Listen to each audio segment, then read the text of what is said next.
Chapter 581. This is what once was Palembang. Omsk gazed at the tributary of the Swift River on the other side. After all, the mighty Swift River only had one tributary in the Mirkwood, running deep into the foothills of the Mirkwood Mountains. Palembang was on the other side, so the location was easy to spot. The past is like a passing cloud of smoke, and the prosperous Palembang has also been eroded by the passage of time, Ajax said with some sadness. After all, women are sentimental creatures, prone to sentimentality and melancholy. Even the dragon rider is no exception. Is this our future home? It looks so desolate. Your Highness said we're rebuilding the Imperial Port here. Another massive project. Come on, old Pike. The title is beckoning. Even if you don't want it, consider your son. I'm worried about the monsters in the water. We don't have naval protection. After 2 days of trekking, the knights ahead halted. The pioneers knew they had reached their destination and began to discuss the situation. It's indeed a problem. We're all farmers. Is it really okay for these landlubbers to make a living in the water? Roland frowned. We have no choice but to hope they can adapt, Omsk shrugged. After all, they still need to adapt to the customs of a port city. At this moment, the pioneers had already set up their tents. Under everyone's organization, the tents were arranged in neat rows. This land would be where they would build their homes in the future. Your Highness, the simple dock is ready. A pioneer came to Roland and reported. Okay. Get familiar with this stuff. Roland casually placed a galleon on the dock after retrieving it from the system space. Although many people had fished on a boat before, steering and sailing were still unfamiliar. As a port city, its primary transportation in the future would undoubtedly be shipping, but Roland currently had no sailors or fishermen under his command. Okay. A group of one-star adventurers began boarding the boat and diligently tinkering with everything on board. After all, learning takes time. Night soon fell. This was Roland's first time spending the night outside in a long time. He lay on the grass, gazing at the sparse starry sky. Only a few stars flickered, like the few remaining sparks of civilization in Middle-earth. Have you arranged the night watch? Roland turned to Caslow as he saw him approach. That's Omsk's business. I'm only responsible for your safety. Caslow shook his head. Of course, Roland's safety was more important than anything else. Remember to leave behind your and Ajax's dragon power. It intimidate those monsters. Roland instructed. Yes, Caslow nodded. In fact, if any monster were truly reckless enough to approach, it would be a true talent. The presence of the 3 dragons was undisguised, and no foolish monster would dare to come and seek death. Even wild dragons would have to tuck their tails between their legs, cautiously and cautiously. After all, 3 dragons constituted a small tribe. Roland's dragons, with the exception of the Smurfs, were all male. The night passed in silence. Roland finally fell asleep, gazing at the stars. Caslow then carried him back to the tent, using his battle energy. Caslow didn't dare let Roland sleep in the open air. Using the sky as a blanket and the ground as a bed might seem unassuming, but in reality, it could easily lead to Nyx's death later. System. Sign in. Roland rubbed his eyes, and said the usual question early in the morning.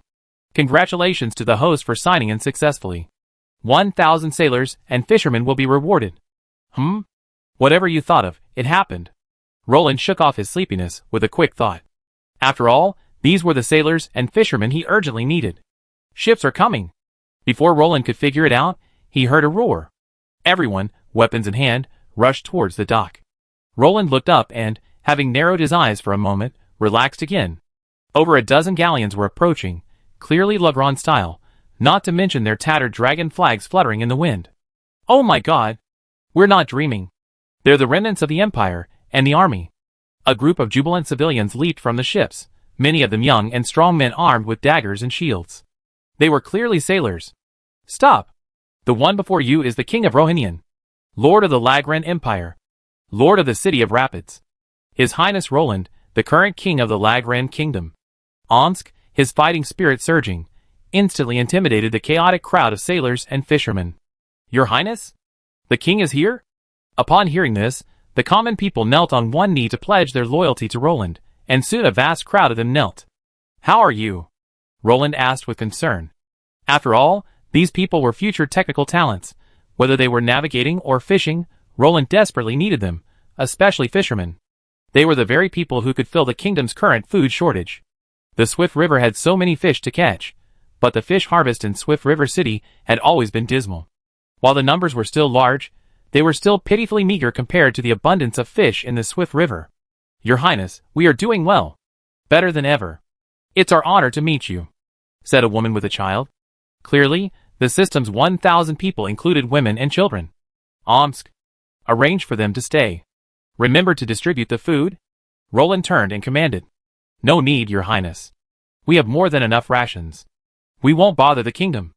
An old sailor stepped forward, clearly a highly respected figure among the group.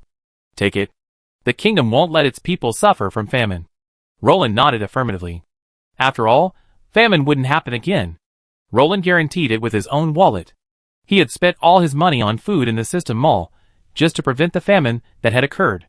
The feeling of being frustrated and helpless was too unbearable. After some refusals, the new residents finally accepted Roland's gifts and compensation. Roland also asked them to teach the pioneers how to sail and fish. The simple-minded Lagrang people readily agreed. After all, they were all from the same tribe, and there was no generation gap. After a few words, they became familiar with each other. Within a few days, a wooden town sprang up, largely thanks to the 2 dragon riders, who felled an entire forest to build the port.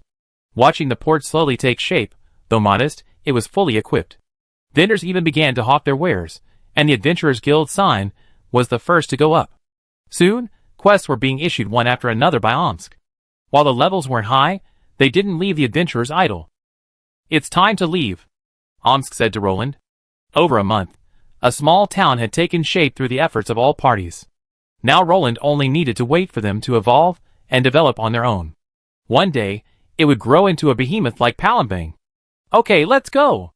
Roland quietly left on horseback with the knights. The bustling town of Palembang didn't even react to Roland's departure. No one even knew he was gone.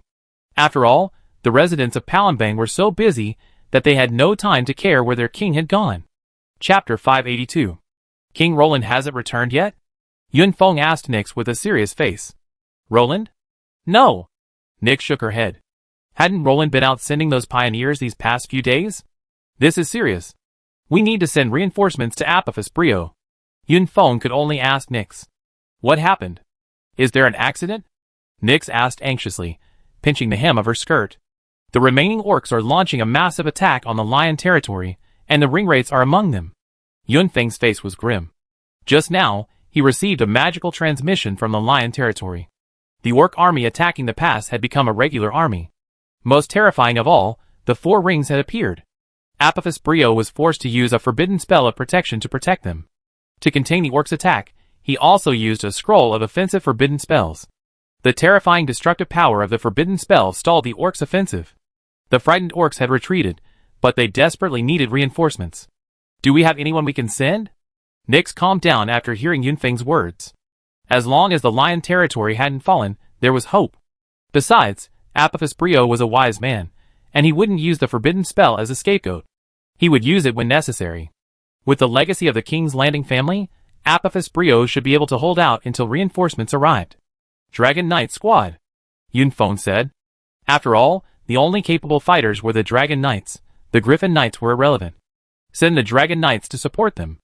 At the same time, send all the Griffin Knights to search for Roland. Caslow and Ajax followed him. He immediately ordered the 2 Dragon Knights to help him.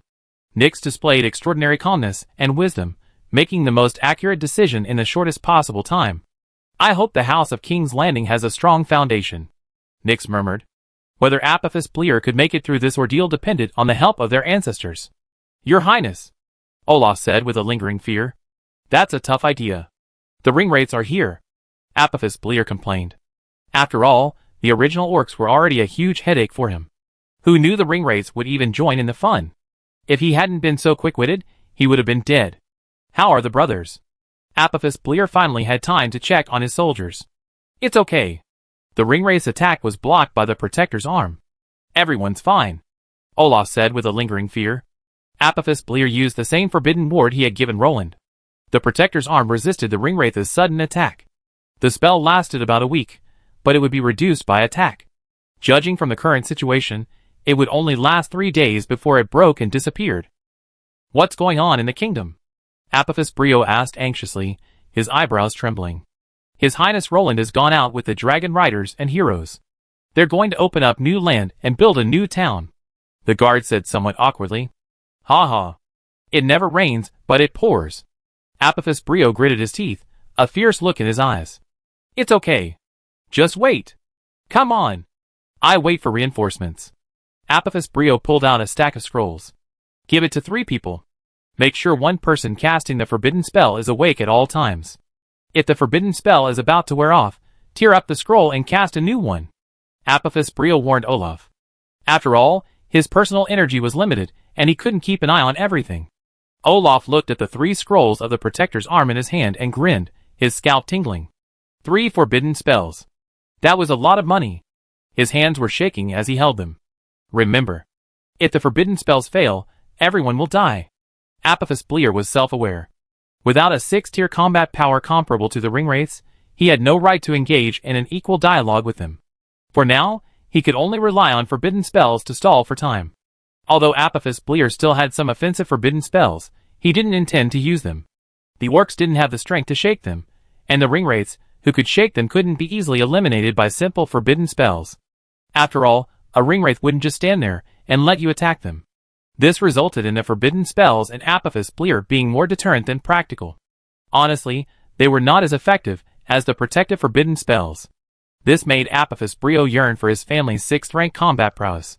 By his generation, only one 6th-rank hero remained in the family, the only one with a complete lineage of a king's knight. However, the old man had long since disappeared. System detained? If my king's knight were here? How could I allow you to barge in here? Apophis Brio said, gazing at the 4 rings, who were also staring intently at him. If he had a 6th-rank hero, he wouldn't have to resort to such a cowardly act of casting a forbidden warding spell.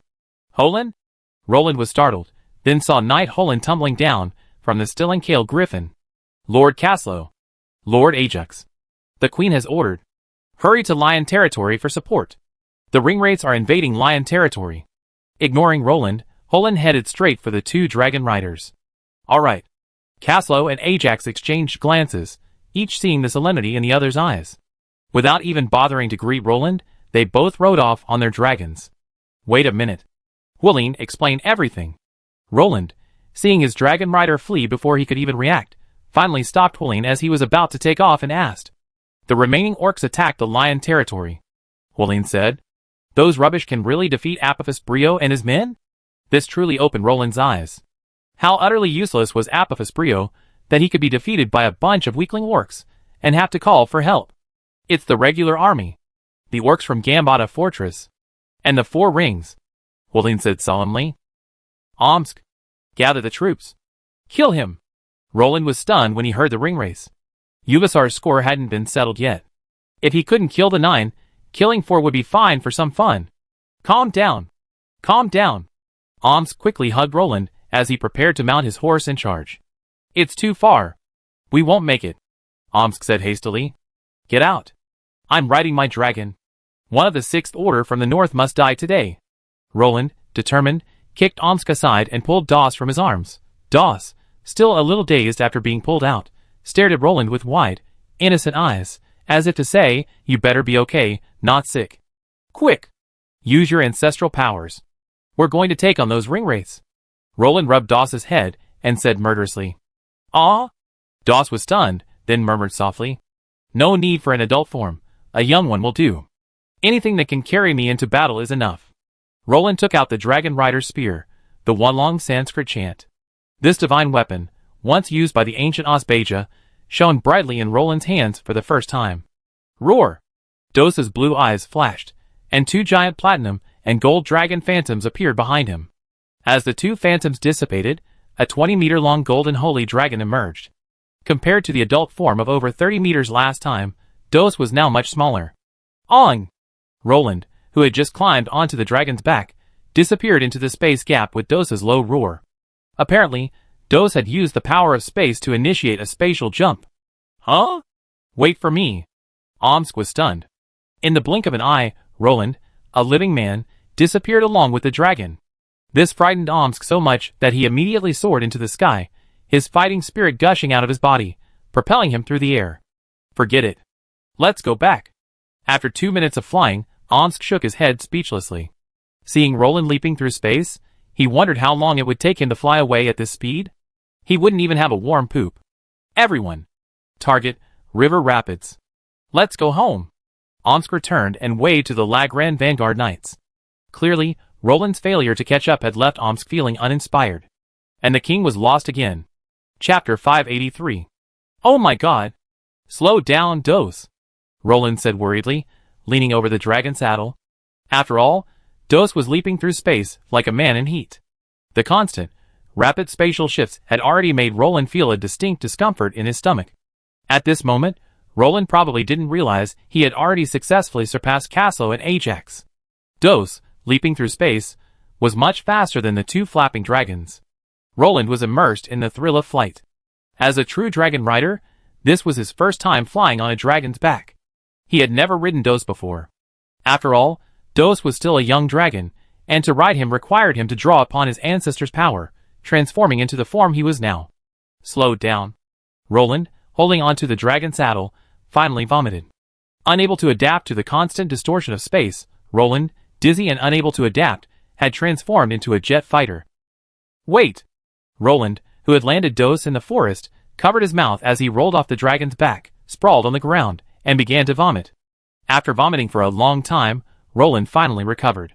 Becoming a dragon rider wasn't something anyone could do. Having never received any dragon rider training, Roland now felt like he regretted it. The various dragon rider combat techniques, seemingly impressive, actually required a very high level of balance. Dose's simple tumbling and soaring movements already made Roland groan. Let's go! Roland wiped his mouth and climbed back onto the dragon saddle.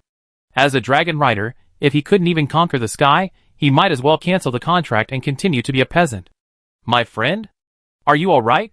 Dose, still mentally immature, inherited the memories and knowledge of his ancestors, but his immaturity was still evident. In his mind, the dragon rider contract was little more than a playful promise between friends. You can talk now? Roland tactically retreated, never expecting Dose to actually speak. Yes, even in my youthful form, I can speak. Dose proudly shook his exquisitely elegant dragon horns. Once a dragon leaves its larval stage, its body structures mature, and speaking dragon or human language is normal. Okay, Dose, let's go. Roland nodded. Where are we going? Dose spoke human language with noticeable awkwardness, switching to his most proficient language, dragon. Lion territory. Roland had also learned dragon language, so communicating with Dose was effortless. Okay. Dose nodded in understanding. Let's go! Roland tightened his grip on the reins. But, where is the lion territory? Dose asked, twisting his slender neck. Ah. Roland froze in his tracks. So what did you just say? Roland pointed at Dose bitterly. Oh. I just flew with those two of my kind. Dose said matter-of-factly. What about them? No. They were so slow, so I just flew faster. The ancestral power couldn't sustain me for that long. Dose shook his head. Roland stared at Dose, with a hint of despair. So you know the Misty Mountains, right? Roland thought for a moment, and pointed in a general direction. Of course. Dose raised his head proudly. Then head for the Misty Mountains. Roland ordered. But where are the Misty Mountains? Dose scratched his neck, stunned. Don't you know? Roland stared at Dose, his eyes wide open. I know. My inherited memories contain maps of all of Middle-earth, but I don't know where it is. Dose said confidently, spreading one paw. Talent! Roland almost laughed out loud. It was truly remarkable. He had just realized that having a map in mind, and not knowing where one is were not mutually exclusive. Just like if you memorized the map of Blue Planet, but were thrown into a random wilderness, you wouldn't know where it was. Then do you know where we are now? Roland narrowed his eyes, and offered the next best option. I don't know, Dose said innocently, wagging his tail. Then where are we going? Roland gritted his teeth. He had thought he'd never get lost again in his life. But it seemed he'd been worrying too much. Look! Even riding a dragon could get him lost. Roland almost laughed out loud. The first human king in Middle-earth history to die of starvation from getting lost was about to appear, and he was a sacred dragon rider. Think of a way. Can you get back to where we just started? Do you remember the spatial anchor point? Roland knew that spatial jumps required spatial anchor points. A skilled user of spatial attributes could find them, and reach their desired destinations. I forgot, Dose said confidently. I'm just a young dragon. What's with all that whining? Do I have such great powers? Asking for the power of the ancestors is their power, not mine. Roland now understood the unreliability of the ancestral power. It's true that excessive power can't be controlled. Can you imagine the absurd spatial power of Dos, a young golden holy dragon who inherited the bloodlines of his father, the silver dragon, and his mother, the golden dragon? He flashed and walked all the way. God knows where they are now. System? Help me find my location? Roland could only turn to his system for help. Well, there was no hope for the system anymore. He reluctantly put away the 10,000 dragons chant. His excitement at becoming a dragon rider was wasted. Aren't we leaving? Dos raised his tail and tilted his head. Leaving? To the endless sea? Roland laughed in anger.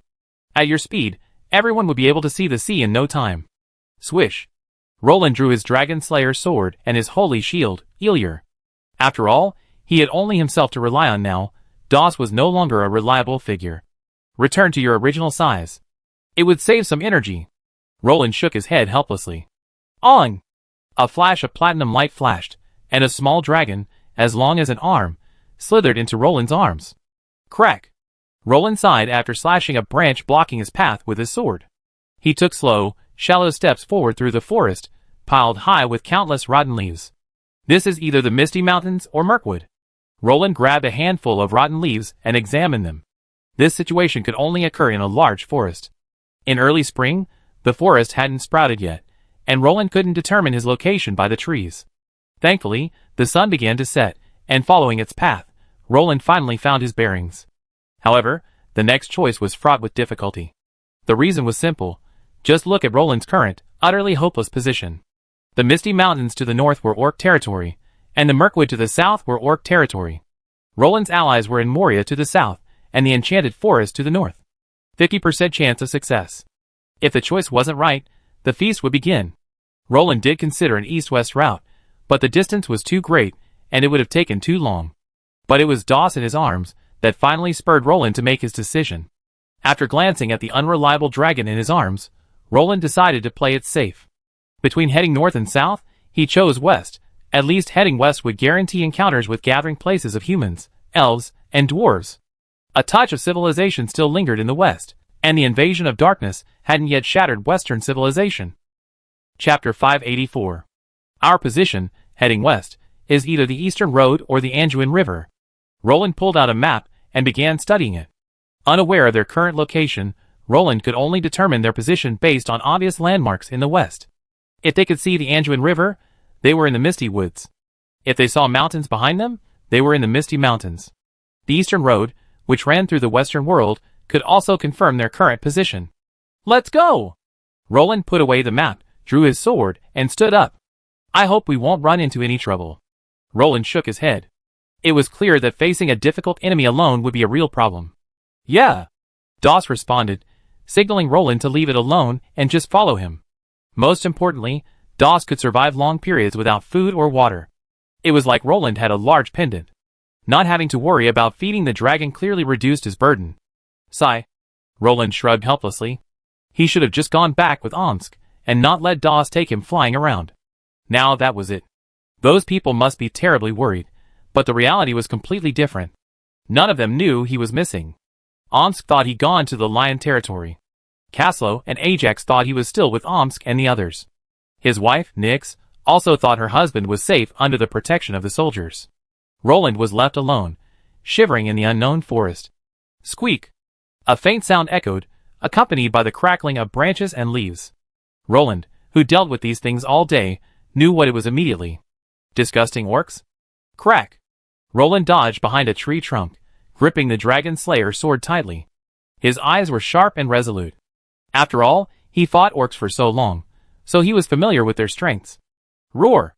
The orc warrior who had suddenly appeared sniffed the air, clearly alerted by the unfamiliar human scent. Crack! Roland, emerging from behind a tree, struck a powerful blow. A flash of sharp battle energy flashed across the blade, and the shirtless orc's head tumbled to the ground. Orc berserker! Roland cried out in bad luck. Although he had instantly killed an orc of his own rank with a single sneak attack, he wasn't happy at all. Orc berserkers were appearing in droves. There must be an orc kingdom or tribe nearby. Roar! Suddenly, waves of orc roars echoed through the surrounding forest. Clearly, Roland striking it startled them. Talent! Roland raised his sword to his chest with both hands. Gazing at his own reflection on the blade, he gritted his teeth and cursed the orc's 8 generations of ancestors. For the human race? Roland cheered himself up, then spun around and slashed. A stream of war energy instantly ripped through the 2 orcs, severing them in half.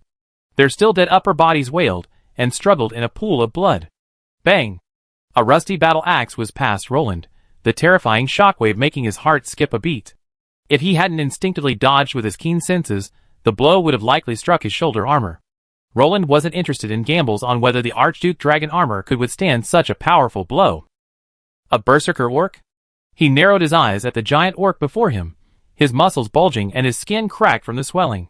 Compared to a normal orc, this thing was already nearly 2.5 meters tall. This wasn't just berserker. It was a genetic mutation and drug addiction. Holy sword judgment. Roland swung his sword backhanded and plunged it into the ground. A dazzling hexagram appeared above the orc's head. The orc, whose IQ had plummeted to 0 due to his frenzy, was cleaved in 2 by the holy sword before he could even react.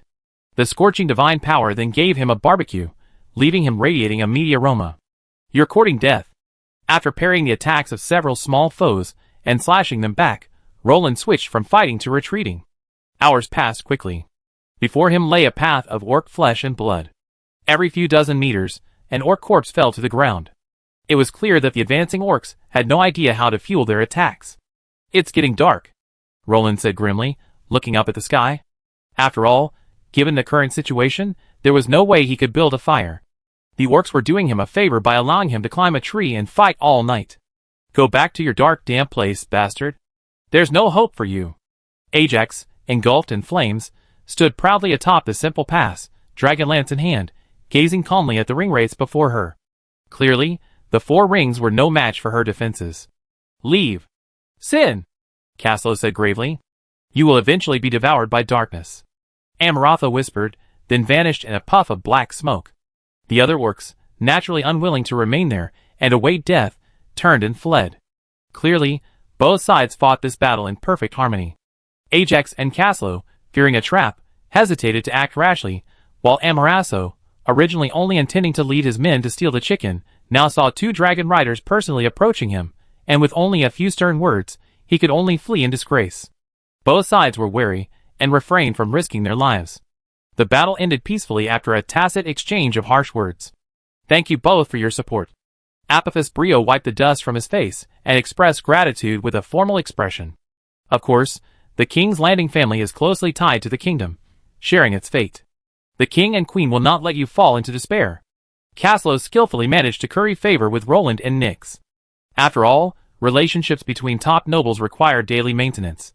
Otherwise, why would someone listen to you bossing them around all day when they're not even close? Loyalty in the King's Landing family is passed down from generation to generation. We are forever loyal to the monarch who sits on the throne.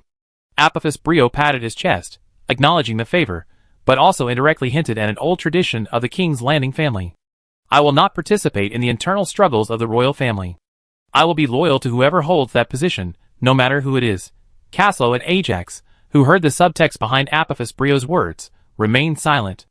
After all, this was their family's survival wisdom. Top families rarely took sides, and there were many families, like the King's Landing, who stayed out of the daily strife of power. After all, they could watch the fire from the other side, without needing to bet on the outcome before it was finally decided. They were already shareholders in the country, and not even the emperor could force them to make a move. Thankfully, there was no dispute over the succession to Raglan. Nyx, the only person eligible for the position, was married to Roland. Although the King's Landing family's bloodline was pure, they, also bearing royal blood, never participated in the elections for the electorate, so Roland's position was exceptionally secure. We will stay for a while. After all, it's difficult to confirm whether the ringwraiths have truly returned. I'm sorry to bother you these few days, Caslo said apologetically, stroking his chest. It's my honor, my lords. Apophis Brio quickly returned the greeting, patting his chest. Having 2 dragon knights guarding the conservatory was a rare treat. How could he possibly object? At this moment, Roland, having fought his way through a bloody battle, sat bored on the branch of an ancient tree, silently gazing at the moon. Chapter 585. I got this bad feeling. Roland hesitated, gazing at the moon. Because Roland had killed over 100 orcs today, the corpses strewn across the field all bore the same tribal totem. Roland gave a wry smile. Considering the strength of an orc tribe with over 100 berserkers, Roland had no doubt this could be an orc possessing the combat power of a level 6. TSK. Roland shook his head helplessly, and with a casual push, he leaped off the branch. Dose, let's go! A level 6 aura. Roland's eyes narrowed. Ah? Dose poked his head out, clearly still unsure of what was happening. Some bastards are chasing us. Roland closed his eyes, and carefully sensed a faint presence. It was clear that the level 6 professional was still some distance away. Looks like they spotted. Roland sheathed his weapons, slung his shield, and, finding the direction he had marked at dawn, strode forth. Poor swordsmanship.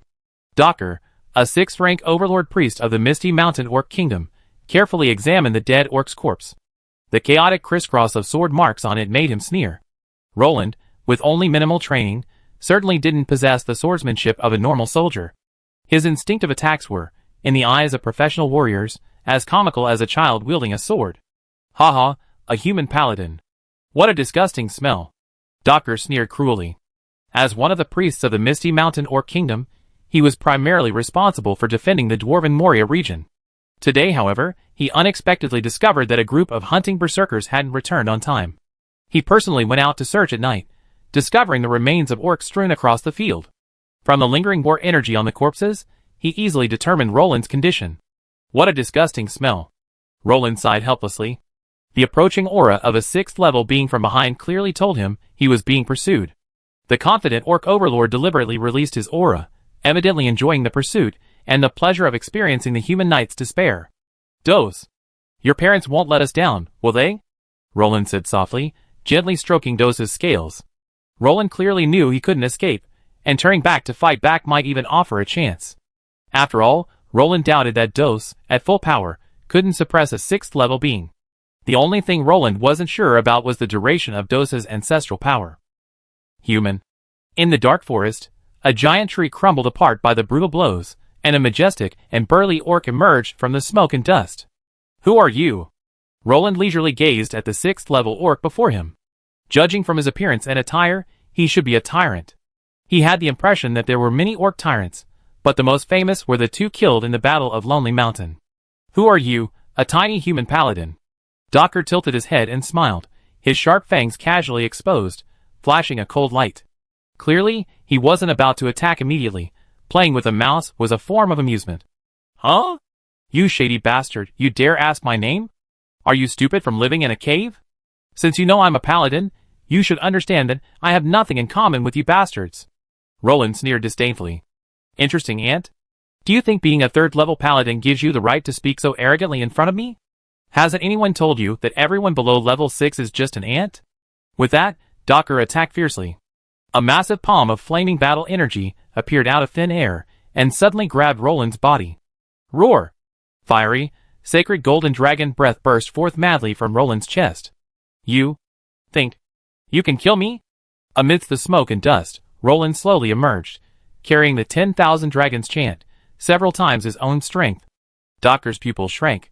He wasn't frightened by Roland, of course, but rather by the white and gold dragon shadow emerging behind him. Dragon. Awing! Amidst a clear and passionate dragon roar, a complex 12-star dragon power formation erupted from Dose's mouth. The terrifying dragon breath of dragon language magic washed down like a torrent, its dazzling golden light causing Roland to squint. Dragon language magic. Ambergris impact. Boom! A brilliant mushroom cloud bloomed magnificently in the darkness, its dazzling light visible dozens of miles away, even illuminating half the sky. Lord of Romagna. King Roland of Lagran greets you. Without waiting for the smoke to clear, Roland swung his dragon spear and stabbed at Docker. It was clear that Roland had no intention of observing martial ethics. Ah! Docker, whose chest had been grazed by the 10,000 dragons chant, screamed, but he swung his skeletal greatsword towards Roland without slowing down. Clang! Roland instinctively twisted his spear, just in time to block the incoming sword. Swish! The sword energy passed by, leaving a bloody wound on Roland's face. Blood immediately flowed out, but Roland, using the recoil force, bounced back and avoided a second attack. Golden Dragon Knight. Docker roared in fear, trying to suppress the fear in his heart with roaring. If a 3rd level Dragon Knight was already difficult enough for him to deal with, then a 3rd level Golden Dragon Knight was enough to scare him half to death. What did he see? The noble royal family of the dragon clan being ridden by someone? Even if you tell him now that the beast god appeared, it would not be more reliable than this. You know too much, Roland said coldly, then swung his spear and thrust directly at Dach. Doss, meanwhile, was enveloped in a halo of light and various dragon language magic, clearly having quietly accumulated numerous buffs. Swish! Doss's attack missed, and the space where his claws intersected distorted. Clearly, his attack power had already distorted space. This was the most direct manifestation of his increased power. Bang! There was a resounding sound of metal clashing. This time, Dach had used Roland to gain distance. Otherwise, the pair of dragon claws dangling beside him would have been a cause for concern. He didn't want to experience the feeling of space-shattering claws landing on him. At this moment, Roland was growing anxious. After all, Doss's ancestral power experience card had a time limit. It wasn't his true power, and he couldn't effectively utilize it. Much of it was wasted. This left Roland feeling restless and uneasy as he struggled to defeat Dach. If Doss failed, he'd be in serious trouble. As he thought about it, Roland's attacks grew more and more sophisticated and faster. Although unstructured, relying on instinct was undoubtedly the most efficient and effective way for Roland at this moment. The principle of simplicity was perfectly demonstrated at this moment. Roland had no idea that Dach was deeply troubled. He no longer wanted to fight Roland. Encountering a dragon rider in the deep mountains and forests was already a thorn in his side, and the fact that it was a golden dragon rider was even more disgusting. Dach didn't believe he could kill a golden dragon rider. That meant killing the dragon first. The thought of escaping this young, mature golden dragon, borrowed from his ancestor, was enough to make him sweat profusely. Roar! It pounded its chest, determined to fight to the death. Frenzy! Second stage frenzy. Third stage frenzy. Dominant form. Bang! A powerful punch of fighting energy sent Roland flying 100 meters away. Chapter 586. Go! Roland narrowed his eyes, and gave Doss a direct command. Dach's blow nearly knocked him out. With his 3-stage berserk attack and his overpowered armor, Dach was now powerful enough to instantly kill Roland on his dragon. Man and rider become one. Roland cautiously activated his skills, linking them together, sharing life and damage. At least, there was no risk of being killed by a single blow from a level 6 orc. Die! The sharp dragon-slaying sword slashed down with raging flames. Holding a spear in one hand and a sword in the other, Roland launched a fierce attack. Holy Sword Judgment. Roland thrust his sword into the ground, and a dazzling holy sword plummeted from the void. Die! Before the skill's stiffness wore off, Roland instinctively unleashed the 10,000 Dragons Brahma chant. Crack! To Roland's surprise, the 10,000 Dragons Brahma chant suddenly split in the middle. A fine rune chain connected the two ends of the 10,000 Dragons Brahma chant. One end remained in Roland's hand, while the other flew towards Dach. Ouch! Dach's hair stood on end. He felt the breath of death from the piercing cold dragon spear, a terrifying pressure that could devour his soul. Ah! Enduring the pain of being struck directly by the holy sword, Dach would rather avoid the sharp dragon spear than resist the attack of the holy sword's judgment. Boom! A crimson flame descended from the sky. Dragon language magic. Dragon flame spread across the land? Dach painfully raised his battle chi flame shield. Compared to Roland's holy sword's judgment, even with its dragon power enhancement, Doss's ordinary fire dragon language magic caused him even more pain. Swish! Green wind blades swept in from all directions, slicing Dach's exposed skin and tearing it apart. Blood flowed in streams along his muscles. Swish! Before Dach could react to the onslaught of the wind blades, a colorless, transparent water belt enveloped it, and a corrosive sound echoed from its wounds. Ouch! Dach desperately summoned his battle chi to expel the dragon language magic that was lingering on him like a malignant ulcer. As Roland gasped for breath, he realized that Doss's firepower was now no less powerful than that of an elven dragon. He could instantly cast all kinds of basic dragon language magic at his command. Under the terrifying dragon language magic, Roland's attack was more like that of a member of the atmosphere group. He brandished his weapon like a clown, wielding a scraping attack with all his might, but the damage was practically zero. If his battle chi hadn't been transformed into the more aggressive dragon power, his original sacred battle chi wouldn't even be enough to defeat Garen's 6th level scraping attack. Huff, huff, huff. Roland, weeping, leaned against a tree, panting heavily. Roland was devastated at that moment. Just now, in the midst of a fierce battle with a level 6 orc, actually, it was Doss who was engaging, Roland was just relaxing the atmosphere. Dos had finally transformed into the form Roland feared most. The ancestral power's influence had ended. Outrageous, Roland said with a slight headache, looking at Dos, who was now fast asleep in his arms. The fight had been as exciting as it had been, and now the escape was as disastrous as it was. Roland had already prepared to flee the moment he saw the situation was getting worse. The moment Dos transformed back into a young dragon, Roland immediately used Dos's remaining power to initiate a spatial jump. This was Roland's first time using a spatial skill, and being unfamiliar with it, he had no idea where he had jumped to. Brother, you're truly careless. Roland shook Dos. Huh? A snot bubble erupted from Dos's nose. Sleep. Sleep. Who could possibly sleep better than you idiot? Roland grumbled. He glanced around, silently prayed for the dragon god's blessing, then found a random spot and dove in. As for where the future lay, the road lay right under our feet. Dodge. A large hand supported the shaky Dodge. Langdo. I met the Dragon Knight. The Golden Dragon Knight. Dodge looked at Langdo, the 6th rank warrior, the highest level of swordsman, who had come to him after hearing the noise, and grabbed his hand, saying hurriedly, Thank God. Beast God bless you. Let's go home. It's great that you survived the Golden Dragon Knight. Langdo smiled and hugged Dodge's shoulders, clearly intending to pull him back to the kingdom. Calm down. Listen to me. Dodge looked at Langdo, who had grasped his hand. Let's go. Go after him. Kill him.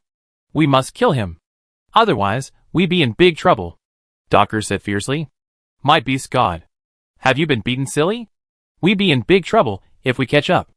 Langdo shook Docker's shoulders and patted his face filled with worry, clearly afraid his friend had been beaten silly by the dragon rider. He's a level 3 dragon rider. His dragon is a golden young dragon. A suckling dragon. They somehow managed to accelerate it to a young adult or even a full-grown dragon. But it only lasts a short time. Otherwise, I'd be dead by now. Docker said with lingering fear, anxiously urging his companions. Langduo frowned, looking at Doc's battered body. Clearly believing Doc's words, he believed them. After all, being able to use a defensive tyrant as a punching bag meant he was incredibly powerful, capable of crushing Doc. Let's go! Doc dragged Langduo away before Langduo could react. Quick! They made a space jump. Check where their space anchor is? Doc said, looking at Langduo. Okay, Doc said doubtfully. Found it. Langduo closed his eyes, feeling for a moment, then suddenly opened them, and looked at Doc. Chase! Doc gave a cruel smile. A silver-blue light emanated from Lanjejuo's body. It was the dual-element space and ice battle chi. As a space portal opened, Langduo stepped through first, followed by Doc, clad in a khaki battle chi flame. Boom! Boom! Like two meteors crashing to the ground, two massive pillars of battle energy and flame shot up into the sky. Two different sixth-order pressures surged towards him. Hee hee. Roland grinned. What a bummer. He actually run in their direction. He'd chosen the wrong direction out of countless directions. Fuck. Roland turned and ran, the terrifying pressure chasing him. Clearly, the orcs had locked onto him through some kind of lock. Hee hee. 6. Roland's battle energy madly poured into his legs, and he ran with all his might. The whistling wind and flying leaves were left behind him. He employed every acceleration skill, even charging to maintain his speed. Boom! Roland stopped abruptly. The next second, a massive sword landed in front of him, the impact sending Roland flying backward. Clearly, if he tried to force his way through, he would be nearly killed by the blow. Little rat, you're quite the runner. Docker twirled his great sword, his face etched with disdainful mockery. Are you the Golden Dragon Knight? Lander's eyes flickered with curiosity, clearly searching for Roland's dragon. Hurry and kill him! This rat is vicious. Delay could lead to trouble. I don't want the dragons to know we killed a golden dragon and his knight. Docker approached, sword in hand. Chapter 587. Cough, cough. Roland coughed up a mouthful of blood. Doss in his chest also regained consciousness. Perhaps because his ancestor's body was still in cooldown, the miniature golden dragon roared with all its might, but it lacked any intimidating power, and instead looked rather ridiculous. Swish. Roland gritted his teeth and tore open a scroll. A pair of cyan arms emerged from the void.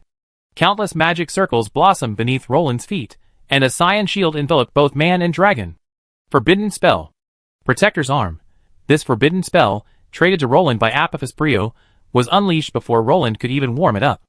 New side quest detected. The system's voice suddenly popped up, followed by a translucent blue window. Death and Nirvana.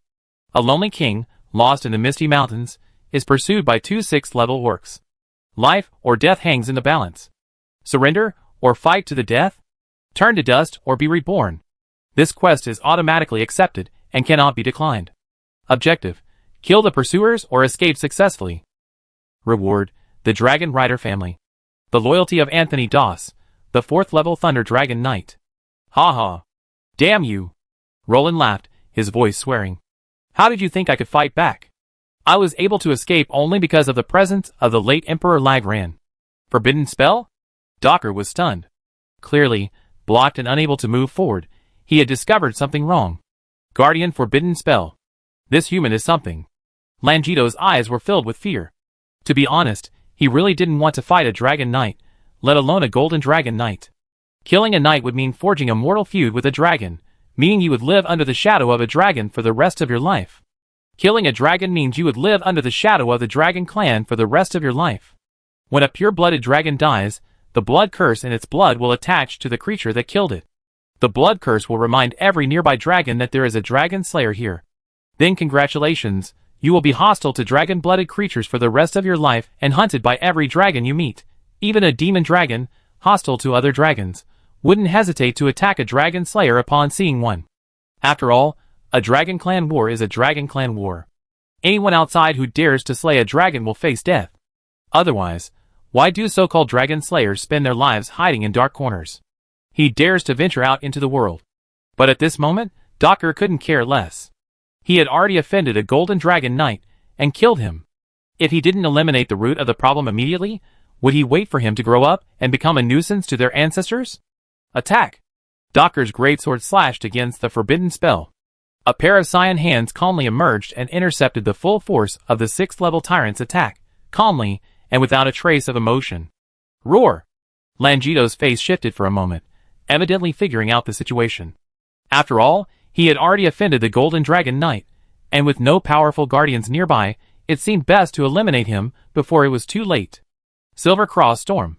Spatial force surged from Langito's blade. Its destructive power was so intense, its powerful tearing force sent ripples through the protective forbidden spell, sending Roland shuddering with fear. Ice Extreme unparalleled.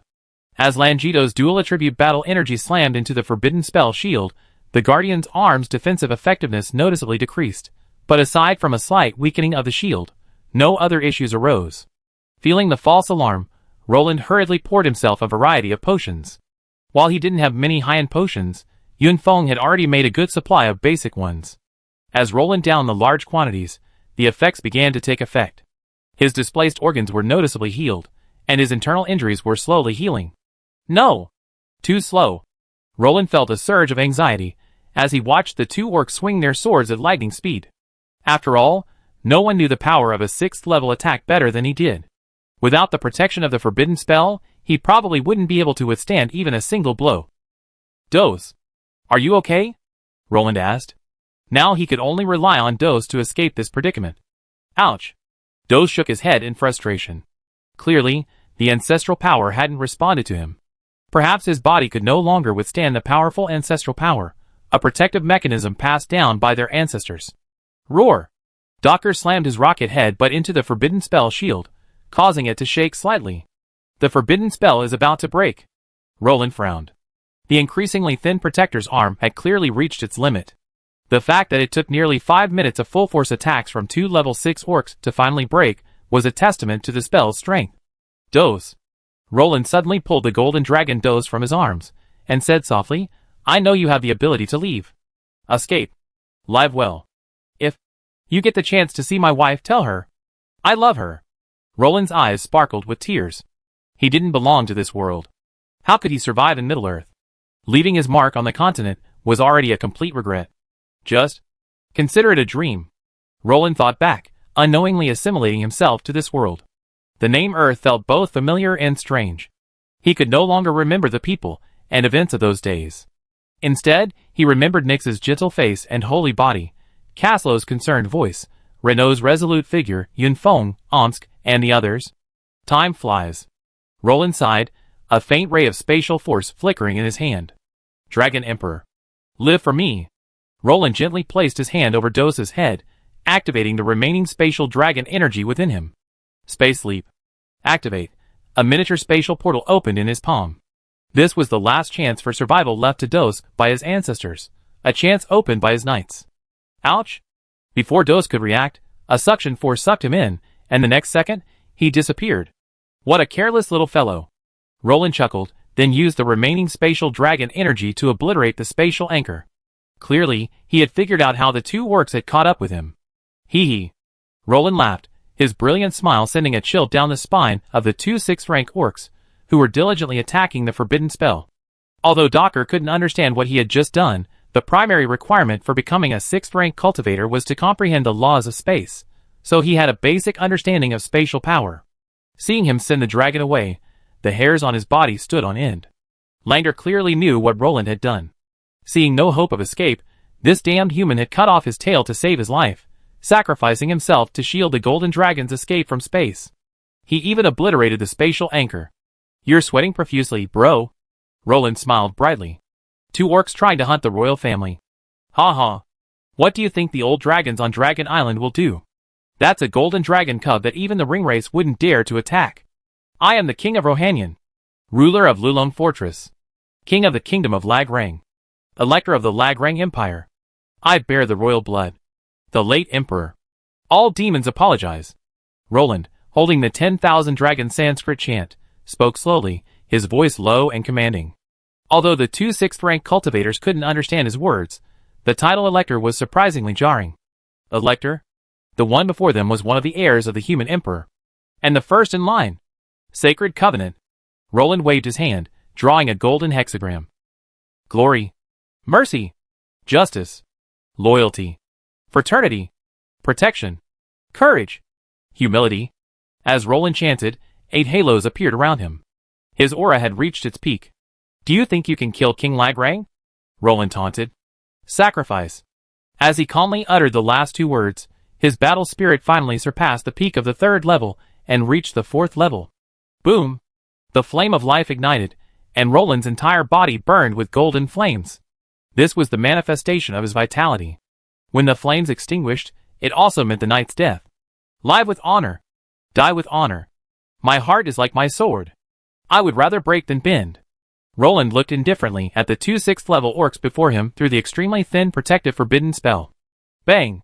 With the frenzied attacks of the 2 orcs, the protector's arm finally shattered after blocking a heavy blow. Die! With no way out, the 2 6th level orcs madly charged at Roland. Chapter 588.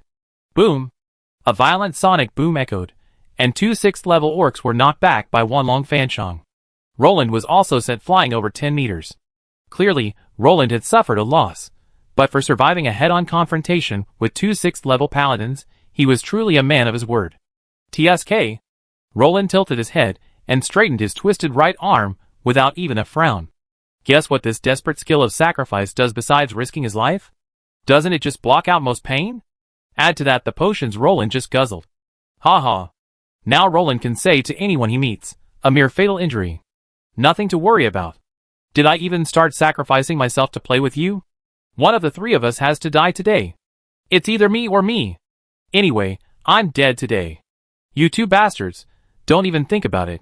Even if I die, I poke transparent holes through you all with a 10,000 dragons Brahma chant. With the mentality of being no stranger to barefoot, Roland completely let loose, trading injury for injury. Trading injury for life. His fighting style was effortless. He learned it all by himself. He unleashed every last bit of dirty tricks. Ha ha. You 2 bastards. Prepare to die. Your grandfather, an elector, is proud to have traded his life for yours. I'd be proud to meet you, the orcs' ancestors down there. From now on, you all be the first in the ancestral hall. Just be happy to be replaced by an elector. Roland's unbridled fighting style made the 2 orcs extremely uncomfortable. After all, he already sacrificed himself, completely refusing to live. A 4th-tier knight commander, with his life force ignited, could temporarily rival a 6th-tier knight. This meant the 2 orcs were completely unable to kill Roland instantly. If they couldn't kill him immediately, at least one of them would be killed by Roland. This made the 2 orcs feel more and more frustrated, and Roland was getting stronger and stronger. The fire of life burned more and more vigorously, the vitality was consumed faster and faster, and the strength was also increasing rapidly. The two orcs who were tied up were disgusted to death at this moment. Letting a golden dragon escape was fine, but the remaining knight was still a tough nut to crack. The fight made them sick, and they couldn't run away. Langdo could run away at any time, but Roland laughed like crazy when it ran away. The remaining Dotch was a low-health head. With Roland's current state, it would be no pressure to harvest a wave. Power. Unable to kill or escape, the two orcs could only fight Roland in disgust. The only way to end it all was for Roland to burn himself to death. After all, once the sacrifice was activated, it couldn't be turned off. Bad luck. Langdo lashed out, sending the battered Roland flying. He spat viciously at the wounded doctor. If it weren't for his meddling, how could he have tangled with this dying man for so long? If he hadn't slept and stayed out today, he wouldn't have offended the golden dragon, let alone been chased and bitten by a mad dog. Get out.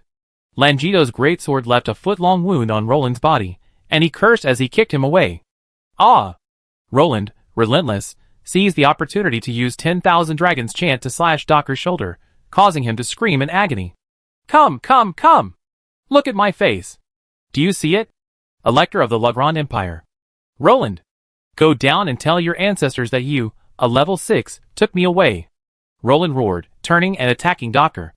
Now Roland, a mad dog, only wanted to take down one level 6. After all, the sacrifice had already been made, and not taking one would be a bit presumptuous. Madman. Doc slashed his sword, severing the one long Sanskrit chant that was thrusting at him. Ah!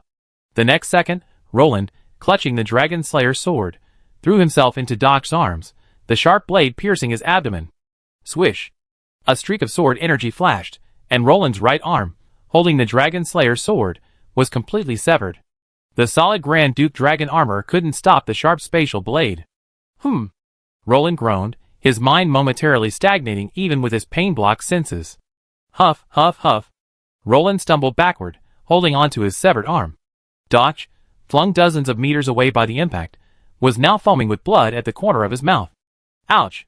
He painfully pulled out the Dragon Slayer's sword and threw it with all his might at Roland. Humph! Roland felt a chill in his chest as the sharp Dragon Slayer's sword pierced through him. How's it going? The next second, the wound was instantly frozen. It was obvious that Langer had arrived at his side. Lacking any healing skills, it could only help Doc stop the bleeding. Cough, cough! Roland, half kneeling on the ground with his gun in one hand, coughed violently. A hint of weakness was already creeping into his body. This was clearly a sign that his vitality was running out. Huh? Not dead yet? Roland glanced at Dotch, still gasping for air, with some regret. He had been attacking with the 10,000 Dragons chant, merely concealing the deadly dragon-slaying sword beneath his powerful, sweeping blows. How could they have known that Roland's greatest skill was not lance, but swordsmanship? The blade, hidden beneath the spear's gleam, delivered the final, fatal blow. Unfortunately, it missed its heart. Kill him! Doc spat out black blood, pointing painfully and weakly at Roland, who continued to taunt him. Let's go! Langito glanced at Roland, his expression changing. It was clear he didn't want to get close to this madman. The last person he'd gotten close to was lying at his feet. He'd be dead anyway, so why bother? He finally managed to distance himself from him. With that thought in mind, Langito didn't hesitate, grabbed Dotch, and vanished into the spatial rift. You? Roland's expression was like a punch hitting cotton. He hadn't expected to run into someone with a brain? What a loss. Unable to maintain his ambush, Roland slumped to the ground.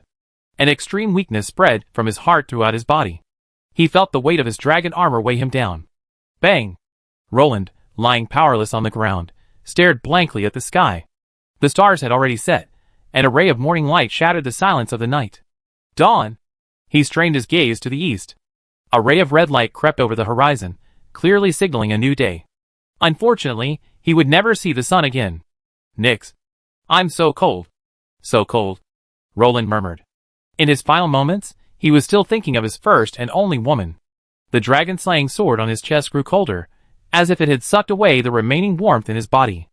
As his life force began to burn out, pain returned to Roland's senses. The pain and coldness made him increasingly exhausted, unable to even move. I miss you so much. Only a few wisps of golden flame remained on Roland's body. The blood had long since dried out from the severed part of his right arm. After all his life force had been burned away, leaving no blood to bleed. With only a thread of breath left, he stared feebly at the sky, the light in his eyes gradually fading. Ugh! Nyx woke from her dream, and immediately threw back the covers to look at the pendant on her chest. Then, terrified, she burst open the dormitory door in her pajamas. It hurts. My heart aches. Roland! Roland, where are you? Nyx, suddenly feeling a palpitation, burst into tears as she stumbled barefoot through the castle. Your Highness, what's wrong? Yunfeng, sensing something was amiss, dodged. Roland. Whoa. Roland. I can't feel him anymore. Whoa. Roland is gone.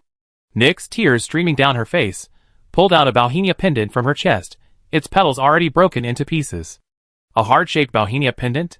Yunfeng's pupil shrank. His vast knowledge instantly recalled what it was. Whoa. Nyx simply nodded through her tears, paying no attention to what Yunfeng was saying. Omsk. Omsk. Omsk. You bastard. The next second, Yunfeng's roar shook the entire castle. Boom. A massive burst of magical energy shot up into the sky, shattering the castle and sending Yunfeng flying. Damn it! Attila, his whole body brimming with fighting spirit, flashed to Nyx's side. His expression shifted, and he stood guard beside her. He couldn't just leave now that Yunfeng was gone. Whoosh! A gentle breeze blew, and a figure emerged. What happened? Vannerway approached, holding Manicotti. Roland. Nyx crouched on the ground, hugging her knees, sobbing bitterly. Vannerway had no idea what the shattered heart-shaped Bauhinia flower pendant on the ground was for, but from Nyx's expression and the words she was muttering, he knew it wasn't a good omen. He gritted his teeth and tiptoed in pursuit of Yunfeng. Chapter 589. As the first rays of sunlight shone upon the earth, in an unknown woodland in the misty mountains, various impact craters still remained, trees broken, and the earth turned upside down. Roland lay quietly on the ground in a patch of dead leaves, his lifeless eyes long since lost their light, his body cold and stiff. The holy shield, Ilir, draped over his left arm, a shield so powerful that even it couldn't protect him. The Wulong Sanskrit chant, leaning sideways, the dragon-slaying sword on his chest still shone with a piercing cold light. His broken right arm fell several meters away, the whole scene a scene of sorrow and misery. No one knew that the renowned king of the kingdom of Raglan in Middle-earth had died here. Just as he had quietly arrived in Middle-earth, he had quietly left. Before Roland died, the system had popped up a window, but he had no time to pay attention. All he could think of was Nyx's smiling face. Crack! The sound of something heavy falling to the ground was heard. Roar! A deep dragon roar dispersed the surrounding beasts. Is this the place, Kurt? A young man whispered solemnly. He had the same black hair and eyes as Ajax, and he bore at least a 50% resemblance to her. Black hair and eyes were extremely rare in the Lagran Empire, signifying royal blood. The Dragon Rider family inherited royal blood. After all, intermarriage between nobles was common. The thorny rose emblem on his chest also marked his identity. It seems we're too late. Anthony Doss gazed at the deceased Roland with sorrow in his eyes. A brave holy dragon rider. Anthony Doss's mount, the Thunder Dragon Kurt, gazed at the now frozen Roland with awe. Every dragon rider who dies in battle truly lives up to the name of a hero. Where's his dragon? Kurt suddenly remembered that Roland's dragon wasn't with him. Maybe he escaped. Doss gazed at the raging battlefield. Impossible. Dragons won't abandon their riders to escape. This is a blasphemy against the dragon rider's contract. This is a betrayal of the dragon god. Kurt roared like a cat with its fur standing on end. Yes. My fault. Doss didn't argue. Since we met. Let's bury him. It's the only thing I can do for him. Doss sighed, drew his sword, leaned on the ground, knelt on one knee, and placed his right hand on his chest, performing a complex and elegant aristocratic gesture. Rest in peace, knight. If I ever meet your murderer, I will avenge you. Doss carefully closed his eyes, and felt the battle energy left in Roland's body by Docker and Langdor. Ha ha. Two shady bastards. Doss said sadly. It was a sacrifice. His blood is burned out. Kurt took Roland's severed arm. The shrunken and energyless flesh made it easy to guess what Roland had endured in his life. Alas. Bury him. Doss froze before he finished his words. What's wrong? Kurt was stunned. He and Doss had met at the summit of the far north, and he clearly couldn't understand why his knight would stare blankly at the corpse of another dragon knight. According to the memories granted by the system, Kurt was not a dragon from Dragon Island. Doss didn't care to offend the corpse. He quickly pushed aside the fallen leaves covering Roland's body, revealing the intact Grand Duke dragon armor pattern on his chest, a majestic dragon in flight. Plop! Doss fell to the ground, rubbing his eyes in disbelief. What's wrong? Kurt's entire body was surging with dragon power, clearly believing his knight had noticed something amiss. It's him! He's the Elector! The Imperial Elector! Doss frantically pointed at the crest on Roland's chest and cried bitterly. Ah! Doss collapsed over Roland's body, weeping bitterly. He had never imagined that the dragon battle vibrations he felt were the final battle of an Imperial Elector. If only he had arrived sooner. Who dares to kill the Imperial Elector? Doss's eyes were bloodshot as he drew his sword and roared frantically. Calm down. Did you forget you told me your empire was destroyed? We're here to find your sister. What Elector? Kurt restrained the frantic Doss and demanded. That's right. It's the Archduke's dragon armor. It's the crest of King Romanian. The final royal blood. Woo! He's the king! Doss broke down in tears. The crest on Roland's chest, the dragon armor on his body, and the crown on his helmet pointed out a terrible truth to Doss. This was the king his sister had sought out. The hope for the revival of the empire. Kurt was stunned. King? What kind of king would die alone out there? Bahrain, I feel so presumptuous, so full of malice. What about the king's personal guards? Where did they all go? Thinking of this, Kurt ignored Doss, who was still sobbing, and flapped his wings to fly up, surveying the sky, searching for something. What a pity! It seems the king was alone. I can't find any other signs of battle, Kurt said to Doss after landing. Doss, kneeling on the ground, was lost in thought, staring blankly at Roland's corpse. Are you looking for your sister? Is she loyal to this king? Kurt asked doubtfully. Yes, she said that Raglan has re-established her kingdom, and she's going to return to restore the glory of the Anthony family. Doss sobbed, clearly struggling to accept Roland's death. There might be something fishy about this. Kurt pondered for a moment. How could a king and dragon rider be killed alone in the wilderness? This is the Misty Mountains, right? There doesn't seem to be any trace of a human kingdom. And his dragon isn't by his side. Could this be a conspiracy? Kurt was a young dragon. His 2,000 years of life had made him well informed, and he had a passing understanding of political intrigue. Impossible. Doss stopped crying and began to consider the possibility of Kurt's words, but he quickly shook his head. After all, there was very little royal blood left, and even fewer of the Grand Duke's bloodline, let alone those with Elector bloodline. Impossible. He's an Elector. Doss shook his head decisively at Kurt. Elector? Kurt was stunned, clearly not familiar with human titles. They're the heirs to the throne. They're usually called electors. Doss explained briefly. The true meaning of elector refers to the kings who are eligible to be elected when the royal bloodline dies out and a new emperor is chosen. The Romanian king is clearly the highest-ranking elector, so the Romanian king is also known as the Grand Elector. We don't know what's going on right now. Perhaps your country is in turmoil. We should always consider the worst-case scenario. Let's go find your sister and find out what's going on. Kurt shook his head. He knew all too well the darkness of human nature, how unpredictable it is. No one knew if someone had orchestrated the king's murder. Roland probably never imagined that even after he was dead, some people would still suspect a conspiracy theory about his death. It was actually just a careless attack by a reckless novice dragon rider. Wait for me to bring your highness's body.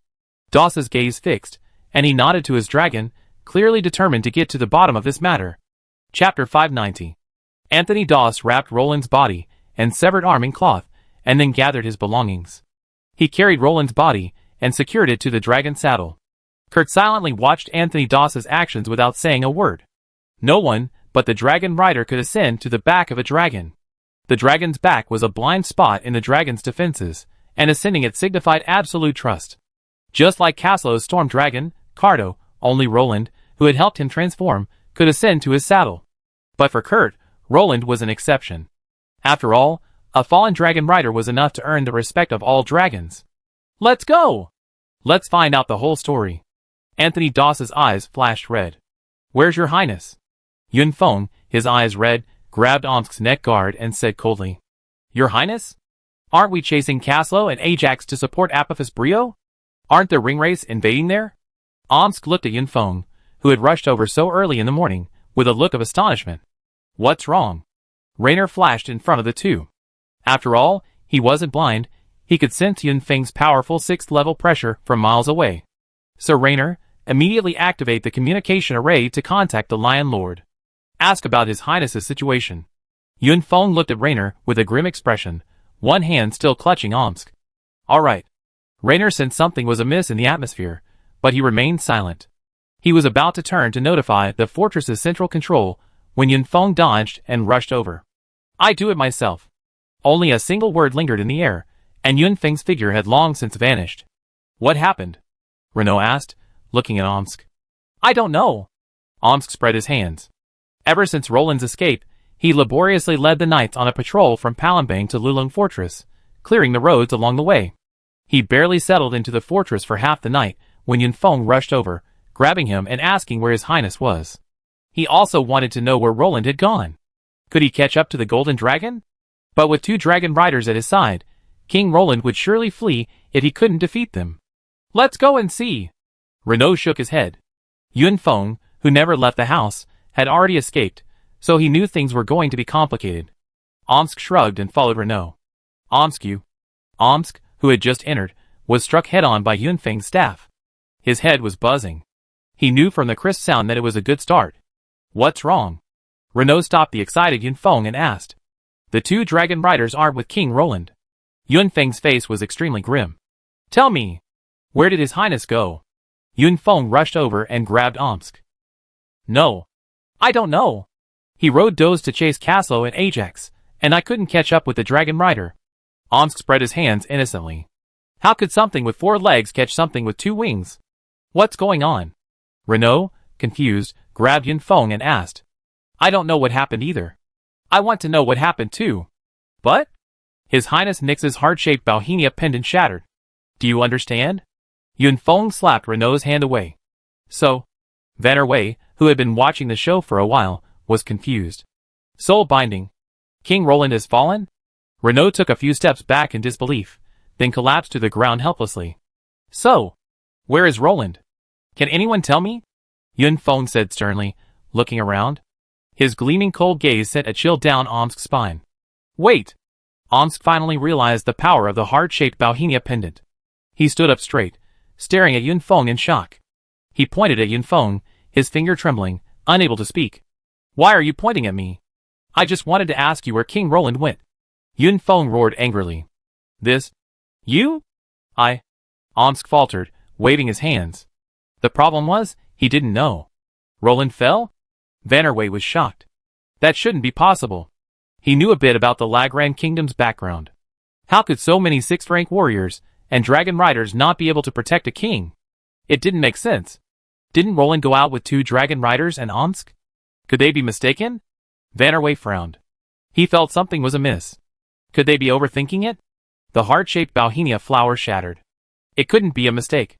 It's a magical item that binds souls. Yunfeng shook his head regretfully, hoping he was mistaken. Impossible. Absolutely impossible.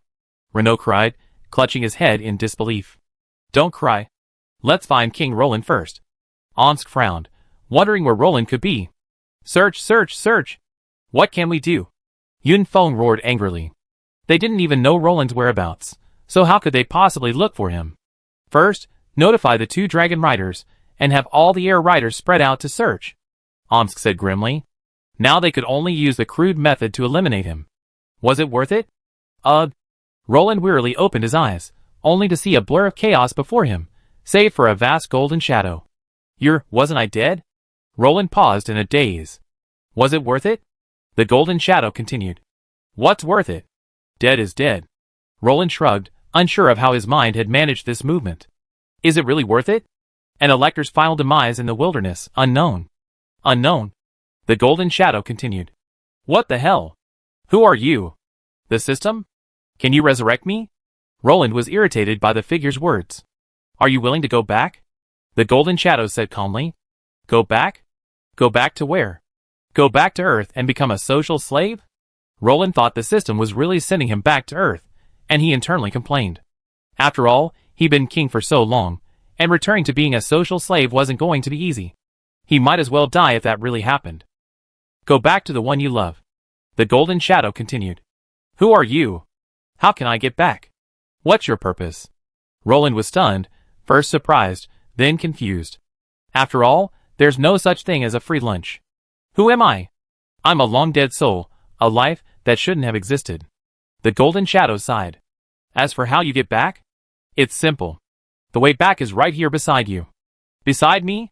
When you hold up those two holy rings, do you wonder if they really have all the power you think they do?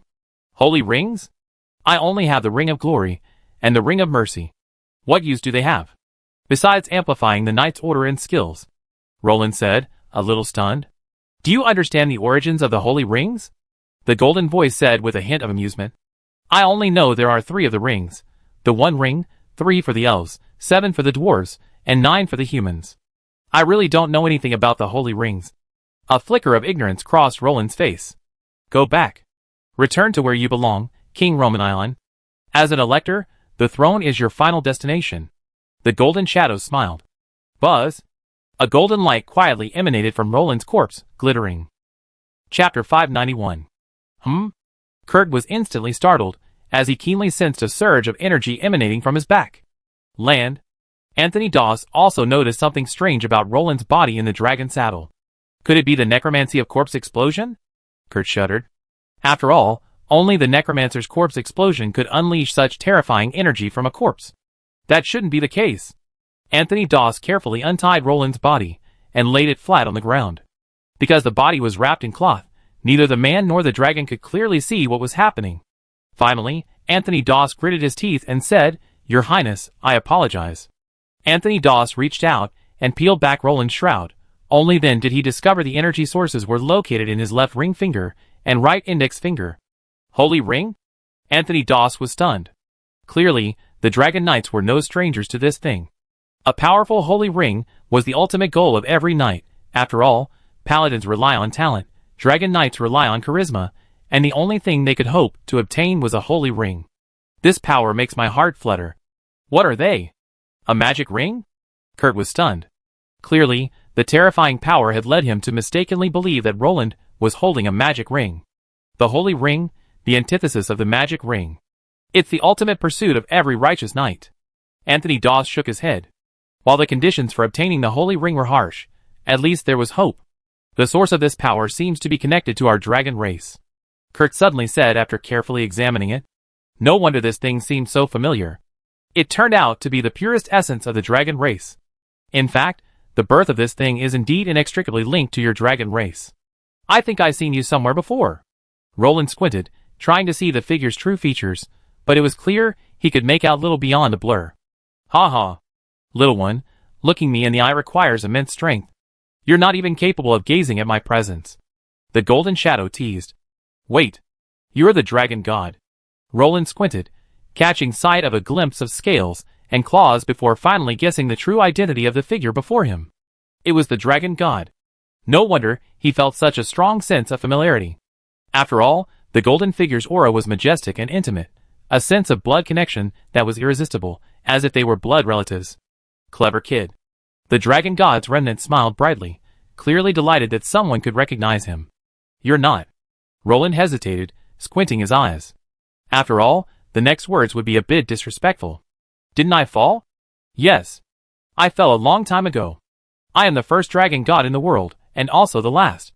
The dragon god was clearly melancholy, but he was happy to chat with Roland. Then how did I? Roland was a little confused. So, after the Lagrange people died, they really did go to see the dragon god. Why did you meet me? The dragon god seemed to see Roland's concerns and doubts.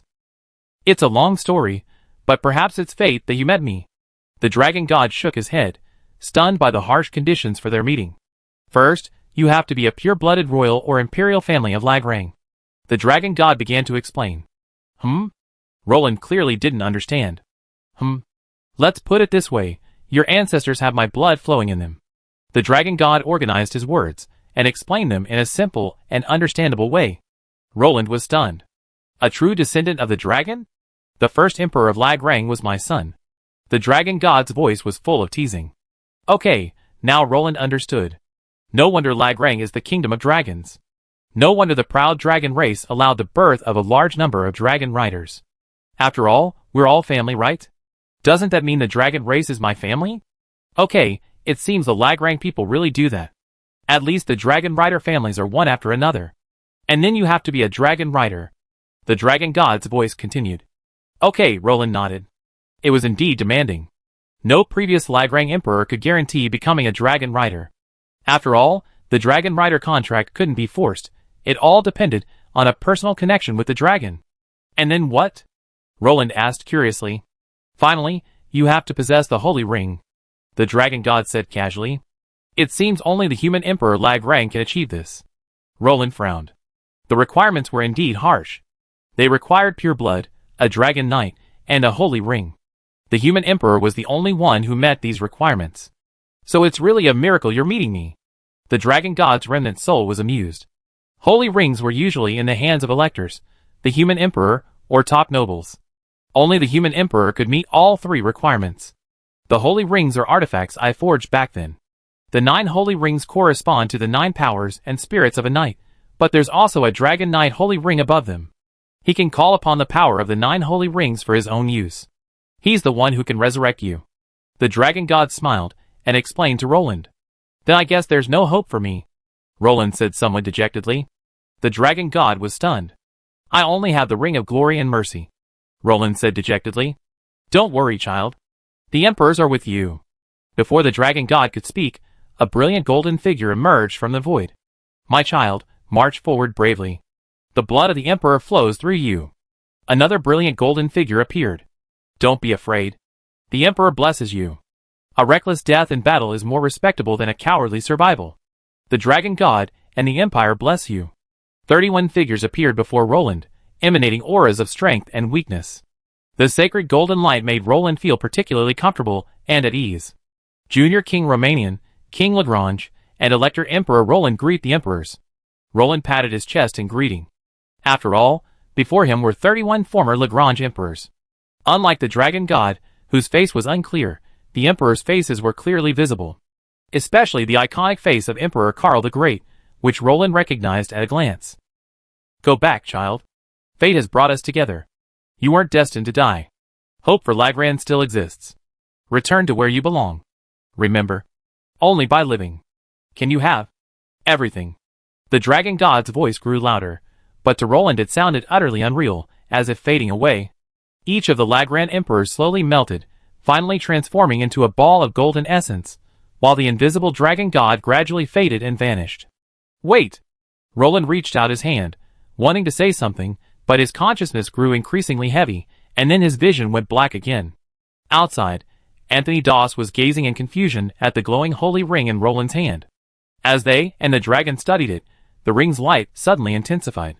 The blinding light forced Anthony Doss and Kurt to step back and shield their eyes. Huh? What happened? Kurt stared at Roland's corpse in horror. At this moment, Roland was slowly decaying. To be more precise, his flesh transformed into a ball of golden light and vanished. Soon, a pure white skeleton appeared, and fine golden lines crawled up his bones. His bones began to glow brightly, and his originally broken right arm also merged with his torso in the light. Chapter 592. Soon, the golden lines on his bones began to emit a golden glow, forming runes that swirled around his bones. As the runes rapidly flowed across his body, Kurt and Anthony Doss exchanged glances. Something's wrong. Let's retreat. Kurt dragged Anthony Doss back without hesitation. What's that? Anthony Doss asked, puzzled. I don't know, but I sense the presence and power of a god, Kurt said with some fear. After all, the disappearance of the gods in the Lord of the Rings world was a fatal blow to the dragon race. It was the dragon god's betrayal of the gods that brought the gods down from their pedestals. Ultimately, the dragon god's fall ushered in Ragnarok, and the gods either died or were banished. Therefore, the dragon race deeply resents the divine power, and the secrets involved are far-reaching. The dragon race originally fell under the rule of the beast god, but how could the dragons, beloved by heaven and earth, willingly submit to the beast god? They needed their own god. After the gods slew the dragons who attempted to become gods one after another, by chance, the first true dragon god was born. When the dragon god's divine fire ignited, the entire world was illuminated by a rich holy light. The throne of thousands of dragons paying homage to the gods made the gods restless. The dragon god is disliked by the gods of heaven and earth. He is a forbidden deity that should never have been born. His power makes the gods feel uneasy and at a loss. Finally, the dragon wars begin. 10,000 dragons slay the gods. The almighty gods are brought down by the dragon clan, giving other races a chance to rise, and the dragon clan ascends to the throne of the world. However, it won't be long before the already severely weakened dragon clan retaliates with humans, elves, dwarves, and other intelligent races. The defeated dragon clan retreats to Dragon Island, never to be seen again. One can only say that the dragon clan is merely plotting to benefit the nation. However, after the founding of Lag Lang, the dragon god's bloodline somehow appeared in the first Lag Lang human emperor. With the appeal of this bloodline, Lag Lang quickly gained the support of the dragon clan and became a vast empire. Alive? Kurt suddenly exclaimed. After all, the dragon's eyesight was still very strong. Through the dazzling energy, he clearly saw white flesh growing, and soon flesh and bones covered Roland's body again. Huh? Anthony Doss was obviously stunned. That thing didn't look like resurrection magic, so how could it resurrect the king? But Anthony Doss soon became excited. After all, a dead king would not benefit him or the entire kingdom. Stay away, don't disturb him. He might have divine favor and protection, but triggering divine punishment is more than we can handle. Kurt immediately moved further away. After all, he knew his own limitations. Not all dragons could stand up to gods. Oh. Anthony Doss nodded repeatedly. He didn't want to be accidentally killed by the one he was about to pledge his allegiance to. That would be a disaster. No. This power? The dragon god. Kurt suddenly prostrated himself reverently, kneeling beside Roland. Clearly, Kurt was completely convinced by Anthony Doss's account of the dragon god's bloodline flowing through the Legrand royal family. The dragon god's power. This. Kurt rambled incoherently at Anthony Doss, his dragon eyes darting wildly. I already told you. There's a hint of the dragon god in our blood. Anthony Doss shrugged, clearly feeling helpless. After all, when he first said he had a hint of the dragon god's bloodline, all dragon riders were related to the royal family, Kurt hadn't believed him. And now, the entire dragon was doubting their lives. After all, judging by their bloodline, this cowhorse human in front of them was even more closely related to the dragon god than he was. It was outrageous. Compared to a human and a human was more dragon-like. It's quite unexpected. Kurt nodded. Ouch. Dos was in a forest, roaring at a giant claw bear before him. He spread his wings and opened his mouth wide, trying to show off his size and intimidate his foe. Little did he know that his terrifying bloodline aura was already sending shivers down the spines of the beast before him. With his roar, the already frightened giant claw bear clutched its head and lost control of its bowels. It curled up on the ground, whimpering, the pressure from its soul preventing it from even thinking of overstepping its bounds. Ouch! Dos had no idea what was happening. Seeing the giant claw bear still standing before him, he unleashed a dragon's breath. The giant claw bear, howling and spitting at the dragon's breath, fled from Dos's sight. Dos then triumphantly spread his wings, displaying his victory. This was also why Roland dared to send Dos away so casually. After all, no magical beast dared to touch a golden dragon cub. Anyone who dared to violate such a taboo would incur the wrath of the entire dragon clan. Word of the stray golden dragonling quickly spread throughout the forest, and soon dragon-blooded magical beasts, sensing its presence, arrived. Roar! A blade-winged earth dragon appeared. With a roar, it drove away the surrounding creatures, then prostrated itself before Dos, pledging allegiance to the royal family. Dos was the highest-blooded and only pure-blooded dragon the earth dragon had ever encountered. Dos examined the dragon, which resembled a giant dragon, with some curiosity. Its wings had degenerated into two guillotines at its sides. Its thick, sharp wings could no longer propel it into flight, but by blood, it was still a sub-dragon. Roar! Before Dos could get a closer look, another sharp dragon roar erupted. This time it was a wind-type wyvern. As the most widespread and numerous true dragon species, wind-type wyverns are one of the few true dragons an average person would ever encounter. After landing, it crouched respectfully at Dos's feet, its demeanor swaying like a loyal dog. Its wagging tail made it hard to associate it with dragons. Soon, several wyverns and sub-dragons gathered around Dos. Dos watched with satisfaction as more and more dragons arrived. Suddenly, his eyes lit up. He missed his knight. He would bring his men to rescue his knight. It's almost over. Kurt whispered to Anthony Doss, watching Roland, now in human form. What should I call him later? Anthony Doss rubbed his hands shyly. After all, it was his first time seeing a living king. Kurt stared at Anthony Doss in disbelief. This is your king. You ask me? Who should I ask? Ahem. The golden light suddenly dissipated. The next second, Roland sat up, coughing violently. He glanced around warily, and the next second, his eyes met Anthony Doss's. Roland instinctively reached behind him for his weapon, but found nothing. He then gave an awkward yet polite smile. You are? Roland, ever the wisest of circumstances, clearly noticed Kurt, the Thunder Dragon, behind Anthony Doss. Following his heart, he immediately switched to honorifics, ready to negotiate. After all, he didn't know if he was still in Middle-earth, or at what point in time. Your Highness. Welcome back from the darkness. Anthony Doss knelt on one knee, sword in hand, and performed a knight salute before Roland could speak. Behind him, Kurt also politely prostrated himself and bowed his head. Thunder Dragon Kurt, greeting the heir to the Dragon God's bloodline. Kurt whispered. Chapter 593. Who are you? Roland stroked his automatically repairing dragon armor, gazing questioningly at Dos Anthony and the dragon beside him. The unfamiliar dragon rider clearly made his heart skip a beat. He was powerless to stop a dragon rider's attack at that moment. Dos Anthony of the Dragon Rider family. Dos Anthony of the Anthony family greets His Highness the Elector. Dos Anthony knelt down. He clearly didn't address Roland as King of Romanian, but rather as Elector. After all, the title of Elector was far more prestigious than that of King. It was clear Dos Anthony had a good family upbringing.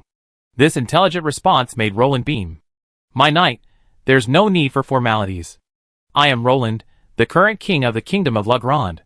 Roland had tried to help Dos Anthony up, but his legs gave way, and he nearly fell. He had intended to demonstrate his courtesy, but he had actually backfired. However, Dos Anthony was tactful enough to help Roland to his feet. He clearly knew Roland was weak, a common ailment with all resurrection abilities. Few resurrected people would be fully alive and kicking. Your Highness, you're truly impressive. You managed to hold your own against 3 level 6s at level 4. Dos Anthony, trying to lighten the mood, began to praise Roland. He noticed the various skills of 3 attributes, so he assumed there were 3 level 6s. After all, orcs rarely possess dual attributes, and those who reached level 6 were truly exceptional among orcs. Alas! How could there be 3? 2 level 6s couldn't hold their own. Roland waved his hand modestly, but his eyes were filled with pride. How many level 4s could truly outmaneuver a level 6? Let alone a 1-on-2. This was even more impressive. Oh! That's truly impressive. Dos Anthony, driven by the notion of everyone lifts a sedan chair, immediately chimed in, showering Roland with compliments that were truly satisfying. Roland nodded, deeply impressed. Dos Anthony's flattery had nearly convinced him that his inability to defeat the two was simply bad luck, or else he could at least have perished alongside them. Off to the side, Kurt watched the Dragon Knight become Philistin, his face filled with shock and embarrassment. When had the mighty Dragon Knight become so insolent? Look at his expression. It was completely different from the righteous one they first met. Outrageous. Kurt shook his head, truly baffled by humans. Your Highness, what are your plans? Dos Anthony asked respectfully. By the way, where did you find me? Roland asked curiously. After all, he'd never known where he died, which was a bit frustrating. We found your remains west of the Misty Mountains. Dos Anthony nodded. Have you seen my dragon? Roland asked nervously. After all, sending Dos away was a desperate decision. Now that he was alive, losing his dragon would be a problem. Dragon? Your dragon? Dos Anthony's brain raced for a moment before realizing Roland was a dragon rider. Oh, right. Where's his dragon? Your dragon. Dos Anthony waved his hands around for a long time, unable to speak. After all, it seemed he had no idea where his dragon was. After all, they had never encountered one. Kurt, speechless, glanced at the two men as they exchanged words. He thought to himself, these two dragon riders must be useless. They didn't even understand the most basic things about being a dragon rider. Kurt's heart twitched as he thought about it. He was also a powerful thunder dragon. How could he have been so blinded by Dos Anthony's trick into signing a dragon rider contract? What a lie. Is it possible that the dragon rider contract can sense the position of the knight and the dragon? Kurt looked at the two men with a look of idiocy. Oh my god. That's right. The two nodded repeatedly, their hearts filled with shock, as if it were their first day as dragon riders, only now realizing there were other ways to play dragon riders. Or, the dragon flute. Could it directly summon a dragon? Kurt asked cautiously. After all, their limited knowledge didn't make them look like true dragon riders. Holy crap! That's even possible, Roland exclaimed. Yeah, I just remembered that. Dos Anthony slapped his thigh excitedly, pointing at Kurt. And you? My friend. You're the true dragon rider partner. So where's your dragon flute? Kurt and Dos Anthony turned to Roland. Of course. Roland confidently reached into his arms, then felt a sense of loneliness. He then remembered that he hadn't used the dragon flute as a medium when he made the contract with Dos, so he didn't have a dragon flute himself. My dragon, and I don't have a dragon flute. Roland awkwardly withdrew his hand from his arms, and a complete silence fell. Sure enough, a moment of cheerfulness only led to a lifetime of introversion. Dos Anthony and Kurt stared at each other in amazement. What a bizarre dragon knight combination. How did they manage to make a contract without a dragon flute? Did you abduct a young dragon? Kurt's guess was incredibly close to the truth. After all, apart from young dragons, the sole power of other dragons was too immense to successfully make a contract without a dragon flute as a medium. Enough. Kurt!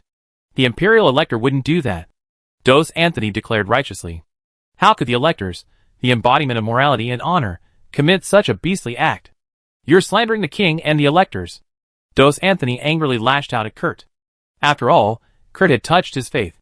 I'm sorry, Your Highness. I need to apologize. Kurt bowed his head and apologized. This completely silenced Roland's question of how did you know. Roland opened his mouth, unsure of what to say, but he decisively gave up on telling the truth. After all, that would be too much of a slap in the face of his younger brother, and would damage the elector's reputation. Then I guess we have to rely on the contract to find him. Kurt shook his head. They could only rely on their Dragon Rider contract to find him. What should we do? Roland asked anxiously. After all, if such a naive golden dragon were lost, it would be truly. What if something went wrong? What Roland didn't know was that Dos was currently doing quite well, with at least a dozen dragon-blooded minions under his command. Besides lacking giant dragons, he even had several flying dragons of the true dragon clan. Not to mention the lesser-tiered sub-dragons. Dos was currently searching for Roland's murderer, relying on the regicide certificate left by his knight. The regicide certificate and the dragon blood curse have similar effects, but one is a blood curse inherent to the dragon race, while the other stems from the ancient royal bloodline. All Logron nobles carry a trace of the dragon god's bloodline. Chapter 594. Ale! Dos's clear dragon roar echoed. Though its childish voice lacked majesty, no one dared to underestimate its intimidating power. Roar! Over 20 dragons roared in anger, and all creatures in the forest fled. After all, no blind monster dared to stand in the way of the dragons. Ale! Crack! The earth dragon's mighty body smashed the century-old tree in half, snapping it in half. A puff of white air spurted from the nostrils of the enraged dragons. They obeyed the Emperor's command, crossing towering mountains and steep cliffs to exact revenge on the orcs, who dared to defy the Emperor. Ale! Dos flapped his wings, his graceful form gliding through the air. Clearly, he had sensed the Kingslayer's location. Roar! Amidst the long dragon roar, the dragons looked up at Dos, and as his roar played, they began to rush towards a single destination. Roar! The scorching dragon's breath swept across the land, burning the orcs hiding in the caverns to shreds. Instantly, the stench of charred corpses emanated. Bang! A heavy dragon claw slammed down, its claw imbued with dragon power, carrying a dazzling shadow as it slammed into the cavern entrance. The rocks above the entrance crumbled, and a thick cloud of smoke rose. When the smoke cleared, the original cavern had collapsed. Roar! The earth dragon roared to the heavens, its surging dragon power sending the surrounding trees flying. Langer and Docker were unaware that the golden dragon Roland had released had gathered a swarm of dragons from the Misty Mountains, and was charging towards the Orc Kingdom. Their worst fears had finally come true. The golden dragon's terrifying appeal had united the previously independent dragon species. A bloodbath was about to unfold. Dos led his newly minted comrades in a mighty procession towards their goal. They ruthlessly destroyed every orc settlement they encountered along the way. Every orc was mercilessly slaughtered. Along the way, the earth dragon's claws were stained a dark purple with orc blood. Sniff, sniff. Dos strained his nose to inhale the air. He would never forget or misremember the stench of the two orcs who had killed his knight. Roar! Dos, his neck raised, growled at the dragons, then landed in front of a dark cave entrance. The strong stench of orcish body odor emanated from within. Dos frowned, his dragon eyes filled with a human-like revulsion and disgust. After all, those damned orcs had killed his knight. He turned to look at the fire dragon nearby. The fire dragon prudently approached the cave entrance and unleashed a powerful breath. The surging breath flowed deep into the earth, and a shrill wail echoed faintly from the cavern. Roar! Dos, who was roaring and snarling, suddenly felt as if his throat was being strangled. He discovered that his Dragon Rider contract had reactivated. Their souls had once again connected. Ouch! Dos landed on the ground and wagged his tail. Clearly, while he didn't know why Roland had suddenly returned to life, he was in a good mood. He even looked at the gate of the Orc Kingdom with a radiant expression. However, this didn't hinder Dos's bloody revenge plan. After all, his knight had indeed died once. Although he didn't know why he suddenly came back to life, it didn't conflict with Dos's revenge on the orcs. Dos, eager to return to his knight, was overcome by hatred, his yearning for Roland. He would bring the bodies of the sinners to his knight as a gift for his rebirth. Their remains were the best gift. Roar! A tender dragon roar echoed, signaling the official start of a golden dragon's revenge. Ouch! A riot of dragon breath erupted into the tunnel, ripping the stone caverns apart and cracking. The crumbling passageway was filled with the charred remains of the orcs. Ah! After attacking for a long time without success, Dos and his companions realized these orcs were determined to retreat into their shells. The blade-wing earth dragon roared and slammed into the tunnel. Crack! With a teeth-grinding sound of stone rubbing against stone, the earth dragon's massive body forced its way in. Earth-yellow dragon energy emanated from its body, compacting, strengthening, and expanding the passage. Soon, with the blade-wing earth dragon clearing the way, the passage was wide enough for a full-grown dragon to enter. Whoosh! As Dos entered the underground world, he was greeted by the blade-wing earth dragon's brilliant breath, wantonly wiping out the orcs darting in and out of the caves. Orcs struck by its breath were quickly petrified and then disintegrated. Crack! One after another, dragons and WRMS stepped on the remains of the orcs and entered the underground kingdom.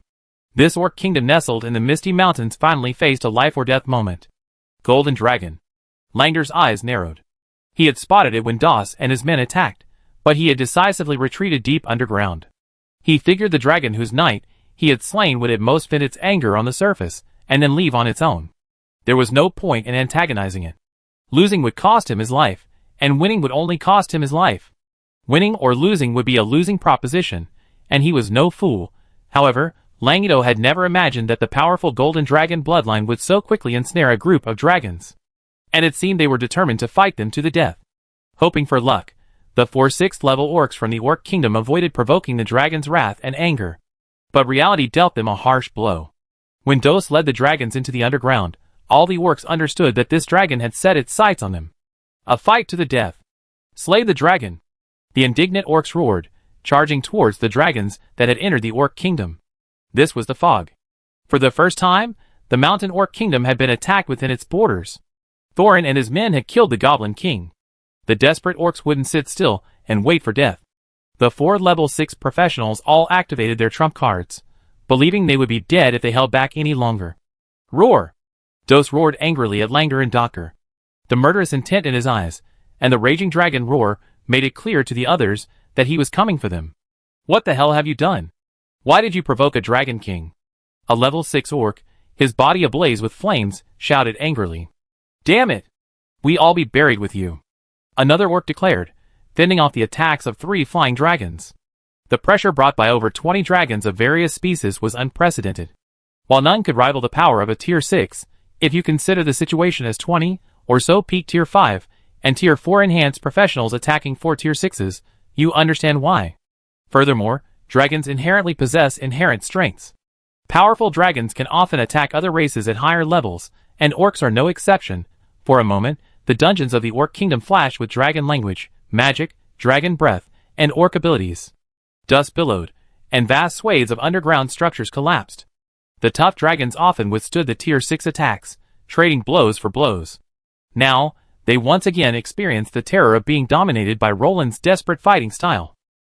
Furthermore, due to the siege of the dragons, the orcs, though reduced to only 4 Tier 6 fighters, were unable to break the deadlock due to the fragmented battlefield and lack of coordination. Chapter 595. Roar!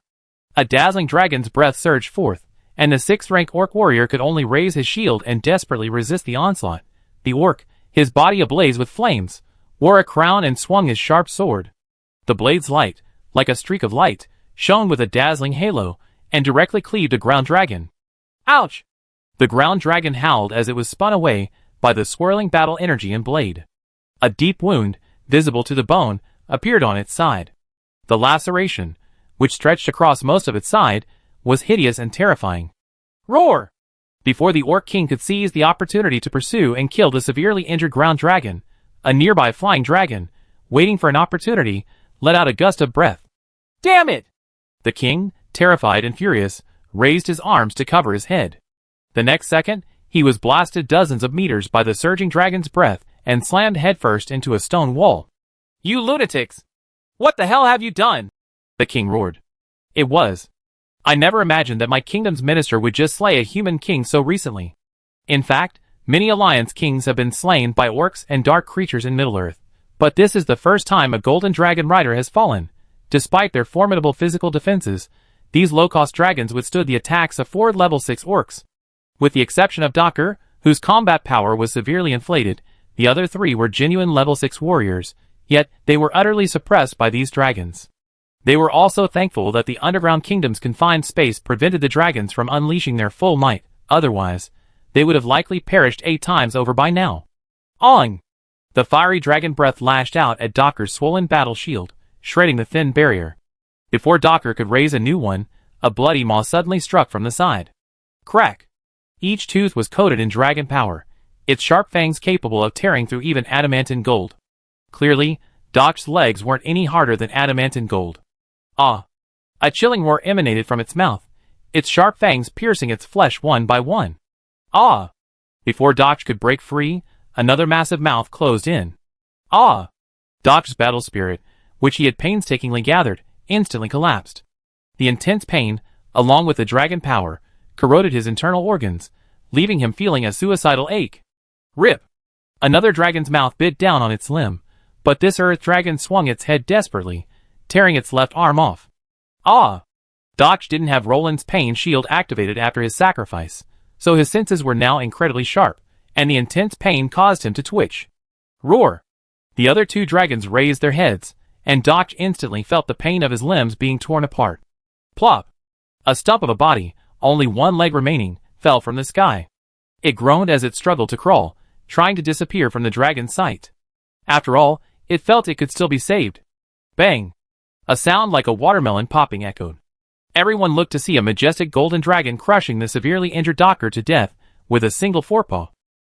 The 3 remaining orcs frowned, a wave of grief washing over them. Then, looking up at the golden figure, their hearts sank. I have no grudge against the dragons. The Orc King roared. Everywhere he looked, the remains of orcs lay scattered across the ground. Even one of the kingdom's only 4 6th level orcs had fallen. No grudges? Dos narrowed his eyes. In his ancestor's form, he was now a young man, able to speak. With a look of disdain and mockery on his face, he snorted at the ugly half-orc. Kingslayer. There's another one. Dos narrowed his eyes at Langdor. He clearly remembered the 2 6th level knights, who surrounded and attacked him. If only he were stronger. Rage overwhelmed Dos's reason. Awing! A passionate dragon roar echoed throughout the misty mountains. Crack! The earth trembled slightly. The next second, the earth and rock shifted, and a golden beam of light shot straight up into the sky. The entire dungeon collapsed under Dos's furious blow. Boom! A thick dragon claw broke through the earth. Awing! Shaking off the dirt, the first earth dragon to emerge roared to the sky, as if welcoming the birth of a new king. Boom! Explosions echoed around Dos, and the buried dragons broke free and returned to the surface. Huh? The dragons bowed their heads, quietly awaiting Dos's command. Run away! An obscure dragon voice echoed, and Dos's dragon face twisted. These orcs were truly decisive. Seeing the situation getting dire, they abandoned the other orcs in the kingdom, and simply tore through space to escape.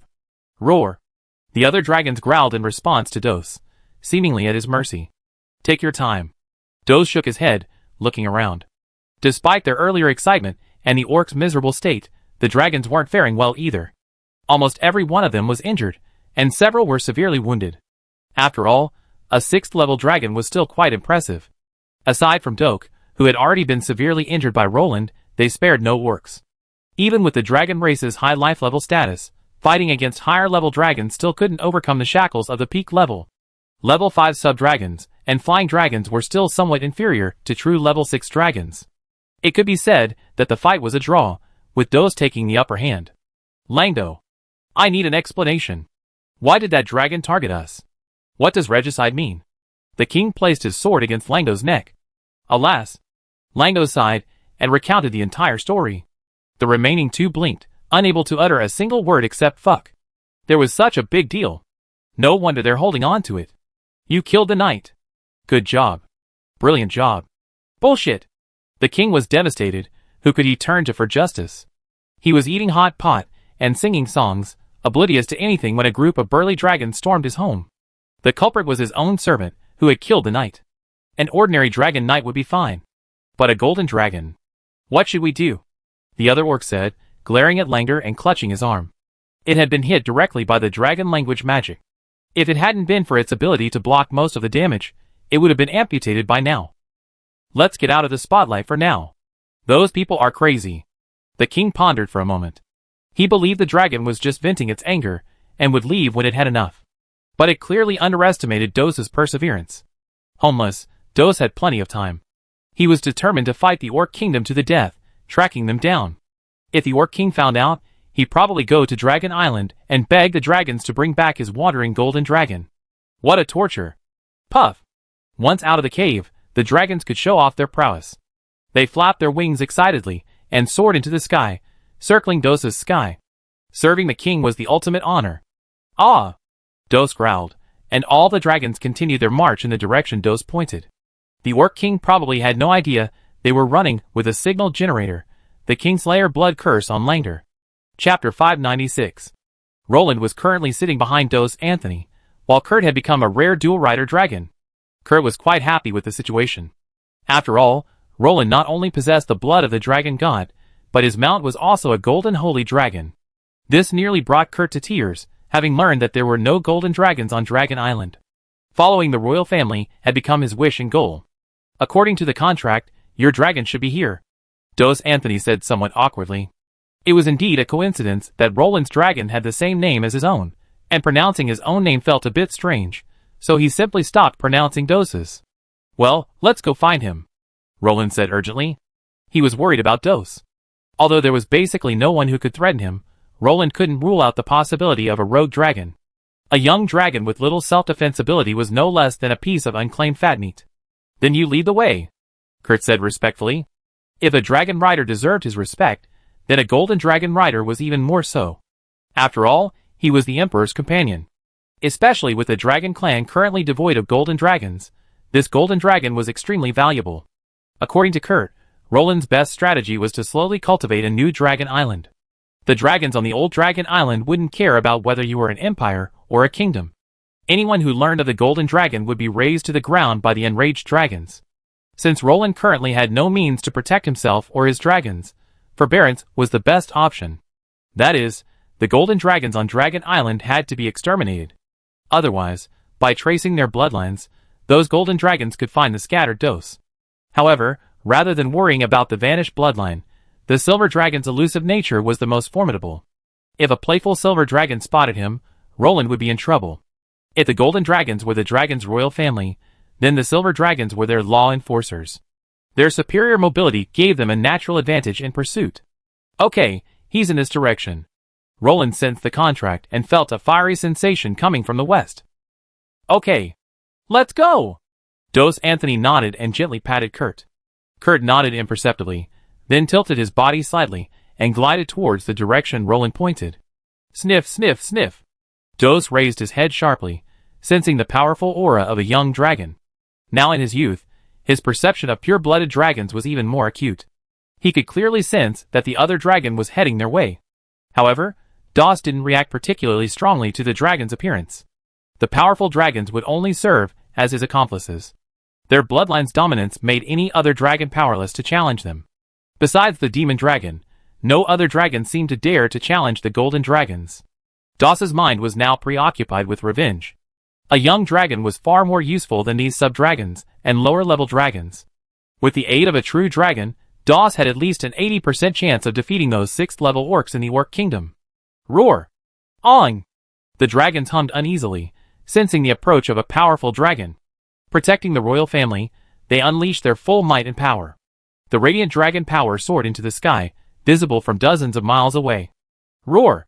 Doss growled, commanding the dragons to be quiet. No, what's going on here? A dragon gathering? A dragon god festival? Kurt grumbled.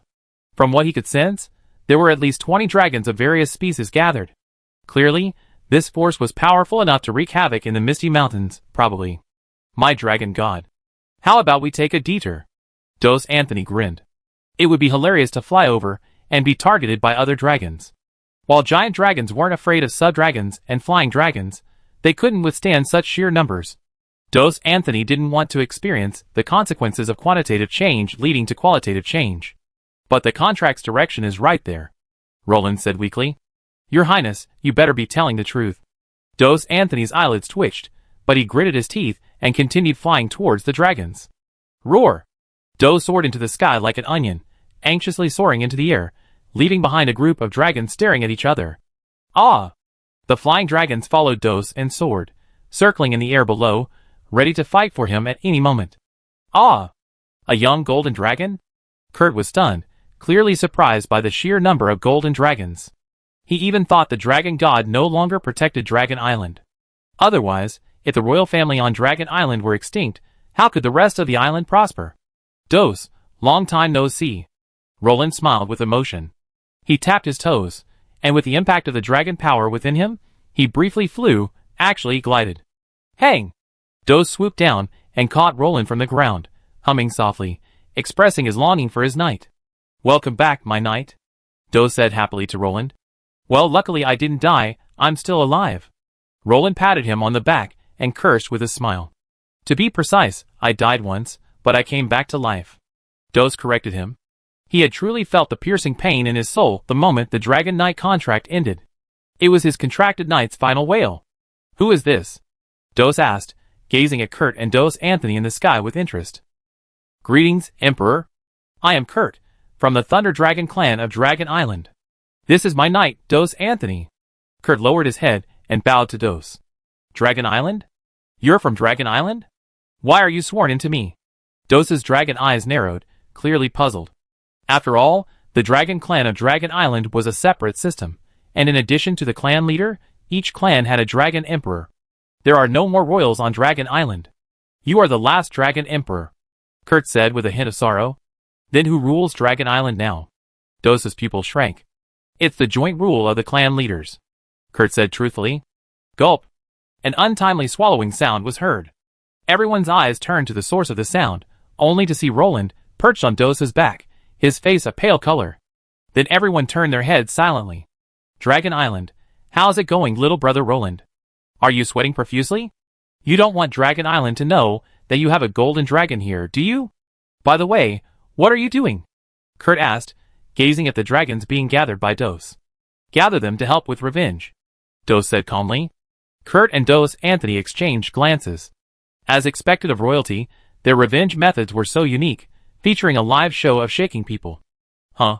Roland looked at the sub-dragons and flying dragons, and a thought came to his mind. I advise you not to target them. I can only summon their allegiance, but that doesn't mean I can force them to give up their pride. Dos's voice echoed in Roland's mind. Roland was stunned, having forgotten they were currently in a state of telepathy. He originally planned to exploit a bug, but now that was out of the question. Not every dragon is willing to form a contract with a human. It's all about chemistry, you can't force it, Dos explained calmly to Roland. Chapter 597. As a golden dragon, if it weren't for Roland's life-saving grace from hatching him, and Roland's own dragon god bloodline, Dos wouldn't have signed a contract with Roland. Okay, so what are the battle records of these dragons you summoned? Roland asked curiously. That orc kingdom has been destroyed, Dos said calmly. The cold voice made Roland shudder, and he couldn't help but sigh at Dos's efficiency. The power of the dragons once again made Roland envious. 3 of the 4 6th level orcs escaped. One of your killers was torn to pieces by us. Dos narrowed his eyes.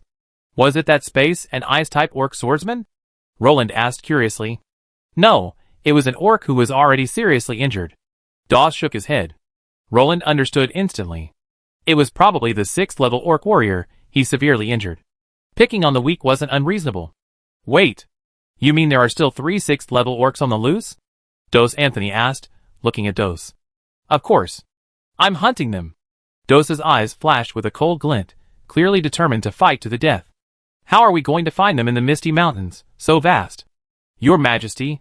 Kurt asked, looking at Dos. They once attacked my knights. The Kingslayer curse will lead me to them. Dos looked at Kurt. So where are they now? I'm at your service. Kurt bowed respectfully to Dos. I'm hunting them. They can't escape. My knight. Why don't you get on? Dos flicked his long dragon tail and lay on the ground, motioning for Roland to ride on his back. The Kingslayer blood curse will easily catch up to them. They can't get away. Dos narrowed his eyes. Are you sure we can fight now? Your strength. A sudden interruption would be troublesome, Roland said with some concern. After all, Dos's power depended entirely on how long his ancestral spirit could maintain itself. It had to be said that the Dos ancestors were quite rebellious, and the duration of their stays was not fixed at all. It's okay, I just try to minimize my attacks. Dos shook his head. He still had plenty of strength left. If he didn't attack carelessly, it wouldn't take much to maintain this form. They will pay the price, Dos Anthony said coldly, gripping his dragon spear. Regicide revenge. A fight to the death. Dos Anthony's dragon spear differed slightly from Roland and his companions. Roland and his companions' dragon spears all had 6 or 8-sided spikes, while Dos Anthony's had a standard spike tip. However, unlike Roland and his companions, his dragon spear had a battle axe and halberd on either side, making it a rare axe lance. Compared to most dragon spears, which were designed for thrusting, Dos Anthony's was better suited for swinging. I understand. Emperor. Kurt and Dos's thoughts collided. It was unclear what Dos said to Kurt, but Kurt, carrying Dos Anthony, suddenly turned and soared into the sky. What are you doing? Roland stared at Kurt's back, puzzled. In order to prevent those rats from escaping again, it is better to block their route in advance. After having the advantage of the blood curse to grasp the position of the orcs, Dos directly sent a dragon knight to intercept them in advance. Dos, who had already budgeted the time, estimated the time node when the 3 parties would meet, and he planned to attack from both sides. The vast space outside is just suitable for the dragons to display their true combat power to the greatest extent. Ah! Dos roared, and the dragon set off again. Roland witnessed the dragon race's savage side. The massive earth dragons led the way, pushing forward along the way. Ancient trees were broken by their lazy limbs, and their sharp claws crushed the trunks into sawdust. Roar! The dragons leading the way roared. They didn't try to display their dragon might, but instead used their low roars to repel the surrounding beasts. The dragon roars didn't cause any trouble, which pleased Dos immensely. After all, it was a rare opportunity to show off his prowess in front of his knights. I didn't realize you were such a jerk. Roland shrugged with a grin. If Dos and the others were to touch the orcs' faces like this, they wouldn't even know it. The dragons, completely subdued, were like a herd of large beasts. Besides making a loud noise, they didn't betray anything. The orcs would surely be surprised. Go! The orc king cried in agony. His kingdom was destroyed. His men suffered heavy casualties. He had no choice but to flee, abandoning his wife and children. Those insane dragons were willing to exterminate his entire race for a mere human dragon rider. Look at what you done. Another orc angrily addressed the remaining Langdor. He believed they had brought death and disaster upon the kingdom. They had brought the dragon's wrath upon the kingdom. The young man had a promising future. He had guessed the answer so quickly. Furthermore, if he had known Langdor was under a blood curse, he would have killed him immediately. After all, the blood curse was what kept Death chasing them. If Langdor was killed or separated from the others, Roland and his men would have a hard time catching the other two. Sorry. Langdor apologized with a hint of sadness. The kingdom had been overrun by dragons in an instant. They didn't even have the courage to seek revenge now. Being besieged by a group of dragons clearly put them on the dragon clan's blacklist. He clutched his long sword and even considered turning back for a desperate fight. Let's go! Let's head north right now. Where's Fort Gamada? The king had no choice but to head north to avoid the spotlight. With the fortress's protection, those dragons wouldn't dare to act recklessly. The more the 3 of them thought about it, the more they thought the northern orc fortress would be a good place. Surely those frenzied dragons wouldn't be able to pursue them anymore. Huh?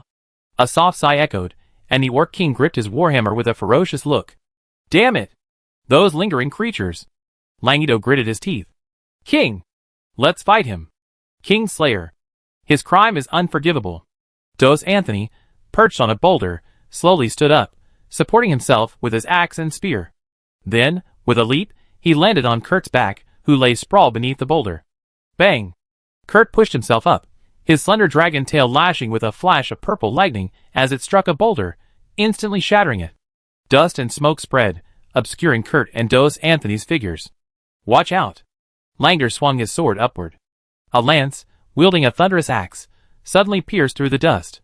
The sixth-rank orc, an earth-attributed warrior, who had blocked the blow, raised a massive shield 2 men tall and fiercely blocked Dos Anthony's attack. Clang! With a sharp clash of metal, the axe was deflected by the shield, its lightning dragon force scattering across the surrounding open space, creating countless craters in the rising dust. Boom! Before it could even get a clear look at Dos Anthony, who had been repelled, a dragon claw suddenly swung out, and purple lightning scratched fine lines on its shield.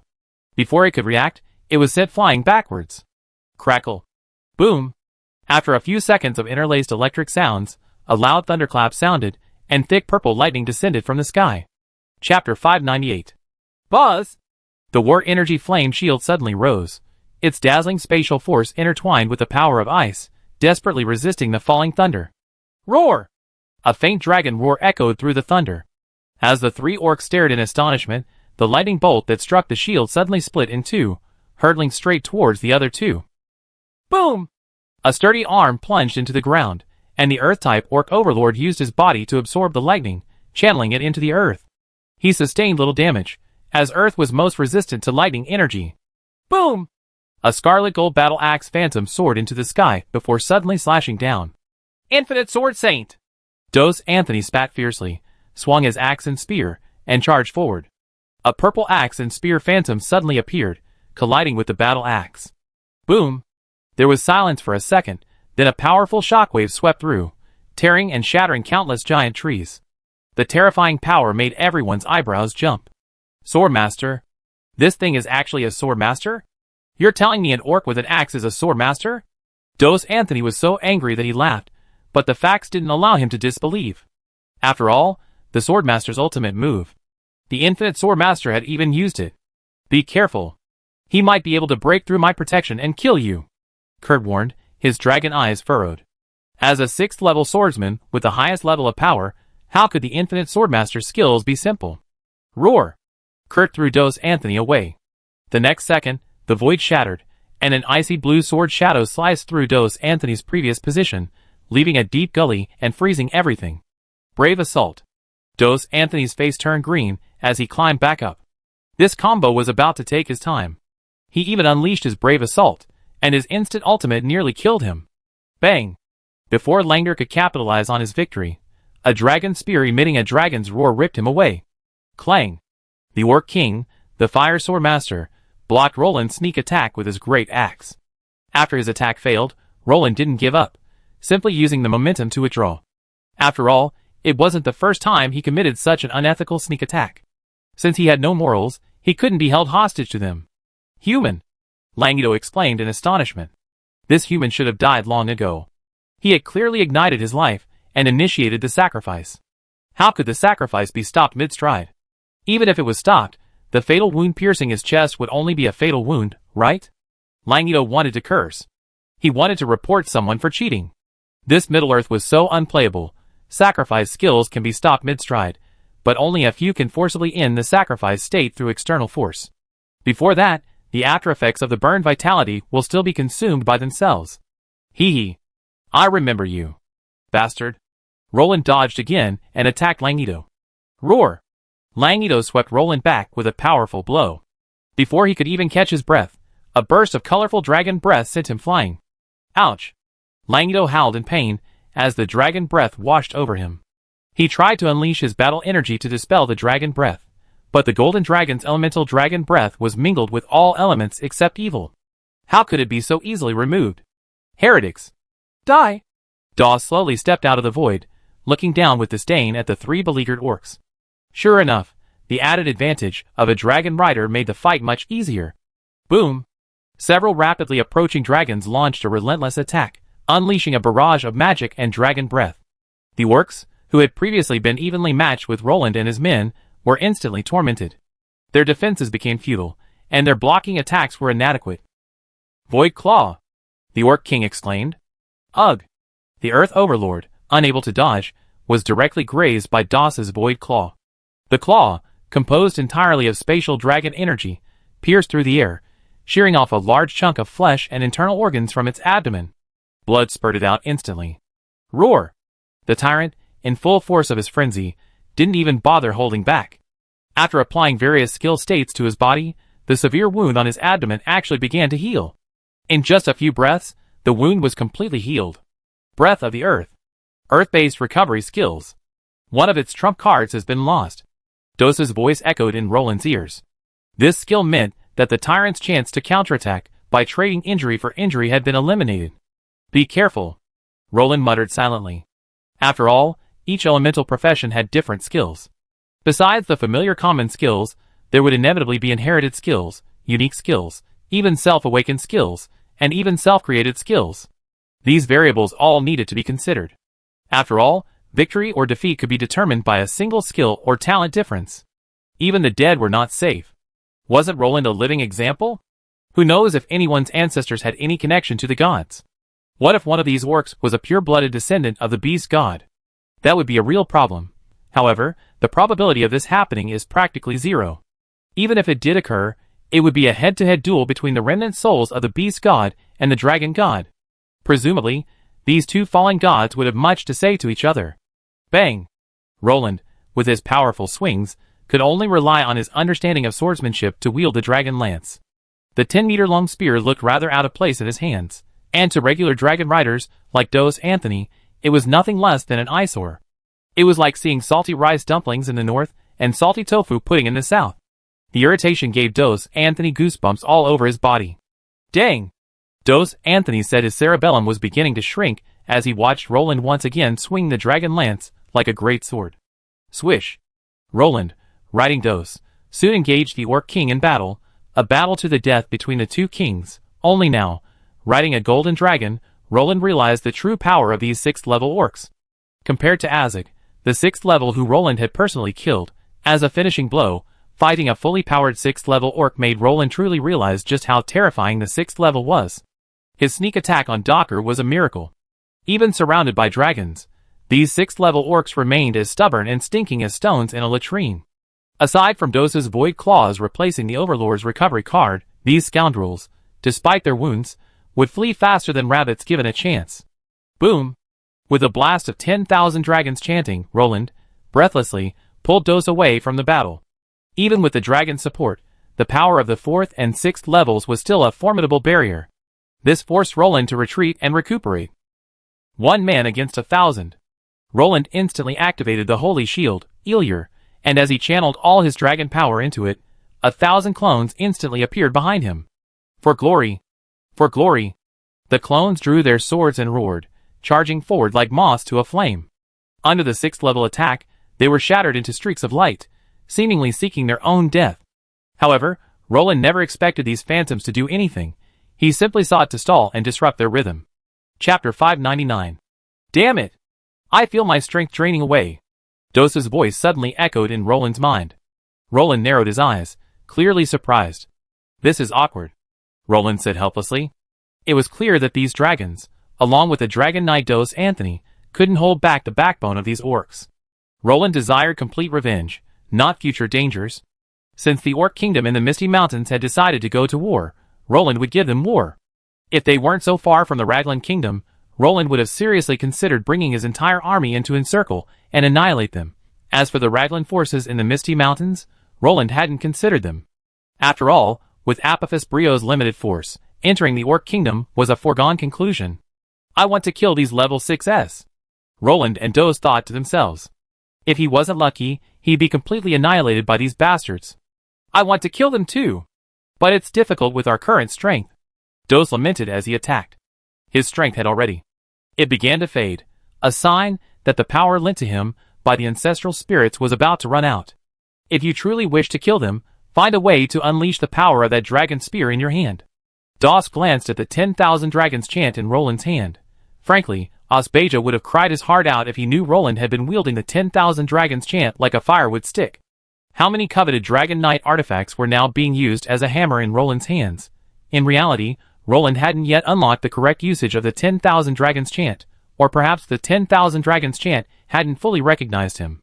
Remember, the 10,000 Dragons chant is an artifact from Middle-earth. And Ilyur and the Holy Rings are artifacts from the Lord of the Rings. The system automatically helped Roland recognize the artifact as its master, allowing him to unleash its true power. However, the 10,000 Dragons chant was a local artifact, and the system couldn't intervene, so the task of conquering it lay with Roland himself. What should I do? Roland gazed at the golden dragon spear. The intricate patterns on it seemed to speak of the dragon race's greatness and majesty. I don't know. This is the Dragon Knight's sacred weapon. You can only comprehend it on your own. Doze shook his head. You can try to communicate with him. The sacred weapon is spiritual. Doze's voice echoed in Roland's mind. I try. Roland nodded. He pulled Doze out of the battle circle, leaving the battlefield to the others. They wouldn't be able to achieve any results soon anyway. The dragons, who had been suppressing the orcs, were increasingly wounded as time went on. The war of attrition had led to a gradual equalization of the combat power between the two sides. It proved that a level 6 beast was indeed not something that high-level and super beasts could easily defeat. Roland immersed his consciousness in the 10,000 Dragons chant, but the next second, he felt his mind go blank. Then his vision went white. This is... Roland slowly floated into the void of a silvery white space. What's going on? Where is this? Roland asked in panic. Could it be that he traveled through time by communicating with a divine artifact? Little one? Are you a dragon rider? A resounding voice echoed in Roland's ears. Huh? Roland was clearly nervous. The aura of the Dragon Rider contract? Truly an ancient contract. I thought dragon riders no longer existed. The voice drifted in and out, seemingly both near and far away. But Roland still had to praise your accurate judgment. If he hadn't come to Middle-earth, there really wouldn't be any dragon riders here. Yes, sir. I am a dragon rider. Roland could only humbly say. He had tried everything to drag his consciousness out of this space, but to no avail. Well, honesty is a virtue a dragon rider should possess. What kind of dragon is yours? No. The voice's owner, clearly unsure of what they had discovered, grew agitated. Your dragon. As the voice's owner's murmurs echoed, a complex golden magic circle suddenly emerged from Roland's consciousness. Roland peered. Holy crap. My dragon rider contract? Someone could extract it. Doesn't that mean this person's spiritual power is incredibly advanced? No. That means this person could forcibly strip me of my dragon rider contract. After all, if they could rip the contract from my soul, wouldn't it be difficult to undo it? You? Who are you? Who are you? The voice's owner and Roland suddenly spoke in unison. Sir, you speak first. You speak first. The two spoke again in unison. What kind of dragon is yours? This time, Roland remained silent, but the master of this space spoke anxiously. I'm a golden dragon rider. If I'm not mistaken, I should call you Uncle? Roland said boldly. After all, considering what he had done and the original owner of the gun, it wasn't hard to guess his identity. After all, the remnant of the dragon god's spirit remained, so this person seemed to be a god too. Do you know me? The voice hesitated. Dragon Rider Commander. Osbea? Guardian of the North? Roland asked tentatively. Hey! You got some good sense, kid. It was clear the voice belonged to Osbea. Hello, quasi-god Dragon Rider Commander. Roland said respectfully. It was hard not to be respectful. This man had ignited the divine fire and condensed his godhood through sacrifice. If his dragon energy hadn't been consumed by his attack before it could be transformed into divine power, leading to his death, he would have been the only true god in Middle-earth. By the way, what's the connection between your dragon and me? Osbea clearly felt the throbbing connection between the Dose bloodline in the Dragon Rider contract and his own. He's the son of your partner, Meyer. Roland shrugged and spoke truthfully. How is my old friend? Osbea was clearly unaware that his dragon had long since perished alongside him. He still believed the silver dragon, Meyer, was still alive. After all, he believed the fire demons were doomed by that true god's blow. He perished alongside you. Roland's mouth twitched, but he still told Osbea the cruel truth. Dragon god. How could it be? Osbea asked, puzzled. That blow didn't completely kill the fire demons. In the end, your partner perished with them. Only this child remained. And I found him, and accidentally hatched him 1,000 years later. Roland gave a brief account. Osbea was clearly stumped. Too much information was packed into just a few words. It was clear that the spirit of the true god needed some time. Sigh. Usbea's countless words finally turned into a sigh. Have you truly decided? The 10,000 dragons chanting is both power and responsibility. If left unchecked, it would be a disaster. Usbea's sudden appearance before Roland startled him. Even without a trace of the terrifying pressure emanating from this illusory silver figure, it still made Roland's hair stand on end. This was the suppression of the life level. The suppression of a god over a human. I made up my mind. I have a goal and a reason to keep fighting, Roland said sincerely, looking at Usbea. This was the first time he had ever looked directly at a true god. Even a mere remnant of a spirit still made his eyes ache and burn. Sigh. Usbea sighed softly. Chapter 600. The power of a divine weapon isn't so easy to master. Do you really think you can fully grasp this dragon spear? Usbea was a little doubtful. Before Roland could speak, he quietly tapped his chest. The next second, a dazzling shield-shaped ring flew out from his soul, followed by another shield-shaped ring. Finally, a golden shield was pulled out. Roland's pupils shrank. Divine weapon deprivation. This man can actually deprive me of control of my own divine weapon at the soul level. I'm so tired. What? Surprised? Usbea smirked, as if seeing through Roland's thoughts. Don't forget, I'm a god. My life level and soul power are many levels higher than yours. Depriving you of control at the artifact level is a piece of cake. Usbea smiled. By the way, your consciousness and thoughts are also transparent to me. Usbea reminded him. Roland was speechless. You claim to be a top figure, so why are you teasing a junior for no reason? Have you ever heard of interference between artifacts? Having too many artifacts isn't necessarily a good thing. If you can't balance their power, they interfere with your own, severely reducing your combat effectiveness. I don't think I should have that problem, Roland said awkwardly. After all, 3 of the 4 artifacts were given by the system. He's already using cheats, so why would he be afraid of that? Huh? Something's wrong with you, kid. Usbea was stunned, then surprised. You died once? But there's no trace of resurrection magic on your soul. How did you do that? That's not right. Usbea explained in astonishment. Ah! You have God's blessing? Wait! What the hell are these 31 Emperor marks? Usbea's voice was no longer calm. If Roland had luckily received God's blessing, he could understand, but having the marks of 31 Emperors in his soul was terrifying. 31 Emperor marks meant that you, little brother, would be protected by 31 Emperors whenever you go out. Before Roland could get a word in, Usbea screamed again. Oh my god! Dragon God. Your blessing is the dragon god's blessing? Usbea screamed. Alright. You are indeed the most suitable user of this dragon spear. Usbea's soul waved a hand, somewhat defeated. Thank you for your recognition. Roland bowed quickly. Don't thank me. This spear was your chance. I'm simply unleashing the power that once belonged to you. Usbea shook his head. Child, this spear's power isn't as gentle as those 3 divine weapons. Having experienced so much slaughter, it's become fierce and overbearing. Of course, you should be able to handle it. After all, the blessings you possess are beyond his reach.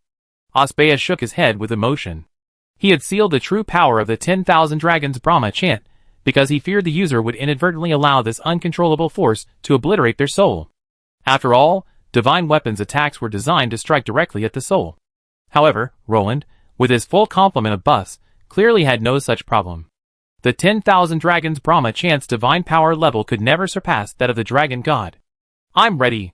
Roland nodded. I sense a deep-seated hatred in you.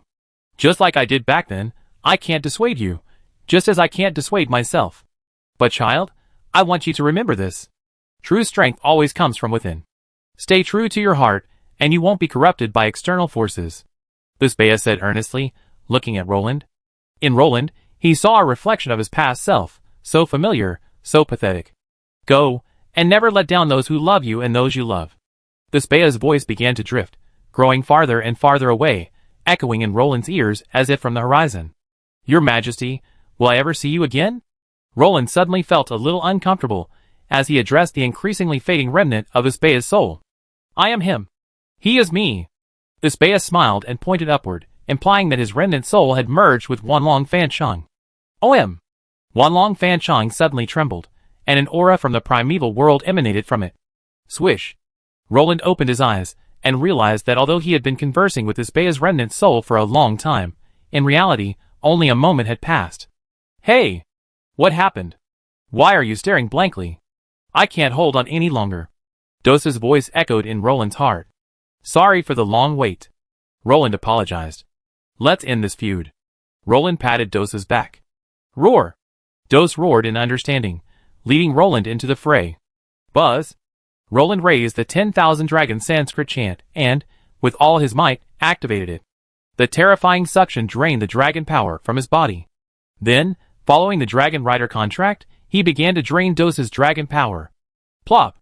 Dos, flying low, suddenly shuddered and shrank to arm length. The force perched on the dragon's back also descended from the sky, clutching the 10,000 dragon Sanskrit chant and slamming him into the face. After rolling several times to dissipate the impact, Roland gritted his teeth as he gazed at the now illuminated golden and silver dragon spear in his hand. Die! He single-handedly confronted the Orc King, who had just been repelled by Dos Anthony. Bang!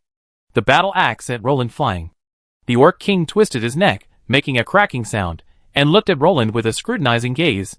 King versus king. Fair enough. It spoke to Roland with a sly grin, then immediately charged, axe raised. After all, Roland wasn't riding a dragon, and was only a 4th-level paladin. He believed that defeating the kidnapped human king might be leverage for their escape.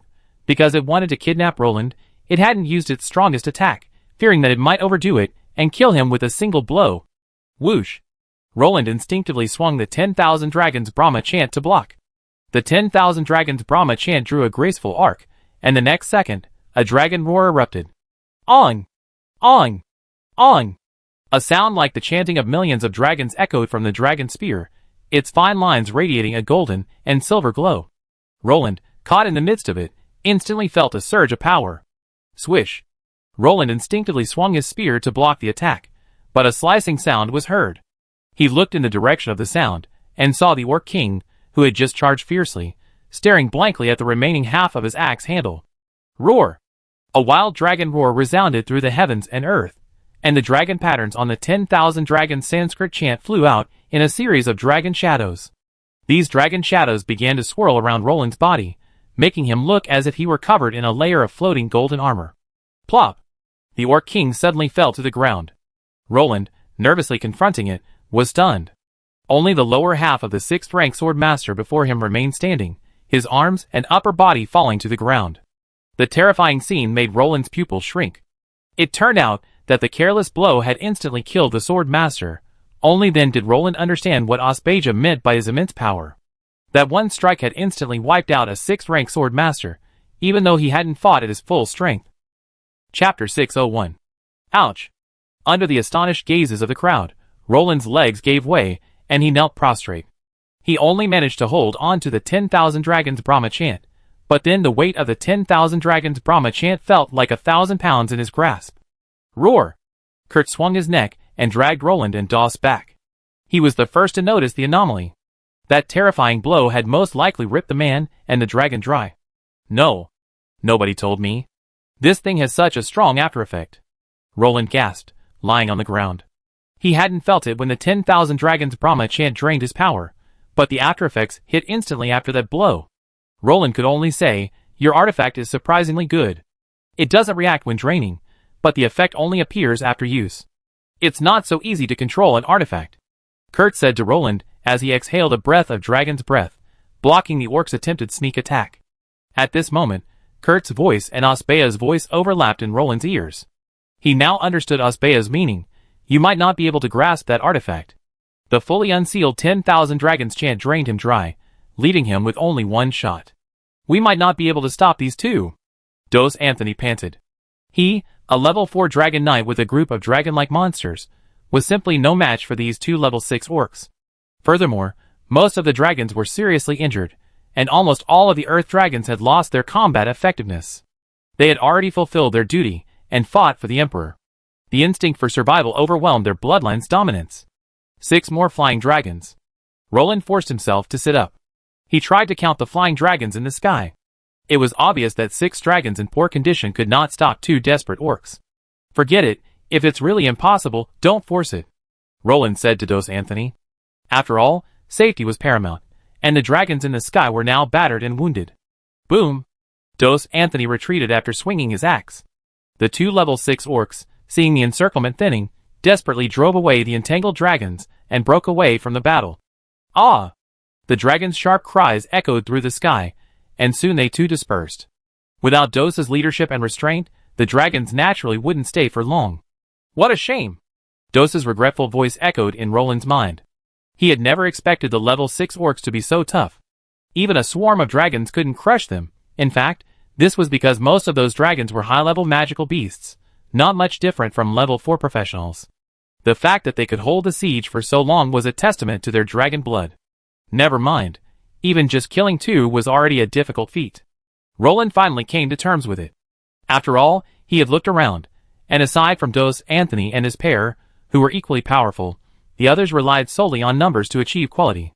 Your Highness, we should return as soon as possible. I'm sure the rest of the kingdom will be worried sick. Dos Anthony descended on Kurt. He had just been on guard for a while, making sure the 2 orcs had escaped and wouldn't return before descending to retrieve Roland. In reality, Dos Anthony's worries were completely unnecessary. The 2 orcs had finally escaped, so how could they possibly return? Your Highness, can you leave now? Dos Anthony asked with concern. After all, Roland's move was impressive, but it came at a high price. It had completely drained him. Yeah. No problem. Roland, leaning on the Dragon Slayer's sword, walked over to the Orc King's corpse and severed his head with one blow. The Orc King's upper body twitched a few times due to the spasms. PSSD. Poor bastard. Roland spat bitterly. This king didn't even have a single valuable possession. Roland had misunderstood the Orc King. As a king of the Orc Kingdom of the Misty Mountains, there were quite a few Orc Kingdoms in the Misty Mountains. After all, many tribes had a king each. He had some wealth. As the king of the Northern Kingdom, he still had a number of life-saving items, but they had all been consumed by the dragon siege. As for their wealth, it was naturally buried underground with the fall of the kingdom. Let's go! Roland retracted his 10,000 dragons chant, sheathed the Dragon Slayer sword back at his waist, picked up Dos, and climbed onto Kurt's back. Given Roland's bloodline and Dos's status, Kurt naturally wouldn't be opposed. He took the 2 and the dragon with him and soared into the sky. Something's wrong. Why is there a high-energy battle up ahead? Kurt leaned forward and led everyone downwards diagonally. After all, flying close to the ground made it easier to hide. It's a dragon. I feel the dragon's power, Kurt suddenly said. It's dragon might. 2 dragons. Dos Anthony turned to look at Roland, unable to conceal the fear in his eyes. After all, if the other wild dragons discovered Roland and Dos's contract, Roland would surely be killed by the wild dragons. Take a detour. Roland was also horrified. His current shady relationship with Dos made him nervous when encountering other dragons. They discovered me. Are they calling for help? Kurt turned to look at Dos Anthony. Dos Anthony stared at Roland, his eyes filled with inquiry. Dragon riders? 2 of them. A fire dragon and a wind dragon. They seem to be battling a 6th level force. That's right. Those 2 orcs who just escaped. Kurt's voice echoed again. Huh? Roland, who was about to flee, felt a surge of familiarity upon hearing this, and his desire to flee instantly calmed down. They must be one of us. Come over and help them, Roland affirmed. With 2 dragon riders, 1 wind dragon and 1 fire dragon, the only other people in Middle-earth were probably Caslo and Ajax. If it weren't them, Roland could only accept his fate.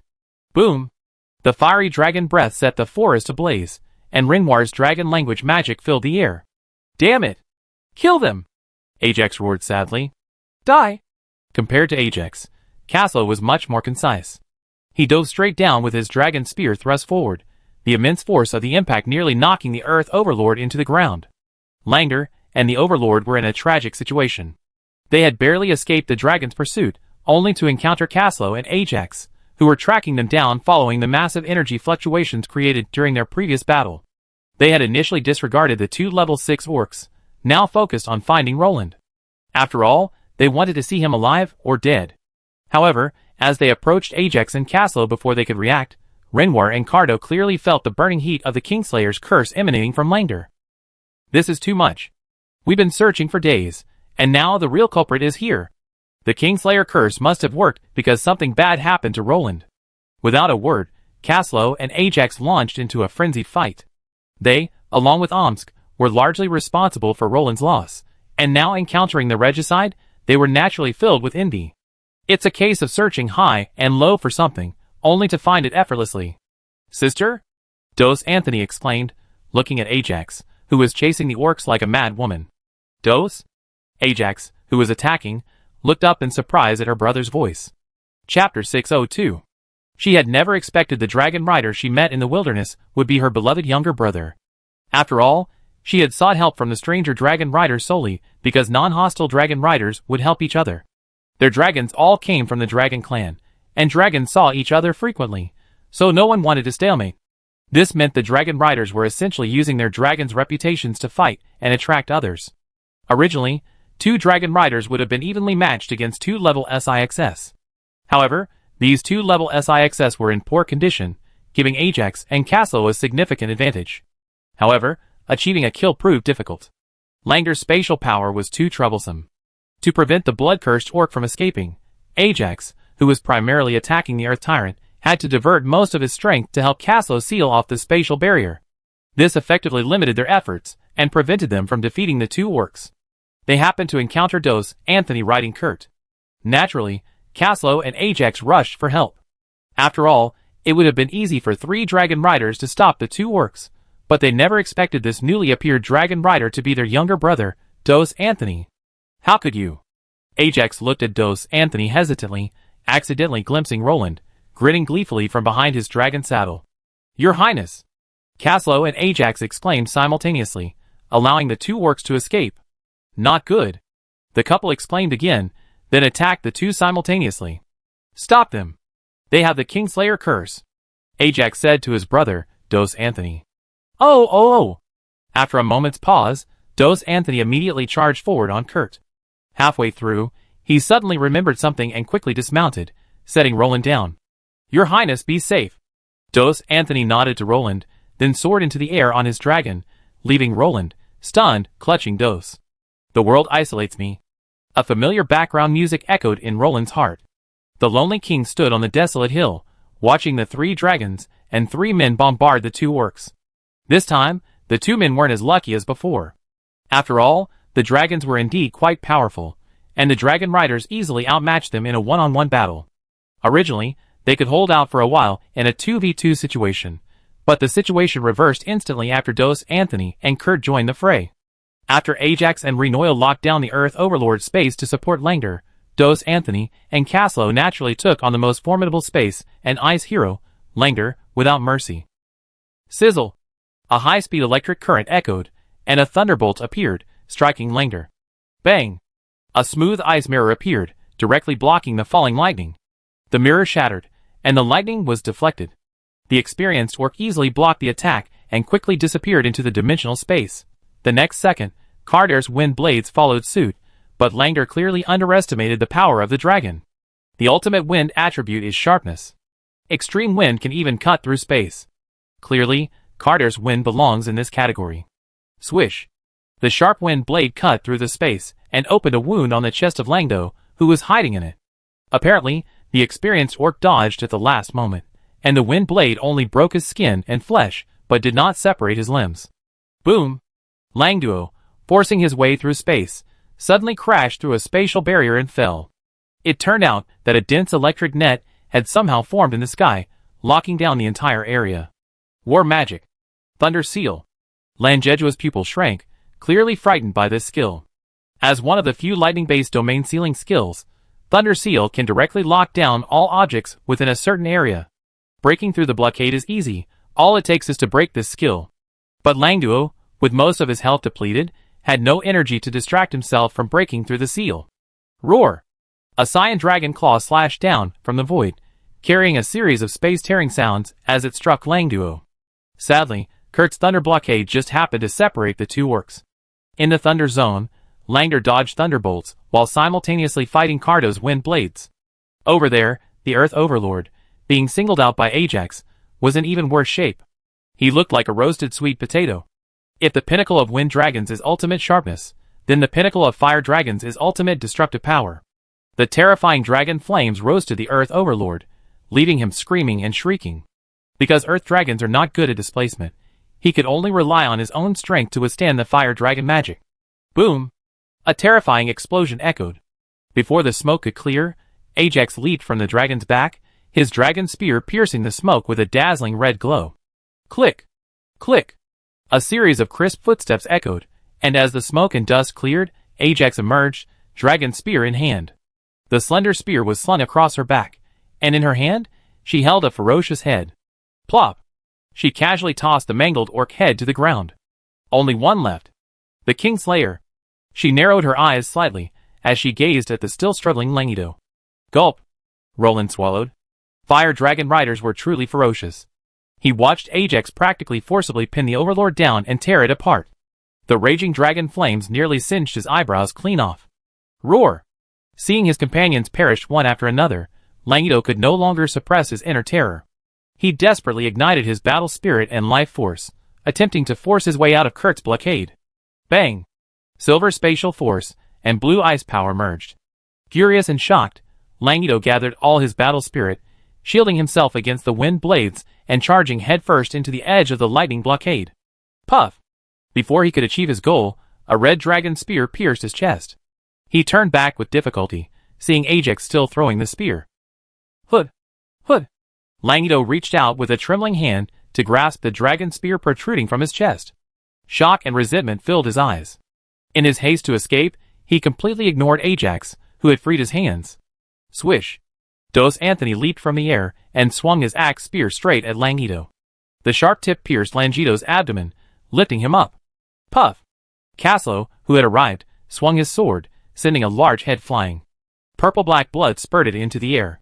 The headless corpse shuddered a few times, twitching in a spasm. Ajax, with a flick of his dragon spear, sent it flying backwards. Dos Anthony also swung his axe spear, flinging the now-dead Langido away. Your Highness! Safe! Caslo knelt on one knee. Sorry to frighten you. Ajax knelt awkwardly, her hand on her chest. Forget it, I already died once. Roland complained. This wasn't just a shock, it was clearly a death waiting to happen. Sorry, Your Highness. We accept the punishment. Caslo and Ajax exchanged a bitter glance. After all, Roland's disappearance was a crime she, Caslo, and Ans couldn't escape. Chapter 603. So, is this your first time riding a dragon? After hearing Roland's story, Caslo and Ajax stared at him in amazement, their eyes constantly switching between Roland and Dos. Dos Anthony, who was watching from the sidelines, was also shocked. Daring to fight in combat on his first dragon ride was probably a first in dragon rider history, but he also set a record for the fastest death in battle. After all, from riding a dragon to dying in battle, it was a one-shot success. Among dragon riders, he was like a scorpion. Unique? Roland glared at the two with a dark face. Wasn't this a classic case of bringing up the matter? If only he were a bit more experienced, wouldn't he have flown all the way to this mountain valley with Dos? But we should help His Highness Apophis Brio solve a big problem. Caslo changed the subject subtly, and Roland's attention was caught. He asked quickly, What are you saying? So long-winded. Roland still enjoyed his first vassal's melon, especially the ripe kind. The orc kingdom you defeated is probably the same orc force that's been invading the lion territory, Caslo said to Roland, calculating the distance. It's probably only effective temporarily. After all, that orc kingdom wasn't completely destroyed, it's just that their king was completely buried. Roland shook his head. An orc dungeon ravaged by dragons wouldn't be spared. At least for the time being, His Highness Apophis Brio won't have to worry about the orc army approaching. Caslo shook his head. Let's go back, or Nyx will be worried. Roland suddenly missed his wife. Caslo and Ajax exchanged glances. They desperately wanted to ask Roland, Aren't you curious about who discovered your mishap? Is it possible that your wife is practically dying of tears, and is now counting the nation's troops for revenge? Roland, sitting behind Caslo, suddenly noticed something was amiss. He hadn't paid much attention to the system in the past few days, and now it was lag-free when he opened the system panel? What's going on? Roland thought to himself. System reboot successful. The system's cold voice sounded like heavenly music to Roland's ears. Reboot? Roland's mouth twitched. Then, Roland saw the following in the daily flow of the system interface. Death and Nirvana mission successful. Reward, Dragon Knight Dos Anthony. Your vitality has been sacrificed and burned out. You are about to die. You are dead. I'm sorry, host, the system is shutting down. Goodbye. Host vital signs detected. System restarting. System restarting. Mission calibration in progress. System updating. System update successful. Restarting. System restart successful. 6. Roland could only exclaim, awesome. He never imagined that after his death, the system would have so much going on. Now he finally knew where Dos Anthony had come from. After carefully checking the details, he found that when he was seriously injured and dying, the two orcs did not finish him off, but retreated directly. The system judged that he had successfully escaped in order to defeat his opponent, so the mission was directly successful, and the reward was subsequently issued. However, because he died so quickly, although there was advanced guidance from the system, without subsequent system intervention, Dos Anthony was not led by the system to find Roland directly like other subordinates recruited by the system. Fortunately, Roland was lucky. Although there was no system intervention, Dos Anthony still encountered him and protected his body. Otherwise, Roland really might not have survived. System. Check the territory panel. Roland said silently. Territory. 1. Rapid City. Area. 1 kilometer radius. Buildings. 1 ordinary lord's castle, 900 ordinary townhouses, intermediate magic pattern wall, stone well, blacksmith shop, barracks, archer's temple, advanced arrow tower, knight's temple, warrior's temple, inactive, tavern. Generals. Caslo, level 5, Renault, level 5, Rattle, level 4, Adile, level 6, Yudfeng, level 6, Omsk, level 6, Lavian, level 4, Holland, level 2, Luke Leopold, Merc Leopold, Ajax Anthony, level 5, Lafitte Anthony, level 3, Varon Angus, level 3, Dos Anthony, level 4, Vassal, Apophis Brio, level 3, Special Personnel, Ivy, level 3, Grand Duke Nix. Nix, level 2, Nina Bond, level 2, Rule, level 2. City Defense Officer, Marcus, level 4, Administrator, Lance, level 2, Troopers, 9,163. Holy Glory Knights, 110 level 2 Raglan Empire Vanguard Knights. Raglan City Guards, 1,100, level 2, Bedanian Archers, 1,000, level 2, Dewinian Heavy Swordsmen, 200, level 2, El Nino Rangers, 100, level 2, Lordaeron Rangers, 50 level 2 Rangers. Raglan Royal Guards, 200, level 3, Speedstream Legion, 6,000 Speedstream Infantrymen. Conscripted Light Infantry, 200 Light Infantrymen. Priests, 8 level 2 Priests. Mages, 1 level 2 Fire Mage. Lagran Royal Forbidden Spellcaster Squad, 5 Tier 3 Fire Mages, 5 Tier 3 Air Mages. Crusader Spearmen, 100. Crusader Archers, 300. Crusader Heavy Shield Men, 20. Cross Bohemia Knights, 15 Tier 2 Duchy Light Cavalry, 26. Woodland Knights, 10 Tier 2 Warriors. Griffin Knights, 4 Tier 2 Wyvern Knights, 10 Tier 2 Population, 31,194 Trainable Civilians, 2,972. Comment: The Lonely King led his remaining subjects back to their homeland and built this towering walled city.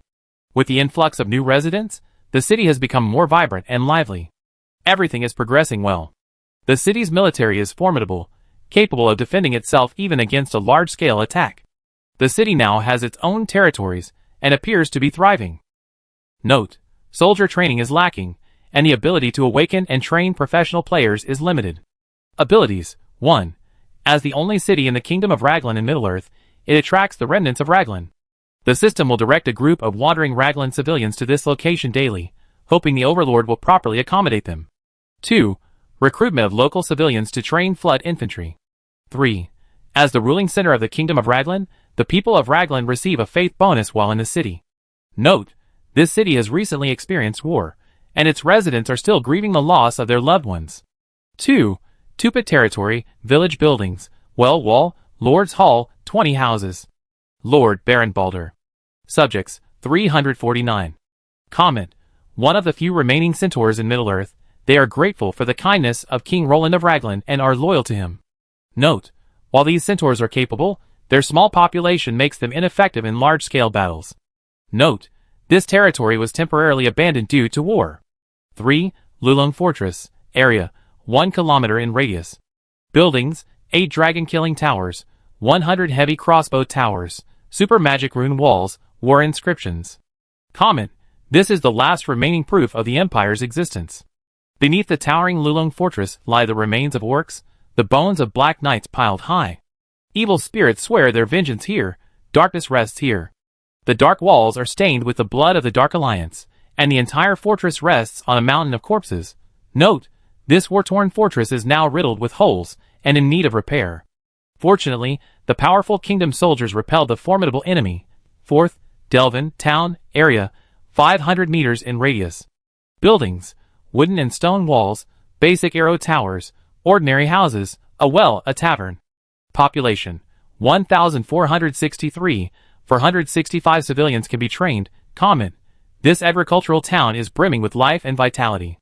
The budding commerce is reviving here, and the neighboring Tupad territory can provide valuable support. Note: this town has been temporarily abandoned due to the war. 5. Julin family fiefdom, Julin Lion territory. Julin Knights, 16, 1 level 3, 15 level 2, fighting warriors, common soldiers 200. Population: 1,241. Evaluation: a qualified pioneer noble. Having built a castle, and then a simple pass, the security of the territory has been initially controlled, and the kingdom's control over this land is gradually increasing. 6. Palembang. Lagrang City Guards, 100. Population: 3,000. Comment: the king's foresight is evident. Harmless intent is the last word, but vigilance is essential. This city bears the heavy responsibility of serving as a waterway hub and a bridgehead for containing Western nations. Overall comment: a thriving kingdom. Despite the precarious environment, the resilient people of Lagrang stubbornly defend this ancient land, and their king continues to protect what remains. This war-torn kingdom once again demonstrates its strength. Suggestion: the kingdom urgently needs vast amounts of land and population to revive. The Easterlings in the east occupy Dorwinion, and the orcs in the south entrench Dol Guldur. The ruins of Lagrang City still await the king's recovery. Note: the kingdom is engaged in excessive military spending. Roland didn't react much to the preceding sentence, but the following one was ridiculous. Excessive military spending? However, after looking at the less than 3,000 eligible recruits in River Rapids, Roland remained silent. The system was right. He was indeed engaging in excessive military spending. So, this system has been updated for nothing? Roland couldn't help but curse. He hadn't noticed any changes yet. It felt like a shady game that released a few zero-day updates, only to find that nothing had changed. Never mind, as long as the system isn't broken. Roland didn't ask for much. Having already died once, he took everything in stride. System check-in, Roland said boredly. Chapter 604. Sign-in successful. Congratulations to the host for obtaining 500 tons of wheat flour. The system doesn't ship out its usual shipments. Roland wasn't angry, though. He was used to it. And the food was precious. As long as it was useful, Roland gladly accepted it. After all, it was better than the burp bag and large eye patch from last time. While Roland and Nyx could use those things, what good would Roland have for them? With so many people urging Roland to produce an heir, how could he possibly use them? Furthermore, even Nyx's stomach hadn't moved even slightly even without Roland, which made Roland wonder if either he or Nyx had something to hide. The elven dragonsmith used nature magic to help them check on him. They were both healthy, except for Roland, who was a little weak. Roland, how could he not be weak after all the nightly sex? What kind of mess is all this in this system warehouse? Roland flipped through his inventory. The infinite space was filled with all sorts of bizarre and strange things. Huh? Roland accidentally clicked on the mall interface. He glanced at the special offers for the day, then lost interest. After all, the common classes no longer piqued his interest. Not right. Roland returned to the mall interface again, having noticed something amiss. Ah! A shrill scream echoed. Caslo and Cardo shuddered, nearly falling from the sky. Your Highness? Caslo quickly turned his head in midair, to look at Roland behind him. Sorry. I had a nightmare. Roland quickly made an excuse for his behavior. No! Where's my wealth? Where's my wealth? After sending Caslo away, Roland sank his consciousness into the system space, and began to argue with the system. Data lost during the system update. The system's voice was cold. Not me. Shouldn't you compensate me with something? I almost died. Not only did I get no reward, but you also reset my wealth to 0? Roland gritted his teeth. A vulnerability detected, fixing it. The system's voice seemed to carry a hint of embarrassment. Where's my money after you fix it? Roland blinked. That was the hard-earned money he earned by risking his life to conquer Moria and robbing Lonely Mountain. Sorry, the data has been lost. The system apologized. The compensation mechanism is being updated. Geneva. Give me back. Roland said confidently. Geneva. Give me back. Stop playing dead. Geneva. Give me back. Roland was furious, jumping up and down, but it was no use. The system fell silent and pretended to be dead. I hack you. Roland spat, his fury surging beyond measure. He felt like a poor worker who had finally saved up some money and deposited it in a bank, only to have it laundered by bank employees. The bank then claimed responsibility. Your Highness. Yun Feng bowed his head respectfully, gazing at Nix, clad in military uniform. Is the army assembled? Nix asked calmly, though Yun Feng knew that beneath her calm exterior lay a rage powerful enough to overturn the north. Isn't this a bit inappropriate? After all, Yun Feng said cautiously, unwilling to anger Nix. No, but King Roland was last seen in the Misty Mountains. So it's your duty to crush all the dark forces within them. Nix calmly toyed with her staff.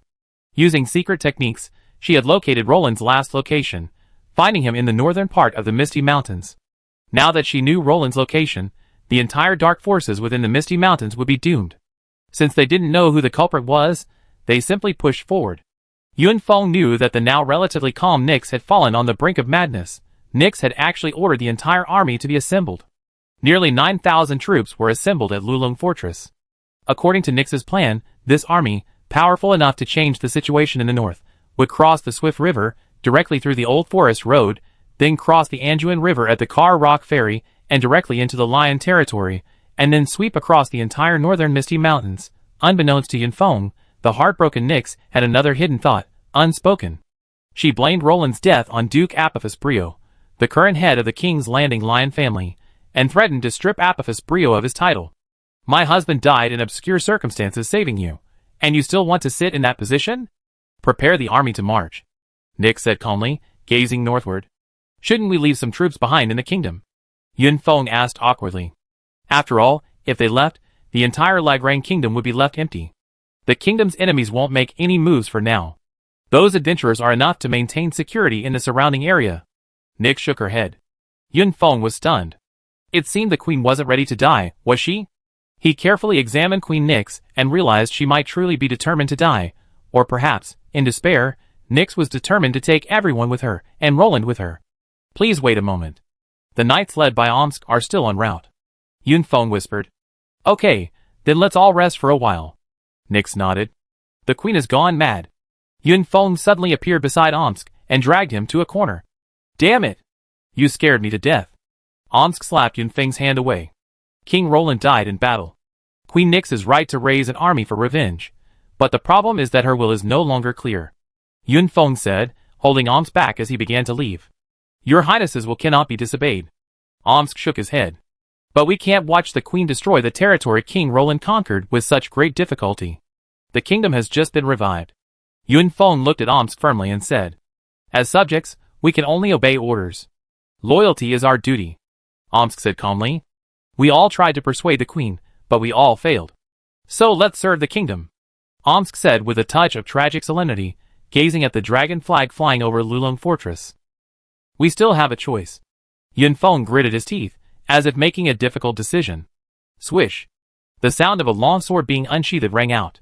Startled, Yun Feng and Omsk looked in the direction of the sound, only to see Renaud holding his sword pointed at Yun Feng's chest. Do you even know what you're saying? Renaud growled. Things among the nobles needn't be explained so clearly. King Roland died in battle. Queen Nix is insane. Yun Feng's only option, as he put it, is Duke Apophis Brio of the reigning Lion family. He too bears royal blood and is equally related to the royal family. Are we just going to watch the kingdom fall into chaos and collapse? Do you know who will guarantee the safety of the tens of thousands of citizens under the kingdom's rule if these 9,000 troops are deployed? Yun Feng gritted his teeth. You lunatic. You're betraying me. Ravian, the most loyal general to Nix, drew his sword and pointed it at Yun Feng. Child. Calm down. Put your sword down. Adil stepped forward and placed his sword on Ravian's shoulder, clearly supporting Yun Feng. I suggest everyone calm down. Omsk waved his hand, looking at the tense situation among the kingdom's senior generals, somewhat bewildered. Chapter 605. Is this the beginning of a civil war? Old Later leaned on his staff, gazing at the tense group. They're going to revolt. Ladian pointed his sword at Yunfeng and shouted. I just don't want the queen to lead the kingdom into the abyss. Yunfeng said calmly, without arguing. Have you forgotten the king you're loyal to? Ladian glared at Yunfeng with disdain. No, I haven't. It's precisely because I'm loyal to King Raglan. To this country. I don't want the kingdom he painstakingly built to crumble like this. Yunfeng trembled with excitement. If asked who had contributed the most to the kingdom, Yunfeng would pat his chest and say he was second to none. As the most dedicated person to the kingdom of Raglan, his affection for this country was extraordinary. Traitor! Ladian roared. Everyone, make your own plans. Yunfeng squinted his eyes and gritted his teeth. Dang! Taking advantage of Adil's unpreparedness, Ladian parried the long sword that Adil held at his neck with a single thrust, then dodged and escaped Adil's control. Boom! Fiery fire-type battle energy engulfed his entire body. Stop him! Yunfeng anxiously cried. Boom! Adil, just about to attack, was repelled by Reno, brimming with divine battle energy. Go! Reno said to Ladian, sword in hand, warily gazing at Yunfeng. Reno! Do you want civil war in the kingdom? Yunfeng said coldly, staff in hand. He knew that if Ladian left today, it would be the beginning of civil war. I understand that Grand Duke Nix's decision is wrong, but I am loyal to King Roland's lawful wife. I am a knight of the kingdom. Reno slowly retreated, constantly wary of Omsk and Rattle, whose attitudes were unclear. Omsk looked up at the two knights, then at the dragon flag flying high above the city walls, then bitterly drew his sword. Sorry. Omsk stared at the two. Forget it. Let them go. Yunfeng suddenly grabbed Omsk's hand. Ladian, gather the royal guards. Go pick up His Highness, Raynor said as he ran, pulling Ladian along. Holland, tell the city guards to leave. Quick! Go through the north gate. Ladian anxiously patted Raynor, who was standing outside. Knights, gather. Raynor quickly arrived at the Knights' headquarters. It wasn't clear if Omsk had given up on competing with him for control of the Knights' Order, but he arrived first. Boom! The Knights' gathering was incredibly fast. In just a few seconds, all the knights were mounted and ready to go. Come with me to welcome His Highness Nix out of the city. There's a rebellion at Lulong Fortress. Yunfeng is trying to establish the Junlin family as the new king. Raynor quickly announced to everyone. Bang! Ladian kicked the lounge door open. Before Nix could react, the tall, burly Ladian offered a pardon and sprinted across the inner city, carrying Nix. Quick! Get out of the city. Ladian ignored the still disheveled Nix and addressed the royal guards driving the carriage. He then casually shoved Nix into the carriage. Nix looked bewilderedly at Ladian, who was guarding the carriage on horseback. What had just happened? Even if the army were marching, this wouldn't have to happen, right? In reality, Ladian and Raynor had been overthinking. The scene they feared, of Yunfeng and his men ambush Queen Nix, hadn't occurred. Yunfeng hadn't intended to do anything to Nix. His sole goal was to ensure the safe operation of the kingdom. He had no particular regard for who would be king. If Nix had been able to safely hand over power after King Roland's death and ensure the kingdom continued to operate smoothly, he would still have assisted Nix wholeheartedly. However, Nix, blinded by hatred, was planning to launch a war that would destabilize the nation. They're gone? Yunfeng looked at the soldier who had come to report. Yes, your majesty. Alas. Has it finally come to this? Yunfeng shook his head helplessly. Alas. Everyone also shook their heads and sighed in silence. Who are the people following us? Renaud turned to look. We only brought the royal guards and the knights. Ladian gritted his teeth. The Lagran city guards were under the command of Marcus, who directly refused Holland's verbal order. Let's return to River Rapids first. Renaud stared absent-mindedly at the fortress he had defended for nearly 2 years. Just like the moment he entered it, it remained as weathered and unshaken as it had been when he first entered. What happened? Renaud? Ladian. Can anyone tell me? Nix asked weakly, poking her head out. This is a serious matter, your highness. It's time to defend your throne, Renaud said angrily. Although he chose to be loyal to the royal family, that didn't mean he was willing to show favor to the queen above him. Your highness Yunfeng, your highness Adil, and your highness Omsk have chosen rebellion. They don't approve of the war of revenge you dedicated your entire nation to, and they want to establish a new king. Radian shook his head bitterly. Although he didn't entirely support Nix's decision, he remained loyal. Ah? So? Nix frowned. Then there's no need to go to River Rapids. Let's go to the Misty Mountains, Nix said decisively. Puff. Reno, who was drinking water, spat out a mouthful. You're such a jerk. We're almost at civil war, and you still won't give up. No. Your Highness, our primary goal now is to return to River Rapids and find a way to consolidate the legitimacy of your throne. Not to seek revenge against those bastards thousands of miles away in the Misty Mountains. Reno clenched his fists. Who could take the throne? It's none other than that kid Apophis Brio. The King's Landing family has royal blood and a close connection to the royal family. I give the throne to him. If all else fails, I go to the Lion territory and appoint him to succeed Raglan. Nix chuckled, then spoke calmly. Raynor looked at Nix with a strange expression. Your Highness, are you serious? You are the legitimate queen of Raglan. Well?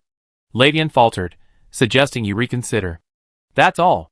Send a magical communication back to River Rapids and ask Apophis Brio if he wants this unexpected fortune. It just so happens that his King's Landing family hasn't sat on the throne yet, so let them experience it, Nix said calmly. Of course, the throne isn't unconditional. To become the new queen, he must unconditionally help me avenge my death. I want every orc there. Nix's face flushed with anger. Renault and Ladian exchanged glances and frowned, each thinking, this is going to be a big mess. If we'd known this would happen, why would we have run off? We could have just brought you a phone to your place and talked it out, and we could all continue eating barbecue, singing, and living happily as a family. Isn't this a bit hasty? Renault asked tentatively. We have a young ruler and a young king. Does the kingdom have a ruler now? That Roland didn't even leave me a child. What's the point of me being queen? Are you planning on having me remarry and choose a prince? Nix asked a series of soul-searching questions, silencing Renault and Ladian. This is the downside of having no heir. If the kingdom of Lagran didn't have Apophis Brio as a backup, Roland's death alone would have essentially declared the kingdom extinct, extinguishing the royal bloodline. Even if Nix remarried, people would still accuse her of tainted blood. After all, in this age of pedigree, pure blood reigns supreme, and tainted bloodlines will never be recognized. Chapter 606. Are we really going to do this? Your Highness, you need to think it over carefully, Renault and Ladian said to Nix with difficulty. God knows if this silly woman has lost her mind. There's nothing to think about. Just leave it at that. Nix closed her eyes wearily, waving a hand as they both withdrew. Renault and Ladian exchanged a glance, then could only respectfully perform a knight's salute before turning and leaving. Respected His Highness Roland. Welcome. Your loyal patriarch of the King's Landing family, Apophis Brio, greets you. Apophis Brio knelt prostrate before Roland. It was clear the child was in a state of panic. After all, the king had perished while rescuing him. The thought of it sent a chill through his spine. Luckily, King Roland was alive, which gave Apophis Brio a sigh of relief. Who is this? Apophis Brio fell silent as he looked at Dos Anthony, who was also riding a dragon. Roland hadn't seen another dragon rider this time? Had he gone out to find one? Him? Ajax's brother, Dos Anthony. Roland shrugged. Welcome everyone to the Lion territory. Please allow me to show my hospitality. Apophis Brio was humble. He was already sweating profusely, and when the news of King Roland's death came, he was in a state of panic. His fiefdom hadn't been held for long, and the mere charge that he had aided the king and died in battle was enough for the kingdom to strip him of his title. After all, his power wasn't powerful enough to scare the kingdom. Even if a duchy with ancient roots had caused the king's death in battle, the duke would have paid a large sum of money to the royal family to appease the royal family's anger. Let alone Apophis Brio's now impoverished Lion territory. The banquet is ready. We're ready to welcome the king. The attendant whispered. Your Highness, please. Apophis Brio led Roland and the others to the Lion Castle for the banquet. Excellent. You made great progress. Roland patted Apophis Brio on the shoulder in encouragement. Given the limited conditions, the fact that the entire Lion territory has flourished is truly remarkable. At least the roads throughout the territory have been repaired. A large road now connects the valley between the West Pass and the East Pass of King's Landing, facilitating the rapid movement of troops. As for Lion Castle, while it hasn't been expanded, it has been renovated and decorated, giving it a castle-like feel. Your Highness, this is excellent roast lamb, made fresh from the Misty Mountains rock goats. Apophis Brio enthusiastically introduced the main course before Roland, a roasted, crispy lamb. Not bad. Roland cut off a piece, took a sip, and immediately began to devour it. He hadn't had a good meal in the past 2 days, let alone Apophis Brio's chef, who was at least decent. At least he wasn't serving anything awful. As long as you like it. Apophis Brio rubbed his hands awkwardly. He was still trying to curry favor with King Roland, so he wouldn't write it down in his notebook and cause trouble for him later. Okay, don't be embarrassed. Although you were the cause this time, it was also the result of my lack of caution. Roland saw through Apophis Brio's subtle thoughts and pointed them out. Hee hee. Apophis Brio gave an awkward laugh, but judging by the way Roland raised it high and then gently lowered it, it seemed he wasn't planning on passing the buck to himself. Fortunately, your highness is incredibly powerful. You turned danger into safety. Those bastards can't do anything to you.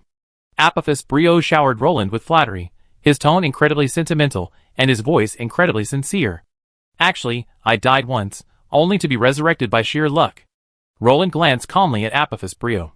Apophis Brio's mouth twitched, suddenly feeling uneasy. Roland must have been truly pissed.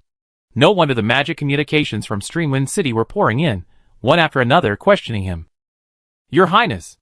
New magic communications from Streamwind City. Suddenly, a guard knocked on the door and entered. Show it to me?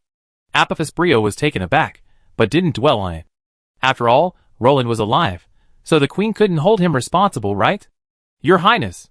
Magic communications from Lulong Fortress. Another guard knocked on the door. Huh? Why is there a magical transmission coming from Lulong Fortress? Apophis Brio frowned. Let me see it. Apophis Brio shook his head. The two kingdoms' main cities suddenly sent urgent magical transmissions. Could it be another large-scale orc invasion? Let me see what's going on. Apophis Brio exclaimed, his eyes widening as if he had witnessed something incredible, his face flushing crimson. What's going on? Let me see. Roland's heart tightened, and he immediately rushed over to read the magical transmissions from River Rapids and Lulong Fortress. Crash! Apophis Brio turned his hand, allowing Roland to fall onto the dining table, then summoned his fighting spirit to shatter the paper. Boom! Dos Anthony erupted first. His left hand was coated in lightning, and a phantom dragon claw, formed from thunder, covered his open left palm. In an instant, he grasped Apophis Brio's hand, blocking his fire-based battle energy. Bold. Caslo was still on edge. He saw everyone he saw as plotting to kill Roland. Seeing Dos Anthony's attack, he didn't even bother to draw his sword and pointed it at Apophis Brio. Your Highness, Apophis Brio, I'm afraid you have an explanation to give. Ajax slowly drew his sword and pointed it at the soldiers behind him, who were about to close in but hesitated. The King's Landing family. I demand an explanation. Roland narrowed his eyes, dusted off the food remnants, and snatched the letter from Apophis Brio's hand. He wanted to know what could have caused the highly cultivated King's Landing family patriarch to fail to control his expression in public, and demand the letter be destroyed immediately. Let me see what they are. Roland glanced at Apophis Brio, who was struggling as he opened the letter. He clearly hadn't grasped the gravity of the struggle in his eyes. Roland quietly glanced at the Lulong Fortress's magic communication and clenched his fists. Apophis Brio closed his eyes in agony, while the others exchanged glances, clearly realizing that things seemed to be getting a little out of control. Your Highness, I can explain. Apophis Brio opened his mouth, attempting to struggle. Hee hee. Roland sneered, throwing the Lulong Fortress's magic communication paper in Apophis Brio's face. He then turned his attention to the letter from River Rapids. Roland assumed it was Nyx's warning to Apophis Brio not to move, but he only glanced at it, and his face twisted in pain. Ha ha. You're doing well, young man. Everyone recommends you to be the king. It seems that you are very popular. How about? I'm leaving. Roland squinted his eyes and looked at Apophis Brio. Chapter 607. What a misunderstanding. Your Highness. I know nothing. Apophis Brio was so anxious he practically invented his own language, gesticulating with his hands as he tried to explain to Roland. What's wrong, Your Highness? Caslo looked at the two of them. Everyone pricked up their ears at Caslo's words. After all, they all wanted to know what Roland had seen that could have caused the usually good-tempered man to fly into such a rage. Ha ha. Take a look for yourself. Roland narrowed his eyes and sneered, handing the two letters to Caslo. Caslo took the envelopes Roland handed him, somewhat stunned, and examined them carefully. Dos Anthony and Ajax Anthony also pricked up their ears, eager to hear what was written. Caslo glanced at the two letters briefly before closing them, and closing his eyes in pain, though the twitching muscles on his face betrayed the pain he was enduring. "Let me take a look." Ajax snatched the letter from Caslo's hand and flipped it open before he could stop her. "Ah!" Ajax exclaimed in shock. The two letters, in layman's terms, roughly went something like this. The letter from Lulong Fortress stated that the king had recently passed away, and the queen was immoral. She had mobilized the entire nation, disregarding the safety of the country. Now, they had decided to support Apophis Bleer as the heir to the throne and restore stability. As for the letter from River Rapids, it was even more confusing. It stated that Queen Nyx had no interest in the throne and intended to abdicate to Apophis Bleer. However, in exchange for benefits, Apophis Bleer would have to provide her with all her support for revenge after he ascended the throne. In short, both letters expressed a remarkably harmonious desire for Apophis Bleer to become king. It was clear that everyone still had a strong sense of support for him. What the hell? Roland was still alive. Dos Anthony glanced at them briefly, then quietly moved away from the group. He was truly afraid of getting splashed with blood. Come on, great King Apophis Brio, explain this to me? Roland looked at him with a half-smile. Apophis Brio broke out in a cold sweat. Roland's question was a life-or-death question. How should he answer King Roland? Tell him that he really wanted to feel that position? And King Apophis Brio. This shouting made Apophis Brio feel like a thorn in his back, a lump in his throat, and he felt like he was sitting on pins and needles. I don't know. How dare I claim to be king? It's a misunderstanding. Apophis Brio grimaced. I'm afraid everyone thinks I've fallen. You, the only male with royal blood. Roland smiled as he stared at Apophis Brio. But that expression sent a chill down his spine. After all, the Game of Thrones is always centered around intrigue and bloodshed, and he had just touched the bottom line. Caslo. Roland looked up at him. Your Highness. Caslo clasped his fists. Go write a letter back to each of them. Roland's face darkened.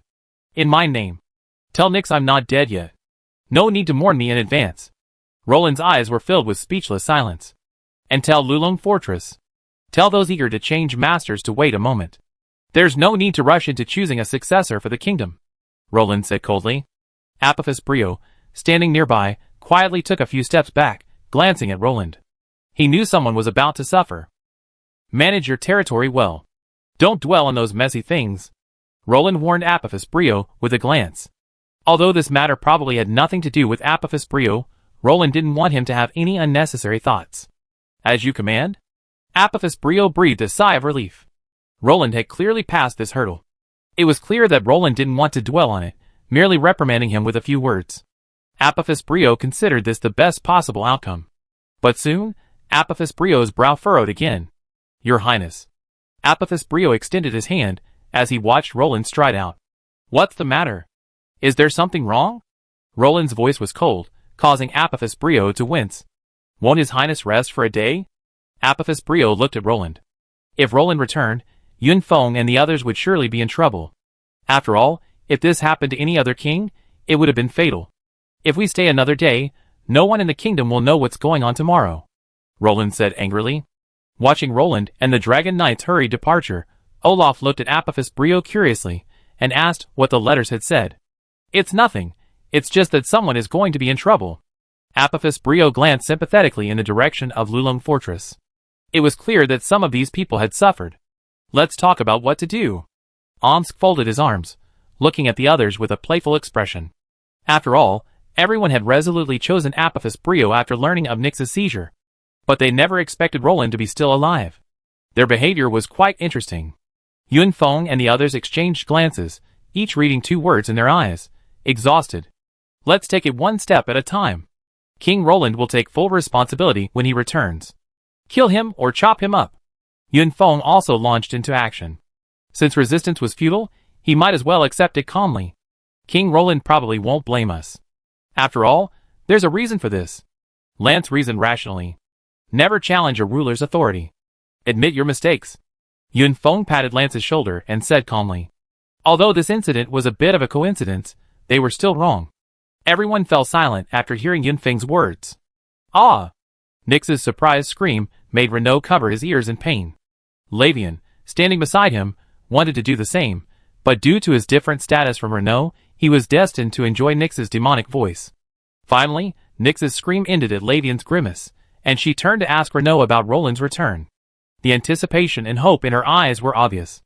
Renaud glanced at Nyx, seemingly hesitant to speak, but finally gritted his teeth and spoke. Your Highness, I'm afraid you need to go to Lulong Fortress first. After all, this farce should be over. Renaud said awkwardly, covering his eyes. Apparently, this farce that nearly caused civil war in the kingdom had been quickly put to rest with Roland's resurrection, but the troubles it had caused were far from over. Chapter 608. Your Highness. At this moment, the Lulong Fortress was a sea of people kneeling. Roland leaned over to take a look. Hey! They were quite present. No, no, no. I don't deserve it. I don't deserve it. Roland waved his hands repeatedly, a look of disdain on his face. Caslow, standing behind him, glanced at the crowd kneeling on the ground. His facial muscles twitched wildly. It was obvious that he was trying to think through all the heartbreaks of his life. Ajax noticed Caslow's anomaly, and, watching him secretly laughing behind Roland's back, shook her head helplessly.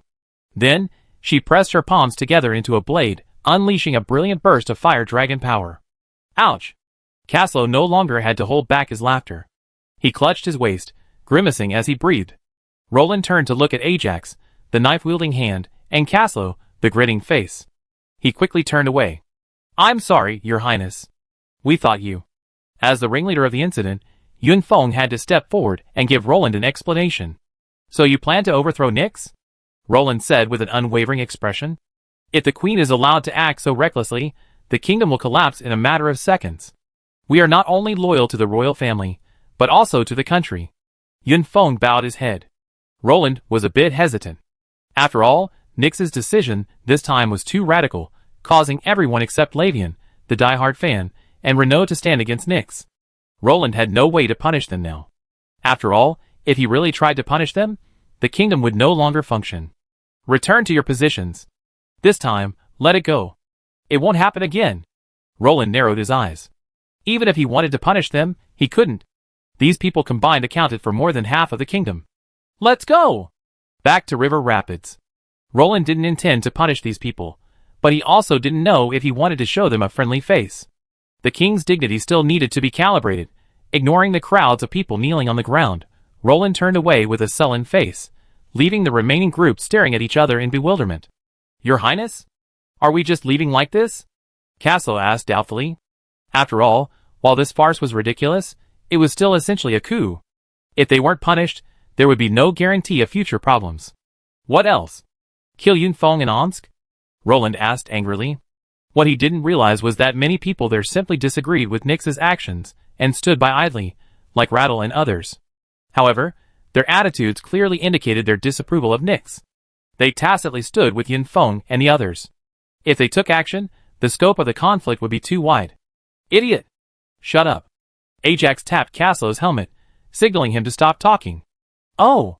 Seeing Ajax wink at him, Caslow obediently shut up. As for Dos Anthony, he remained completely invisible, observing the entire process with a cold, cautious silence, adhering to the principle of action over words. Ah! A dragon's roar echoed across the city of Rapids. Nyx, missing Roland so much, even lost one of her shoes.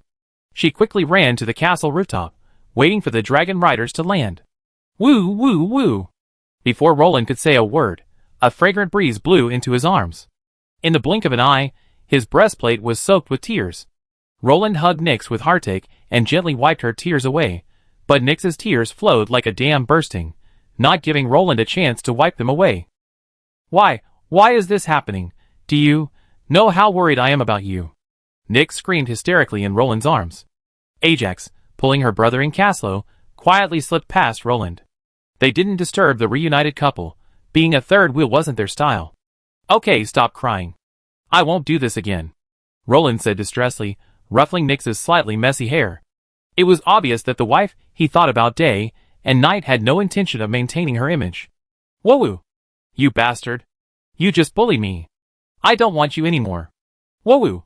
The more Roland spoke, the more aggrieved Nyx became. She swung her fists wildly at Roland, but the force wasn't even enough to tickle him. Roland had no choice but to let Nyx vent. He held Nyx affectionately for almost an hour, and only when his legs were numb from standing did Nyx stop crying. All right? Stop crying? Be good. Seeing Nyx stop crying, Roland immediately tried to soothe her. But just as Roland finished his soothing words, The woman in his arms suddenly felt a shiver. She struggled to break free from Roland's embrace and turned away. Roland quickly chased after her. Huh? Roland reached out and grabbed Nyx's hand, but Nyx flung it away.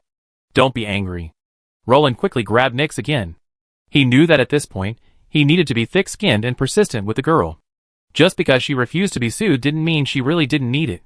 If you took it seriously, you'd be in trouble.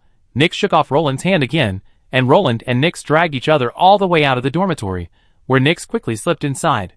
Bang! The heavy wooden door slammed directly into Roland's face. Ouch! Poor King Roland, clutching his sore nose, took 2 steps back, only to hear the sound of the door being locked from the inside. No! My lady, let me in. Roland was stunned. A king was actually being kicked out of the bedroom. It was absolutely ridiculous. Go to hell. Don't come back. Nyx's muffled voice came from inside. Roland's ears twitched, and it seemed Nyx had said it from under the covers. Roland stood in the hallway, arms folded, feeling somewhat bewildered.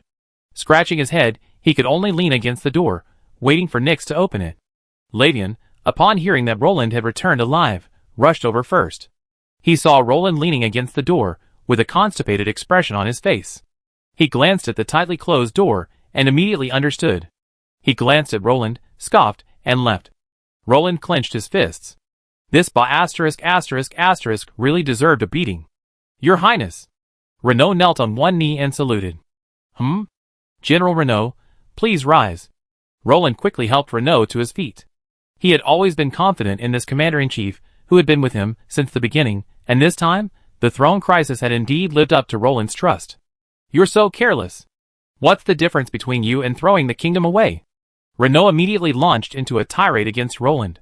Ahem, an accident. Roland explained, blushing. Accident? An accidental death? Don't try to fool me. I know the power of the heart-shaped Bohemia pendant. You must have fallen. Renaud squinted his eyes, and glared at Roland unhappily. It's okay. You're still alive, aren't you? Roland said with a wry smile. Renaud looked at Roland, too exhausted to complain. If you were really dead, it would be a big problem. Forget it. Let's not talk about this anymore. Just hope you return safely. By the way, who did it? I take the knights and kill him, Renaud said as he activated his armor. In an instant, the armor transformed into a stream of light and emerged, enveloping him like a tin can. Ahem. That's unnecessary. Roland waved his hand. The murderers had already died tragically. There was no need for the knights to whip their corpses. Chapter 609. The dragon riders have already reduced them to ashes. Roland patted Rainer's shoulder. That's good. Rainer nodded. He knew that with the help of the kingdom's dragon riders, they were fully capable of keeping the ringwraiths at bay. By the way, what exactly happened this time? Can you tell me the details? Rainer looked at Roland sincerely. After all, this turmoil nearly brought the kingdom to its knees. Roland sighed, but without feeling embarrassed, he told Rainer everything that had happened. Another dragon rider? Rainer's attention was clearly focused on Dos Anthony. After all, a new dragon rider could change the situation in the kingdom. Well, from now on, Lulong Fortress can have a permanent dragon rider stationed there. Roland nodded with a smile. Compared to that, I'm more concerned about how you plan to deal with Caslo and Ajax. Rainer glanced at Roland. Roland was stunned, apparently unresponsive. How long have you been putting off their wedding? It's time to give an explanation. Renaud held his forehead. It seems you really haven't taken it seriously. Roland smacked his lips, realizing he had indeed forgotten about it again. I give them a happy and complete wedding after this. Roland gave an awkward but polite smile. Yunfeng. Roland spoke without hesitation, calling out to his old ox and horse, clearly a habit. Renaud looked at Roland with a caring, idiotic gaze. It was clear that Roland's trick was failing him. I almost forgot. That thing is at Lulong Fortress. Roland smiled, then scratched his head awkwardly. Anyway, take care of yourself. Renaud shook his head. Roland was quite qualified as the king of plotting in Middle-earth, and his ability to deceive people was top-notch. I plan to return to Lulong Fortress. The remaining soldiers should be back soon, and Yunfeng and the others should be organizing their troops. Renaud said goodbye to Roland after seeing that everything had settled. Won't you stay a few more days? Roland tried to persuade him. After all, since the establishment of Lulong Fortress, Renaud and he had met only a few times, and Roland cherished the time they had with him. As the kingdom's influence grew and its territory expanded, It was foreseeable that Renaud, as a key general, would be even busier traveling across the kingdom's territory. No, I still need to calm the soldiers. This farce has caused panic in the army. It's time to eliminate its influence. Renaud shook his head. He now needed to help Roland rally the troops at Lulong Fortress. This incident was too bizarre. A snake with a strong start but a weak finish. From the beginning to the end, it was outrageous. Renaud knew with his feet that many of the lower-level soldiers were still confused about what happened. As the commander of Lulong, Renaud had the obligation and responsibility to return and calm the people. Thank you. Roland thought for a moment, and understood Renaud's intentions. He immediately expressed his gratitude. After all, Renaud was working hard for the throne under his ass. Hey! Welcome home. Roland stood at the wide-open gate of the Rapid City and greeted the generals and nobles who had returned with the former Rapid City garrison. Roland's words had a good muting effect, silencing everyone. Yun Feng turned his head and looked at the crowd, seeing them all burying their heads in their chests like ostriches. He was instantly infuriated and amused, but ultimately, he could only bite the bullet and face Roland himself. Your Highness, please forgive me. Yun Feng humbly knelt on one knee to show his loyalty. No, I dare not blame you. Roland waved his hand quickly. Hey! And you, my friends? You are the real heroes. Roland turned his gaze to Omsk and Adilai, giving them a thumbs up. Your Highness. I am guilty. Omsk knelt on one knee, drawing his sword with a dignified air. Your Highness, please forgive me, this old minister is foolish. I only resorted to this desperate measure because I didn't want the kingdom to be destroyed. Adilai was even more shrewd, not only maintaining a humble attitude but also taking the moral high ground. Hey, Lance? Are you joining in the fun? Roland smiled, gazing at Lance's conspicuous attire. Ahem.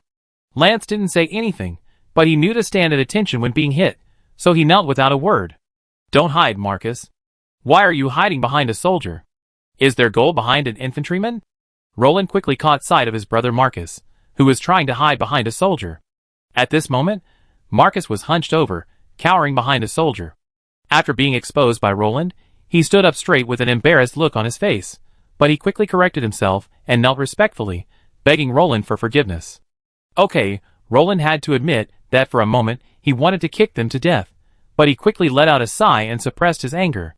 He decided to let this matter go and not dwell on it. Everyone go back. Yun Feng stay.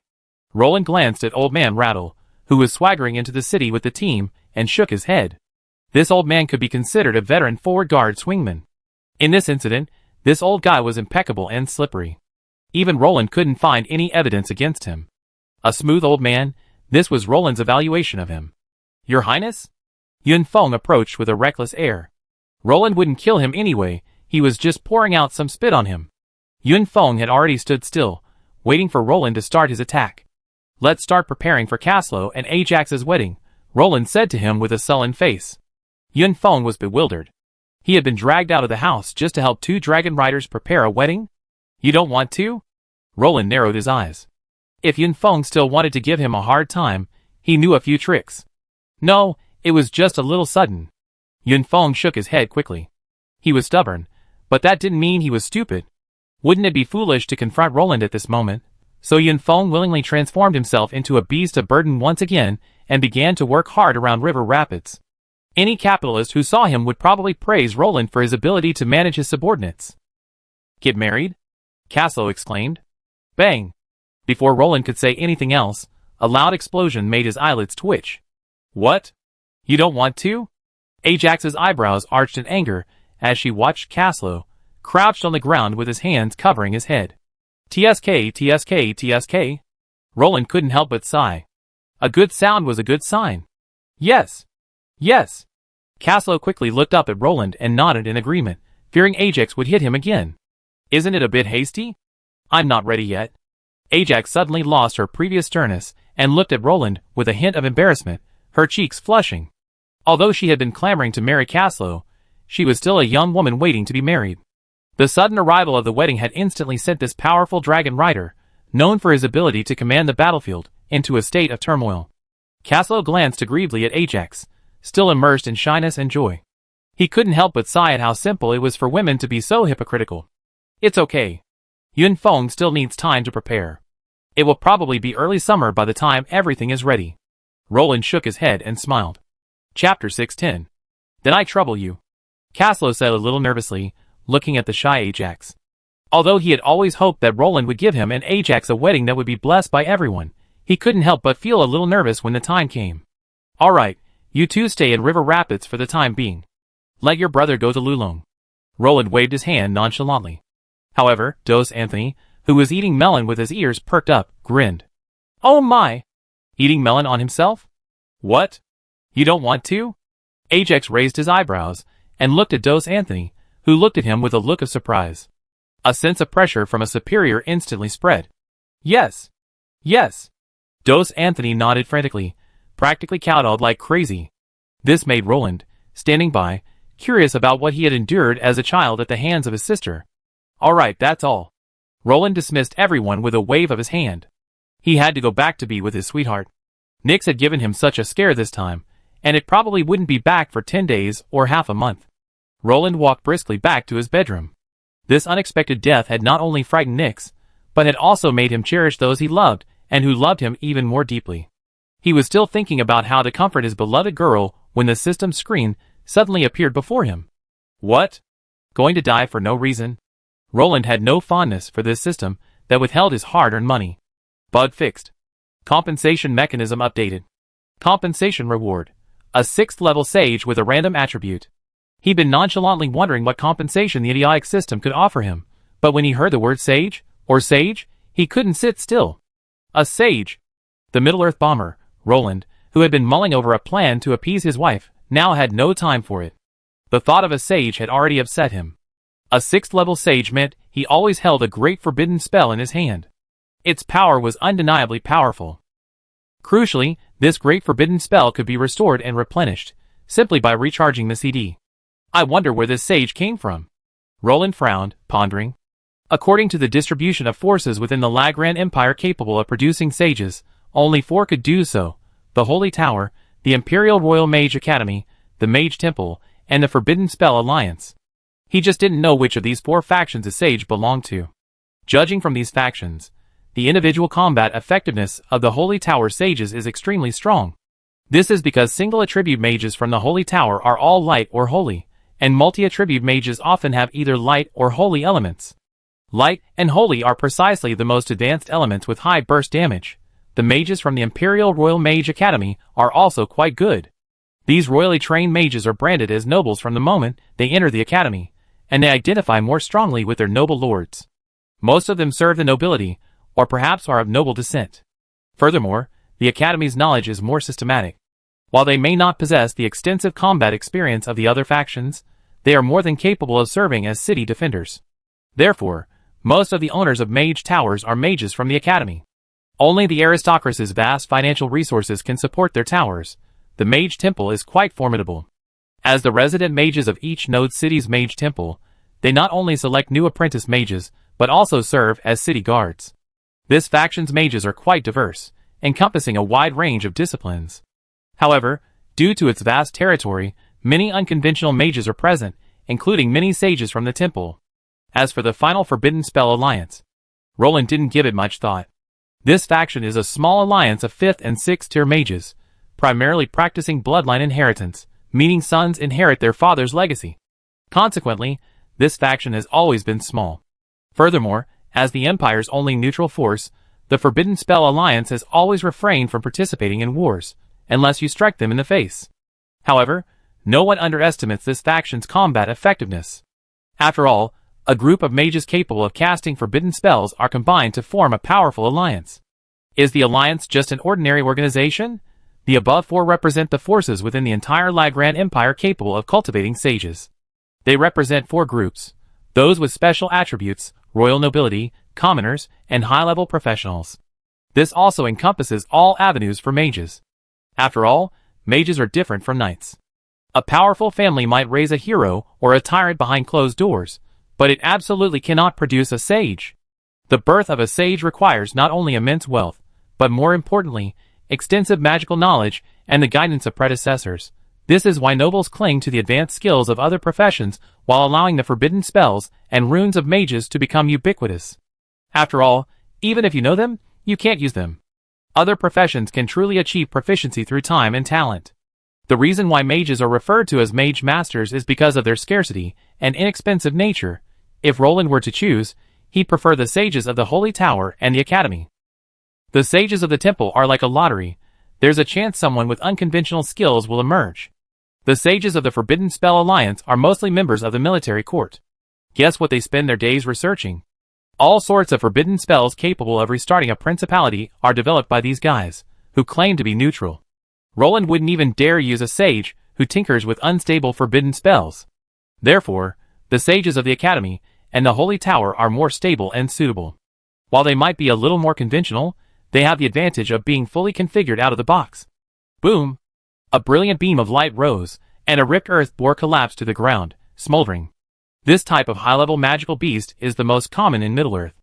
After all, its powerful fertility more than makes up for its lack of combat power. Damn it! A man in a white robe slowly approached, clutching a platinum staff. The transparent magic crystal atop the staff shimmered with golden light, sweeping across the man's body, transforming into a protective shield. A mere high-level monster dares to attack me? The man removed the hood of his robe, revealing a calm face. He was about 30 years old, with short black hair and a gleam in his eyes. He casually glanced at the lifeless monster, and said with disdain, "The orcs of the Misty Mountains are still so disgusting." The man, after removing the magic crystal, felt a wave of nausea as he gazed at the emerging orcs. Slick-haired creatures, they look so awful. The man, looking at the greasy-haired orcs, couldn't help but unleash various high-level spells. In an instant, the mountainside lit up like a sun, with various light spells swirling around.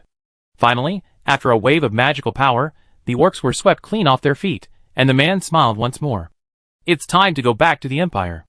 I wonder which emperor has re-established the country now. The man shook his head curiously. Chapter 611. Is this River Rapids? The man rubbed his chin, gazing at the distant city. He shook his head, his staff flashing, and the next second he appeared not far from the city. Stop! Who are you? The Lagrang city guard stationed at the city gates looked upon the unfamiliar figure with a startling awe. The man in the mage robes paused, seemingly speechless, scrutinizing his attire as if he had discovered something unbelievable. Who are you? The soldiers tightened their grip on their weapons as they gazed at the unfamiliar spellcaster before them. Is my sage robe difficult to recognize? The man removed his hood and lowered his head to examine his robes once more. Sage? Everyone was stunned, their nerves rising. After all, with their small stature, they couldn't withstand the attack of a sage. I'm a sage affiliated with the Empire. From the Heinrich family. The man shook his head helplessly. Later. We need to consult. The soldiers exchanged glances, each seeing the solemnity in their eyes. Your Highness. A sage requests an audience. He claims to be a remnant of the Empire. After numerous reports, the soldier finally arrived before Roland, who was currently discussing the marriage of Caslo and Ajax with Yunfeng. Which family? Yunfeng asked subconsciously. After all, if they were remnants of the Empire, the families that could produce sages would likely be from large families. The Heinrich family, the soldier said respectfully. Let's go! Let's take a look, Roland said excitedly. Back when he played the Lord of the Rings game, he hadn't known much about sages, and he hadn't learned much about their families. After all, sages couldn't possibly be as charming as dragon riders. As soon as Roland arrived at the city gate, he spotted the sage, a towering figure. His distinguished demeanor and simple, elegant robes were immediately apparent. I am Roland, King of the Kingdom of Lagrand. Your Excellency is. Roland stepped forward and introduced himself. Adolf Heinrich of the Heinrich family. A sage with dual attributes of light and fire. Greetings, Your Highness. The man bowed his head. Roland frowned, suddenly sensing something was amiss, but he couldn't quite place it. Yunfeng. A sage of the spiritual attributes. Yunfeng nodded. After the introductions, Roland quickly ushered Adolf Heinrich into the castle, intending to connect with him and get to know this new thug through conversation. Anyone else from the Heinrich family? Yunfeng narrowed his eyes. To be honest, I'm the only one left in the family. Adolf Heinrich smiled bitterly. No wonder. I had the impression the Heinrich family perished along with the sword and shield families. Yunfeng frowned, as if recalling a bad memory. Well, the family did a lot of wrongdoing back then, but we paid the price and tried our best to make amends. Adolf Heinrich said with a wry smile. If you hadn't given the Sword and Shield family undue ambition, how could a Marquette family dare to harbor such vast ambitions? Yun Feng said disdainfully. Roland's interest piqued instantly. It sounded like he was about to hear more about the Empire's secrets, and the gossip of the nobility. Speak carefully. Speak carefully. Roland nodded curiously. Adolf Heinrich. Yun Feng. You know the war that led to the Empire's collapse was caused by the Sword and Shield family. As for why the Sword and Shield family is so confident, ahem, you have to ask His Excellency Adolf Heinrich. Yun Feng covered his face and stopped talking. Well, it's a long story. It's basically that the ancestor of our Heinrich family supported the Sword and Shield family, hoping to unite and further elevate our family's status. Adolf Heinrich nodded awkwardly. By the way, what did your Heinrich family have back then that could give the Sword and Shield family such confidence? Roland asked curiously. Ahem. Not much. Just this number of sages. Yun Feng raised his hand and made a 6 sign before Adolf Heinrich could reply. 6. Roland said in awe. 6 sages. They make a dog fly even if they were tied up. No wonder the Sword and Shield family was so arrogant. No. Is your Heinrich family so powerful? Why haven't I heard of them? Roland asked curiously. Logically, he should have at least some familiarity with the established dragon riders, sages, and other 6th-tier families. The Heinrich family is a prime example of a family that reached peak status right from the start. Yun Feng held his forehead with a wry smile and shook his head. Otherwise, with the accumulated experience of the 6 sages, would they have needed to ally with the Sword and Shield family? Indeed, the family's rise to prominence was incredibly rapid, and its power and status were severely mismatched. At the time, the head of the family, Heinrich, was merely the son of a baron. After being rejected by the Imperial Royal Mage Academy, he joined the Mage Temple, educated himself, and successfully ascended to the rank of sage. Following this, in the remaining years, 5 sages emerged from the Heinrich family. The head of the family felt the time was ripe and sought to further his position, but he never expected to be targeted by other families. Alas, the final outcome was the famous civil war among the powerful nobles. An all-out war ensued, with several powerful nobles and border noble groups engaged in a chaotic struggle. Yun Feng shook his head helplessly. If it weren't for this civil war, the Empire would certainly have survived. Roland's face had already changed color. What kind of Heinrich family was this? Was this the Sandetzi family? And Roland had finally realized what was wrong with Adolf Heinrich's name. Adolf was already quite convincing.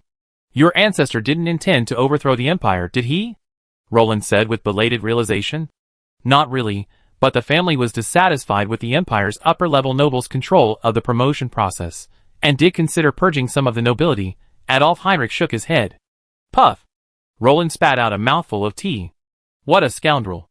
Roland wondered how the Heinrich family could have instigated a war that destroyed the Empire without even a loaf of bread costing 500,000 gold dragon coins. The Heinrich family's special forbidden spells are truly terrifying. At the beginning of the Civil War, their special Great Forbidden Spell caught the other nobles of the Empire off guard, accelerating the Empire's collapse. You should have inherited and learned your family's Great Forbidden Spell, right? Yun Feng glanced at Adolf Heinrich calmly and said, Yes. The family's Great Forbidden Spell. I learned the Rhine Storm. It was only through learning this Great Forbidden Spell that I successfully broke through to the 6th level. Adolf Heinrich nodded, not at all surprised that Yun Feng knew his family's secret technique. After all, they were all high-level spellcasters, and everyone knew what everyone had in their pockets, not to mention their own family inheritance. Rhine Storm. Roland's mouth twitched. Prince, this prosperous age is just as you wished. The Empire's branches have opened branches in Middle-earth. The business scope is quite wide, right? However, there is no U2 to eliminate in Middle-earth, but there is no shortage of greasy hair of orcs. A sage who masters a powerful forbidden spell with great destructive power is enough to suppress most of the orc army. After all, how many orcs can have their own 6th level combat power? Chapter 612.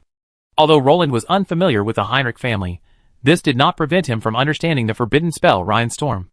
The terrifying destructive power of light was fully demonstrated in this forbidden spell. Compared to other attributes, light's diffusion and concentration characteristics led to a severe polarization of light's power. Focused light possessed penetrating power comparable to wind, while diffused light's lethality was even inferior to water. The Heinrich family's unique forbidden spell, Rhine Storm, combined light's extreme diffusion and its powerful destructive power. Rainstorm is one of the few great forbidden spells renowned for its massive destructive potential. How can one describe its terrifying power? First appearing during the twilight of the Empire War, it wiped out 400-man knight orders on the battlefield. It truly became famous in one fell swoop.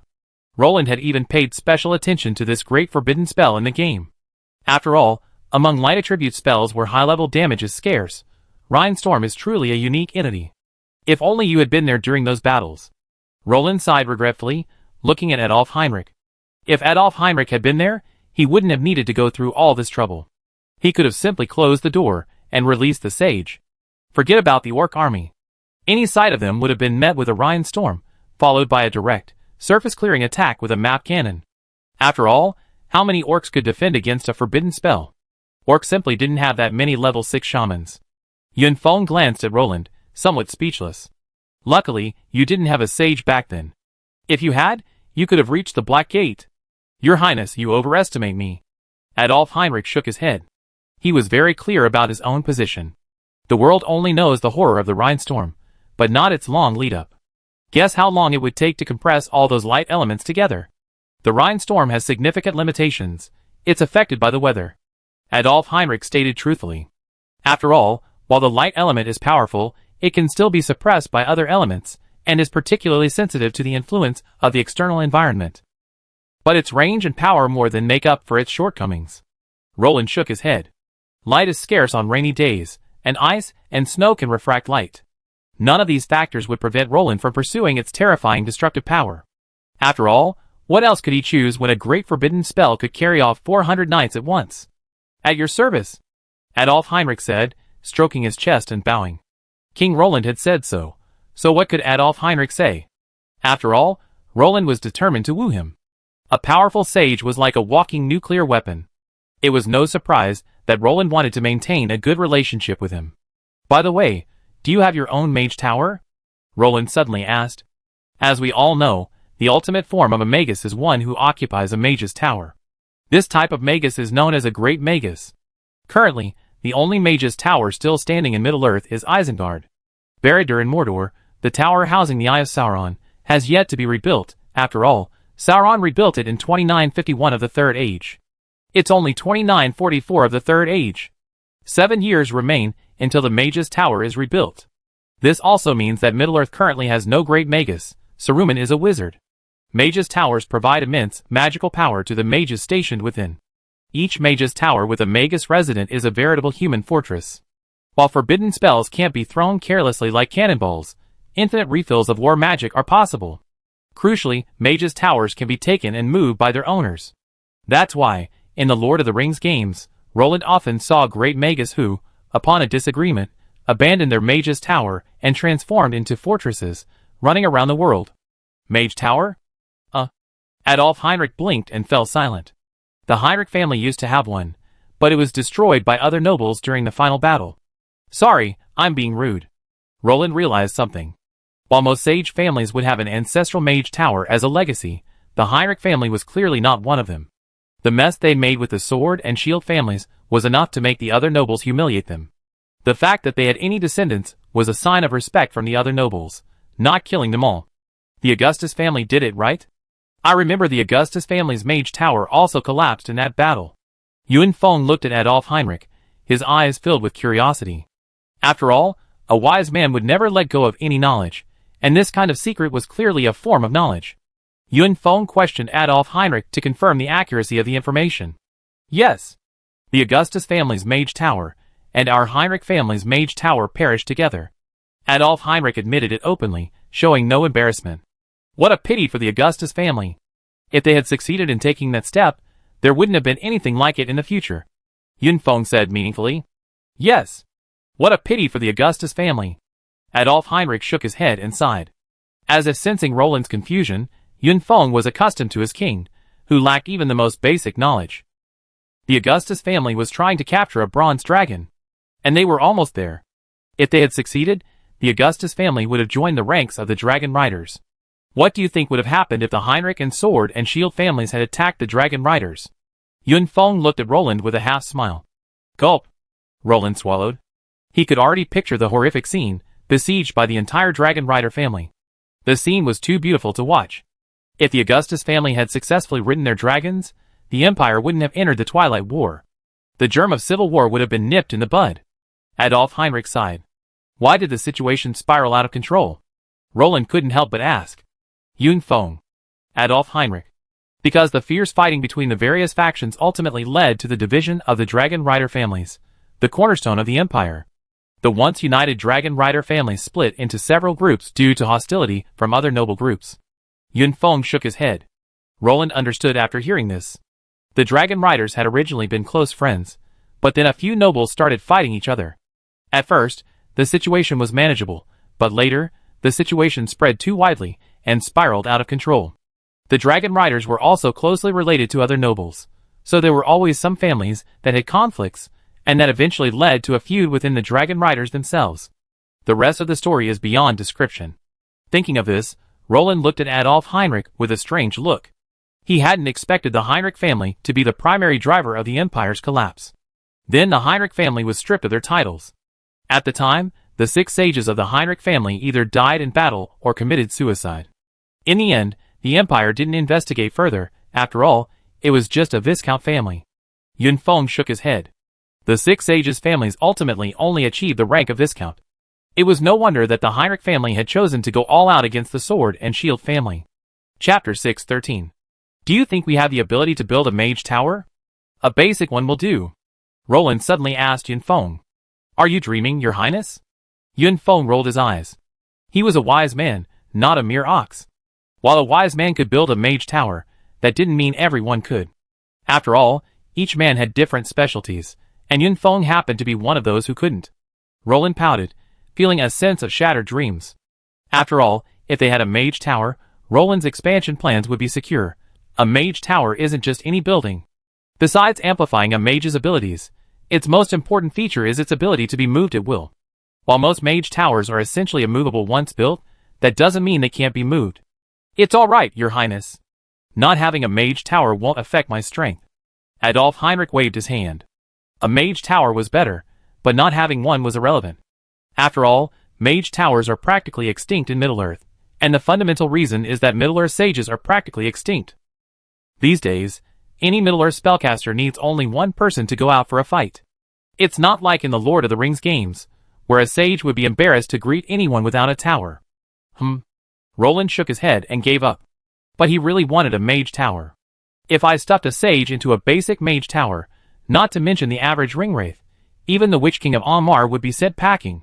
In future expeditions to the east, I could just throw in a mage tower, and use it as a cover for the Easterlings. Forget it, let's not talk about this anymore. How are the spring plowing preparations going? Roland shook his head, and changed the subject. Spring plowing was the top priority. He was now completely depleted of wealth. Although he had ample food reserves in the system space, he had to remember. The kingdom of Lag Lang now had thousands of additional soldiers. The kingdom was suffering from a severe loss of able-bodied labor. Spring plowing was proceeding as planned, and even more land had been reclaimed this year. This recent incident hadn't affected the spring plowing. Yun Feng said with lingering fear. The main reason was that the kingdom's chaos hadn't even begun to build before several parties joined forces to quell it. Neither Nix's retreat nor Yun Feng's compromise prevented the situation from escalating further. Apophis Brio's decisive feigned death and Roland's return sealed the deal. But there are too many retired soldiers. Adolf Heinrich looked at the parchment on which Yun Feng's statistics were drawn with a horrified expression. His own king had gone beyond warmongering. He had gone completely mad. How did they achieve a 1-to-3 ratio of military personnel to civilians? Adolf Heinrich, with his aristocratic heritage, could certainly. Discovering the terror and crisis hidden within. Well, a bit too much. Roland glanced at Adolf Heinrich and nodded nonchalantly. I already have the system. If I don't raise an army now, when will I? If I don't return home in glory and show off my wealth, then I won't march at night in finery. Without more soldiers, how can I conquer this vast territory? That might not be a good idea. Adolf Heinrich said to Roland, carefully choosing his words. It's okay. Roland waved his hand, intending to end the conversation. After all, he could buy food and support his army from the system, so the burden of the army's finances wouldn't need to be borne by the kingdom's people. No! Wait! I'm out of money. Roland immediately looked at Adolf Heinrich with a strange look at this thought. He had traded the money he had been using to support the army for a sage. While it wasn't a loss, the hole in the military finances still needed to be filled. Yun Feng saw Roland lost in thought, and thought to himself that this was not good. He knew that the kingdom's army was supported by Roland's treasury. Now that King Roland had suddenly stopped talking, he probably thought there was something wrong with the king's small granary. At this moment, Roland was still mentally pondering how to fill the gaping hole. The soldiers' food shortage was enormous, and the food consumption of these manure-making machines was far greater than the tens of thousands of civilians in the kingdom could even begin to compare. Add to that the costs of the knights, and the annual fodder consumption of those 100 magical warhorses was enough to keep tens of thousands of civilians content for a year. Thinking of this, Roland suddenly felt that the death of the century-long heavy cavalry was truly timely. While it might be a bit unethical to say so, it truly relieved the financial pressure. Roland thought deeply, but could not come up with a good solution. After completing the orders for magic weapons from the elves and dwarves, the kingdom had no other trading partners. Furthermore, the ongoing war had prevented Yun Feng from commencing production, essentially blocking all foreign trade routes. Furthermore, the long distances and the huge losses in food transportation made using space-based items impractical, and the southern procurement plan was aborted. As for the kingdoms in the north, to put it bluntly, their yields are not even as high as Roland's.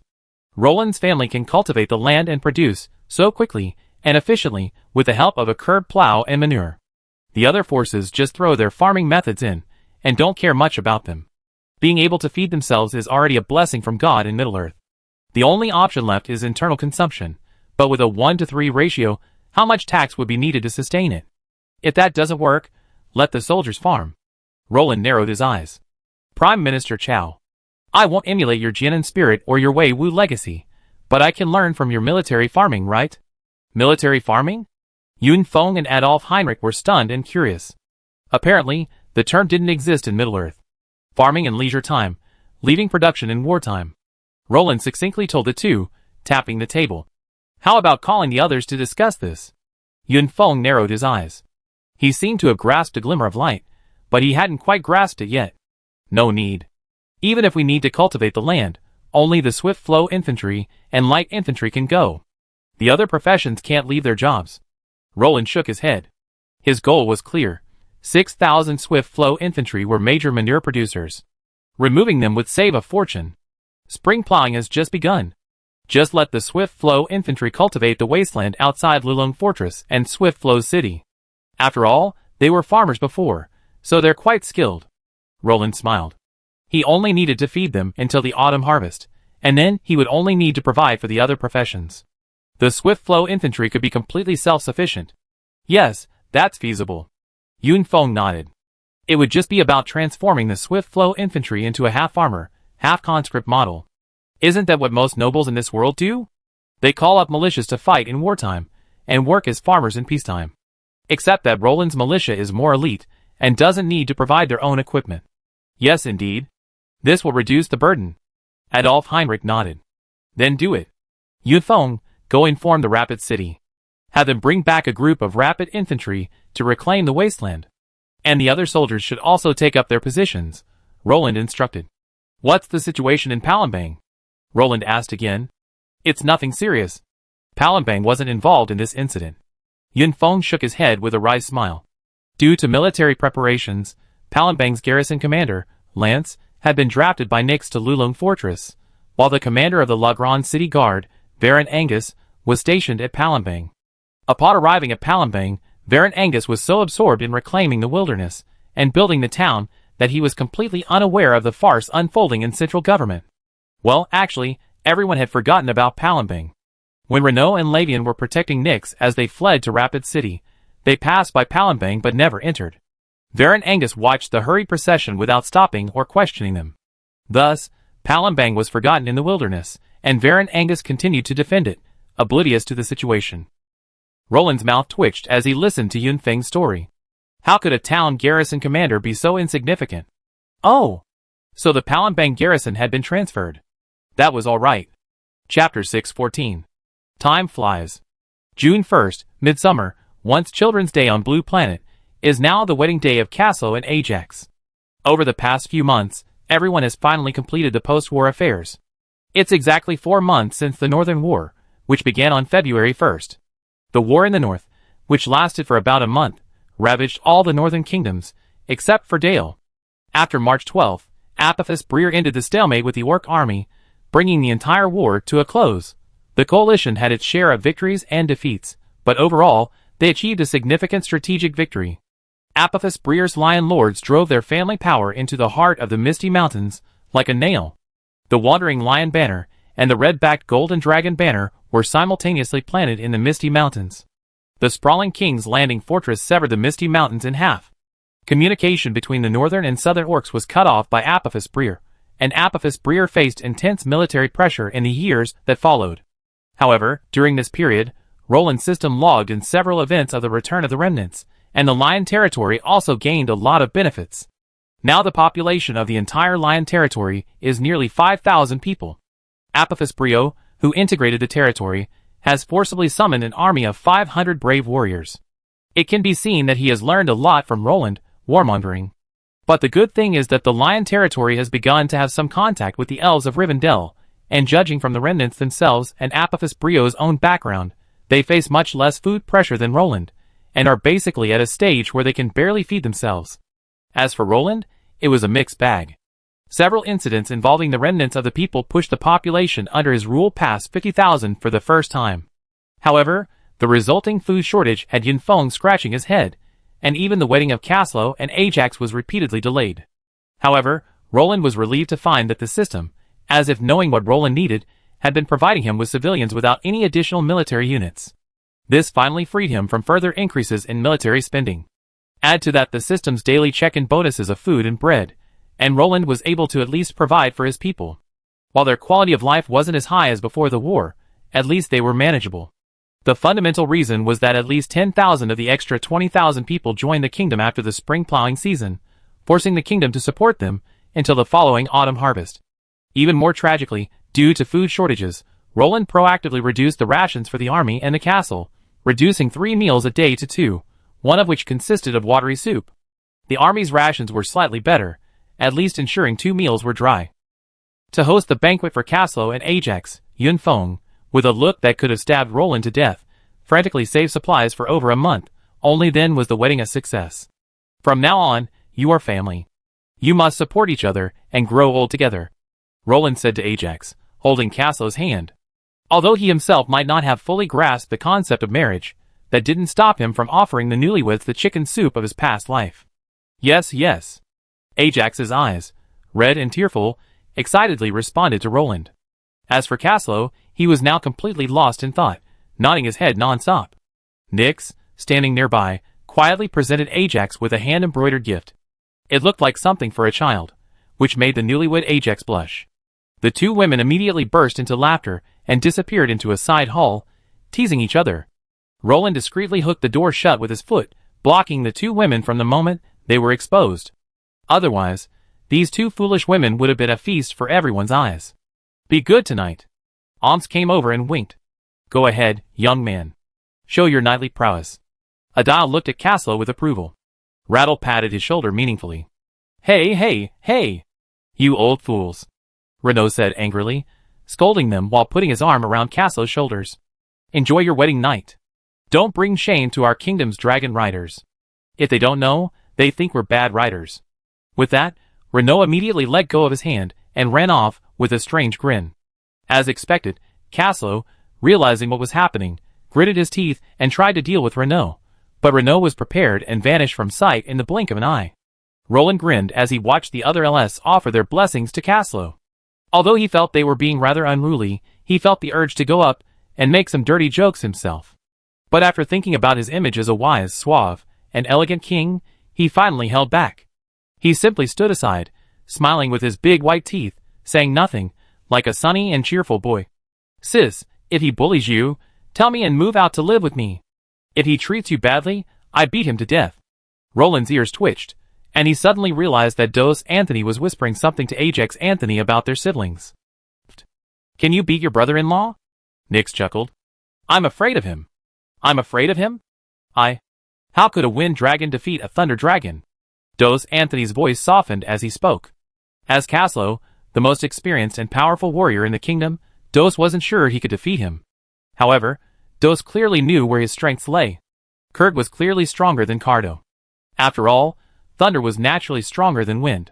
Ajax looked at her brother, a mixture of laughter and tears. Not only would Caslow not bully him, but if anyone did, it was him. The Blazing Rat Halos was considered a high-ranking dragon. Among the dragons of the kingdom, its bloodline was second only to the golden dragon Dos, and on par with the fairy dragon Smurf. Heh heh. The Smurf in Nyx's arms happily wagged its tail as it nibbled on a slick, braised pork knuckle, oblivious to their dragon rivalry. Given the castle's rations, the Smurfs hadn't had a good meal in ages. TSK, TSK, TSK. The usually taciturn Lavian patted Caslow's shoulder sympathetically, his eyes filled with pity. Looking at this, Caslow's future as younger brother in the family was in jeopardy. After a delightful banquet, Caslow returned to his room in the castle with Ajax, and everyone dispersed. After all, the kingdom still needed its forces. Alas! Yun Feng shook his head sadly. What's wrong? Sighing again? Roland was speechless. Who are you showing this mournful expression to on someone's wedding day? Everyone, prepare to starve to death. Yun Feng suddenly said indifferently. Did you consume a lot of supplies? Roland fell silent. Not much. Just a few more times and everyone will have nothing to eat during the winter. Yun Feng rolled his eyes at Roland. Not really. Roland scratched his head. Why was his fate so miserable? He'd been worrying about food supplies since arriving in Middle-earth, and even after becoming king, he was still plagued by famine. Chapter 6:15. This place is filled with the scorched earth of war. Adrashil muttered, gazing at the vultures circling the sky. The 21st Prince of Amroth. There was a war here.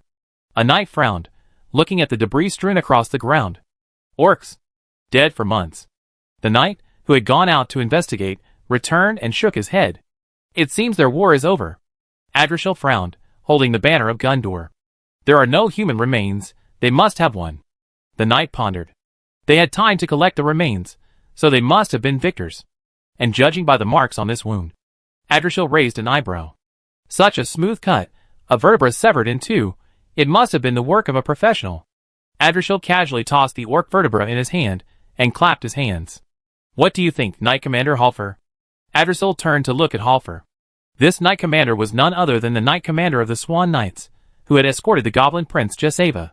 They have a full contingent of banner knights. It's likely the knights who did this. Their infantry wouldn't have penetrated this far. Halfor nodded. There are orcs here. Looks like we're in trouble. Adrashil frowned, looking around. We traveled east from the Brown Lands through all of Rovanian, and didn't encounter many orcs along the way. There shouldn't be a large orc army nearby. Halfor frowned. I hope so. These orcs have been dead for so long. The orc army shouldn't be around anymore. Adrashil consoled himself. Isn't that the swift river before us? Adrashil asked, looking at Halfor. Yes, after crossing the river, heading north will lead to the kingdom of Raglan. Halfor nodded in confirmation. Then cross the river quickly. We come with a mission. Adrashil nodded. As the heir apparent, he was here to discuss the alliance with King Roland in person. After all, Halfor's previous attempt to form an alliance with Raglan was interrupted by various events, and ultimately came to nothing. More accurately, Roland and Halfor had forgotten about it. This time, Adrashil was sincere in his desire to forge an alliance with the kingdom of Raglan. His father, Angelimir, had keenly sensed the decline of human power. The orcs were becoming increasingly arrogant, the forces of darkness and evil were resurfacing, and the kingdom's nobles, indulging in the joys of life, had lost their edge. The worried old prince did not want the kingdom to fall, and even if the kingdom fell, he did not want his family to fall with it. Therefore, seeking external aid was the only option. Angelimir was reluctant to contact the nobles of Rohan. After all, they were not much better than Gundor. The powerful nobles indulged in pleasure, while the ambitious nobles were powerless.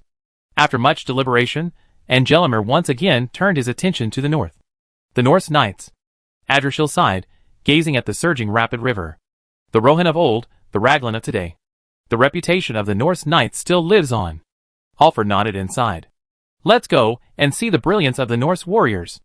I hope their rulers are better than those conceited southern nobles. Adrashil sighed. Whoosh. Roland swung the dragon spear in his hand, a whistling sound echoing through the wind. Your Highness is still practicing with his spear? Yun Feng glanced at Roland and asked Queen Nyx, who was standing beside him. Well, Roland said he wanted to improve his spearmanship. After all, a dragon knight's primary weapon is a spear. Nyx nodded. Okay. Please tell your Highness to come see me when he's done. Yun Feng nodded. After all, he still felt a little awkward seeing Nix. Is there anything urgent? Nix asked with a slight smile. Not really, but I still need to report to him about daily matters. Yun Feng shook her head, ready to leave. Tell me, and I pass it on. You don't have to run back and forth. That would be too much trouble. Nix whispered. She knew Yun Feng's dedication to the kingdom. Even when Yun Feng once tried to overthrow her rule, she didn't choose to make things difficult for him. She simply did what a proper queen should do. Well then, I trouble you. The town in Palembang has been nearly fully developed. I suggest diverting some of the population of River Rapids to fill Palembang's population. This will allow for faster local development, Yun Feng offered with reasoned advice. Okay, I tell Roland the truth. Thank you for your help. Nix nodded, signaling Yun Feng to leave. Boom! After the 10,000 dragons chant created a crater, Roland swung his dragon spear and sheathed it. What did Yun Feng do just now? What happened? Roland took the towel Nix offered and wiped the sweat off his body. His upper body was now naked, and sweat covered his waist, abdomen, and chest. It's okay. The development of Palembang is almost complete. He wants to repopulate it. Nix shook her head. That's good. I thought those orc bastards couldn't help themselves and started a war again. Roland said with a gloomy face at the thought of the orcs. Orcs? They shouldn't make any more moves. They'd probably be revived for a long time after the last war. Even if they thrive, they can't just conjure up an army of tens of thousands out of thin air, right? Nix shook her head, expressing her pessimism about the orcs' war potential. Instead of worrying about the orcs, we should be wary of those liches and necromancers. Nix's voice took on a serious tone. Thorin and Thranduil haven't addressed the root cause. It's troublesome. But they can't take care of us for now. Roland shook his head. The Witch King of Angmar's forces would be a headache for the elves and dwarves, while he was facing Sauron's direct forces. Well, gather everyone to discuss how many people we should relocate to Palembang. Roland gestured for Nix to gather his ministers for the meeting. Okay, then go wash up and change clothes. I go gather the ministers. Nix nodded gently. At this time, Renaud was serving as the governor of Lulong. Dos Anthony, Luke Leopold, and Lafitte Anthony remained at Lulong Fortress as lieutenants. In Palembang, Lance was the mayor and his chief general, Baron Angus, was stationed there. Ladian was in charge of the small town of Delvin. The only high-ranking officials who could arrive at the scene were Yun Feng, Omsk, Adolf Heinrich, and Marcus. The others had no interest in politics and hadn't come. Is everyone here? Roland asked, looking up at Yun Feng. The old man didn't come, Rattle didn't come, and the other lower-ranking generals didn't have time to come. Yun Feng lowered his head and recited the words by heart. Well, let's begin. He understood why Adile and Rattle wouldn't attend the meeting. Roland shook his head and said nothing. What happened this time? Marcus asked nervously. This general meeting was about to start something bad. Nothing, just discussing the immigration to Palembang.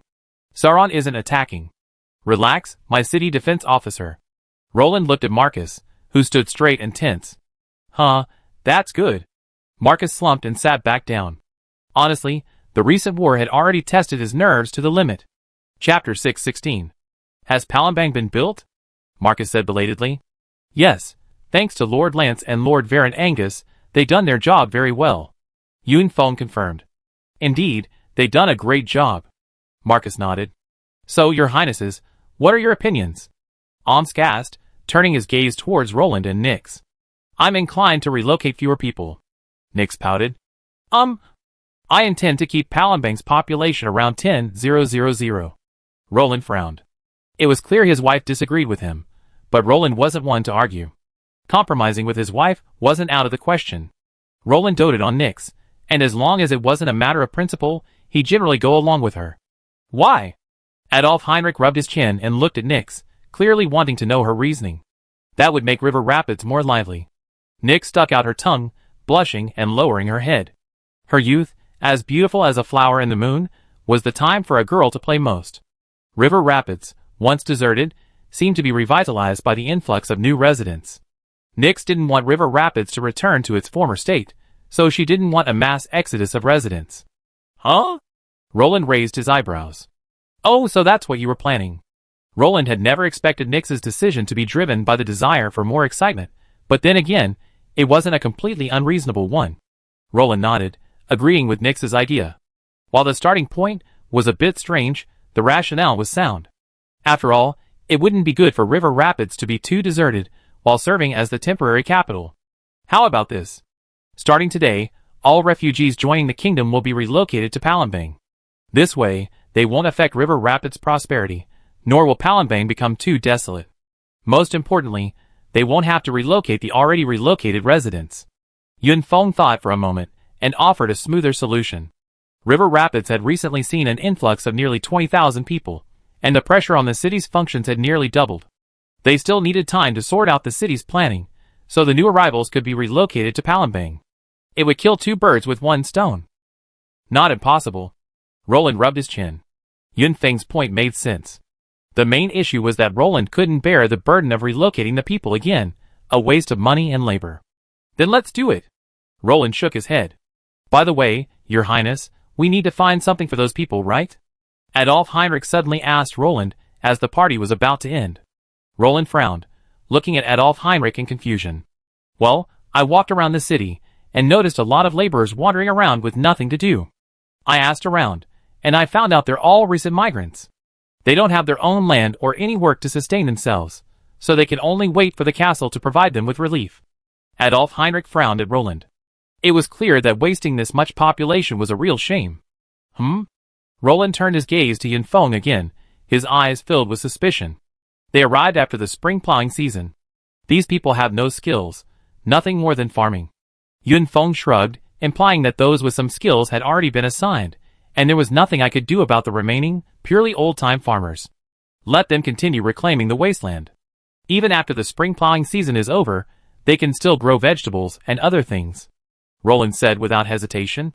After all, vegetables can be grown year-round, and if that doesn't work out, planting some fruit trees would be fine.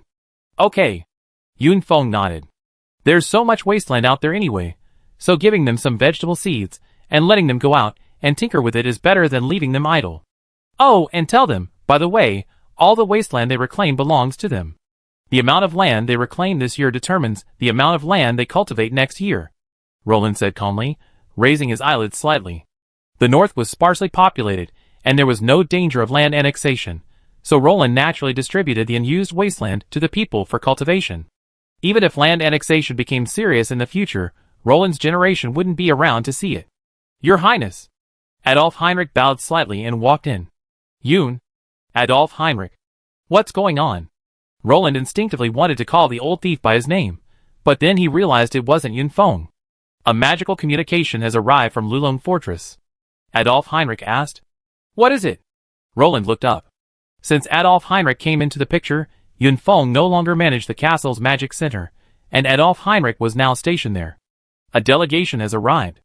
Adolf Heinrich met Roland's eyes. Which delegation? Roland sat up straight, his eyes full of interest. The news from Lulong Fortress must have come from the south. Was it Gundor or Rohan? Gundor. Adolf Heinrich lowered his head. From Turgan, the region of Gundor? Roland raised an eyebrow. It had to be said that this piqued his interest. No, it's an envoy from Prince Amroth's eldest son, Adrashil. 121 people in total. Adolf Heinrich patted his chest. 121 people? He brought all the Swan Knights of Gundor? Roland was stunned. Not really. Only 2 10-man squadrons, led by Knight Captain Halfer, and a 100-man cavalry squadron. Adolf Heinrich said. All right, have them set off. Roland nodded. He hadn't expected his old acquaintance, Halfer, to come as well. The personal arrival of the Prince of Gundor made Roland feel important. Then he sensed something unusual. The lineage of the region of Gundor hadn't made any move, but the lineage of the prince had taken the initiative to establish ties with him. Could something be amiss within Gundor? Roland could only wait for Adrashil's arrival to find out. Roland was deeply interested in the future prince he was about to meet. After all, his son, Imrahil, was a renowned figure in the War of the Ring. If he hadn't led the Swan Knights against the armies of Mordor, it would have been a different story whether the White King's city could have been held. Omsk? Roland called softly. Your Highness, what are your orders? Omsk gave a chivalric salute. Oh, assemble the knights. Roland seemed to have thought of something amusing, and a smile curled his lips. Oh! Omsk nodded repeatedly. Plur! The snorts of the swift horse echoed incessantly, while Roland sat on horseback, watching the sun rise above the city walls. As the sun began to set, Roland suddenly sat upright. Let's go! Let's meet our guests. Roland braced himself, reaching out to catch Dose, who had just flown back. Apparently Roland had activated a map cheat, using Dose to track down the Gondor delegation, and had been following them all the way. Hold. Omsk raised his lance. As a knight of the kingdom, he naturally had to show off his prowess. Although he wasn't politically sensitive, that didn't mean he was a frivolous gambler. How could he not see that Roland was clearly trying to intimidate the others? Boom! The aura of the 6th level hero erupted without reservation, and he and Roland galloped side by side toward the city. Soon, the two cavalry units met on the official road. Omsk's black and white battle aura was particularly conspicuous, and the soaring battle aura flames made the entire Gondor delegation's eyelids twitch. Chapter 6:17. Adrasil, son of Angelimir, Prince of Amroth and future heir to the throne, greets King Roland. Adrasil saluted Roland from his horseback. Horfa's reminder, and the conspicuous royal banner behind Roland made it easy for Adrasil to identify Roland's identity. No need for formalities. My friend from afar. I am King Raglan, Lord of the Lulung Fortress in Rapid City. Roland. Roland returned the greeting, stroking his chest and pronouncing a rather outrageous title. Greetings, King Roland. I have come here on my father's orders, hoping that the two countries. Adrasil, still young and impatient, began to state the purpose of his visit. This is not the place to talk. Please follow me into the castle. Roland was not impatient, but instead invited Adrasil into the castle for a detailed discussion. This is a gift my father has carefully prepared for you. Adrasil respectfully handed over a gift list. That's so thoughtful. Please thank Prince Angelimir, whom I never met, for me and wish him good health. Roland took it and glanced at it casually before saying to Adrasil. After all, there was nothing special about it. It was a completely standard gift list. Although expensive, it wasn't enough to move Roland. Because Roland's system mall had suddenly been blocked, he couldn't even exchange money for wealth points. These expensive gems and gifts were nothing more than decorations to see if they could be used for alchemy. After a few conversations, Roland understood several things from Adrasil's words. First, the current Prince Angelimir of Amroth was very optimistic about the alliance with him. Otherwise, he wouldn't have sent his son to personally handle it. Furthermore, Adrasil's attitude was very humble, which didn't seem like the leader of a powerful kingdom. Sir Adrasil, may I ask what has happened that has your father, Prince Angelimir, so urgently seeking allies? Roland asked immediately after the others had taken their seats in the castle. Are you planning to overthrow the regent? Roland's eyes widened. For a powerful noble, to be reduced to seeking allies abroad meant either the family was on the verge of collapse or they were planning something major. Clearly, the Amroth family hadn't reached the point of collapse. That was obvious. It seemed that Prince Angelimir, a relatively unremarkable figure in Middle-earth history, was planning something major. Roland asked himself, and it seemed that nothing other than changing the world could have caused the Amroth family, the leading nobles of Gondor, to seek allies. Have you misunderstood something? Adrasil's mouth twitched. He was truly shocked by King Roland's ingenuity. Our Amroth family has been loyal for generations. You can't talk nonsense. Adrasil waved his hands frantically. Well, I misunderstood, but I simply can't imagine why a princely family like yours would need to seek external allies. Roland raised an eyebrow. Roland's head was now bigger than his body. He realized he might not be able to wait for the War of the Ring, and would sooner rather than later challenge the human kingdom of Gondor for the throne. Aragorn. If I were to intervene, you truly lose your chance to be king of Gondor. You're joking. We, the princely family of Amroth, would never do such an unjust thing. As for why we need allies, I explain. Adlahil scowled at Roland. It was clear that Roland's words had displeased Adlahil. After all, if someone sat next to you and kept pointing fingers at you, accusing you of rebellion, would you give them a good face? If he couldn't defeat them, he'd probably have slapped them in the face that morning. Do you understand the situation in the south? Adrasil suddenly asked Roland before explaining the reason. Ha! Roland sneered, then shook his head with a sneer. Just a bunch of servile nobles. The brief peace has made them forget the sharpness of their enemies' swords. And even made them forget their own enemies. Well said. Adrasil slammed the table, frightening Adolf Heinrich, who was enjoying his melon, so much so that he threw the blanket out of his hands. Sorry. Adolf Heinrich picked up his cup and slipped out. Since you understand the situation, I won't say any more. The corruption of the nobles is more horrifying than you've seen. Aside from a few powerful nobles, who can remain impervious to corruption, the rest of the nobility are basically. Adrasil sighed, a hint of pessimism in his eyes. Have they all given in to depravity? living a life of drunkenness and debauchery. Even ignoring the orcs' constant probing? Roland added. Ah, yes, yes. That's right. Roland's words struck a chord with Adrishil. This was exactly what he wanted to say. It's okay. Rohan isn't much better than you. Roland patted him soothingly. Adrishil smiled, uglier than tears.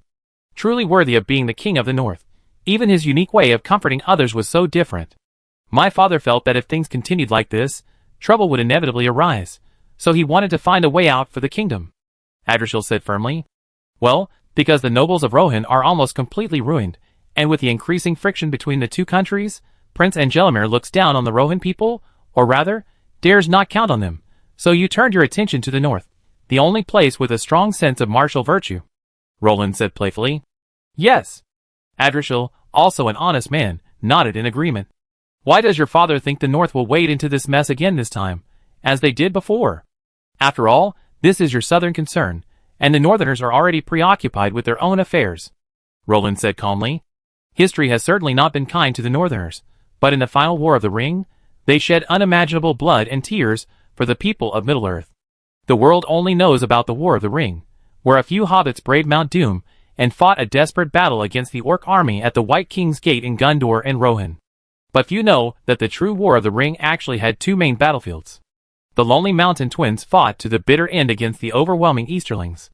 Decades later, King Dane Ironfoot, a survivor of the Lonely Mountain expedition, and King Brand, Bard's grandson, were both killed in blood at the gates of Erebor.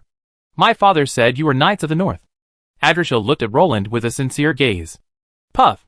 Roland suddenly laughed. He picked up the silver goblet and toyed with it for a moment. Then, with a single hand, he flexed the hard goblet into his own shape. Knights of the North. Such a noble phrase. The Knights of the North never imagined that after their migration south, these people who defended the North would shoulder such a heavy burden on their frail shoulders. I'm not Rohan. Nor am I a hot-blooded knight. I'm the human king of the North. I have to consider the people of the North. The term Knight of the North won't move me. Roland looked at Adrishil calmly, unmoved by the Knights of the North's compliments. Rohan hadn't failed the High King of Gondor, but they had failed the people of the North. You understand the principle of the lips and teeth being cold. After all, the North and the South are of the same bloodline, Adrishil said weakly after a long pause. So that's why, while you guys are enjoying the fun, I'm still playing Candy Crush with the orcs in this freezing northern land. Roland's eyes flashed coldly. Chapter 618. For Roland, a persistent concern was undoubtedly the attitude of the two southern nations toward Mordor. After the last war of the Alliance, although the combined forces of humans, elves, and dwarves defeated the dark forces led by Sauron, ushering in humanity's golden age of development, it seemed that these descendants of humanity had forgotten those dark times. Faced with the threat of Sauron's resurgence, Gondor and Rohan in the south took no corresponding measures, instead allowing darkness to grow in Mordor. Roland couldn't understand this. Are you truly afraid that Sauron will come and scatter your ashes? Or do you expect someone taller to hold up the sky if it falls? Roland simply couldn't understand the train of thought of those nobles. However, Denethor too, the regent of Gondor, who was portrayed as extremely incompetent in the films, was not as incompetent in reality. He had a premonition that Mordor would attack during his lifetime, and driven by pride and a firm belief in the power of his own will, he began studying the long secretly sealed Arnor stone, which was most closely linked to the stone in Sauron's possession. As a result, he gained intimate knowledge of events far away, but his prolonged battle of wills with Sauron also left him mentally traumatized and prematurely aged. Meanwhile, while battling Sauron, he also used the crystals to monitor the movements of Gandalf and Aragorn. So, Roland's impression of Denethor too wasn't too negative. He was a pitiful man who protected mankind, but he overestimated his own power and ultimately fell into despair. But that was all. Apart from the line of the regent and Prince Amroth, what were the remaining nobles of Gondor? While there were some knowledgeable individuals, none of them were significant in the overall situation. In short, they were useless. As for Rohan, Roland couldn't help but mention it. Aside from the royal family, which was quite good, the rest of the nobility was a difficult matter to describe. Fortunately, during the War of the Ring, the light of Rohan, King Theoden, with his actions, redeemed the reputation of the Rohan cavalry. However, it is now the year 2944 of the Third Age, and Theoden was born in 2948, which means that Roland is actually old enough to be his father, manually funny dog head. That's why my father wishes to join forces with you. He sees hope for humanity in you, not the despair of other nobles. Adrichel's sincere voice interrupted Roland's thoughts. Do you know what we face in the future? Roland chuckled. The future had changed. He had, to some extent, profoundly altered history. His advantage, as a time traveler in determining the course of history, had vanished without a trace. The darkness and abyss are bottomless, but the House of Amroth is not afraid of evil. Young Adrichel met young Roland's eyes. Ragran accepts your friendship and alliance. As King of Ragran, I will bear witness. Roland smiled gently. Through their conversation, he also discovered that the House of Dol Amroth could indeed unite. After all, 3 generations of reliable nobles were a rarity in Middle-earth. The far-sighted Angelimir, the steadfast Adricel, and the wise and courageous Imrahil, 3 generations of them, had helped the regent lords carry Gondor forward.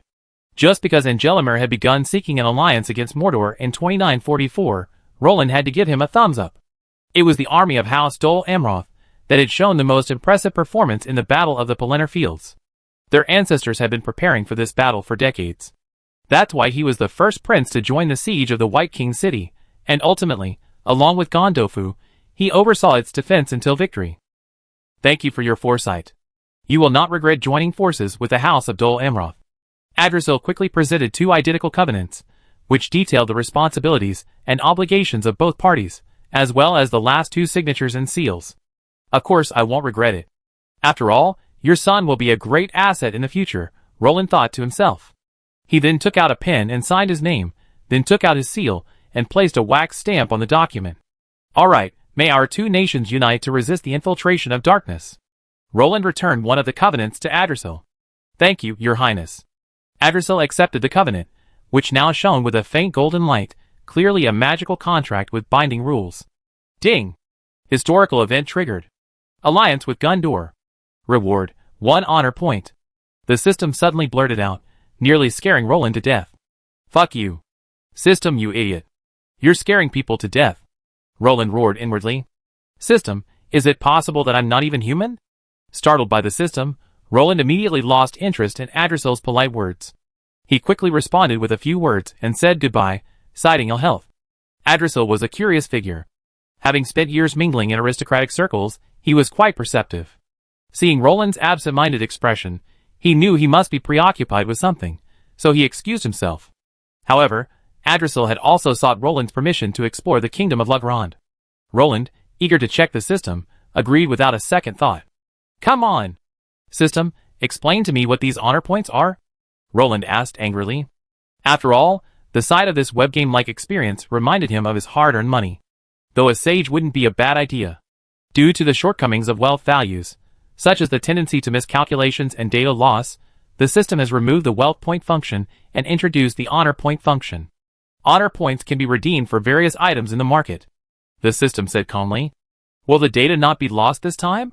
Roland asked weakly. It definitely won't be lost this time. The system's voice was a bit more resolute. After all, losing data was considered a disgrace in system-based online fiction. Furthermore, converting honor points was much easier than converting wealth points. Even if Roland could just accumulate them, if he could reach 100 honor points, he'd be considered impressive. How do I earn honor points? Roland narrowed his eyes. This system was so confident this time, it must have come prepared. Victory in key battles, participation in historical events, check-ins at epic locations, witnessing legendary events. The system listed a series of items. I'm afraid it won't be much. Roland sneered, looking at the honor points listed. 1. Ahem, depending on the scene and event, usually only 1 to 3 points, the system said awkwardly. Beautiful. Roland covered his face. Let me see what kind of beasts they are. Roland twitched a mocking smile and opened a new store.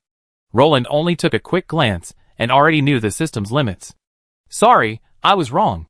Roland sighed heartily after seeing the sage worth 10 honor points in the mall. Well, didn't the system lie to you? The system said arrogantly. Yeah, Roland said calmly. What could he say? Even the most discerning person couldn't find fault with the Banner Knights with 20 honor points. While the offer was small, the demand was also small. Looks like I can't sit idle any longer. Roland gazed at the various flashing goods, his heart aching. He wanted to be the nimble dog of Middle-earth. Go out and cause trouble. Chapter 619. Your Highness, where are you going? Adolf Heinrich looked at Roland, who was preparing his supplies, and quickly dodged to stop him. You have to know that the entire kingdom's high and middle-class nobles knew about Roland's death. This news was specifically spread by Nix to warn everyone not to take the king out for a stroll. Hearing this series of events, the newly arrived Adolf Heinrich was stunned. Get out of the way! Roland was so excited at the moment that he was no match for him. He waved his hand casually and walked past Adolf Heinrich. Duong. Does it sound good? It sounds good, which means it's a good sign. Adolf Heinrich's hand held up a hexagram magic circle, and a translucent light shield suddenly stopped Roland's advance. Roland turned his head and glared. I can't let you go unless you tell me, or His Highness Nix will punish me. Adolf Heinrich looked at Roland nonchalantly. I'm going to Lonely Mountain to have a drink with Thorin. Okay? Roland gritted his teeth. Of course, but wait a moment. Adolf Heinrich smiled and nodded, then unleashed his powerful mental power. Yun Feng, now outside the castle, raised his head and frowned in the direction of the castle. The next second, an equally powerful mental power swept back. Nothing. Adolf Heinrich's voice echoed in Yun Feng's mind, clearly realizing he had disturbed the Yun Feng sage. The clash between the two 6th-level spellcasters was fleeting, and then Adolf Heinrich's mental power found the sleeping Omsk. Your Highness is going to Lonely Mountain. Would you like to accompany him? Adolf Heinrich's voice rang out. After all, as a level 6 hero, Omsk was a much more effective bodyguard than the Dragon Rider. He planned to inform the Dragon Rider only if Omsk was unwilling to go. Okay. Omsk agreed. After all, he had his own agenda. The previous incident of the royal flag change had caused a very awkward relationship between Roland and the noble generals who had opposed Queen Nix. Everyone was working hard to repair this relationship, and Adolf Heinrich's words clearly hit the mark. Your Highness, His Excellency Omsk will accompany you. Adolf Heinrich said gently to Roland. Okay. Roland thought for a moment, and didn't refuse. After all, he was still frightened by the previous incident, and having a hero by his side was always helpful. You villain. Where are you going again? The smith's voice suddenly rang out. Shit! Dragons can be terrifying. Roland rubbed his chest as he watched the miniature dragon flying overhead. Are you sneaking out again? I tell Nix. The smith rolled his eyes and suddenly smirked. Roland, I may not be human, but you're a real dog. Roland! What are you doing? In less than 3 seconds, Nix was sprinting over, clutching the little snow leopard. Snowball. Do you believe me if I say I really plan to go to Lonely Mountain to drink with Thorin? Roland said with a bitter face. Nix remained silent, staring into Roland's eyes. Beside him, Omsk clasped his hands in front of him, his eyes fixed on his nose on his mouth on his heart, his face oblivious to everything. Okay, let Omsk go with you. Don't go too far, and come back soon after you're done. Nix's graceful smile almost melted Roland's heart. Roland walked over, hugged and kissed Nix, then kneaded her pretty face before leaving with Omsk. But after just a few steps, Roland suddenly flashed back, flicked his finger, and sent the flying smurf into a few somersaults. Then, laughing heartily, he fled. This had to be punished. Roland! You bastard! The smurf was stunned, but when she realized what was happening and ran after him, Roland was nowhere to be seen. She glanced up at the sky. Roland was happily riding his big sun, while Omsk was chasing him on the ground, waving his hands and gesturing to passers-by to get out of the way. Heh, just like a child. Nix gazed fondly at Roland's back. Just spoil him. The next time he kills himself, you be in tears. The blue elf said angrily. Soon, I stand beside him and fight alongside him. I won't be a burden to him anymore. Nix said solemnly, watching the receding dragon rider. I hope so. The blue elf's tail swung and landed on Nix's shoulder. Nix stretched out a hand and pushed. A spatial portal appeared on the blue elf's face, revealing the dragon rider space contained within the dragon flute. Nix had quietly become a dragon mage. Her combat power had reached the peak of the 3rd level, and her aura could reach the level of a 4th level war mage at any moment. Your Highness, do you know what it means to run a dead horse after a long time? And even more so when it comes to running a dragon. Omsk panted, his eyes wide open as he tugged at the reins. The faster Roland flew, the harder it was for him to chase him. He was terrified that if he wasn't paying attention, Roland would be gone again. Then he'd go mad. Isn't that a female Tyrannosaurus? Roland shrugged nonchalantly. Besides, Omsk's abyssal warhorse is a high-level magical beast with nightmare bloodline. How could it be killed so easily? Omsk said nothing, simply following Roland closely. Your horse. Omsk casually handed over the reins. Roland was in such a hurry, he hadn't paid any attention to his own horse, so Omsk simply took him along and ran off. Thank you. Roland raised an eyebrow. Omsk was thoughtful enough to even take his horse along. Where are you going? Omsk asked nervously. He was already prepared to drag Roland back by force. After all, everyone's hearts had been faltering recently, and they couldn't handle the stress. Lonely Mountain. Didn't I tell you that? Roland frowned, looking at Omsk in confusion. Was he being so hard to understand? Omsk was stunned. He thought you were making an excuse, but he hadn't realized you were actually going to Lonely Mountain. Then, let's go, Omsk said woodenly. How could he have known that Roland was merely exploring the new system features, and how to earn honor points? He hadn't planned on doing anything fancy. Welcome, King Roland. Your arrival graces this humble place. My friend. All the dwarves welcome you. Thorin leaned over and said to Roland. That's not necessary. Roland was shocked by Thorin's corniness, so he immediately supported Thorin. Why are you here? Thorin asked, looking at Roland and Omsk in confusion. Have a drink, Roland said, looking at the unactivated system. Plenty of dwarf wine and barbecue. Thorin smiled brightly and embraced Roland and Omsk. Ding! Ding! 3 beers were dumped onto the table. Celebrate our victory. Thorin raised his glass, clinked it with Roland, and then drank it all in one gulp. Ding! Historical location check-in successful. Erebor, the kingdom beneath the mountain. Reward, 1 honor point. The system's voice rang out as Roland poured his beer into his mouth. Ding! Historical treasure witnessing successful. Akon Gym. Reward, 1 honor point. Ding! Historical event witnessing successful. Enthusiastic Thorin. Reward, 1 honor point. Puff! Roland sprayed a mouthful of beer directly at Omsk. Doesn't the beer taste right? Thorin's expression changed immediately. He took Roland's glass and sipped. No problem? Thorin was completely bewildered, staring at Roland, who had suddenly spit out the beer. Sorry. I just remembered something. Roland frantically wiped Omsk's face and apologized to Thorin. I have things to do. I'm leaving now. Roland downed the rest of his wine in one gulp. Then, under Thorin's astonished gaze, he dragged Omsk out. Strange. Why is King Roland acting so unruly today? Thorin shook his head. Chapter 620. I don't know. Dwalin put down his glass and shook his head. Strange. Thorin was a bit amused, just as Roland had arrived in a hurry and left in a hurry. Your Highness. Omsk looked at Roland with some confusion. So you really just went there for a drink? Just one. Nothing, just checking in on Thorin. Roland rubbed his nose, his face calm and his heart steady. So what's next? Omsk asked with a toothache. Are you free? Next. Roland smiled, looking at the 4 honor points on the system panel, a look of satisfaction in his eyes. Go to Dale. Roland smiled. Since he could successfully check in at historical locations in Erebor, there was no reason why Dale, the human northern star, wouldn't give honor points. All right. Omsk could only nod and follow Roland. After all, he was only a subject. Keeping an eye on him and preventing him from committing suicide was already his duty. Who are they? The guards stationed on the city wall spotted Roland and Omsk, both dressed as knights, and immediately shouted to the guards below. The guards below were undeterred. Although they knew they were no match for the two, they still raised their spears and blocked Roland and Omsk's path.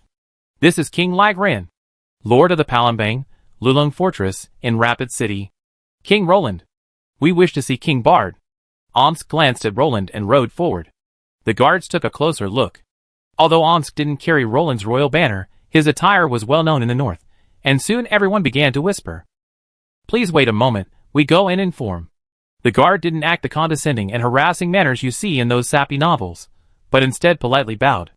No rush, Roland shook his head, unhurried. After all, this was someone else's home, and as a guest, he still needed to know the rules. Where's King Roland? Bard soon galloped out. Hello, Bard. Roland dismounted and extended his hand to Bard. Hello, Roland. Bard also dismounted and embraced Roland. At this point, the two were chatting not as kings but as old friends. How have you been these past few days? Bard put his arm around Roland's shoulders and walked inside. It's okay, Roland mumbled. After all, he couldn't tell Bard he died out there, could he? What's up? Bard asked seriously. Hey, can't I come see you if I have nothing to do? Roland grinned. You wouldn't go to Erebor unless you had something to do, Bard said with a hint of sarcasm. Who's slandering me? Roland was furious upon hearing this. The implication was probably the same as saying, no one goes to the temple unless they have something to do. Do you need to slander me? Bard said shamefacedly. Everyone knew that you, King Roland, were a well-known figure in Middle-earth for not getting up early without profit. It's really nothing. I just came here to make some friends, Roland said sincerely. Although he was indeed here to make some money, he couldn't tell Bard, right? Good fellow. You're so quick to make some friends. My spies reported that you'd been to Lonely Mountain less than an hour ago. And you just showed up and came back? Bard's smile was abstract. Well, I went in for a drink and came back to see you. Roland laughed. TSK, TSK, TSK. Logically, there shouldn't be anything you'd be interested in. Roland Wan's great family, Degushan, and River Valley. Bard scratched his head, truly puzzled by Roland's lightning-fast speed. Just came to see an old friend. What do you think I am? What do I want from you? Because you're ugly? Because you don't shower or sleep? Roland scolded with a smile. Get out of here. You're the only one who's always been so dishonest. Bard pouted. Would you like to stay for dinner today? Bard asked, glancing at the sky and then at Roland. It's already noon? Sorry to bother you. Roland nodded decisively, not wanting to be rude. What time is it already? Isn't Thorin planning to give you a meal? Bard led Omsk and Roland into the castle. Roland immediately saw that most of the food on the table had already been devoured by Bard's wife and children. They should have already returned to their rooms to rest. Are you eating? Roland asked, glancing at the remaining food on the plate at the head of the table. What else? I didn't even have time to wipe my mouth. Bard rolled his eyes. Come on. Try this roast chicken. Guards. Tell the kitchen to add a few more dishes. Bard spoke reasonably to Omsk first, then gave orders to the castle servants. Roland didn't hesitate to grab a chicken wing and begin to chew on it. Although the dishes had already been eaten, the separate servings kept them very clean. Roland wasn't picky, after all, these were precious foods. I bet you didn't eat. From the time you came up the mountain to the time you came down. TSK, TSK, TSK. Bard marveled at Roland and Omsk, who were devouring their food. Omsk was also munching on his bread and grilled steak, tears welling in his heart. King Roland suddenly wanted to leave, and Thorin couldn't stop him. Ding! Historical location check and successful. River Valley. Reward honor points *1. Roland was about to speak when the system's voice rang out, and Roland's face beamed. 5 honor points could be exchanged for a lot of goodies. Roland, are you okay? Don't give me that look. Bard looked at Roland, who was giving him a lewd smile, a little scared. He unconsciously shrank a few centimeters away from Roland, but this small movement hurt Roland deeply. Roland's smile instantly disappeared. The joy of gaining honor points was nothing compared to the pain of being considered a pervert. Eat, eat! The cook quickly brought out several plates of freshly prepared food, and Bard immediately beckoned Roland to start. Thank you for the treat. Roland burped and staggered out of the castle. I now have reason to suspect your cook of mistreating you. You're not even going to eat enough? Bard felt a chill run down his spine as he thought of Roland's ferocious fighting spirit, which was like the reincarnation of a starving ghost. Bah! What mistreating? That's because I probably didn't eat breakfast this morning. Roland was on the verge of shedding tears of grief and indignation as he spoke. It was all his fault for being so impatient and running so fast that he nearly starved himself to death. Bard's brow twitched, suddenly realizing that this thing didn't seem particularly reliable. Alright, don't see me off. I treat you well next time you come to River Rapids. Roland waved his hand. Having successfully earned his honor points from free meals and whores, there was no point in staying in Dale. So, he said goodbye to Bard and prepared to move on to the next destination. Your Highness, where are we going now? Omsk said, leading the horse. Let's go! To Chenghu Town. Roland narrowed his eyes. What the hell? Omsk stumbled. How foolish of you to run to that watery ruin. Let's go! Let's take a look. I kind of miss those dragon-slaying days there. Roland, hands behind his back, a nostalgic look on his face. He could just make up a pretext to trick Omsk. Alright, Omsk said, steeling himself. Chapter 621. It's still so dilapidated here. Roland gazed at the desolate Chenghu town with a hint of helplessness and nostalgia. I'm secretly happy that even a frame remained after the ravages of dragon fire. Omsk pouted. The destructive power of a pseudo-dragon was no different from that of a full-fledged dragon to the civilians here. So, is this why you asked me to row the boat over here? Omsk was furious. He, a hero, was being used as a laborer under Roland. Ha ha ha. We're almost there. Roland patted Omsk's shoulder and laughed, changing the subject naturally. Omsk rolled his eyes. Yun Feng is the victim, not me, okay? Only Yun Feng would fall for such a clumsy diversion. Huh? There are still residents? After jumping onto the charred dock, Roland discovered that quite a few people still lived on the site of Chenghu Town. Sir, you don't know, don't you? In these chaotic times, having a place to stay is a blessing. It's a bit rundown here, but with some repairs, it's still habitable. A woman washing clothes glared at Roland, clearly blaming him for his easy talk. Haha, that's true. Roland nodded in agreement. Chenghu Lake was rich in fish, and these refugees, who had come from afar at least had a secure livelihood. Moreover, without land, they could only fish to fill their stomachs. The fresh white fish from Chenghu Lake nourished their frail bodies, bringing rosy complexions to the once pale faces of the refugees. Madam, could you tell me how many people are here? Roland looked at the burnt Chenghu town curiously. He could still smell the charcoal burnt by the dragon's flames. However, the few small, brand new wooden houses among the ruins seemed out of place in the surroundings. It was obvious that they were built by later generations. About 300 or so. The woman looked at Roland with some concern. Roland looked dashing and handsome in his formal attire, but the main thing was that he was followed by a fully armed Omsk. Every time his heavily armored foot stepped on the wooden planks, the woman's eyelids twitched, fearing the boards wouldn't support him. That's not a small number. You are under the rule of King Bard, right? Roland said, handing over a gold dragon coin as a reward. Yes, yes, yes. Thank you for your generosity, sir. How can I help you? The woman immediately smiled and bowed. She was quite knowledgeable. A single gold dragon coin could keep a family of 3 happily fed for several months. Because they were all northern kingdoms, many private transactions took place among the kingdoms. Lake Town conveniently had a geographical advantage, and people from Aqua, Dale, and La Grande would gather there to trade. Fishing and trade had revitalized the entire lake. Although its current population was modest, it was clear that Lake Town would remain a major trading hub for the surrounding area. No thanks. Roland waved his hand, and he and Omsk left, heading towards a more central location. This Lake Town is built on an island, Omsk said, glancing at the foundations exposed beneath the collapsed houses. At first, he thought Lake Town was floating on water. Well, Lake Town has always been Dale's territory, but with a high degree of autonomy. That's why Bard's ancestors arrived here and became civilians after losing Dale. Roland sighed. The prosperity of Lake Town emboldened the mayor to reject the destitute descendants of Jirian. Lake Town rejected their rule. Without the deterrent of force, the Jirian descendants could only assimilate into Lake Town as civilians. It was truly ironic that a mayor would actually reject the legitimate rule of a lord. It can only be said that the North was chaotic enough back then, and there weren't any lords with enough power. Otherwise, just for challenging the nobles' rules, he would have faced a punitive attack from the noble coalition. Roland was certain of this. Those nobles were incompetent at everything. They might be the best at suppressing heresy, but challenging the noble order was simply courting death.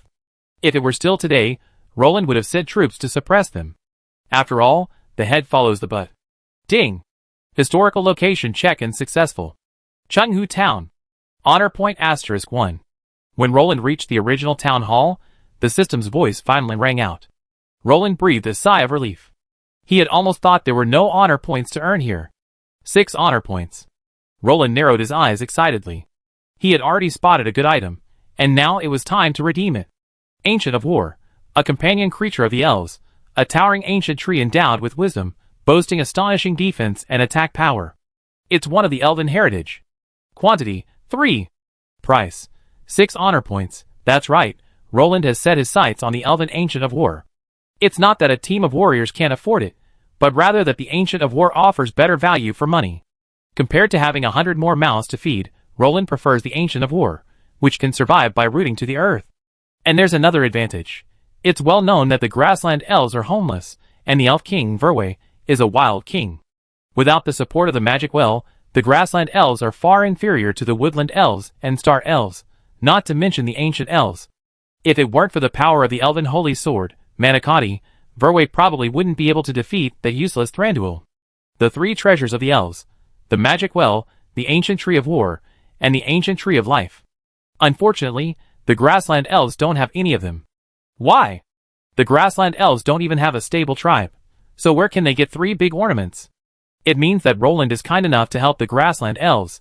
It is definitely not because Roland is eyeing the grassland elves' fighting power, but mainly because they are too pitiful, and is ready to bring the grassland elves under his command. As for the promise to help Bannerway become the elf king, isn't that simple? When Roland becomes the human king of Lagran, won't it be easy for him to make him a prince? From this, we can see how kind Roland is. A selfless man. To help the steppe elves, he actually gave up other professional armies, and chose the Ancient of War. What? You said Roland annexed the steppe elf tribe? Nonsense. Since ancient times, the Lordaeron Rangers are part of the Ragran army. Lordaeron Rangers have elven blood, so the elves are a sacred part of the Ragran Empire, right? As the Emperor of Ragran, how could Roland be so superficial? It is his duty and obligation to work for the happiness and development of the intelligent races of Middle-earth. As for the current decline of the Ragran Empire, it also needs development. Your Highness? Your Highness! Omsk felt a chill in his heart as he looked at the smirking Roland. Wouldn't this king be useless after dying again? He kept coming back with this smirk all day? Omsk secretly took note of this matter. It seemed that he needed to find someone to see King Roland. Although the king was unreliable, he was at least a good person. Omsk didn't want Roland to die in an accident. Ahem. Enough, we've seen enough, let's go back. Roland's eyes cleared up again. He coughed lightly a few times and waved his hand, signaling Omsk to go back with him. Okay. Omsk nodded. Regardless, as long as Roland didn't act up, it was good. Ever since losing Roland that time, Omsk had become wary of him.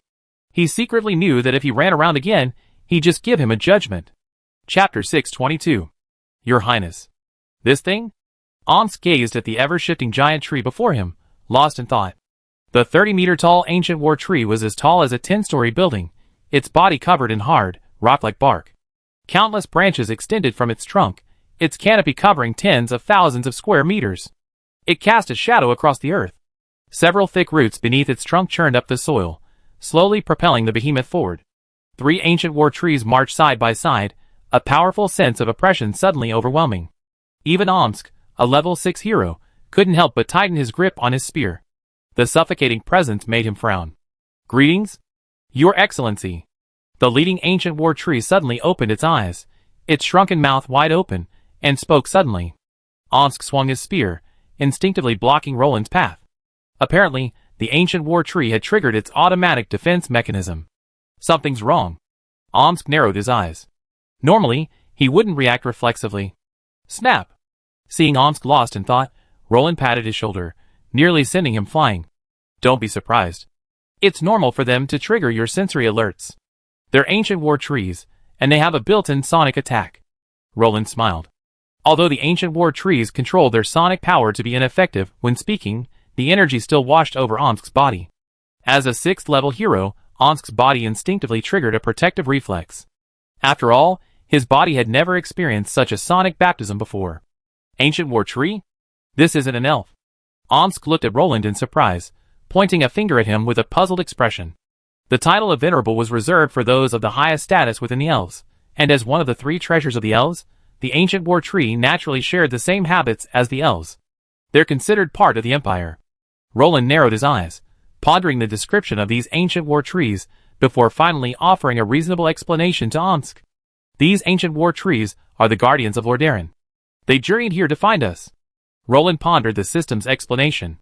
After all, the system wasn't fabricated out of thin air, it had embedded reasonable explanations. For example, these ancient war trees were the guardians of the half-elves of Lordaeron. There were no half-elves in Middle-earth, but that didn't stop Roland from offering a rational explanation. Lordaeron? Omsk suddenly realized. He knew about Lordaeron. After all, the kingdom still had 50 half-elf rangers. The Duchy of Lordaeron was once a formidable frontier for the Empire. The Grand Duke of Lordaeron, loyal to the Emperor, guarded the eastern part of the Rune region, which once became the Empire's frontier. For centuries, the powerful rangers of Lordaeron and the less powerful knights of Lordaeron fought desperate battles against the Easterlings in the woodlands, and Lordaeron's ancient war trees became famous. It must have been quite an ordeal for you all to get here. Omsk's mouth twitched. To encounter the ancient war tree, having traveled thousands of miles to the outskirts of River Rapids, was truly incredible luck. While Omsk was still lamenting their good fortune, Roland chuckled quietly. How could there be so many coincidences? It was all just a scheme and calculation. Hey! King Roland! Lord Omsk! Speak of the devil, and he's here! As Roland and Omsk were talking, Vannerway appeared before them with a few leaps. Hello, Verve. Roland smiled and waved, but inwardly he was wondering how to trick this guy into working for him. Huh? Why are you here?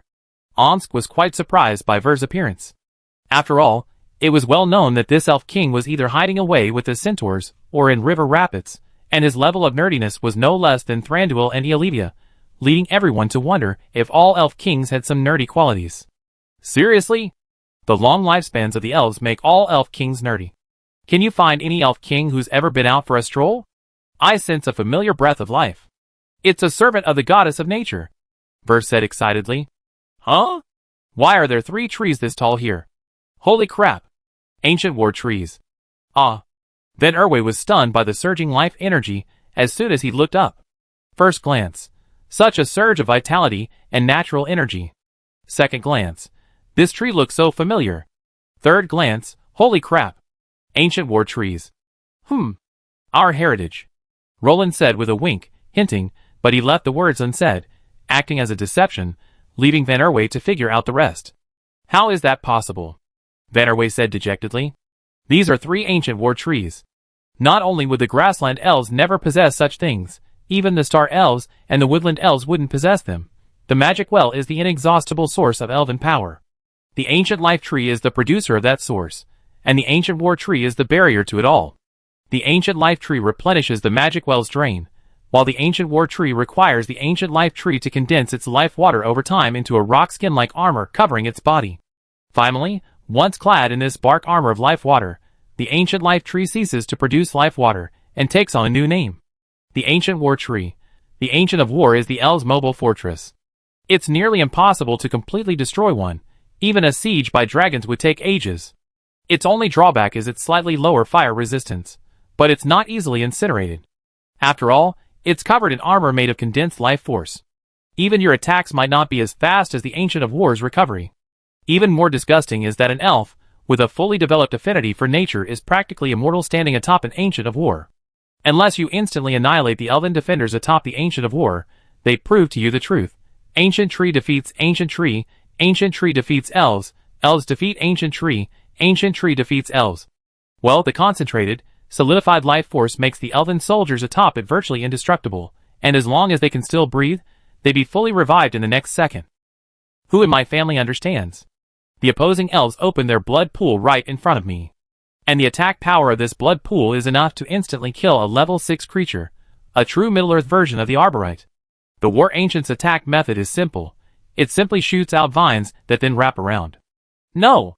It wraps around them, directly draining the trapped person's life force. It's difficult to catch them, but once you're caught, you're in for a hell of a lot of trouble. How can you have a future with me? Roland proudly pointed at the 3 obedient War Ancients. Honestly, when Roland saw that these things cost 3 for 6 honor points, he thought it was a bug. After all, the value of a War Ancient was far greater than a Tier 6 unit, yet 3 War Ancients were worth less than the most worthless Tier 6 professional. But eventually Roland figured out why they were so cheap. This thing had a flaw. It was essentially a slow-moving defensive fortress, its damage primarily relying on the elven soldiers stationed there. The problem was, Roland didn't have any pure-blooded elven soldiers. Vannerway nodded involuntarily, as he gazed at the War Ancient. Chapter 623. What? Are you interested in joining me? You won't lose out if you follow me. From now on, you elves can migrate to the Ancient of War. Roland's voice was like a demon from hell, filled with an inexplicable allure. At this moment, Verve was stunned by the majesty of the Ancient of War, and was in a trance. He accepted everything anyone said, so he subconsciously nodded. Clap. Roland clapped his hands excitedly. Verve, kneel down and accept your title. From now on, you will be the Grand Duke of Lordaeron in the Kingdom of Raglan. Roland blurted out. Before Verve could react, Omsk turned stiffly, his eyes wide open, glaring at Roland. What the hell? He's become the Grand Duke of Lordaeron now? What did you say if it wasn't King Roland? Verve knelt on one knee, looking up at Roland. Suddenly, he realized his perspective was off. Before he could react, Roland quickly drew his Dragon Slayer sword and tapped him on the shoulders. Ha ha ha! Rise, my highness! Roland withdrew his Dragon Slayer sword and opened his arms. Verway's brainstorming began. You took advantage of my moment of uncertainty? By deception? By a sneak attack? By unethical behavior? Omsk, standing beside him, covered his face, unable to look Roland in the face. Your Highness, Roland, have you misunderstood? Verway stood up, dusted himself off, and smiled politely, not awkwardly. Huh? You just pledged allegiance to me, and you're thinking of betraying your country? Roland said calmly, his eyes squinting. Omsk, standing nearby, was already squatting on the ground, playing with ants, as if they were some rare treasure, without even looking up. Vannerway's eyes twitched. You seem to be seriously ill. All right, from now on, these ancient war trees will be under the care of you elves. Take them wherever you want to settle down. I'm going back now. Roland laughed, mounted his horse, and rode away. Wait. Vannerway quickly held out his hand. It's okay. You can let your people live in the ancient war trees. While it's not as good as the magic well, it will at least enhance your life force. Roland waved his hand and ran away without looking back, leaving only his voice lingering in the air. Your Highness! Wait for me! By the time Omsk realized what was happening, Roland had already slipped away, leaving only his hoarse shouts. Your Highness, please don't go! Wait for me! Your Highness, how will I survive if you leave?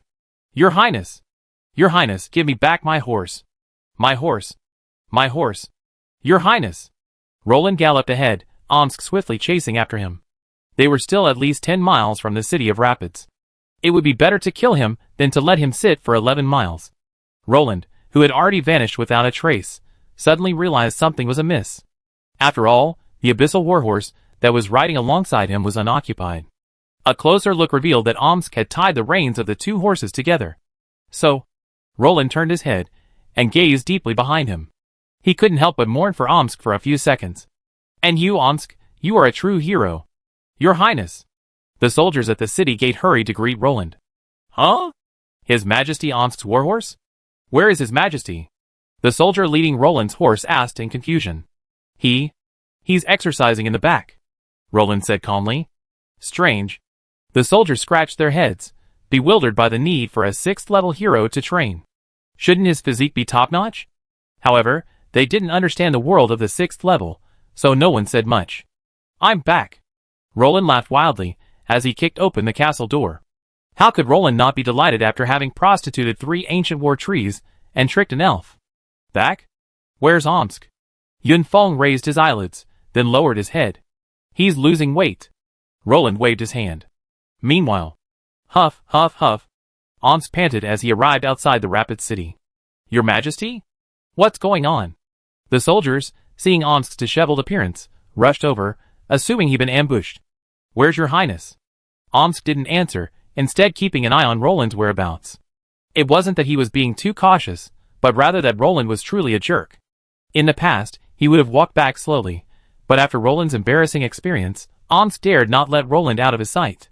He galloped back, nearly draining all his fighting spirit, setting a new record for galloping like a horse. Your Highness is back. We were wondering why you didn't come with him. The soldiers chattered. It's okay. Omsk entered the city with a sullen face. He couldn't tell the soldiers that his horse had been taken away by some idiot, and he had to run back. Would he, a level 6 hero, have any dignity left? Running back? Yunfeng didn't even raise his eyelids. Just by the person's aura, he could tell it was Omsk, sitting in a chair, calmly reading a book. Huh? How do you know? Omsk stumbled, looking at Yunfeng, who sat elegantly in a chair, with a look of surprise. Your Highness was leading your horse when he returned, and you were panting heavily when you came in, Yunfeng said calmly, flipping a page. Although Yunfeng never left his house, his and Adolf Heinrich's mental powers were constantly busy scanning the city of Windrush and the surrounding areas, preventing the encroachment of evil forces. Omsk's face darkened, and he grabbed his water cup and drank it all in one gulp. Lord Verge suddenly left just now. What happened? Yunfeng didn't dwell on Omsk's trivial matter, but changed the subject. The war tree from the Lordaeron region came to visit. Lord Verge sensed its immense vitality. After all, the connection between elves and ancient trees is rather mysterious, Omsk explained with a shrug. I see. Yunfeng nodded in understanding. He knew the Grand Duchy of Lordaeron. As a gathering place for elves in the former imperial region, it wasn't surprising that there were ancient war trees there. However, the fact that this ancient war tree could still find an heir to the empire after all these years was truly remarkable. That thing is somewhat useful. It would be a good fortress, but it's a pity we don't have elves to garrison and manage it. Yun Feng closed the book and rubbed his chin in thought. That's another story. Omsk suddenly said awkwardly. What did King Roland do again? Yun Feng paused, asking fearfully. He tricked the chief of the steppe elves, Verway, and then, taking advantage of his unpreparedness, offered him the title of Grand Duke of Lordaeron. Now Lord Verway is still struggling with his feelings. After all, the ancient war tree is indeed very attractive to the elves. Omsk covered his face. He's a complete bluff. Yun Feng shook his head and laughed. He knew Roland for what he knew. Ro, the Elector of the Empire, King of Romanian, King of La Grande, the great conman of Middle-earth, the Pipe Eater of the North, Lon. Pretty much, Omsk said speechlessly. If it were anything else, the elves, with their pride, would probably have cursed. But if it were elven treasures, like the ancient war tree, and the grassland elves were so close to the La Grande kingdom, it wouldn't be out of place. Omsk figured that with Verway's personality, Roland's deception was a sure thing. Chapter 624. It's in line with the old imperial system. Yun Feng shook his head and laughed. Elven principalities existed in the empire's history. Both the Duchy of Lordaeron and the Duchy of Avalon had pure-blooded elves and half-elves, and the Grand Dukes of both principalities were nobles of elven descent. Haha, the elves are still very powerful. Omsk smiled. What can Lord Verve's few elven rangers do? Yun Feng asked with a smile. The key isn't their combat effectiveness, but that King Roland has a legitimate reason to recruit elves in the future. Yun Feng raised his lip. The wandering elven settlements could be recruited back in the future. Verve's presence was far more effective than their words. Verve was the Grand Duke of Lordaeron, which meant that these steppe elves would fight for the kingdom from now on. Omsk glanced at Yun Feng and subtly distanced himself from him. It was true that those who played politics were treacherous. No matter what, with the grassland elves helping us face war in the future, we'd be more confident. You don't want to face an ancient war tree guarded by elves? Yun Feng gave Omsk a deep look. I know the ancient war tree is powerful, but how strong can an ancient war tree guarded by elves be? Omsk asked, scratching his head. As a 6th-level professional, while his horizons were broad, and he knew many secrets, the secrets of the elves really touched Omsk's blind spots. Ah, mystical technique. Reappearance of the illusion. Yun Feng waved his staff. While this spell wasn't as terrifying as the forbidden spell time reversal, it still incorporated the power of time. Huh? Omsk's vision was instantly drawn away. The world spun around, and when he opened his eyes again, he found himself in the sky. Where is this? Omsk was stunned, somewhat bewildered. He could sense that this was a realm of consciousness. This is a virtual realm I constructed with my mental power. I projected it into your mental world. TSK. Honestly, your mental world is truly weak. Yun Feng marveled. To a spellcaster focused on mental power, the mental worlds of those warriors using battle chi seemed defenseless. Even a powerful 6th-level hero like Omsk would only have to put in a little effort. What's that? Omsk quickly shifted his attention to the virtual realm before him. On the plain below, a towering ancient war tree was slowly moving. It appeared to be significantly taller than the 3 ancient trees Roland had summoned, and there were some strange wooden structures on top of it. Take a good look. You should have some impression of the scene. Yun Feng smiled. The Founding War. The Battle of the Romanian Plains? The one fought by Emperor Garimor Ragron? Omsk quickly grasped the situation. After all, the fluttering banner of Ragron, the human emperor, and the banner of the Grand Duke of Lordaeron were hard to miss. The only battle in imperial history where the human emperor and the Grand Duke of Lordaeron fought side by side was the Founding War. It's also called the Imperial War. Look at that, the oppressive feeling from the Ancient of War. Yun Feng's voice slowly rang out. Woo woo woo. The deafening sound of horns echoed from all directions on the battlefield. Boom, boom. The first to move were the members of the Raglan Royal Thousand Knights. Accompanied by the attack horn, the clatter of hooves echoed like drumbeats, and the knights broke into a slow trot. Boom, boom, boom. The inspiring drums also beat with increasing intensity. Boom. The various knightly orders, including the Sovereign Knights, the Cross Bohemia Knights, and others, also began charging the enemy. Ah! A giant ogre let out a chilling roar. Charge! The knights launched the attack, and from all directions, knights of various colors plunged into the enemy ranks. Roar! Accompanied by the orcs' roars, huge rocks flew into the air. Watch out for falling rocks, the Imperial soldiers cried. Boom! Paths of blood and flesh appeared in the Raglan army's formation. Ugh! The soldiers holding their weapons felt their hands and feet ache, and a sense of powerlessness washed over them. Buzz! A holy golden light swept over the crowd. Paladins, clad in golden armor and imbued with holy light, moved through the ranks, releasing divine inspiration. The holy light successfully dispelled the orc shaman's curse of weakness. Humph! Such unworthy things. The paladins sneered. Charge! The vanguard soldiers raised their shields and called out to one another. As the knights of Raglan slashed through the orc army, the Easterlings' chariots closed in on Raglan's forces. Boom! The sounds of collisions and clashes echoed continuously. The vast plain was covered with traces of fighting. From scouts to vanguards, from main forces to reinforcements, the entire Roman plain was filled with the smoke of war. The orc army from Mordor continuously emerged from the Black Gate, while reinforcements from across the Raglan Empire continuously set out from the fortress of the Rapids. The battlefield was filled with the presence of forbidden spells. Guardian spells were constantly cast to block the attacks from the sky. Armies on both sides were increasingly annihilated by these spells. Life became mere numbers, and even the knights became a precious commodity. Some banner knights had barely emerged from a sea of blood and corpses, only to be annihilated by the spells raining down from the sky. Swish! Undoubtedly, the most dazzling sight on the battlefield, besides the dragon knights soaring in the sky, was the ancient war tree, slowly but steadily advancing on the ground. We have come from the dense forest, only for our homeland. For peace. For the goddess of nature. Destroy these thugs. Elf archers and rangers emerged from the ancient war tree one after another. Shoot! A flurry of arrows crisscrossed the area over 10 miles, forming the elven archers' killing range. The archers and rangers, disregarding accuracy, simply mechanically hurled their arrows into the air. With the power of the Ancient of War, these arrows would reach the orc army over 10 miles away. Is that a lie? Omsk rubbed his eyes. You're telling me archers can project arrows 10 miles? That's even more ridiculous than killing a Japanese sniper with a single shot from 800 miles away. But the battle on the field wasn't over yet. The two armies, already engaged in close combat, engaged in brutal hand-to-hand combat. Many orcs and Haradrim set their sights on the conspicuous Ancient of War. Ah! The Haradrim, riding their mammoths, charged straight at the Ancient of War. Yes, the same mammoths that crushed Rohan cavalry and chickens in the Battle of the Pelennor Fields. Puff! Puff! Puff! Suddenly, the war tree stopped.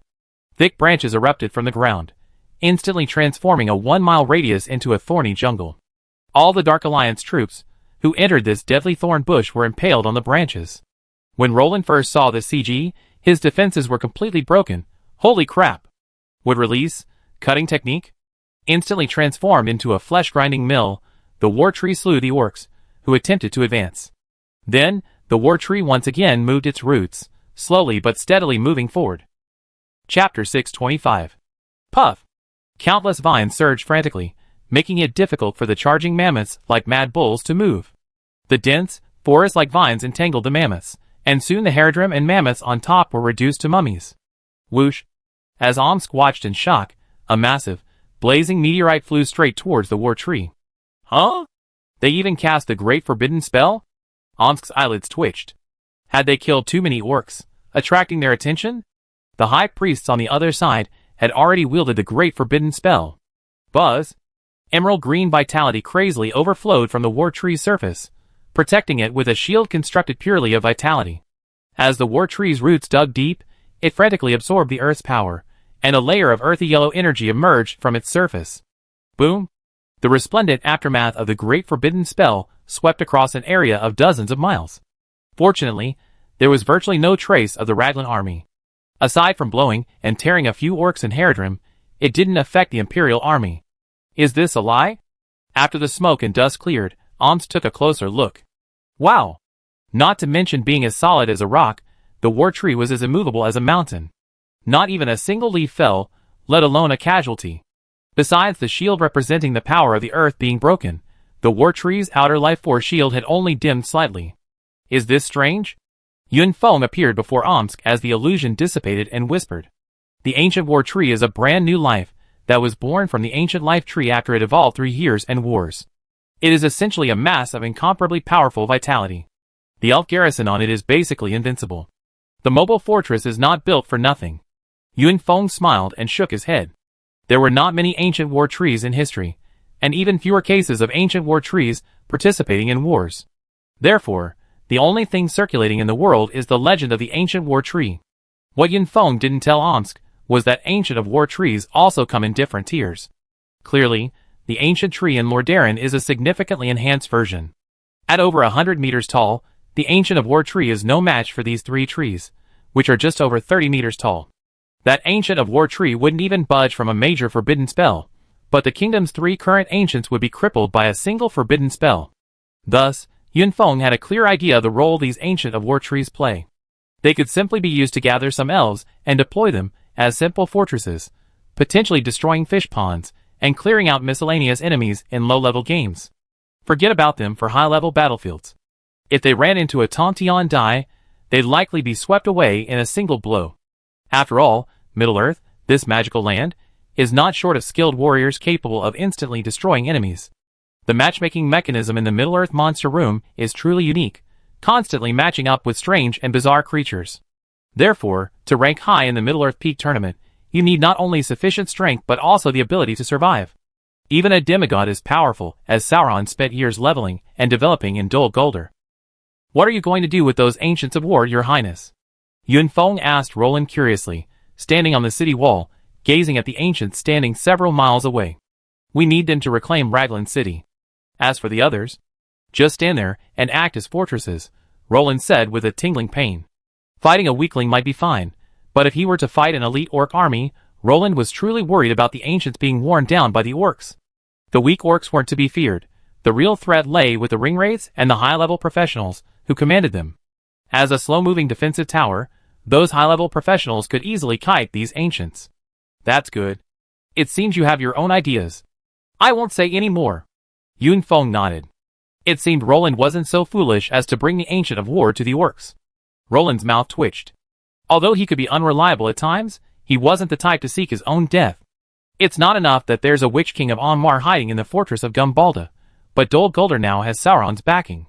Roland was thankful that Sauron had just returned to Mordor during the Coalition's previous attack on Dol Guldur, otherwise the humans, elves, and dwarves would have had to stay there. So where do you plan to have them live now? Yun Feng asked. The they here naturally referred to the steppe elves. After all, living close to the Ancient of War meant living in a city. Originally, the grassland elves were scattered between Riverstorm and Tupik County. There's no rush to divide the territory among them. Ultimately, the title of Grand Duke of Lordaeron is just an empty promise. The blessing of the Ancient of War is the real benefit. Verv came here for the Ancient of War. Roland pondered. Verv's lack of contact with Roland indicated that he had tacitly accepted the title of Grand Duke of Lordaeron. If there was anything in the Kingdom of Logran that the elves could covet, it would naturally be these Ancient of War. Baptized by the life energy of the Ancient of War, these grassland elves would no longer be so-called wild elves. Verv naturally chose to remain silent, recognizing this point. Yes, but they still need a permanent removal. Yun Feng knocked on the table. He had no idea that the Ancient of War was a system masterpiece, its underlying logic completely loyal to Roland. So, he naturally had to consider Roland's concerns. What if the elves used some secret method to abduct the Ancient of War in the middle of the night? That would be troublesome. Then let them settle on the edge of Tupet Forest. Roland shook his head and smiled. He knew Yun Feng was thinking of himself. Since the elves and the centaurs had a close relationship, he decided to make things right and send them both together. Then, when the time came for a fight, they could be called upon to fight the king's battles. Yeah, fine. I go inform them. Yun Feng nodded habitually, then slapped his head. Forget it, I go find him. Roland noticed Yun Feng's embarrassment. After all, it was only appropriate for Roland to speak to this matter. As a king's aide, it would be a bit rude for Yun Feng to speak to a Grand Duke about this. King Roland. Your Highness. Vanderway opened his mouth and spoke with some discomfort. Although it seemed as if he had sworn allegiance to Roland blindly, it was actually the result of his own tacit consent. For the current grassland elves, reliance on the Kingdom of Logran might be the best option. It's okay, no need to be so polite. Yun Feng and I have discussed it, and decided that you will settle next to the Tupet Forest first. You can move there with the War Ancient and your people at any time. Roland smiled. Thank you for your kindness. Vanderway's voice was much smoother, and more sincere this time. He knew the kingdom was truly concerned about the elves. It's okay. You can ask Yufeng for materials and supplies. He approved them as long as they're within a reasonable range. Roland nodded. That's not necessary. The war ancient can weave its own treehouses, and we can live in them. Vannerway thought about his hundreds of people. He thought a few treehouses and a couple of wooden cabins under the trees would be enough to accommodate them all. There was no need for such a fuss. All right, it all depends on your needs. I won't bother you anymore. Go settle your people. Roland patted Vannerway's shoulder in a comforting gesture. Watching Roland's back as he turned, Vannerway, gently stroking Manicotti, leaned quietly against the ancient war tree, breathing in the fresh breath of life and gazing at Roland's receding figure with peace of mind. Thank you. Roland. Chapter 626. They're leaving? Bored, Roland, slumped in his chair, suddenly sat up straight upon hearing the news of the delegation's departure. Yes, Lord Adrishal will visit you soon to bid you farewell. Yunfeng nodded. TSK? Roland reflected. Indeed, the Amroth family delegation had been here for quite some time, and it was time for them to leave. Have you been accustomed to living here, Your Excellency? Raglan's beds may not be as soft and comfortable as those in southern Gondor. Roland quipped with a smile, a hint of irony towards the southern nobles who lived a life of idleness and waiting for death. Ha ha ha. Not bad. Your kingdom may be young, but it's definitely rich and powerful. Compared to here, Gondor. At this, Adrishal shrugged. Compared to the busy nobles here, most of Gondor's nobles were living like dogs.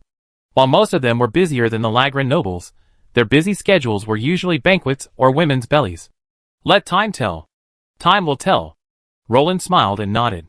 Time will decide everything. Ultimately, Gondor will still need to be broken down before it can be rebuilt. I hope so. Adrishal shook his head slowly. They're gone, Yunfeng said to Roland, standing on the city wall, watching Adrishal and his group depart. I'm not concerned about them right now. I'm concerned about where the Modron family is now. I wonder if the people Omsk brought have picked them up. Roland narrowed his eyes and stared at the sky. The Modlon family was a noble family that Roland had just obtained from the system sign-in. Compared to other noble families, this one was described as a family with complete strength. This was also the first complete noble family that Roland had obtained so far, unlike other noble families that were just a few in number. The Modron family. Yunfeng closed his eyes and began to ponder, recalling the noble information in the aristocratic atlas. This can't be a great noble, right? Yunfeng thought for a long time before scratching his head and saying to Roland. He didn't recall the Modron family being among the high-ranking nobles of the empire. A long-established border baron family. Roland glanced at Yunfeng speechlessly. The system had described them as a long-established border baron family, their original fiefdom in the southern Rune Mountains. They were authentic border barons, and had been on the front lines of the war against Mordor, boasting remarkable military achievements. However, this family's fate was not good. They were the first to be affected during the civil war in the empire.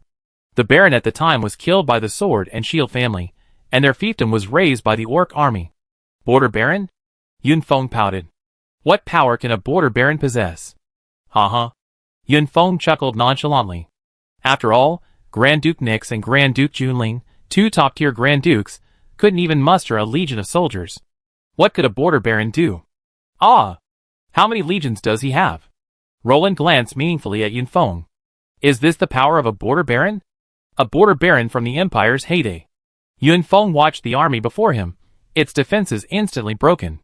Don't call me a border baron anymore. You're being a Grand Duke in the current Lagrang Kingdom. The Lagrang Kingdom is truly reaching you. Your Highness. The Modlon family offers its loyalty to you. I am the current head of the family, Umodlon. Umodlon knelt on one knee and kissed Roland's hand. Get up. You had a hard time. Roland sighed, gazing at the dark mass of people behind Umodlon. System, you're amazing. You truly are a border baron of the Empire. Roland opened the system panel and took a quick look. He was startled. You're not talking about a border baron, you're talking about him bringing half of the kingdom of Lagrang. Territory, 1, Rapid City, area, 1 kilometer in radius. Buildings, 1 ordinary lord's castle, 900 ordinary townhouses, intermediate magic rune walls, stone well, blacksmith shop, barracks, archer's temple, advanced arrow tower, knight's temple, warrior's temple, inactive, tavern. Generals, Caslo, Level 5, Renault, Level 5, Rattle, Level 4, Adile, Level 6, Yudfong, Level 6, Omsk, Level 6, Lavian, Level 4, Holland, Level 2, Luke Leopold, Merck Leopold, Ajax Anthony, Level 5, Lafitte Anthony, Level 3, Varon Angus, Level 3, Dos Anthony, Level 4, Umadlon, Level 4, Verve, Level 6, Vassal, Apophis Brio, Level 4. Special Personnel, Ivy, Level 4, Grand Duke Nix, Level 3, Nina Bon, Level 2, Rule, Level 2. City Defense Officer, Marcus, Level 4, Administrator, Lance, Level 2, Troops, 12,763. Holy Glory Knights, 110 Level 2 Raglan Empire Vanguard Knights. Raglan City Guard, 1,100, Level 2, Badanian Archers, 1,000, Level 2, Dewinian Heavy Swordsmen, 500, Level 2, El Nino Rangers, 100, Level 2, Lordaeron Rangers, 50 Level 2 Rangers. Raglan Royal Guard, 200, Level 3, River Legion, 9,000 River Infantry.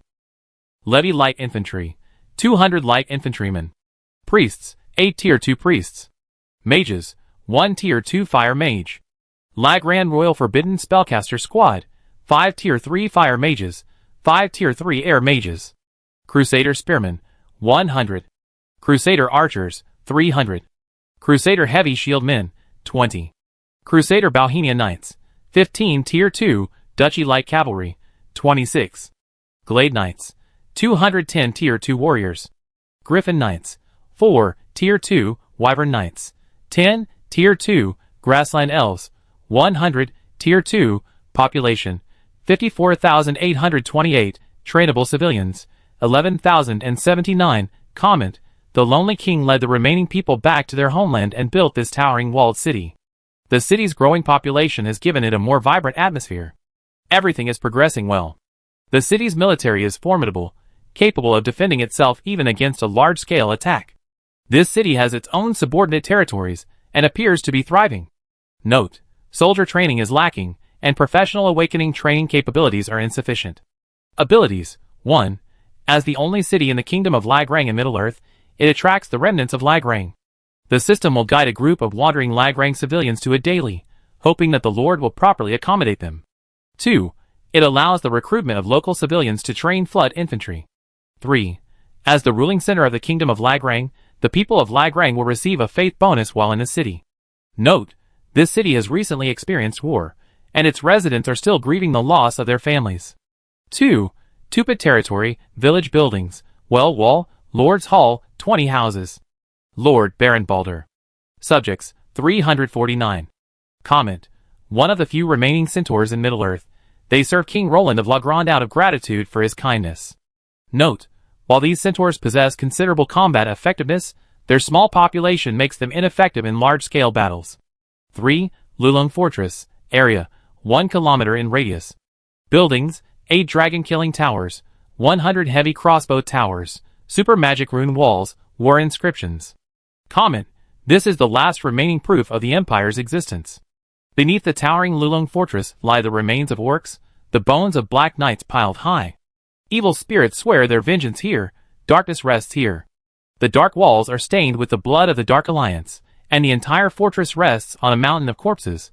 Note: this battle-hardened fortress is now riddled with holes, and in need of repair. Fortunately, the powerful kingdom soldiers repelled the formidable enemy. 4. Delvin Town. Area, 500 meters in radius. Buildings, wooden and stone walls, basic arrow towers, ordinary houses, a well, a tavern. Population, 1,814, 897 civilians can be trained. Comment: this agricultural town is brimming with life and vitality. The budding commerce is reviving here, and the neighboring Tupit territory can provide valuable support.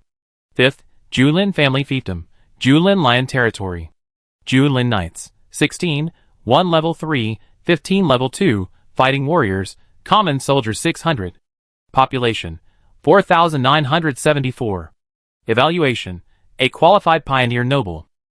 Having built a castle, and then a simple pass, the territory's security has been initially secured, and the kingdom's control over this land is gradually increasing. 6. Palembang. Raglang City Guards, 100. Population, 3,000. Comment: the king is foresight. He must be vigilant, not hostile. This city serves as a waterway hub and a bridgehead for containing Western nations.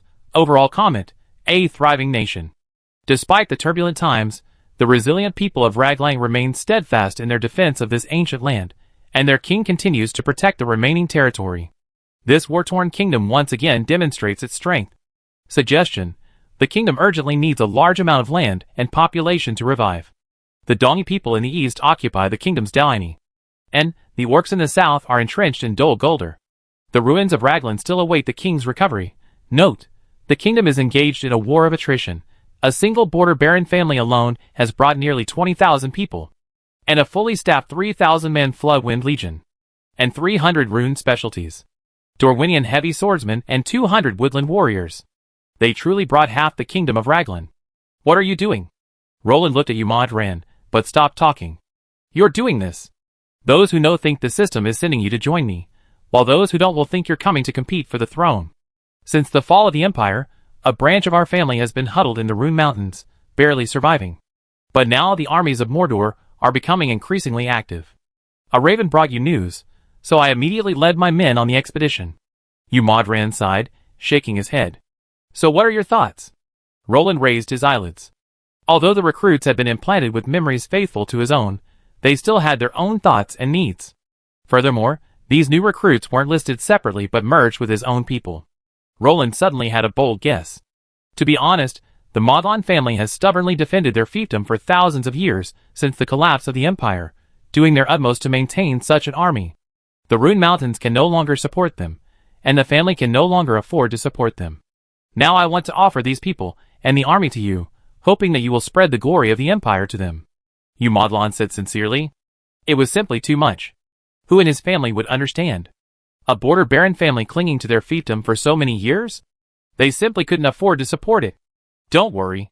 The kingdom and I will never forget the Modlon family's sacrifices.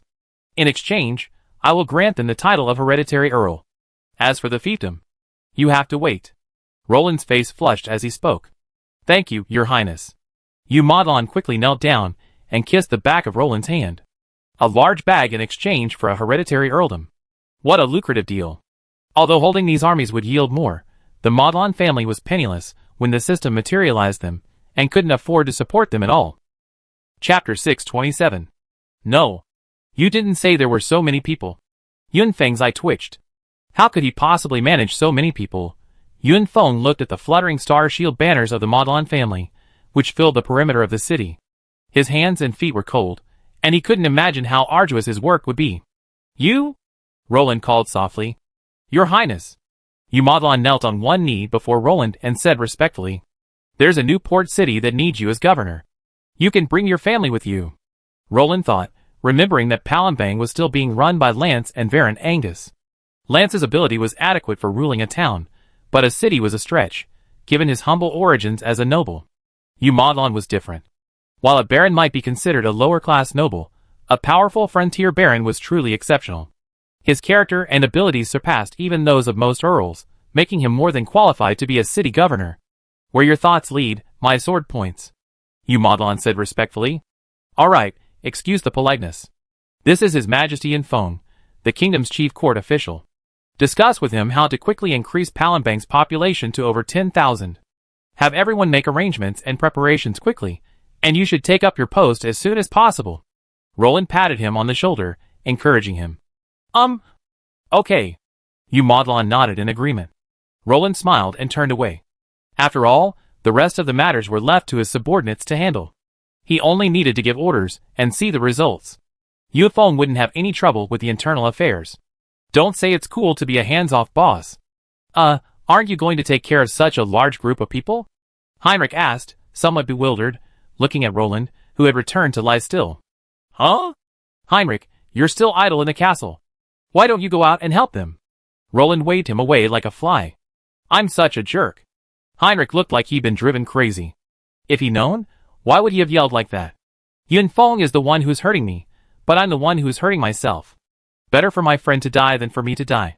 Looking at Heinrich's back, who looked as if he'd been defeated, Nyx covered her head with her hands in a state of anguish. He might not be human, but you're a real dog. You're such a conscript.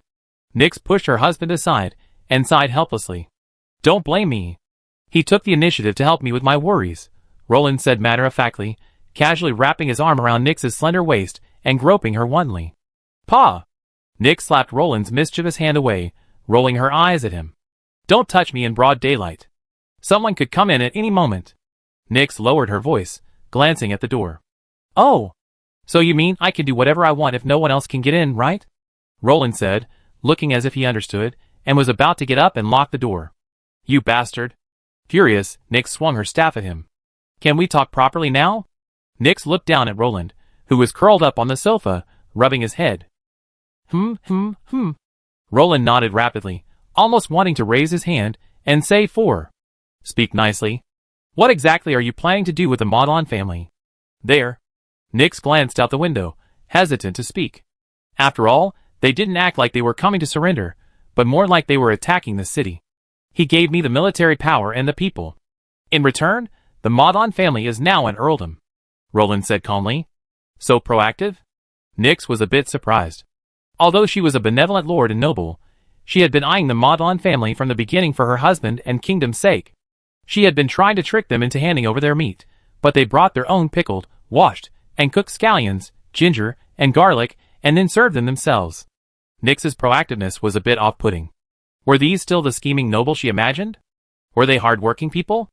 A model of integrity in the new Middle-earth? Well, their leader is a wise man. He knows that no ruler of a declining kingdom would be indifferent to such power, so he's taken the initiative to return power to me, claiming he can't afford it. Roland sighed. Could the Maudlin family really not afford it? Not necessarily. The system mentioned a prosperous border baron family. Even so, the population had been reduced. Otherwise, a border baron would have at least 100,000 civilians under his command. But the military hadn't been reduced. Of course, Roland didn't believe the Maudlin family had truly offered up all their resources. At least he knew the border barons were. The baron's family must have a few hidden scrolls of forbidden spells. Furthermore, he could sense an absurd amount of knightly aura among the Maudlin family. Roland was right. Although Maudlin had offered his army, he had no intention of giving Roland his elite private soldiers. Of course, Roland had no intention of accepting them either. After all, giving them was a favor, and not giving them was their duty. Handing over the majority of military power to put Roland at ease was already a great favor. So, what else did the Maudlin family's private soldiers have? Of course, a fully fledged knight corps. Yes! Although it is not the Square Banner Knights, its strength should not be underestimated. The hidden power of the Maudlin family is deeper than Roland thought. Nearly 50 knights are the Maudlin family's strongest iron fist. Even for an old baron family, it is not an easy task to support half of such a knight order.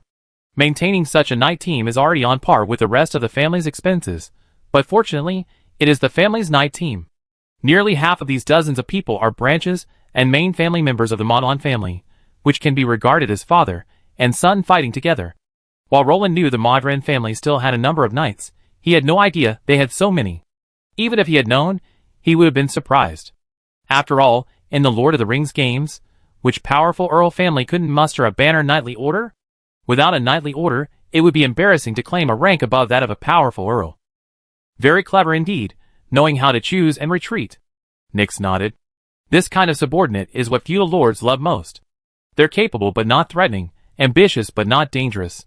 They're plug-and-play, reliable subordinates you can rely on. Such people usually don't fare too badly. Yes, the kingdom is in ruins right now, but I promise them I won't forget their contributions and will grant them their due fiefdoms in the future. Roland nodded. The king's words were unwavering. Furthermore, the Maudlin family had indeed been of great assistance this time. It was only right that Roland would pay a fortune for horse bones. Furthermore, they weren't just bones, but a living, breathing steed. Compared to this, I'm suddenly a little worried about Yunfeng. So many people. Nyx's mouth twitched. She could almost hear Yunfeng's cries in the void. Pain. So much pain. Ahem, it's okay. I believe Yunfeng can do it. He's the fattest. Roland nodded vigorously, as if trying to convince himself. Yunfeng, who was busy and exhausted at the moment, almost fainted at the sight of the huge crowd outside the city. Inwardly, he couldn't help but curse a certain shameless king. Chapter 628.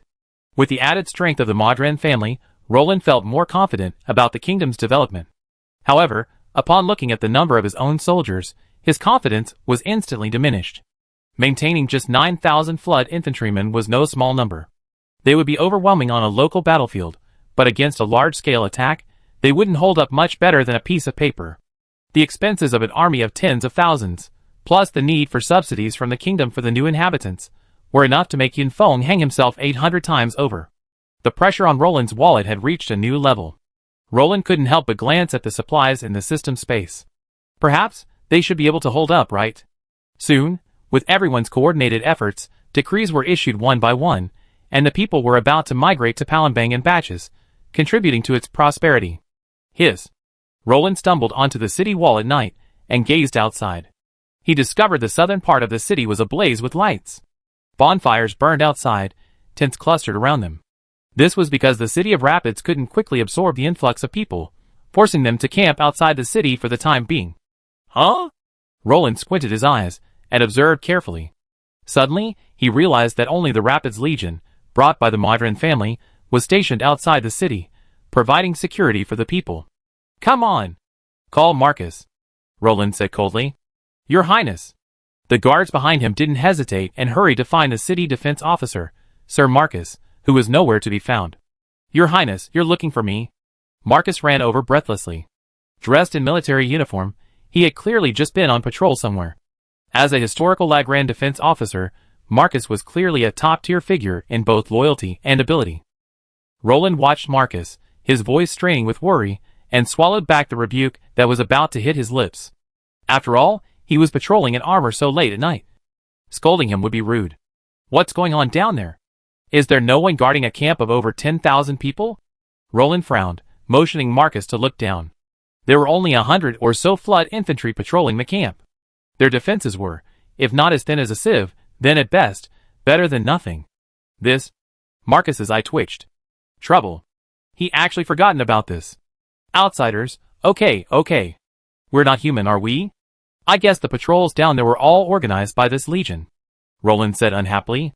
Yes, it was my fault. Marcus said humbly. While this wasn't dangerous near Flood City, what if something happened? Marcus was already sweating profusely. You know, why don't you go? Roland pointed, shouting. Marcus immediately dashed off, apparently to prepare for the next phase of defense. After all, the wild beasts and demonic beasts roaming the wilderness were bound to invade human territory. These flood troopers might easily repel attacks from ordinary beasts, but if they encountered demonic beasts, they had no other recourse but to prove their loyalty to their lord and kingdom with their lives and blood. Did you come back? Nix hurriedly approached Roland and untied his windproof cloak, asking with concern. Yeah, I went for a walk. It's a good thing I did, otherwise something could have happened, Roland said with a lingering fear. What's wrong? Nix asked, patting her cloak, folding it, and hanging it on a nearby hanger. What other hidden dangers could there be in Flood City?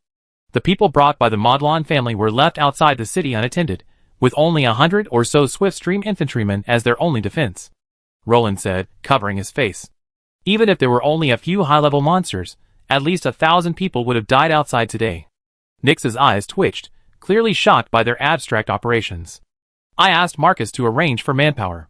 The city's defenses can be relaxed if necessary, but the safety of the people outside must be guaranteed, Roland continued. That's good. It's never too late to correct it before a major mistake is made. But I think you should be more concerned about the situation in Palembang. Nix gently handed Roland a glass of honey water, while massaging his shoulders. Oh! What's wrong with Palembang again? Roland's head suddenly pounded. Could Palembang be in trouble again? Palembang is fine, but the people who opened up Palembang are not. Nix looked at Roland with a puzzled look and shook her head slowly. It seemed Roland really didn't take it seriously. Roland, you haven't forgotten what you promised those pioneers, have you? Nix glanced at Roland with dismay. If the king's words lost their credibility, it would be a terrible thing. After all, the last person who did this was the one who swore an oath by the Lu River. In the end, the entire family was disgraced, and so was the Lu River. Oh.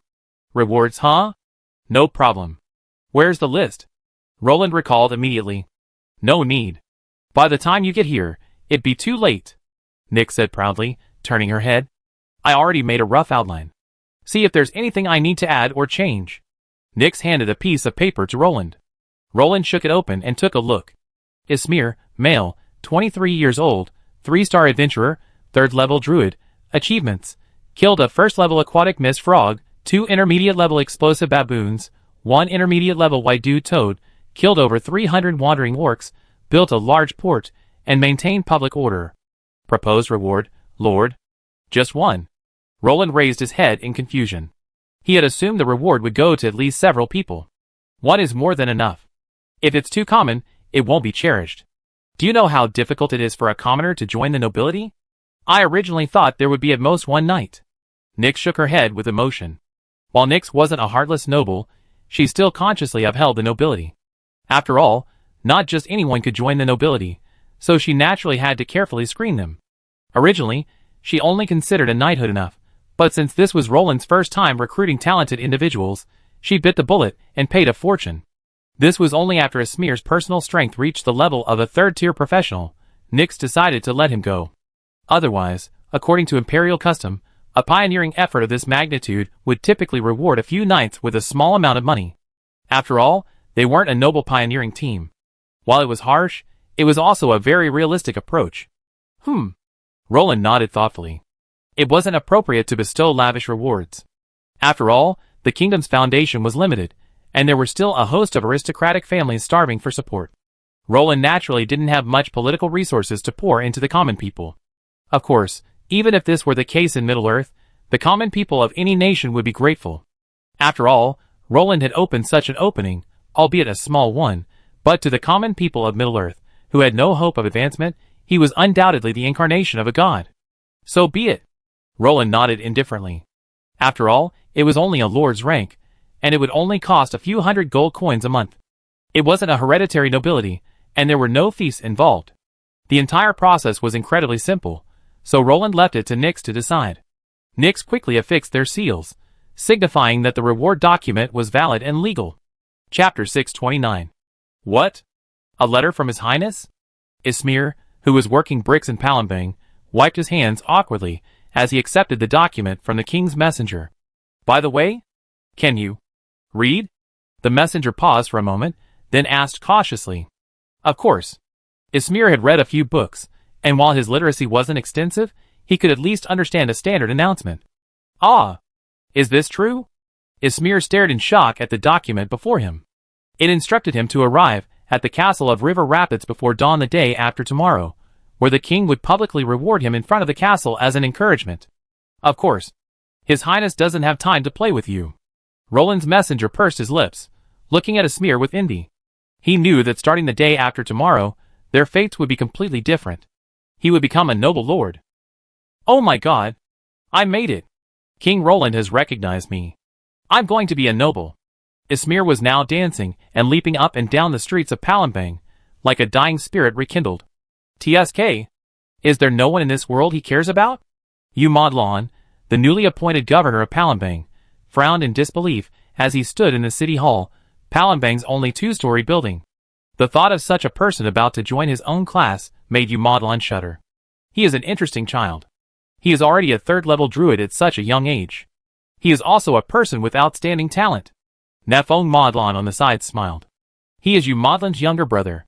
As a member of the family, the entire Madlan family followed Madlan to Palembang. My dear daughter, stay away from people like that.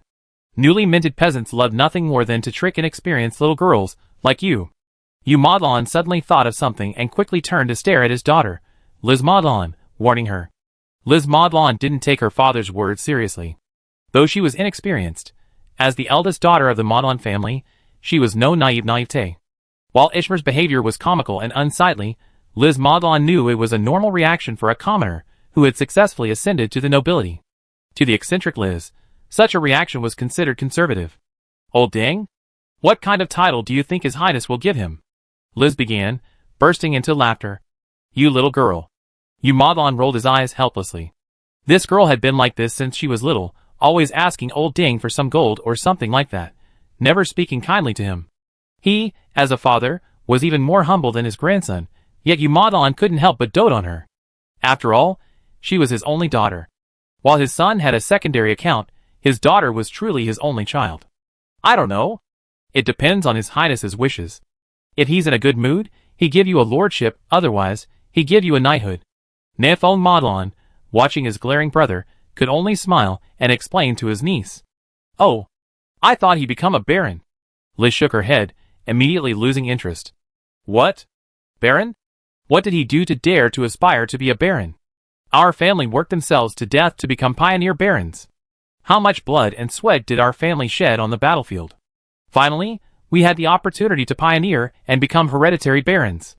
If it weren't for His Highness Roland's kindness, the Modlon family would never have been able to become a hereditary earl in this lifetime. Yu Modlon looked at her daughter in shock. Good God! When did Baron become a cabbage? Although it was a low-ranking noble among the nobility, it was a threshold to truly join the aristocratic circle. Dukes and marquises might not look upon knights and lords with equal respect, but they would certainly treat barons with the utmost courtesy. A baron has already successfully entered the aristocratic game, and counts as a vote before both Parliament and the King. Simply put, it means having a say within the aristocratic community. While others may not necessarily listen to what you say, everyone will let you speak. Of course, powerful border barons and de facto barons are particularly coveted.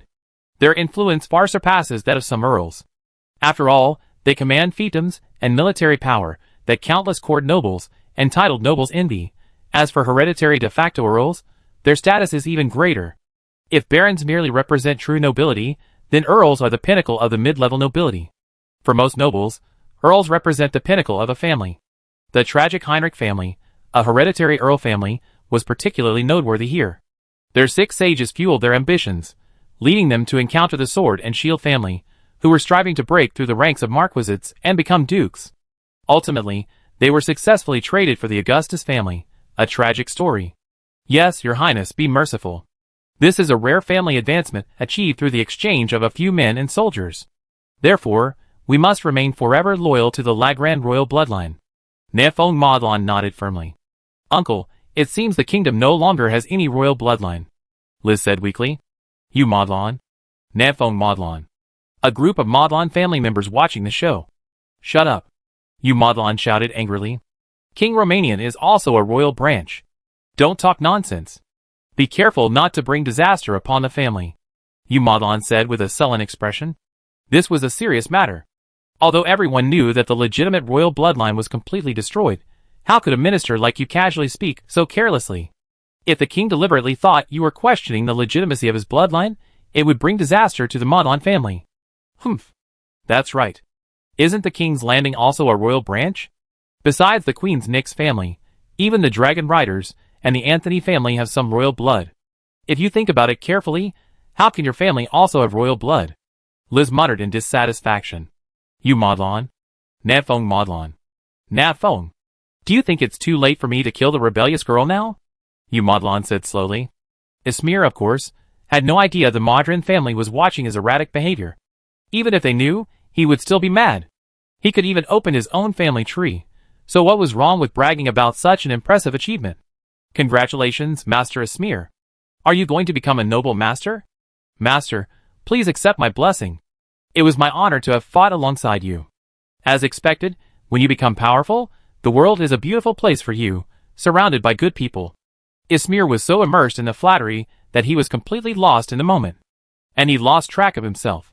Your Highness. Ismir looked nervously at Roland in the square. Swish. Roland drew his Dragon Slayer sword.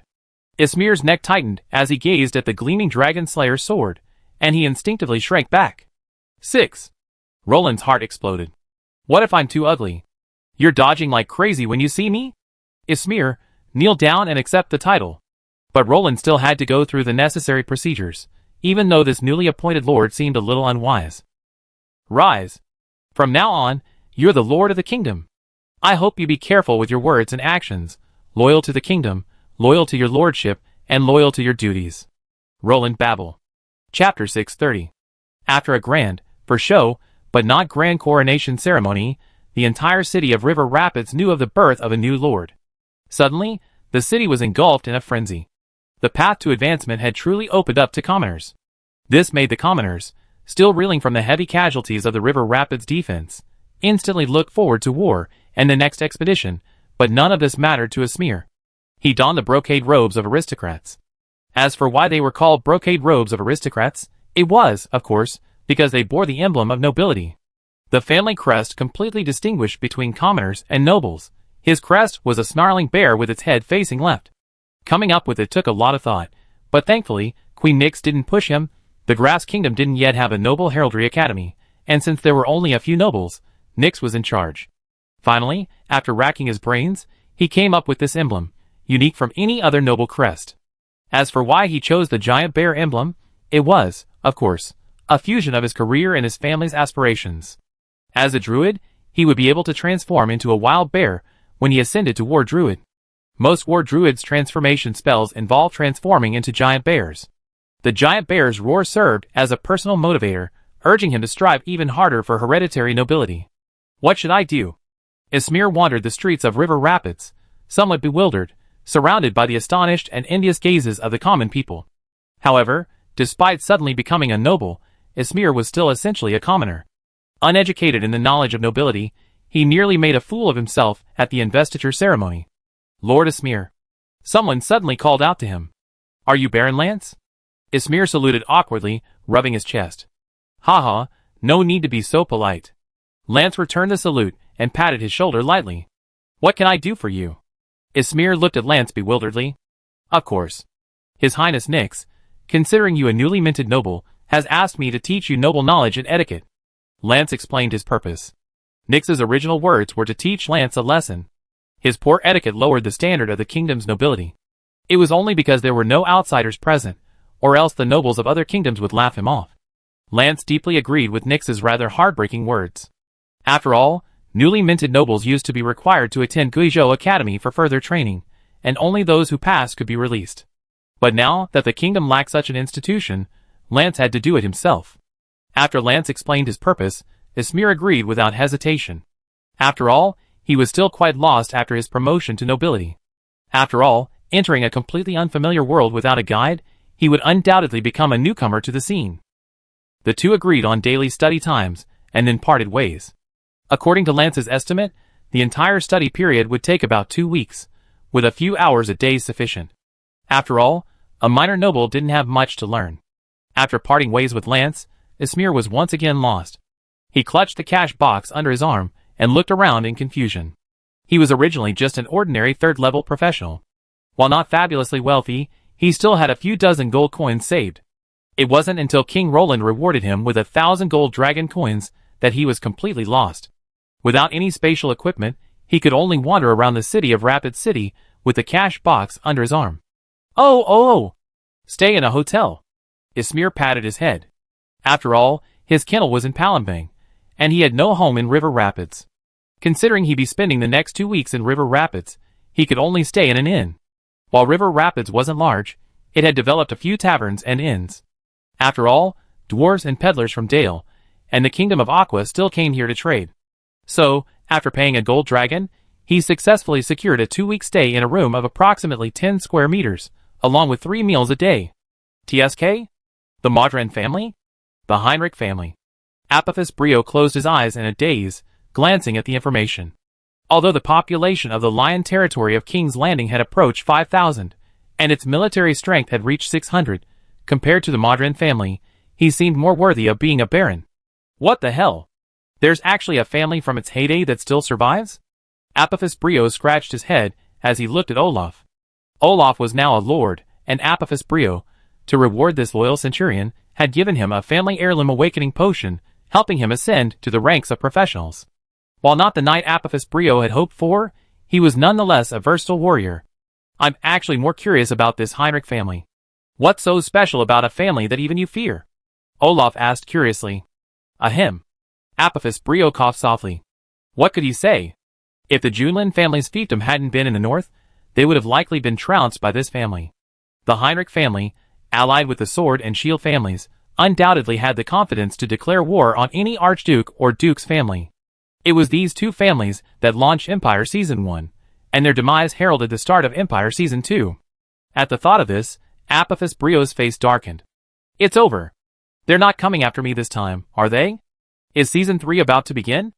After all, Duke Augustus and his family had used every possible means to suppress the Heinrich family, but the price they paid was the loss of Duke Augustus and the Dragon Rider family.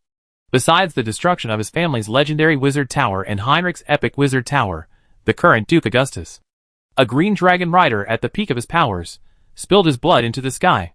The death of a single dragon rider was nothing. The Empire and the Orcs had fought for so many years, and every dragon rider had died. The problem was that they died in the wrong place, and in the wrong way. This was a civil war. The consequence of this action was a rift between the eastern and western nobility of the Empire, and the Dragon Rider family alliance. The alliance split and warred. The civil war in the Empire during this period was even more exciting than the entire Middle-earth War. All sorts of aristocratic secrets and scandals surfaced endlessly. Even the imperial family was caught up in the chaos of the nobles infighting, and they were withdrawn. They had originally planned to summon the army to mediate, and of course, suppress them directly if they disobeyed. The result was a tragedy. The imperial family was shocked to discover that, aside from the nobles of the north, who crouched on the Great Wall and watched the south feast their eyes, the rest of the nobility had engaged in civil war. Even the imperial army was experiencing problems, as many officers were illegitimate sons of various noble families. The royal family looked at this. Wow! This is too much. Dragon Rider families, heed the royal call.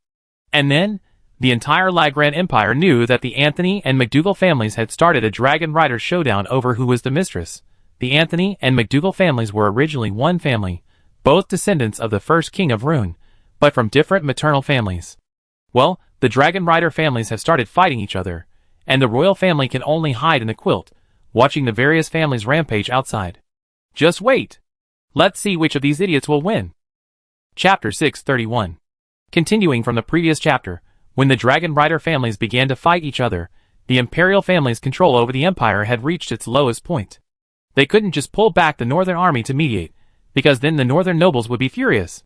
Didn't the imperial family intend to survive? The northern garrisons were there to protect against the Orcs in the vast northern wastes. During the reigns of successive emperors, no matter how turbulent the country became or how fiercely the nobles attacked, no one would touch the northern border nobles. If they were to be attacked, everyone would be doomed. So, with no troops to deploy, the imperial family could only watch helplessly. They did have troops, but they had their own agenda, and by the time they realized what was happening, it was too late. In the end, the entire empire collapsed, literally. After Apophis Brio gave Olaf a brief description, Olaf was completely shocked by the empire's secrets. After all, at his level, he had never been exposed to such things before. How impressive. Olaf's mouth twitched. Are all the earls of the empire so brave? Well, after today, you don't need to come back. I taught you everything a noble should know. There's nothing else to do. Lance smiled at Ismir. Finally, this drudgery was over. Lance could only teach Ismir a limited amount. After all, he was only a lord himself, but he could still impart the basics of aristocratic knowledge. Thank you for your instruction, Baron. Ismir patted his chest reverently. Well, very good. Lance nodded. Ismir's poor manners had finally been corrected, and now he was acting like a decent gentleman. Any plans? Lance handed Ismir a hot dog, a popular snack in the kingdom lately, and he loved it. No. Ismir mumbled, taking a bite of the hot dog. That won't work. Lance frowned. If Ismir lived off his savings, those 1,000 gold dragons would only allow him to live comfortably for the rest of his life. A pitiful sum for a noble. Baron Lance, what do you think I should do? Ismir asked humbly. What kind of life do you envision? Lance looked at him seriously. Like the comfortable life we have now? Or do you have ambitions for greater advancement? Lance added. Of course, greater advancement. Ismir's eyes gleamed with ambition. This first taste of power had him craving more. Then find a way to recruit people to explore. The north is so vast, and there's so much unclaimed land. Your Highness won't hesitate to reward those who are brave enough to explore. Lance nodded, then turned and left. Self-development was only suitable for nobles like him, who only had titles but no official positions. Lance naturally didn't need to do that. He trusted Roland wouldn't treat an old man like him unfairly, so he just needed to work step by step and wait for Roland to grant him fiefdoms in the future. There was no need to invest money to recruit people to go out into the wilderness and develop his own territory. Development? Ismir's eyes lit up. To be frank, he was just a third-level druid. Without the ability to govern, King Roland wouldn't appoint him as an official. Without the talent for command, he could only live out his life as a nominal noble, drawing a salary. But adventuring and developing was different. Perhaps he could truly become a hereditary noble. Expand? Roland's eyes narrowed in a moment of surprise. He stared at Ismir before him, having never expected him to ask for a development order. But he soon relaxed. After all, he was the only idle noble in the kingdom. Why do you want to expand? Roland decided to ask carefully. I want to become a hereditary noble with a fiefdom, Your Highness, Ismir said with some hesitation. Oh! Roland nodded in understanding. After all, everyone has ambitions. Whether they can be realized is up to each individual. Okay, have you decided where you want to go? Roland wanted to inquire about the area he planned to expand. If it overlapped with his planned empire, that would naturally be prohibited. I plan to expand west of Lulong Fortress. Ismir's words shocked Roland. Are you crazy? That's the Dark Forest. Roland's eyes widened. He didn't want the noble he had rewarded to die in just a few days. I heard that the land you reclaim belongs to you. It's bigger over there. Ismir scratched his head and chuckled. Roland fell silent. After all, the reclamation order was indeed what it said. Any land reclaimed belonged to the noble who reclaimed it. Otherwise, who would reclaim it for the king? Working for nothing? Ismir's reasoning was impeccable. Sincerity was truly the ultimate killer. That's fine. You're a druid, and the forest is your home. Roland rubbed his chin, thinking for a moment. Druids thrived in the forest, so his safety was guaranteed. Of course, that was if he didn't encounter high-level monsters or orcs. But now that the orcs had retreated, it shouldn't be a big problem. Okay, I can give you the development order, but do you know the rules? You need to provide all expenses and supplies yourself, including your entourage and subsequent construction. The kingdom won't provide you with any support. Roland said solemnly. Now that Sauron has returned to Mordor, it's fine for him to expand the kingdom's territory. Plus, the main quest will require so many towns. I understand. Ismir nodded decisively. He tasted the aristocracy, and didn't want his children to return to the common people. He wanted to create a new family in his own name. Ambition gave him courage and motivation. Roland said no more. Instead, he turned and took out a piece of parchment engraved with magical emblems, and began to write. Here. This is proof of your legal development. Everything in the territory you develop belongs to you. And you must swear allegiance to me. Roland repeated, then handed the development order to Ismir. Thank you for your trust, Your Highness. Ismir patted his chest in greeting. No need for formalities. Go find Lance and collect 100 steel spears, 10 fine steel swords, 100 leather shields, 10 fine steel half-shields, and 10 suits of fine steel mail. Oh, and 10 shire horses. This is my personal support. Roland didn't, after all, disregard his words, and instead thoughtfully prepared a set of equipment. This was enough for Ismir to arm a 100-man army. Thank you for your generosity, Your Highness. Ismir knelt on one knee and said respectfully. King Roland wasn't as heartless as he claimed, which warmed Ismir's heart, even though he already prepared for the worst. If you really intend to go there. If it's impossible, then cross the river and find Renault. Lulong Fortress will always be open to you. Roland reminded him.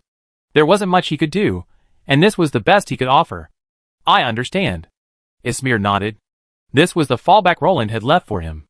If he could no longer stay in the Pioneer territory, he could always yo-yo to Lulong Fortress across the river to seek the protection of the kingdom's army. He was sure no orcs or monsters would dare attack Lulong Fortress. All right, get ready. Roland slumped back into his chair, waving a hand to signal Ismir to leave. Looking out the window, Roland once again settled into a calm state. Chapter 632. Huh? Ismir let out a long sigh.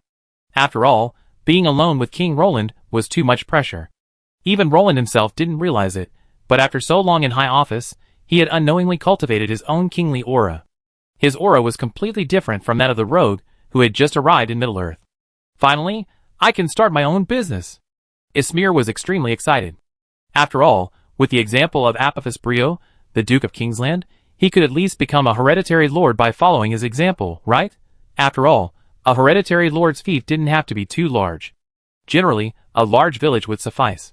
After all, most hereditary barons' fiefs were just a town, with a few surrounding villages. Of course, this didn't include the old powerful barons and border barons. The fiefs of these two were quite large, especially the border barons. The largest fiefs were comparable to ordinary earldoms. If they were not short of manpower, they could even carve out a marquisate. Got it? Lance raised his brow at the parchment scroll in Ismir's hand, immediately realizing something. Well, I'm lucky King Roland didn't make it difficult. Ismir sighed. Everything is difficult at the beginning. With this thing, you can legally explore. Lance consoled him. By the way, His Highness told me to come to you to collect some supplies. Ismir relayed Roland's exact words to Lance. Is that so? All right. But I suggest you recruit some people first. Lance suggested with a shrug. After all, Ismir, without any space equipment, couldn't possibly obtain all that equipment on his own. Wait, I change and help you. Lance rolled his eyes and patted Ismir. Is this okay? Ismir looked at Lance with a hint of skepticism. After all, what noble family would set up a stall outside the city gates recruiting pioneers? The conditions are simple, but we just have to make do. Lance said awkwardly, rubbing his nose. The Lagrang city guards behind him couldn't help but laugh, though they held back their laughter out of professionalism. Duang. Lance struck a broken gong, a resonant sound that instantly caught the attention of everyone outside the south gate, even the soldiers stationed on the city walls. Come! Take a look. Take a look. Noble Lord. Master Ismir's pioneering team is hiring. Wealth, power, land. Brave and striving Raglan men. Are there any willing to venture into the wilderness and achieve family greatness? Duang. Perhaps you can rise from commoner to noble like Lord Ismir.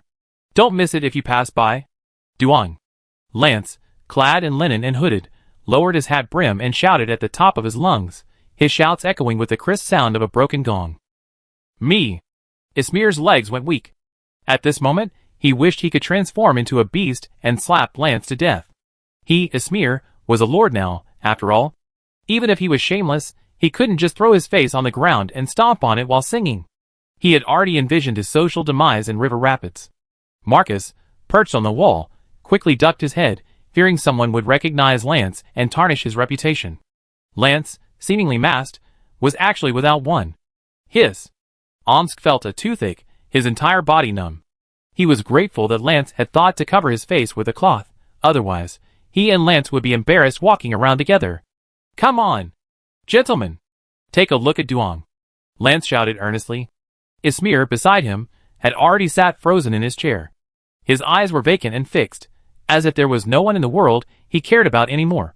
The group of Lagrang guards, standing behind to help, were now hunched over, their bodies twitching like those of dying men.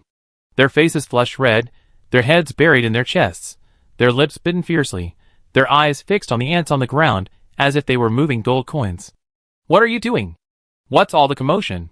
Yun Feng, the sly fellow, flashed out, glass of juice in hand. After all, as the king's deputy, he also needed to keep an eye on what was happening in River Rapids. What are you doing? Puff. Yun Feng's eyesight was excellent. His perception was sharp. He took a closer look at the ashen-faced man, then glanced at the man shouting beside him, then immediately spat out a mouthful of juice and flashed away. Yun Feng, what a close call. I almost ruined my reputation. Name? Lance asked. Bill. Age? 31. Professional? Ordinary hunter.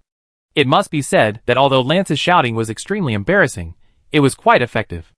Within half a day, the entire city of Rapid City knew that the newly minted noble, Lord Ismir, was going to explore the land. Naturally, everyone was eager to discuss such a lively event, and it quickly became a hot topic for after-dinner conversation. By the afternoon, even King Roland had heard about Ismir's story, and the unknown story of Baron Lance's unrestrained self-discipline. For a moment, Roland's expression was extremely vivid.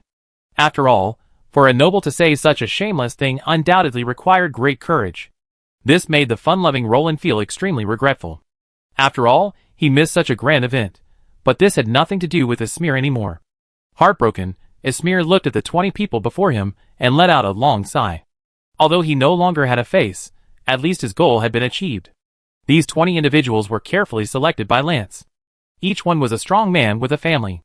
As soon as Ismir's territory stabilized, it would immediately receive its first inhabitants. Among them was even a first-level apprentice swordsman.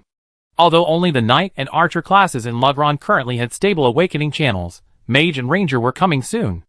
After all, Heinrich and Verwey were both top-tier classes. There was a chance that professionals would appear among the spawning refugees. Otherwise, where would Ismir, a third-level druid, have come from? If Roland did a thorough count, he would find hundreds of professionals of various kinds hidden among his people. Here's the resettlement allowance. 20 gold coins per person.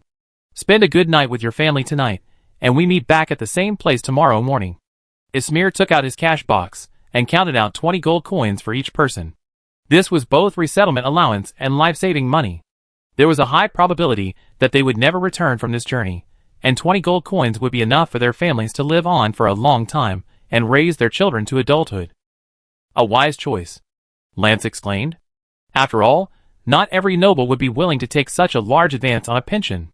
But the upside was that those 20 pioneers looked at Ismir with gratitude and pledged their allegiance. 20 followers for 400 gold coins. A worthwhile deal. I still have over 500 gold coins. Ismir looked at Lance, his gaze fixed on his eyes, clearly hoping he could offer some advice. Let me think." Lance poured himself a glass of wine and sat down to ponder. He wondered what he would do with the money if he were a pioneer himself. Putting himself in Ismir's shoes would surely help him analyze it better. Thank goodness His Highness provided you with weapons and equipment, otherwise, you have a hard time managing all that money. Lance lamented Ismir's good fortune. After all, now Ismir no longer had to worry about the large expense of purchasing weapons. Of course, Roland also did it for the convenience of doing so. What he lacked the least now was weapons, whether they were produced by himself or signed in by the system. As a result, Roland's blacksmith shop no longer made ordinary equipment, but was now used to make farm tools and enchanted equipment. Chapter 633. By the way, you need to go buy supplies. We can't just start exploring with nothing. It's so deserted there. There won't be any caravans to sell you goods. Lance nodded and said to Ismir. So I plan to spend all these gold coins. You know. Ismir shrugged and smiled. But you still need to save some gold coins. You can still cross the river and buy some food and other things at Lulong Fortress after you choose the place. Lance reminded him. Although Lulong Fortress, as a military fortress, didn't have any shops or such, Ismir was a nobleman after all, so Lulong Guard General Renaud would still give him this courtesy. That makes sense. Ismir counted out 100 gold coins, carefully wrapped them in a cloth, and put them in his arms. Let's go! Let's load your cart first. Lance shook his head. Roland's friendly donation of supplies was no small sum. Do you want to ride? Lance asked Ismir as he selected a warhorse for him in the stable. No, I just walk with him. Ismir shook his head. He couldn't ride. Considering you'd be living on the edge of the woods, I took the liberty of switching your Shire horses for Runes. After all, Shire horses are tall, strong, and good at long-distance galloping, so they're not suitable for you. Runes have a more moderate burst of power and endurance, which is better for you. Lance explained. Thank you, Baron Lance. Ismir said gratefully. Lance's consideration of such a small detail was truly a blessing. You're welcome. I provided you with 10 carriages. These are my financial support, so I won't charge you. Lance patted the brand new carriages before him. The wood stubble still smelled of sap, clearly a recent construction. Just in time for this batch of carriages to be finished. The carpenters only delivered them 2 days ago. Lance looked at Ismir with a look of good luck. Thank you so much. Ismir thanked him again. All right, let's count. 100 steel spears, 10 fine steel swords, 100 leather shields, 10 fine steel half-shields, and 10 suits of fine steel mail.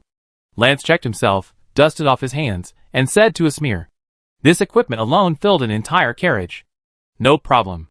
Ismir glanced at it briefly, not suspecting that Lance would shortchange him. Let's go buy some groceries and provisions. Lance called a few Lagrange guards to help him pull the carriage out of the castle warehouse and onto the street. For the next few days, the two of them went on a shopping spree, which was just one commercial street and a dozen or so shops. On Lance's recommendation, Ismir bought a large amount of oil, flour, rice, and a can of salt. After buying a dozen tents at the general store, they added a bunch of oilcloth, some oil lamps, and some household items like pots and pans. Finally, they bought some hoes, axes, shovels, and other tools. Most importantly, Lance had Ismir buy a lot of herbs and other supplies for common ailments. After filling all 10 carts to the brim, the two finally finished their shopping spree. There's still quite a bit left. Ismir glanced at his cash box. There were at least 400 gold coins left. They only spent a few dozen gold coins in half a day of shopping. How about I buy a few more horses? Ismir looked at Lance, still planning to stock up. It's useless. These things will last you until next spring. Come with me, the remaining money will be very useful. Lance waved his hand, signaling Ismir to keep quiet and just follow him. Okay. Ismir could only follow Lance through the castle. They quickly climbed a few stairs, turned a few corners, and Lance stopped outside a room. Ding dong dong. Lance gently knocked on the door. Come in. A voice came from inside. Your Majesty Yunfeng. Lance bowed and touched his chest in greeting as he entered. Your Majesty. Ismir, following behind Lance, was stunned for a moment and quickly imitated Lance's salute. Lord Ismir? Aren't you going to explore? Yunfeng said with a wink. I'm sorry to bother you so late because I was hoping to buy some potions from you. After all, he's leaving tomorrow morning. Lance took over the conversation before Ismir could say anything. Oh. No wonder. I was wondering why he come to me. Yunfeng smiled and nodded at Lance. So it was Lance who was behind all this. Here's the money, give it as you see fit. Lance grabbed Ismir's cash box and placed it in front of Yunfeng, clearly waiting to see what Yunfeng wanted. Ha. How could I possibly let you down with the people you brought? Yunfeng chuckled to himself. If there was anyone in the entire kingdom who had Yunfeng's closest personal relationship, it was undoubtedly Lance, the little cowherd. After all, they were Roland's recognized duo, the cowherd and the horse. Whenever there was a problem, they went to them. So, when it came to Roland, they had a lot in common. Here are 50 healing potions. Here are 10 ice blue potions. This thing is a fire resistance potion.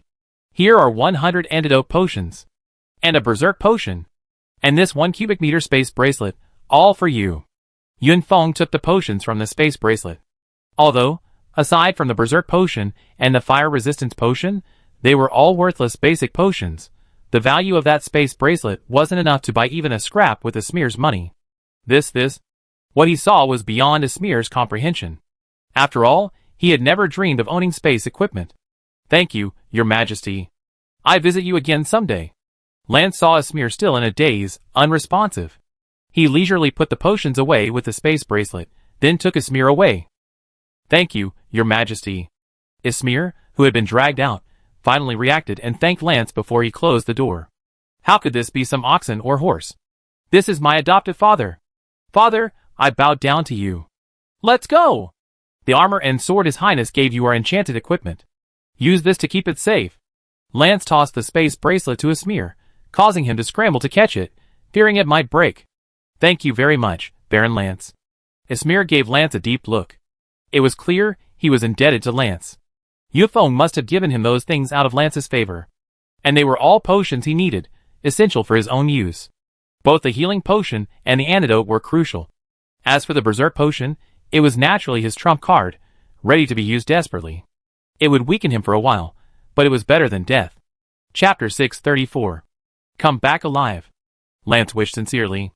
After all, they weren't worried about Apophis Brio going out to explore because he carried the legacy of successive Grand Dukes of King's Landing, and his own bloodline still held hidden power. As long as he didn't seek misfortune with the Orc Fortress, no one could kill him before he gave up resistance. But Ismir was truly worrying everyone. After all, he was truly mortal. I try. Ismir's carefree smile showed a nonchalant attitude towards life and death. Ambition needs blood. Be careful on the road. Have a safe trip. Lance wished earnestly. In the early morning, without alerting anyone, Ismir led his small caravan on a journey to an unknown destination. He's gone? Roland suddenly asked. Scare people to death, Your Highness. Lance said earnestly, looking at Roland. It's okay. I believe in your courage and bravery. Roland said calmly. So, are you serious about agreeing to let Ismir go to the dark forest to explore? Lance said silently. Since he's determined to be outdone, he needs to put in more effort than others, treading a thorny path that others can't. Nothing comes without hard work. If there is, it's simply the legacy of their ancestors. Roland said meaningfully. Like Apophis Brio and the others, they were born in Rome, their ancestors' hardships paving the way for their descendants' sweetness. Nobles who left their family's protection were worse than dogs. This is why countless noble bastards flocked to join the army and pioneering teams. Without an heir to the throne, they could only fight for their own throne, and then their descendants would continue the cycle. The Lagran Empire was highly fluid. Aside from the very top nobility, new nobles were constantly rising, and the old ones were falling into obscurity. Sigh. Lance sighed. He respected Ismir's choice, but he still worried for him. After all, after crossing the rapid river, the kingdom's reach was out of reach, and the King's Landing family, far away in the misty mountains, couldn't offer him any help. He had to find his way forward on his own, just as his predecessors had done. Instead of worrying about the future, why don't you think about how you and your phone can help settle the people at the gate? Have the houses been built? Has the food been distributed? Instead of worrying about a smear, why not focus on the people down there? They are the foundation of the empire. Roland shook his head. Whether he became a dragon or a worm was a smear's own choice. They had done their best. Instead of worrying about that, they should focus on getting things done. Hiss. Your Highness, how dare you, a hands-off boss, say such things? Lance's eyes widened in shock at the unscrupulous king's lack of integrity. How could he, with his seemingly idle demeanor, dare speak to the kingdom's two most powerful beasts of burden like that? Ahem. I'm going back to catch up on some sleep. Have fun. Roland chuckled and scurried off. After all, being accused of slacking off by one of his own men was embarrassing. Lord, where do we go now? The pioneer team recruited by Ismir looked at Ismir for advice. Southward, of course, Ismir said cheerfully. Leaving the center of the vortex, the city of rapids, made Ismir feel a great deal more relaxed. All right. The attendants nodded in understanding, then led their rune horses south.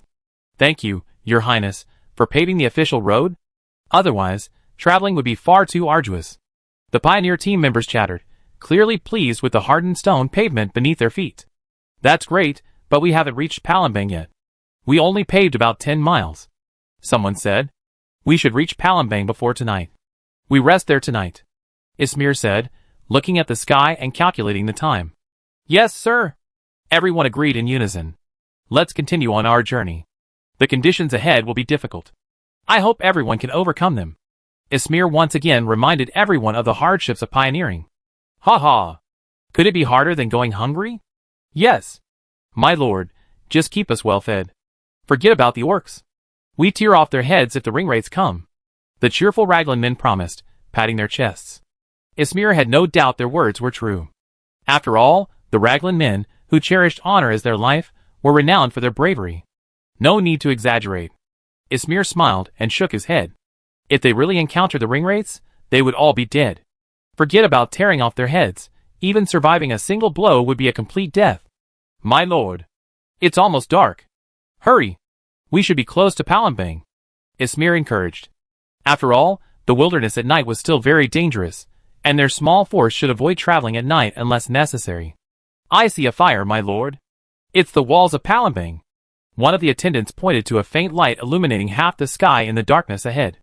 A wooden and stone wall lay dormant on the earth like a giant beast. Yes. It's Palembang. We're here. Ismir's eyesight was better, and he saw a group of Lagrang city guards walking towards them. Who are you? The Lagrang city guards looked at Ismir in confusion, gazing at the Lagrang dragon banner and the roaring bear banner fluttering above the convoy. After all, square flags were only wielded by nobles, and they had never seen the roaring bear's square flag before. I am the newly appointed Lord Ismir. I will be heading south to explore new territory. I hope to rest within the city tonight with my retainers, Ismir explained, pulling out the pioneering order signed by Roland, which proved Ismir's status as a pioneering noble. Welcome, Lord Ismir. The Lagrang city guards smiled, and dispersed to either side of the convoy to provide protection. The people of Palembang knew that this Palembang development project had given rise to a new lord, but they were surprised to encounter him. It's okay, my home is already here. Ismir smiled and shook his head. Thank you for your escort. Ismir thanked the Lagrang city guards for escorting them into the city gate. It's my duty. The city guards politely shook their heads. Greetings, Lord. I'm Bor, the butler of the Madan family. The head of the family has arranged a special dinner for you. Would you be so kind as to attend? The Madan family butler suddenly appeared before Ismir and handed him an invitation. Okay. Please tell Earl Maudlon that I'd be at the banquet shortly. Ismir smiled. Chapter 635. Why would the Maudlon family host a banquet for me? This was the question that lingered in Ismir's mind after he had dealt with the Maudlon family's steward. After all, he and the Maudlon family had no connection at all. Of course, if Lance were beside him, he would certainly have laughed at his limited knowledge. After all, the pioneering spirit among nobles is like giving back to each other. The so-called friendship is nothing more than initial goodwill. Clearly, the Maudlon family intended to provide Ismir with some financial support. Bridges between nobles were often built in this way. Both established and emerging nobles would extend a helping hand of goodwill to the young pioneering nobles. After all, Pioneering meant the birth of a powerful aristocracy. The friendship and favors of a powerful aristocrat were difficult to value, so when Ismir chose pioneering, his status naturally became synonymous with that of a powerful aristocrat. As long as he survived. That's why Roland said Ismir needed to be held accountable for his ambition. The leap from an honorary lord to a hereditary powerful aristocrat was a monumental one. Roland also knew that this seemingly honest young newly promoted lord under his command was no simple figure. However, since the system had determined his loyalty, Roland didn't need to openly disclose it. Everyone has a few secrets, right? Lord Ismir. Welcome. After settling his entourage, Ismir arrived alone at Palembang City Hall, where the Modran family, still without fiefdoms, was entrenched. Upon arriving, he was greeted by the Modran family's butler. Where's your master? Ismir asked. Ha ha ha. Hello, His Excellency the respected Lord of Pioneer, Ismir. Modlan appeared before Ismir in an elegant tuxedo. Ismir's pupils shrank slightly. Modlan had just appeared out of nowhere from the shadows. He was actually a 4th-level assassin. Hello. Respected Patriarch Modlan. His Excellency the Earl of the Kingdom. After a moment's pause, Ismir quickly returned the greeting. It's my first visit, and I wasn't sure what to give you. This magic crystal is a token of my appreciation. Ismir handed the packed gift box to the butler beside him. Although he wasn't particularly wealthy, he still needed to bring some gifts when visiting a noble. If Lance hadn't told him when he brought him to Yunfeng, this magic crystal would have been a gift for Yunfeng. Ha ha ha. Your Excellency is so polite. You don't have to be so polite when you're a guest. Modlan smiled sincerely, surprised. After all, this newly minted noble's manners were surprisingly thorough. Most of the family had been waiting to see him make a fool of himself. There's a reason most newly minted nobles were called mud legs and country bumpkins. Come on. You're the star of the party. Modlan extended his hand to invite him. Then I'd be honored to refuse. Ismir tried to appear calm, trying to appear knowledgeable. And so began Ismir's first banquet. Normally, a king should host a banquet after bestowing an honor upon a noble, but who was King Roland? Middle-earth's greatest pie in the sky, a miserly capitalist. He'd be happy even if you weren't allowed to treat him to a meal. Hello, Lord Ismir. A young noblewoman nodded at Ismir. Hello. Ismir was speechless. After all, who was going to tell him who this was? This is my daughter, and this is my brother. Modlan introduced everyone to Ismir. It was obvious that this was a family gathering, with Ismir the only outsider. Your Majesty, may I ask where you plan to explore? Of course, please forgive me if I offend you. The innocent and lively Liz was adorable. She asked the core of the matter again. After all, for pioneering nobles, the location of the exploration site must be kept secret upfront. Of course, for the current nobles of the kingdom, keeping it secret was irrelevant. After all, secrecy was to prevent sworn enemies from causing trouble. Of course, there's nothing to hide. Ismir smiled and nodded. Thank goodness. The girl freed herself from the awkwardness. After all, facing the tall candlesticks, silver tableware, and various exquisite appetizers, Ismir felt a little uneasy. I plan to explore the dark forest west of the Swift River. The location is currently across from Lulong Fortress. Ismir thought for a moment and said, Oh my goodness! You're a true warrior. That's the dark forest. Liz looked at Ismir with a mixture of shock and admiration. After all, the innocent and somewhat rebellious Liz undoubtedly loved the stories and plots of chivalric and heroic novels. And Ismir had brought them to life. Ahem. Please don't take my daughter's joke seriously, sir. Modlan's eyes twitched, feeling as if his own daughter had been tricked by a will-o'-the-wisp yellow-haired creature. He quickly spoke to Ismir, since Liz wouldn't listen. Sir, try this pine flower cake. It was once the most popular snack in the empire. Nafong, looking at Ismir, who was sweating profusely from busying himself with the crowd, spoke to his side. After all, as a newly promoted noble, he wasn't yet accustomed to the exaggerated courtesies between nobles. Delicious. Ismir praised him before he even ate, leaving Nafong somewhat amused. He didn't know who had given him the aristocratic etiquette lesson, but it had made him so nervous. What was supposed to be a normal invitation ended up being a long series of polite remarks. Soon, the maids arrived, removing the desserts and serving the appetizer soup. Golden lemon and winterberry soup. A great appetizer. Modlan introduced it, as the host's duty to serve the guests. Very refreshing. Ismir took a few sips. As long as it suits your taste. Liz nodded with a smile. Of course. Ismir said, deferring. Carved lamb chops. fresh lamb paired with rune red wine. Nafong stood up and cut some for Ismir. I hope you enjoy your appetite. Thank you for the treat. This is the most delicious lamb chop I ever tasted. Ismir's pupils trembled, eyes filled with surprise. After all, this was just ordinary noble food? This taste was something he had never tasted in his previous 23 years. Soon, the main course arrived. Haha, you should know this too. A level 1 magical beast, the water-saw crocodile, marinated and stewed in a secret sauce, then slow-roasted. Wow! That flavor! Yu Modlon exclaimed proudly. After all, being able to entertain guests with a magical beast as a main course was a testament to their heritage. After all, ordinary families couldn't afford to catch a magical beast on the spot. Thank you for the Modlon family's hospitality. I already enjoyed it. Ismir shook his head and declined Yu Modlon's dessert. He had a long way to go to learn the luxury of the nobility. What he didn't know was that even among the nobility, not everyone could afford to host banquets all day. On a typical day, the Modlon family's meals consisted of toast and some grilled steak. After some pleasantries, the two sides returned to business. The journey to the Dark Forest is incredibly arduous, and the Modlon family can't offer you much assistance. However, we still observe the etiquette between nobles. These soldiers are the Modlon family's gift to you on your pioneering journey.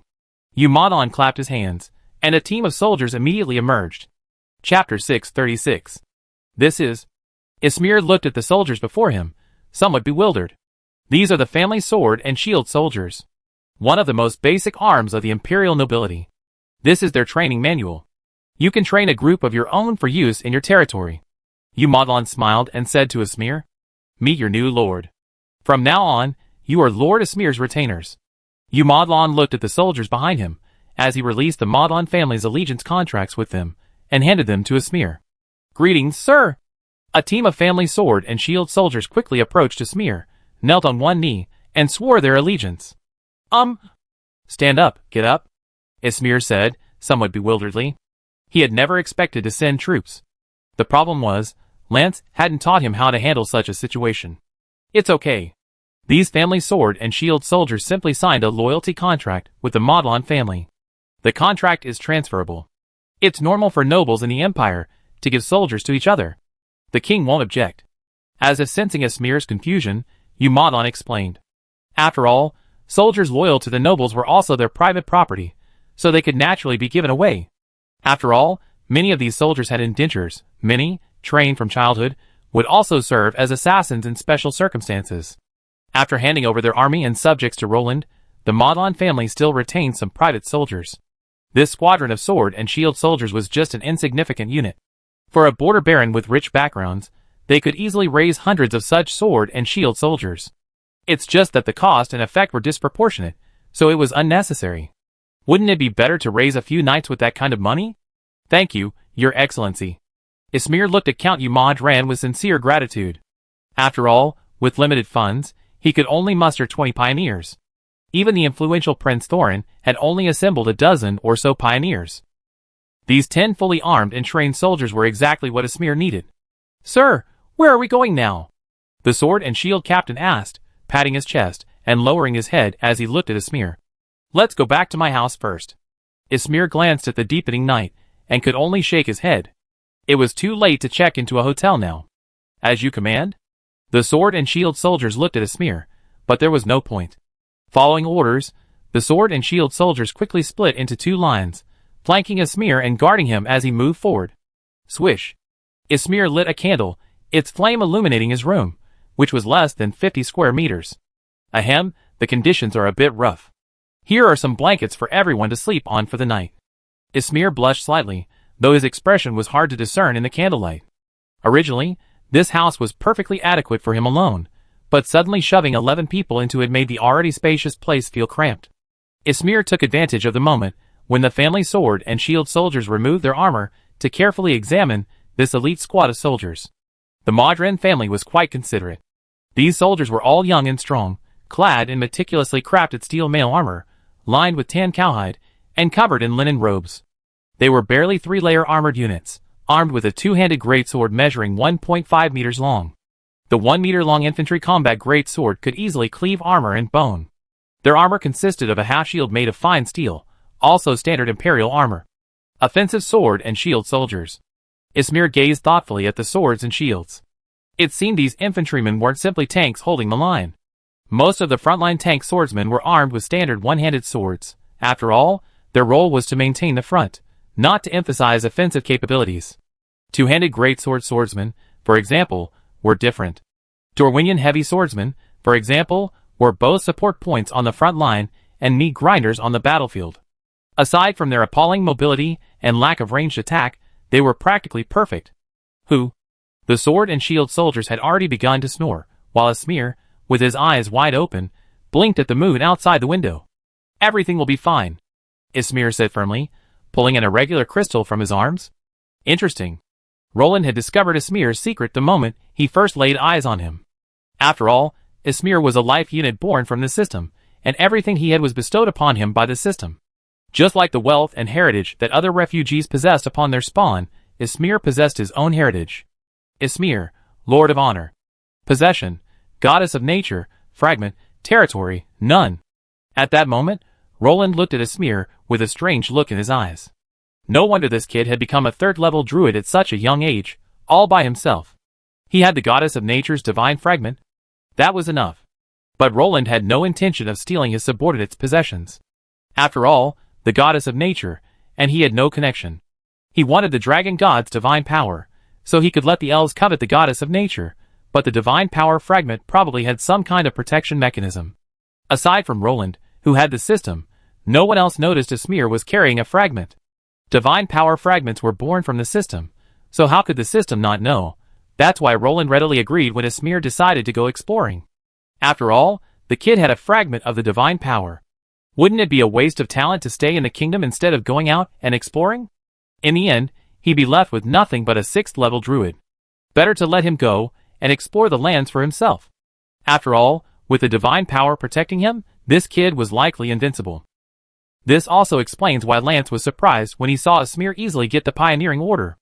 After all, there are very few lords who can get the pioneering order. Generally, only barons are qualified to pioneer or join the pioneering knight team.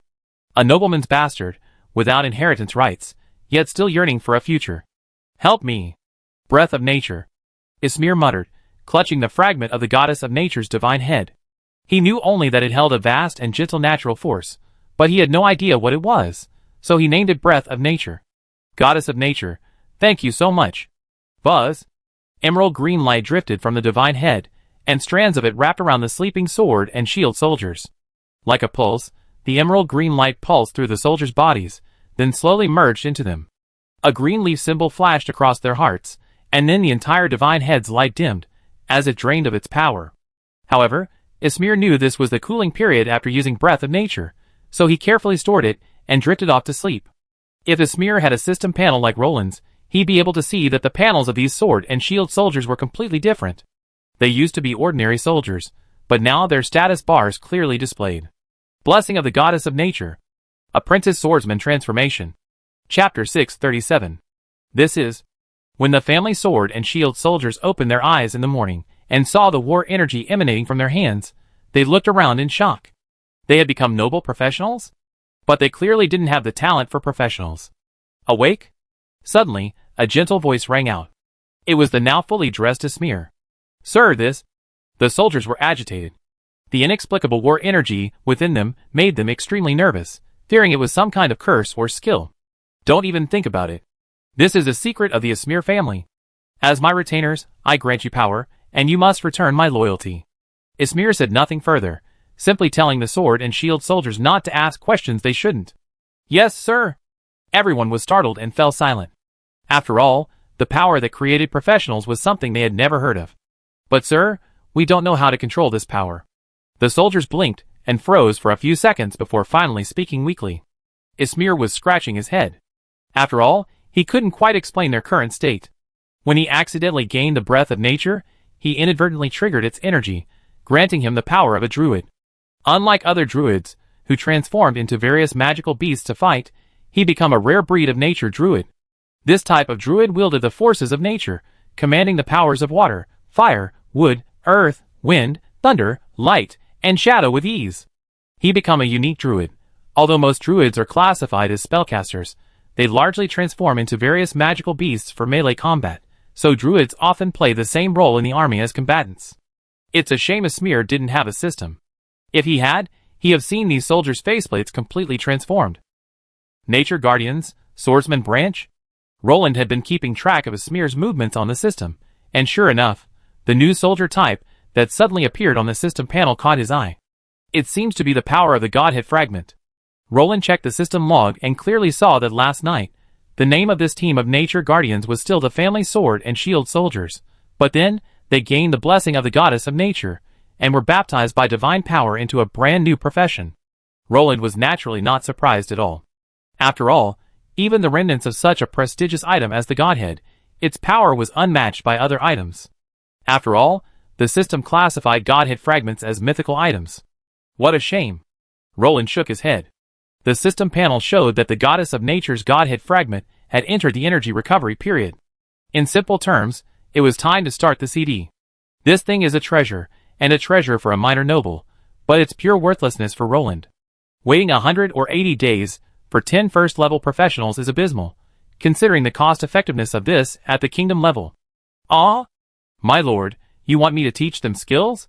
Harrow, the only first-level apprentice swordsman in the team, was stunned as he looked at the 10 near first-level swordsmen leaking battle energy. Is that a problem? Ismir asked sternly. After all, he was a magical being, while these sword and shield soldiers were all battle energy Roland. Their power systems were different, so it was naturally impossible for Ismir to teach them. The question is, where did you find these top-notch soldiers? Were they just being used as cannon fodder after their awakening? Harrow was speechless. Unable to control their battle energy, let alone their skills, these people were just ordinary soldiers with stronger physiques in Harrow's eyes. You guessed it, they were just privates last night. Ahem, should I teach them? Ismir asked humbly. No, Harrow said coldly. Huh? Ismir was stunned. Wasn't my breath of nature wasted? We need to teach them how to control their battle energy first, or at least prevent it from scattering all over their bodies. Harrow glanced at the soldiers whose bodies were splattered with green battle energy flames, and suddenly felt exhausted. Then I trouble you. Let's stop and rest for a while. Seeing that the sun had already climbed high in the sky, Ismir took the opportunity to let everyone rest. Already exhausted, the crowd immediately unfurled the tent cloth and set up an awning, leading the horses under the awning. Someone set up an iron pot and began to cook dried meat porridge. Only Harrow and the 10 Nature Guardians worked hard to learn to control their power. How's it going? How's it going, Harrow? Are they feeling better now?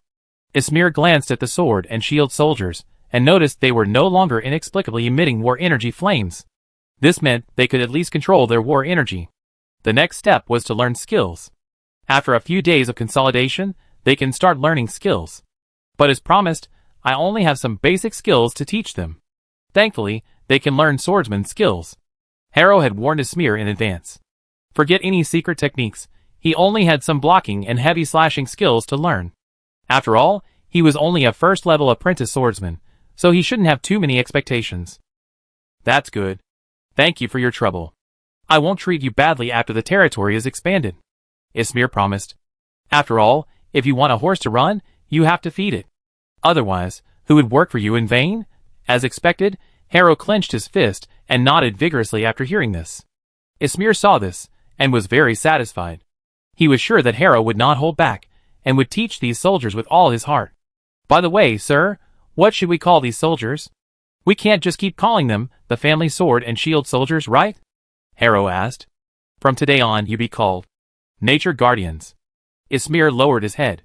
He felt the name suddenly pop into his mind, so he spoke subconsciously. Yes, sir. The Nature Guardians nodded in agreement. We should be able to reach Lulong Fortress by evening. That's the kingdom's southernmost region. Once there, we have to cross the river. Ismir looked at the map with a hint of melancholy. Once they crossed the swift river, the kingdom's support would vanish like the wind, and the rest would be up to them. Rest well tonight and tomorrow. We cross the river the day after tomorrow. Ismir thought for a moment, and decided to give everyone a day to recover. As you command, sir? The pioneering team naturally had no objections. After all, it was better to rest one day and return to the expedition in a more energetic state than to arrive exhausted. Then let's continue on our journey. Is that Baron Ismir down there? Luke Leopold, stationed at the north gate of Lulong Fortress, called from the top of the wall. "It's me. I'm the Lord of Pioneers, personally appointed by His Highness, the founder of the Ismir family," Ismir shouted. Creaky. Soon, the north gate of Lulung Fortress opened, and Luke Leopold personally led his troops to greet them. "Greetings, Lord Ismir. The king has informed us of your impending arrival, but I need to see the pioneer order to confirm your identity," Luke Leopold said dutifully. "Of course, this is your job and responsibility." Ismir immediately took out his development order. Although the man in front of him was just an ordinary person without a title, Lance had introduced Ismir to the situation of the kingdom's top leaders. He had no doubt that this man would develop the Leopold family with his brother in the future. Chapter 638. "Welcome, Lord Ismir." Luke Leopold patted his chest and nodded slightly. He didn't appear overly enthusiastic. After all, he was the commander-in-chief of the kingdom's flood infantry. His status and qualifications were far superior to those of this newly ascended lord. Lord? How many legions did he command? Besides, just because he didn't have a title didn't mean King Roland wouldn't grant them and his brother's titles. Luke Leopold considered it for a moment. He and his brother were at least barons to begin with. Even Lance, the slave, is a baron now. If he returns with a legion, he shouldn't be any worse off than Lance, right? Roland hadn't forgotten about these two brothers and Ravian, but the kingdom didn't need so many nobles right now. After all, what's the point of such a small place, with so many nobles scheming against each other? Another thing Roland was embarrassed to say was that he didn't like to infect court nobles. Don't ask, it's too embarrassing. He couldn't produce gold, silver, or jewelry, nor manors or feasts. He was a king with nothing. If Palembang hadn't been necessary to win over the people, Roland wouldn't have considered infecting a single noble. Who's ever seen a lord be infected for just 1,000 gold coins? Without even a manor, sharing that would be an insult to the title of noble. Which was why Roland so readily agreed to his expansion. "Excuse me, General Luke Leopold, but we might need to stay here for 2 days to recover," Ismir said gently. "You can discuss this with General Renaud." Luke Leopold smiled, implying that you should not tell me, as I do not have the authority. "Of course, please introduce me to General Renaud," Ismir said with a smile. "No problem, General Renaud still wants to see you even if you don't want to." Luke Leopold shook his head. For Ismir, the name Renaud was like an insurmountable mountain. He represented the pinnacle of a noble's position in the kingdom. Besides the de facto title of Governor of Lulung, Renaud held another lesser-known title. Governor of the Northern Territory. Whether Renaud was a noble or not was irrelevant. Even a commoner with this title could eventually become a Marquis of the Frontier or a Duke of the Palace. It signified that the king or emperor had entrusted you with the power of a region, and this trust guaranteed a promising future. Renaud, what else does Roland do besides make grand promises? A governor of the Northern Territory, stuck around a fortress all day. "Welcome, Lord Ismir." Renaud was approachable, his smile making Ismir feel comfortable, as if he was born to trust him. "Respected governor of the Northern Territory, General Renaud, the governor of Lulung. Greetings. It is a true honor to meet you. You are the idol of all pioneers," Ismir complimented. "Everyone understands the saying that a sedan chair is carried by everyone. Your Excellency is too polite. I am merely serving the kingdom, and fulfilling my loyalty to the king," Renaud said gently. "I understand your purpose. The king has already instructed us that this place can afford the supplies for your expansion. Of course, all this requires an equivalent exchange," Renaud said solemnly. "The massive Lulung fortress could easily support their forces. One more group wouldn't make much difference, but supplies didn't just come by force, everything depended on gold. Furthermore, as long as they thrived, the minerals and magical beasts at the edge of the dark forest would be more than enough for healthy development, at least enough to support an entire lordship. Of course it's my duty. I won't make it difficult for you," Ismir said solemnly. This pioneering opportunity was rare, and he would cherish it immensely. Incidentally, his monthly salary was also gone. After all, if he chose to pioneer, the kingdom would no longer have to bear his salary. So, after they settled down, Ismir would have to find a way to make money. Well, there are actually plenty of resources. If all else fails, we can rob the wandering orcs. There are always more solutions than problems," Renaud said casually. "Haha, those things aren't something I can touch right now." Ismir smiled and shook his head. "That's right. A few dozen decent-looking ordinary soldiers plus a team of half-baked professionals. The odds of victory are slim indeed." Renaud nodded in agreement. Self-awareness is the most important thing in life. He had just mentioned it deliberately, but he hadn't expected Ismir to have such a clear understanding of his position. Playing it safe and steady for now is good enough, Ismir said with a wry smile. It's okay. Your expansion order has no expiration date. If you really can't make it, just abandon your territory and come here. You can return when the storm has died down, Renaud said with a smile. Will it bring trouble to the kingdom? After all, the war has just ended. Ismir felt a little guilty. What if an orc army were to invade the kingdom that had just calmed down? It would be a real mess. Uh-huh. Trouble? This thing is for solving trouble. Renaud stomped his foot domineeringly, indicating that he was standing at the war fortress. His armor rustled. Don't be afraid of trouble. The kingdom and the orcs have a blood feud. We slaughtered many of their bastards, and they killed our heavy cavalry. They still owe us a blood debt. If you dare bring them here, we slaughter them right here. Renaud's eyes flashed coldly. He confirmed it with his eyes, and he was someone he couldn't afford to offend. Ismir truly wanted to slap those people in the face.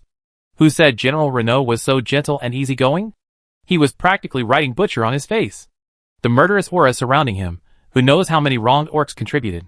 Of course, it would be better to bring the ringwraiths here.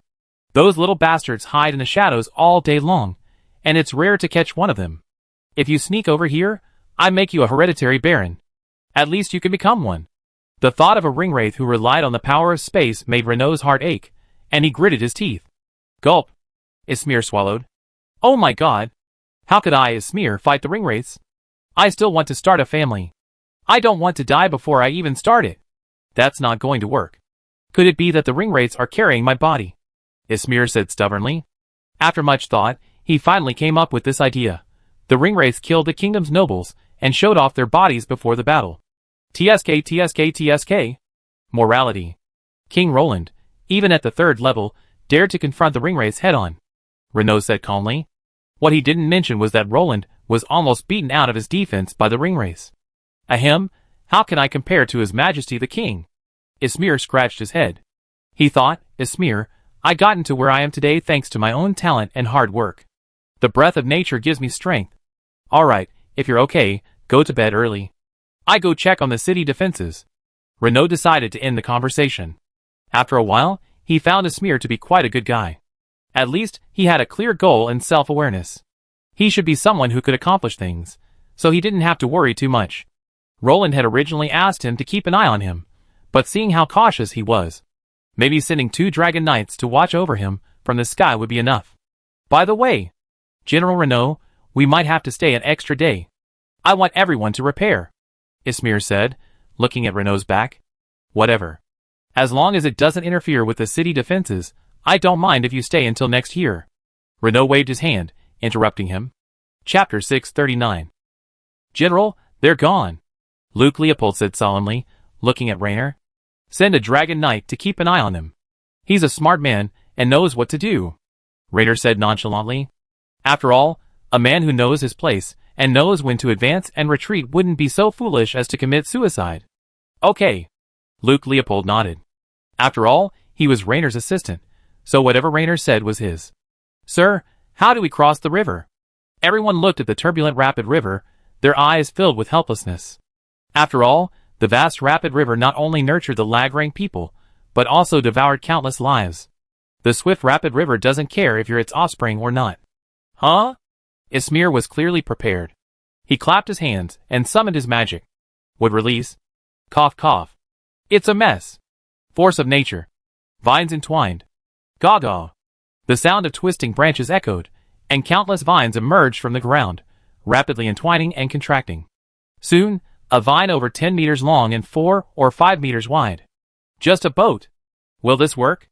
Everyone cast doubtful glances, wondering if it wouldn't sink. Of course, the power of wood magic isn't a joke, Ismir explained, shaking his head. After all, they were all muggles, so how could they possibly understand the wonders of magic? Then how do we row across? Everyone's eyes shone with doubt. After all, this thing had no sails or oars. Were they really expected to float across? Indeed? Ismir controlled the magical vines to lift the boat and launch it into the water. Sure enough, it slowly drifted on the surface, showing no signs of leaking. Don't worry, this thing is magically enchanted. It won't fall apart for at least a day, Ismir explained, shrugging his shoulders as he looked at the still uneasy eyes of the others. Sir, we can't get through all at once. It looks like we need to go in batches, taking some time, said the apprentice swordsman, Harrow.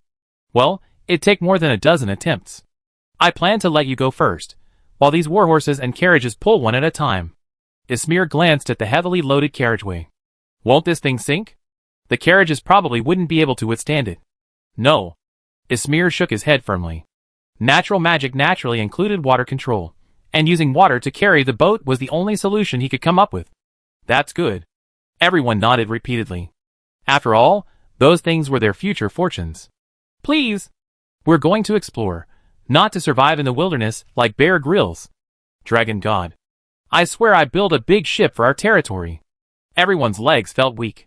The feeling of being submerged at any moment made these landlubbers' limbs cold. They had stared at Ismir's face when they crossed the river, afraid that if his magic power ran out, they would all go fishing in the swift current. All right, everyone, go ashore and find a safe place to gather some firewood and build a bonfire. Ismir ordered bluntly. Reconnaissance carefully. Don't be impulsive. You only live once. Ismir said solemnly. Roland, oh! Don't worry, sir, we have it covered. The pioneers immediately agreed. They were working for themselves. If something went wrong, it might cost them their lives, so naturally no one would take it lightly. Okay, I go get the carriage. Ismir left Harrow alone on the other side of the river watching the carriage. Now he had to go get the supplies and the carriage. Crackle. The warm campfire flickered with an orange glow. They had set up camp at the junction of the riverbank and the woodland. It was safe from ambush by the aquatic monsters in the river or the monsters in the woods. At least it was relatively safe. My lord, the soup is ready. The pioneers hastily prepared dinner and handed Ismir a ceramic bowl filled with food. The meal was simple, a porridge made with some salted meat, mushrooms, and rice. Because of the salted meat, even salt was unnecessary. Although the ingredients were simple and the taste was ordinary, the thick porridge was truly satisfying. It was undoubtedly a delicacy for everyone who had been busy all day. Thank you for your hard work. Ismir was very approachable. He took the bowl and took a tentative sip. The hot porridge swept away the day's fatigue, and his tense mind instantly relaxed. Stand guard tonight. We can't be careless. There are no kingdom troops here to guard the night, Ismir said solemnly. He didn't want to wake up to find himself before the dragon god. He hadn't even woken up yet. Everyone nodded frantically, like chicks pecking at rice. To be honest, they were still very scared this time. After all, they were exploring the wilderness without a large army to lead the way. The moment they were in the wilderness, they felt an oppressive loneliness. If it weren't for the faith of their families supporting them, they would probably have already started to retreat. This is where Lance's brilliance comes in. People with families and ties to care for are often the easiest to control. They will strive to push themselves forward for the sake of their family's well-being. Something's wrong. This power and aura. Ismir. A shadow loomed over Ayer's heart. With the infusion of nature, he could clearly feel his perception sharpen. The world around him was his eyes and ears. In the wilderness, he naturally spared no effort in using his mental energy. He strained his mental energy to investigate, and then felt a pressure from the depths of his soul. This thing. It seems only creatures of a high enough level of life can exert their influence on lower-level life forms. Looks like I can't sleep tonight. I have to get everyone settled first. Ismir patted his face, forcing the fatigue out of his eyes. He informed the night watchman and lay alone on the grass, gazing at the sky. He appeared bored and dazed, but in reality, he was using his magic and mental power to construct a vast magical perception network through every blade of grass and every tree. He continuously cast and deployed basic perception spells, and soon his head felt like it was being pricked by needles. Damn it! My mental power is almost exhausted, Ismir cried tearfully. The Emperor's Sea of Consciousness collapsed midway through weaving a web. Before Ismir could recover, the natural breath from his chest slowly released gentle energy, caressing Ismir's Sea of Consciousness like a mother's hand, instantly replenishing his previously depleted mental power. Aided by the natural breath, Ismir successfully constructed a vast mental perception network, sensing every movement within a radius of several miles. Fortunately, the owner of that terrifying aura was not within his reach. I get some sleep, Ismir said to the night watchman after finishing his work. He no longer needed to stare intently. The magic perception array had been deployed. Any magical beast or professional entering the range would automatically trigger the perception magic inscription in his mind. He didn't need to worry about those rubbish wandering orcs and beasts. Those pioneers could handle them on their own. After all, Ismir had already distributed shields, lances, swords, armor, and other equipment to the nature guardians. These well-armed quasi-professionals, while not necessarily formidable, could at least easily defeat those little Kurami. Chapter 640. A silent night followed. Upon waking up in the morning, Ismir could only lament his good fortune. After all, powerful magical beasts always have vast territories to feed them. Fortunately, the creature that Ismir feared so much didn't visit their camp in the middle of the night. What should I do? Ismir felt a headache. A threat lurking somewhere unknown, and the looming Lulung fortress behind him, left him with a dilemma. Moving the camp would protect them from the attacks of top predators, while staying put would provide them with the protection of Lulung fortress. Even a fool would know the choice. Just run. The Earth Dragon might attack in an instant, but the kingdom's fortress would definitely not be able to rescue them immediately. Facing an attack from a high-level magical beast, how could a third-level druid protect his men? He'd be lucky to escape. Guys, we need to pack up and leave. This place doesn't belong to us. It has its own owner. Ismir sighed, observing the busy crowd. Huh? Everyone looked up. After all, wouldn't it be foolish to rush out of a simple camp just after building it? I suspect we're in the territory of a high-level magical beast. Ismir gave a wry smile. The situation wasn't bad, just exceptionally dire. Even a fourth-level druid would have dared to challenge this magical beast, but as a third-level druid, he was powerless. Judging by the magical beasts roaming this forest, the one that could bring him such life-level pressure was undoubtedly a powerful one. Unfortunately, the kingdom's reconnaissance report pointed out the existence of earth dragons and flying dragons lurking in the dark forest. While these dragons didn't show up easily, that didn't mean they didn't exist. The number of earth dragons was particularly high. If Roland hadn't been so far away, he'd have wanted to form his own earth dragon knights. Ah, sir! A wise decision. Everyone let out a wry smile, their smiles more strained than Seema's. They finally arrived at the frontier. The environment was quite good, with some plains around. With some effort, they could easily establish a barony. But the sudden news of the warcraft had everyone's hearts trembling. Forget about all that, let's just run. Ismir's mouth twitched as he watched the people frantically loading their trucks and preparing to flee. These people were truly... Ismir was in deep doubt. Could he really succeed in this frontier? Let's go! Seeing everyone packed up, Ismir could only shake his head and flee before the unknown monster returned. Huh? Where are they? Where are they? The Dragon Knights, who were supposed to be keeping an eye on them, belatedly arrived at the campsite where Ismir and his group had camped the previous night. The sight of an empty campsite frightened them both into a cold sweat. You stay? I go check.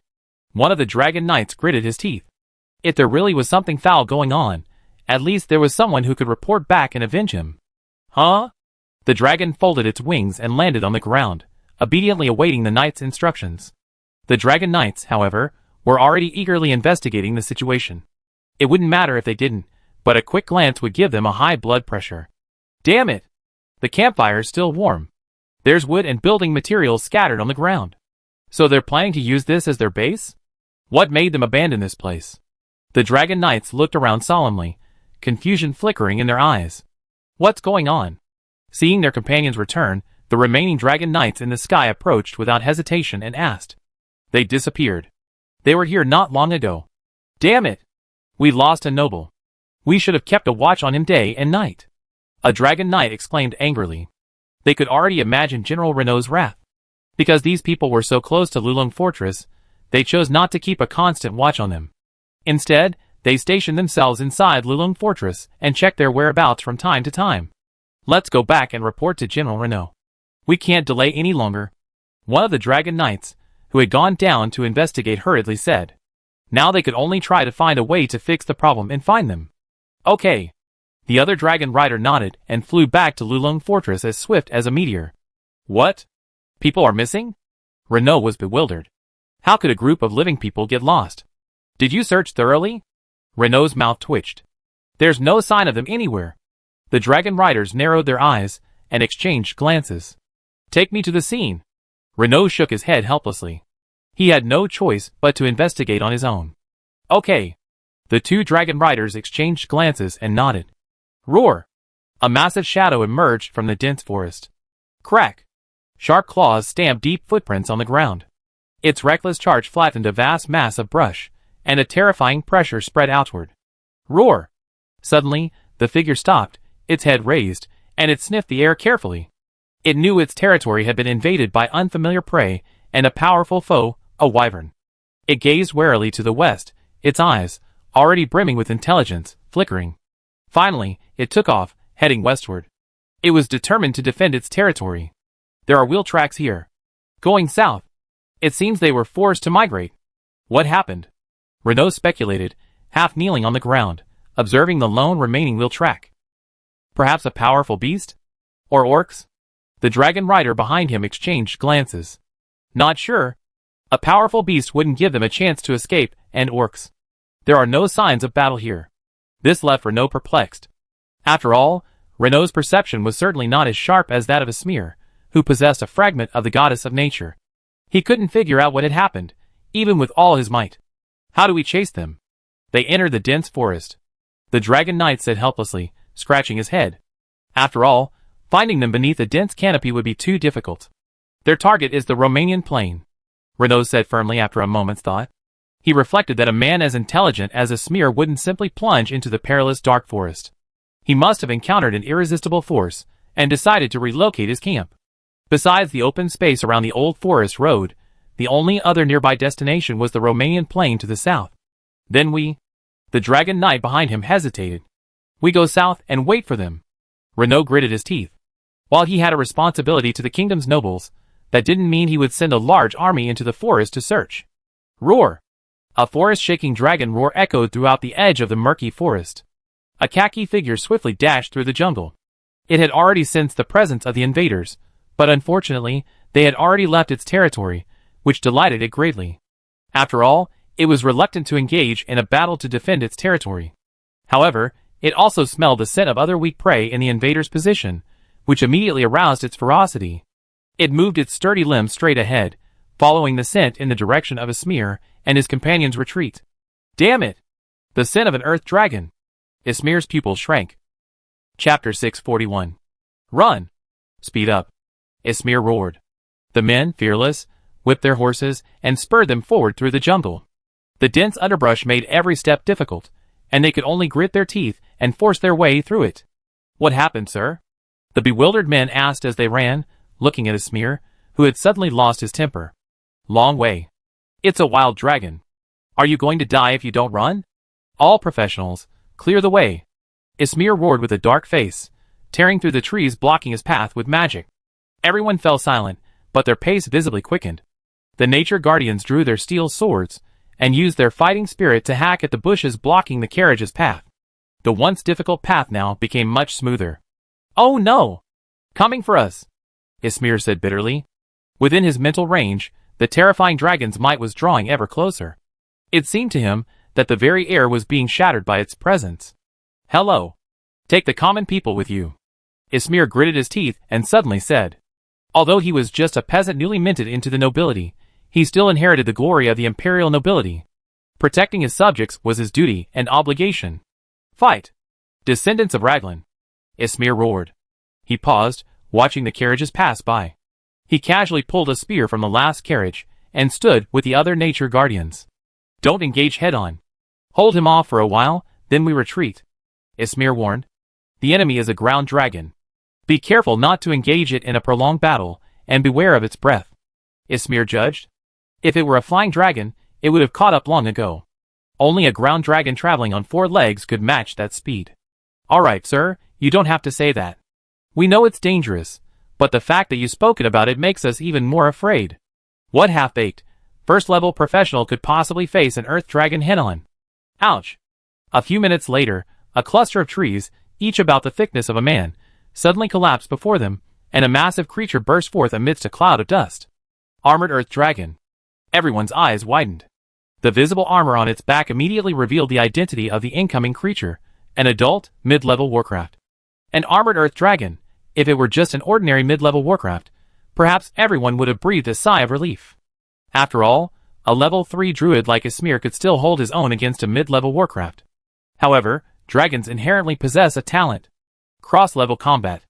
Furthermore, an earth dragon, with the purest bloodline, approaching the highest level of dragonkin, would routinely battle high-level warcraft. Esmir looked at the scarred scales on its back, and felt a sudden surge of panic. Those scars, accumulated over the years, were the armored Earth Dragon's badges and testaments. This was an Earth Dragon that had survived endless battles. Multiple Earth spikes. Ysmir immediately launched a superposition attack. I wonder how you will respond. Spikes composed of Earth magic suddenly emerged from the ground, piercing the armored Earth Dragon's slightly vulnerable abdomen. Ouch! The armored Earth Dragon forcefully shattered the rock's spikes, unconcerned with the magic's intent, charging at high speed, even increasing its speed. After all, a few weak ants wouldn't flee while it enjoyed the hunt, and yet they dared to resist? The armored Earth Dragon's eyes flashed with human-like contempt and sarcasm. Didn't this brain-dead biped know that dragons have a gift called magic immunity? Ignoring the attack from the bulge beneath its abdomen, the armored Earth Dragon advanced directly against Ysmir's magical assault. The only effect of the third-level Earth magic was to leave white streaks on its abdomen. So-called magic? That's how dragons respond. Ivy Prison Seal. Ysmir continued to cast his spell. With a wave of his hand, countless vines emerged from the ground, rapidly wrapping around the armored Earth Dragon's limbs and spreading across its torso. It worked! Ysmir exclaimed, increasing his magic output. More and more vines emerged, tightly entangling the dragon. Soon, the armored Earth Dragon disappeared, leaving behind a giant green dumpling. Just a test. Ysmir chuckled. The multiple Earth spikes were merely a test to see if they could penetrate the dragon's defense.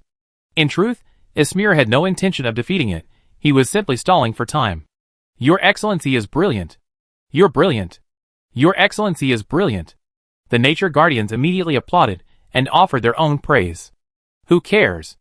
It's always a good idea to praise the leader first. Haha, don't be careless. Ysmir said, but the smile on his face still showed how much he appreciated it. Ouch. Just as everyone was exchanging compliments, a dragon's roar pierced the air. Ysmir suddenly looked at the dumpling in horror. He could no longer sense the magic. In other words, the magic was slipping out of his control and collapsing. Scarlet light appeared on the dumpling like stars. Soon, the vines turned to ash, revealing an armored Earth Dragon with bloodthirsty eyes. It was clear that this armored Earth Dragon, who had just been wrapped in a dumpling, was not happy. Dragon Flame. Everyone stared in horror at the armored Earth Dragon, its body enveloped in crimson, flaming dragon power. The pulsing, burning, and air-twisting dragon power clearly indicated that this armored Earth Dragon was a rare sub-dragon that had inherited Dragon Flame. Just as with inheritance, some sub-dragons revert to their ancestral roots and acquire some of their ancestors' abilities. This one, which inherited the basic abilities of a dragon, was undoubtedly the best among them. After all, the two abilities possessed by pure-blooded dragons are Dragon Breath and Dragon Fire. Dragon Breath is the dragon's unique breath ability, while Dragon Fire is the dragon's unique flame of erosion and assimilation. This meant that Ysmir and the others were facing a true dragon in the guise of a dragon. Aside from its inability to fly and its limited dragon language magic, it was essentially a giant dragon's factory settings. Ding! Congratulations to the host on encountering an extraordinary event. The last Senate guard? Roland, who had been trying to touch Nyx's conscience, was suddenly startled and pulled his hand back. Nyx opened her eyes curiously, wondering what was wrong with Roland. Was he not being proactive? Was there something wrong with him? Going to the bathroom. Roland hurriedly stood up, found an excuse, and slipped into the restroom. Thanks to the advanced magical technology of the Lagrang Empire, the nobles' restrooms also employed magic to enhance hygiene and convenience. Walls engraved with wind magic patterns constantly created a fresh breeze for ventilation. Water ball magic was inscribed on the toilet bowl, and it was equipped with a sewage pipe. Its level of sophistication was comparable to Earth's toilets. After all, what the technological world could accomplish was even more outrageous than what the magical world could achieve. Senate Guard? What the hell? That thing. Roland's mouth twitched, recalling some unpleasant memories. He once been wiped out by that thing in the game. When the opposing lord displayed it, he immediately lost interest in the game. But then, a smile struck him. He was no longer in the game, and the Senate Guards were his. Wouldn't it be his turn to disgust others? Thinking of the Senate Guard's characteristics and the Orcish appearance, Roland beamed. Wasn't this a lawnmower? Chapter 642. In the world of the Lord of the Rings, on the eve of the defense of Raglan City, the Dark Alliance has approached the heart of the Empire. Fortress Rapids is holding off their advance. A group of nobles in the Imperial Senate were engaged in a chaotic discussion when a sudden battle report disrupted their conversation. The gray-haired nobles fell silent for a moment, then resumed their chaotic argument. The hallmarks of the Imperial Senate's upper chamber, a daily occurrence. Damn the sword and shield family. They really should be stuffed into his grandmother's ass. It was clear the noble was cursing profanely. The Heinrich family is also scum. The Anthony family and the McDougal family are no good either. I don't care which of them is the son of a stepmother, I just know they're all sons of bitches. Well, this noble's language skills are commendable. Dragon God. If the Rapids fortress can't hold out, we should prepare for battle. Who said our Anthony family is a son of a bitch? Was it you, you old dog of the Borello family? Bullshit. Do you Anthony family deserve it? Fuck your ancestor's second uncle's grandmother. A teacup flew over. Anthony, you son of a bitch. How dare you accidentally hurt me? The next second, the old nobleman, who had been accidentally injured, sent a stool flying back. Kill! Kill these sons of bitches! Kill! Kill these bastards! Don't be afraid! Nobles of the East! Fight! Fight! For the Empire! Beat the nobles of the South and West! For the Empire! Soon, the nobles of the Senate and the upper house began to fight. The entire upper house was filled with smoke, teacups, chairs, and shoes flying everywhere. A group of gray-bearded old men pulled each other's beards and hair. The scene was extremely shocking. A group of self-proclaimed nobles hugged and tumbled like ordinary people, punching each other. Boom! Enough! The door was kicked open, followed by a powerful voice. Instantly, everyone leaped to their feet as if struck by electricity, straightening their appearance. Even the nobles who had just been fighting each other helped each other dust off the dust, though the clapping sounded quite forceful. Are you mad? Or insane? If you're sick, die. Don't discuss me and His Majesty here. The man roared. Anyone want to die? Come! He roared, chopping down a long table with his sword. The visitor was none other than Seth Raglan, the current governor of the South, Imperial Marshal, Prince of Southern Romania, Elector, and Royal Duke. He was the younger brother of the current Raglan human emperor. He was furious and humiliated by the orcs' unstoppable advance into his own defenses. Who could have imagined that simply by observing the excitement of the aristocratic community, the Dark Alliance would breach his defenses? You corrupt fellows, instead of talking, why not take up swords and defend your so-called aristocratic dignity and honor? Seth exclaimed angrily. Why had he come back in such disgrace? Those old men above knew best. The entire Romania region was so vast that the royal family split into two branches, the king of Western Romania and his own king of Southern Romania. Because the Raglan royal family and the direct royal line had always been sparsely populated, it was common for the imperial family to have no heirs, and the various electors to elect an emperor to succeed them. Or, when the electors had no successors, the imperial family would parachute in a prince to take over. Essentially, each elector carried the blood of the first human emperor. Seth's successor as king of Southern Romania was actually just a figurehead. He didn't even know where the gate to his fiefdom was. After all, he'd been living in Raglan City, spending his free time going to the north to kill orcs in the wasteland and listen to the gossip of the southern nobles. He had a wonderful life, but then he suddenly lost his fiefdom? It wasn't that his brother had taken it away from him, but that it was actually lost. The orcs had destroyed his fiefdom. What would Seth think? Don't I, a member of the royal family, have any dignity? After careful investigation, it turned out that it was the nobles who caused the trouble, and the royal family suffered. It was obvious that the blame for the loss of the southern border would fall on a certain king of Southern Romania, but the problem was that Seth had done nothing. Upon returning, Seth saw these old men arguing. Furious, he exploded on the spot, launching into a barrage of insults. Looking at Seth's fury, the entire House of Lords lowered their heads, hiding themselves like quails.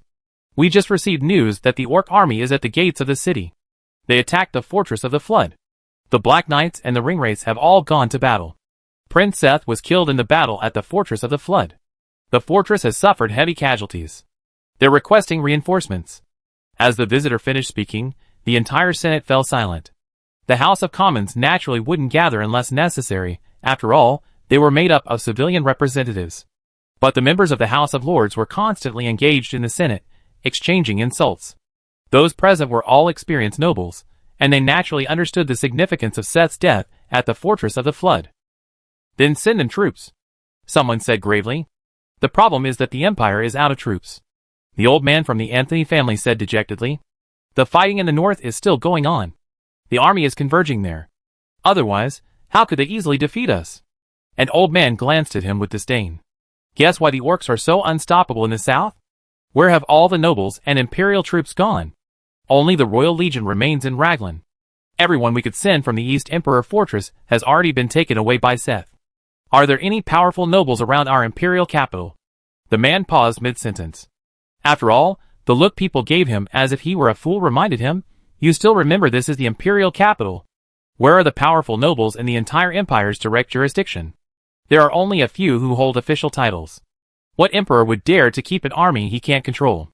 No more soldiers. Yes, no more soldiers. Fortress Rapids. Woo! A group of old nobles, derided by the world as ageless, decadent, and stubborn, now wailed in the Senate, powerless to do anything. A group of men over 200 years old sat helplessly in their chairs, wiping their tears and shedding sorrowful tears for the empire. No! We still have an army. We still have one. One last one. Suddenly, an old noble leaped to his feet, his whole body surging with war flames. He was clearly a 4th-tier knight, but that was in his youth. Now, he could only fight a 3rd-tier knight to a draw. We are the army. Everyone. The empire still has us. We are the nobility of the empire. War is the game of the nobility. Rise up, old men. Let us show those bastards that this game can't be played by their rules. We have 500 nobles in the House of Lords. That's 500 soldiers. We still have servants and guards. We still have an army. Long live the empire. The old man roared at the top of his lungs. Fight! For the empire. Someone instantly stood up to answer his call. We held this position long enough. It's time for the younger generation to take over. Come on, old men. We're old. If you don't give up, you be cursed to death by the people. You ancient, decadent old fools. Ha ha ha. Show them the glory of the old, pioneering nobles. Gather your retainers. Fight to the bitter end. The Anthony family will not surrender. The Striding Hunter family will not surrender. The Scarlet Iris family will not surrender. We will not retreat. A weakened dragon is still a dragon. The empire is not at its end. Our home is here, and our descendants will grow up here. We are loyal here. We are destined to be buried here. Nobles, show the courage of your youth. The South is the enemy. For our descendants. For our families. For His Majesty. For the empire. Kill! These ancient, decadent nobles in the Senate swore in unison, vowing to shed their last blood for the empire. My race has a long history. Our race's virtue is known to all quarters. Our army is invincible. Long live our emperor. Declaration of the Coalition of Nobles in the Battle of Rapid Fortress. Chapter 643.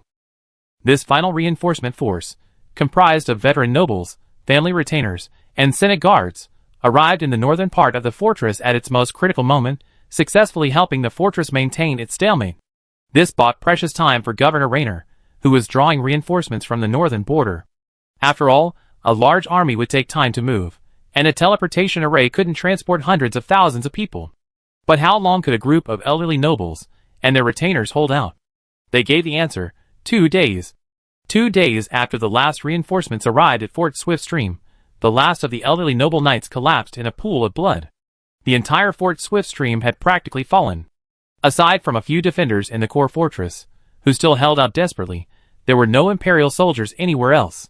These elderly nobles might be filthy, cunning, and black-hearted, but they had truly upheld the honor of nobility and their pledge to protect the empire and its people. Ah! The orcs and ogres roared frantically. This was their victory. This was the first time in thousands of years they had reached the gates of Raglan. Now, if they could capture the core area of the fortress's main fortress and destroy the teleportation array, they could cross the river and attack Raglan without any worries. Whoosh! The blood-soaked fortress, the pitch-black passages emanated a chilling aura, as if lurking among ferocious beasts seeking prey. Ouch!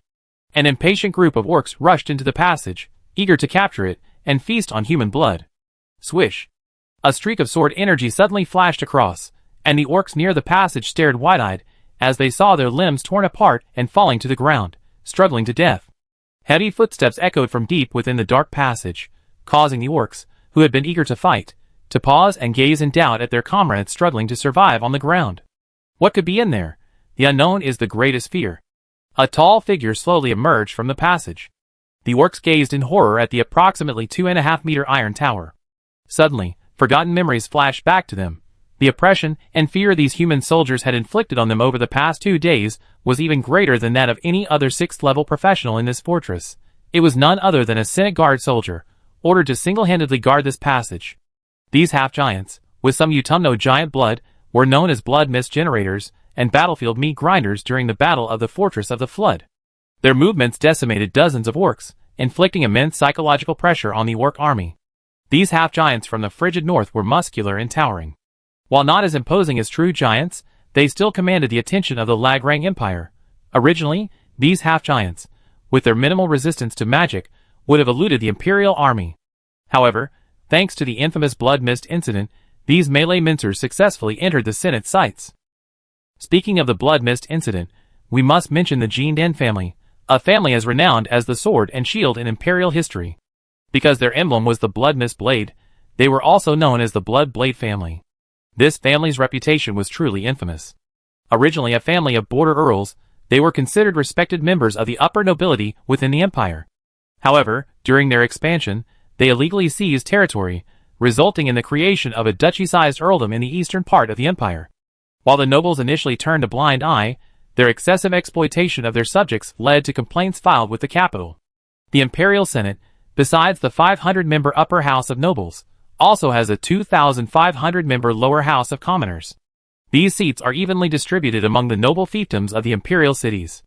Essentially, it's a compromise between the imperial nobility and commoners, mediating their demands in the Senate to maintain the stability of the empire. Unfortunately, the Bloody Blade family's popularity among the common people was incredibly poor, and the lower house voted almost unanimously in favor of a thorough investigation of their territory. This resolution would result in the Bloody Blade family not only having to give up their illegal territories, but also facing empire-ordered reductions in their original fiefdoms. How could the proud Bloody Blade family accept this? So what was to be done? The last Bloody Blade patriarch made a decision that went against his ancestors. He massacred the lower house. After all, the Senate was a place where people were constantly arguing with each other. Fights and disturbances were commonplace. Old nobles clashed with old commoners daily. For the sake of avoiding trouble, the Senate lacked any military force besides a handful of attendants and doormen. This gave the Bloody Blade family an opportunity. After all, once the commons were dead, they were dead. Would the nobles in the upper house actually turn on their own people just to see the disgusting commoners? The Bloody Blade family, brazenly bringing a handful of elite soldiers, stormed into the Senate amidst the sparring. The slaughter was rife, leaving the commons bloody. Not only the commoners, but even the nobles in the upper house were left numbed with fear, at a loss as to what to do. After all, even if everyone was madly venomous and threatening to kill each other, they couldn't actually bring themselves to do it. How fast could a single professional centurion corner 2,500 mostly ordinary civilians and kill them? He couldn't even mow the grass. The nobles in the House of Lords, having regained their composure, were furious. Wasn't this just stomping on the nobles' faces? Your nobles, who protect the common people, massacred them in the Senate? A chill ran through the nobles in the House of Lords. If this matter wasn't resolved today, the reputation of the entire imperial nobility would be tarnished. After all, the blame for this could only be placed on the nobles present. The nobles of the House of Lords fought back, engaging the elite soldiers. The stunned civilians of the House of Commons also reacted, gathering their retainers to resist. A century of elite soldiers led by a senior border earl was no match for them. The senators were slaughtered, and the battle was over. At a critical moment, a retainer of a member of the House of Commons arrived on the battlefield. They were two northern half-giants wearing simple leather armor and wielding axes. With their high resistance to war energy and their tough skin and flesh, they managed to hold off the soldiers. Then the city guards arrived. Just imagine the combined reconnaissance capabilities of 500 noble families. Add to that the Empire's investigations, and you're playing fast and loose. You Blood Blade family are really playing fast and loose. If you attack the Senate today, will your soldiers appear in the Imperial Palace tomorrow? The Emperor's bedside? The enraged human Emperor declared Count Bloodshed's treason and branded his entire family traitors. The entire Empire mobilized to suppress him, but before the army could even assemble, the Bloodshed family was annihilated, their entire clan, save for the married women, slaughtered. The bewildered human Emperor took the battle report and was amused. Hey! What a suicidal act! Which class of nobles holds the strongest ties to the common people? The barons, naturally. After all, barons are at the bottom of the nobility, with a large population spread across the empire. Unlike higher-ranking nobles, their descendants can inherit fiefdoms. After all, after the heir inherits the barony, all other descendants are commoners. This is why barons are called the noblest commoners. How can a family composed entirely of commoners not favor the commoners? Chapter 644. The Bloody Blade family's attack struck a chord with all the barons. What the hell? They dare to massacre civilians today? Will they massacre us peasant barons tomorrow? What a guts!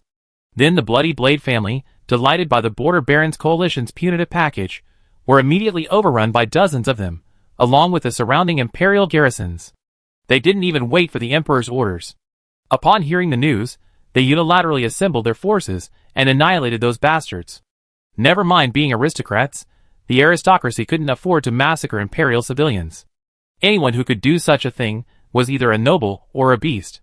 All the high-ranking nobles and the royal family remained silent. After all, this incident touched the bottom line for the powerful barons. The subjects of a long-established, powerful baron and a border baron were, to be honest, one and the same. Just look at their surnames, and you see they all share the same clan. After centuries of intermarriage and assimilation, the bloodlines of these families have penetrated every corner of their territories.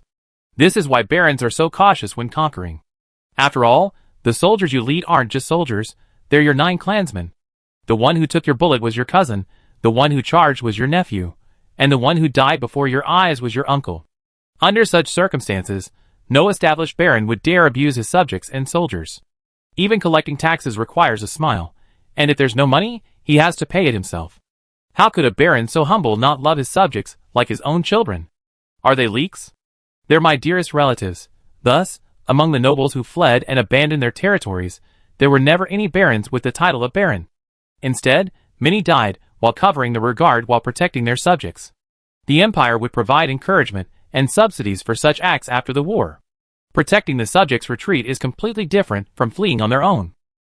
This time, the Dark Alliance's army swept all the way to the Fortress of Rapids. It wasn't that the nobles along the way fled, but rather that baronies and viscounties were emptied one after another. Only by completely annihilating the nobles and armies of an entire territory could they advance, otherwise, those stubborn nobles would cling to them. As the bard sang, you can distrust the consciences of the great nobles, but you must trust the resolve of the lesser nobles to defend their territory. To get back to the point, it was the Blood Mist incident that brought the half-giants to the attention of the Imperial Senate. These powerful units, with their formidable individual combat power, but obvious weaknesses, were the perfect candidates for the Senate Guard. Their use reassured the Emperor, so, the Senate funded the recruitment of 50 half-giants to form the Senate Guard. For countless years after its formation, this guard played a minor role. If it weren't for the crisis at Fortress of Rapids, no one would have considered deploying them to the battlefield. As a result, this battle made the Senate Guard famous. Devil. The devil is coming. Looking at the Senate, the orcs lost all hope of attacking the Guard's massive figures and sturdy armor. Initially, they thought they were just any other tin cans, merely bloated. Only after the actual clash did they realize these weren't sheep at all, but earth dragons. These Senate Guards wore 7 layers of armor: inner magic leather armor, enchanted mail, magic plate armor, outer magic leather armor, magic plate armor, magic chain armor, and outer cloth armor. They were equipped with shock absorption, shielding, deflection, countershock, healing, and purification spells. They were, to say the least, stubborn. Add to that the massive, 3-meter-long, half-meter-wide enchanted snake-shaped swords, and the 2-meter-high tower shields. TSK, TSK, TSK. Destroy the world. The orcs will create a world without the Senate Guards. The narrow terrain of the fortress, in particular, was a killing field for the Senate Guards. Countless blood mists rose from the dark passages, a cloud of shattered orc limbs. These guards, generally at the 3rd level, could even hold their own against 6th level orc tyrants and warriors, driving all the orcs and trolls mad. Their leader, a 6th level Imperial Guard, even used his familiarity with the fortress's terrain to slay 2 6th level professional orcs in the main keep before escaping unscathed.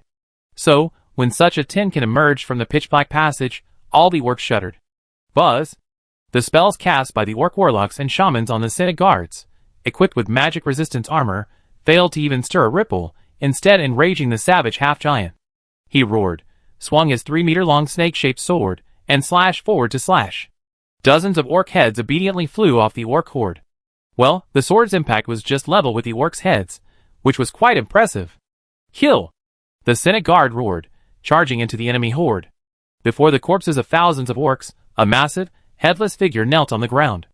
Before it lay a panting orc overlord, Battered and wounded, its left hand severed at the root.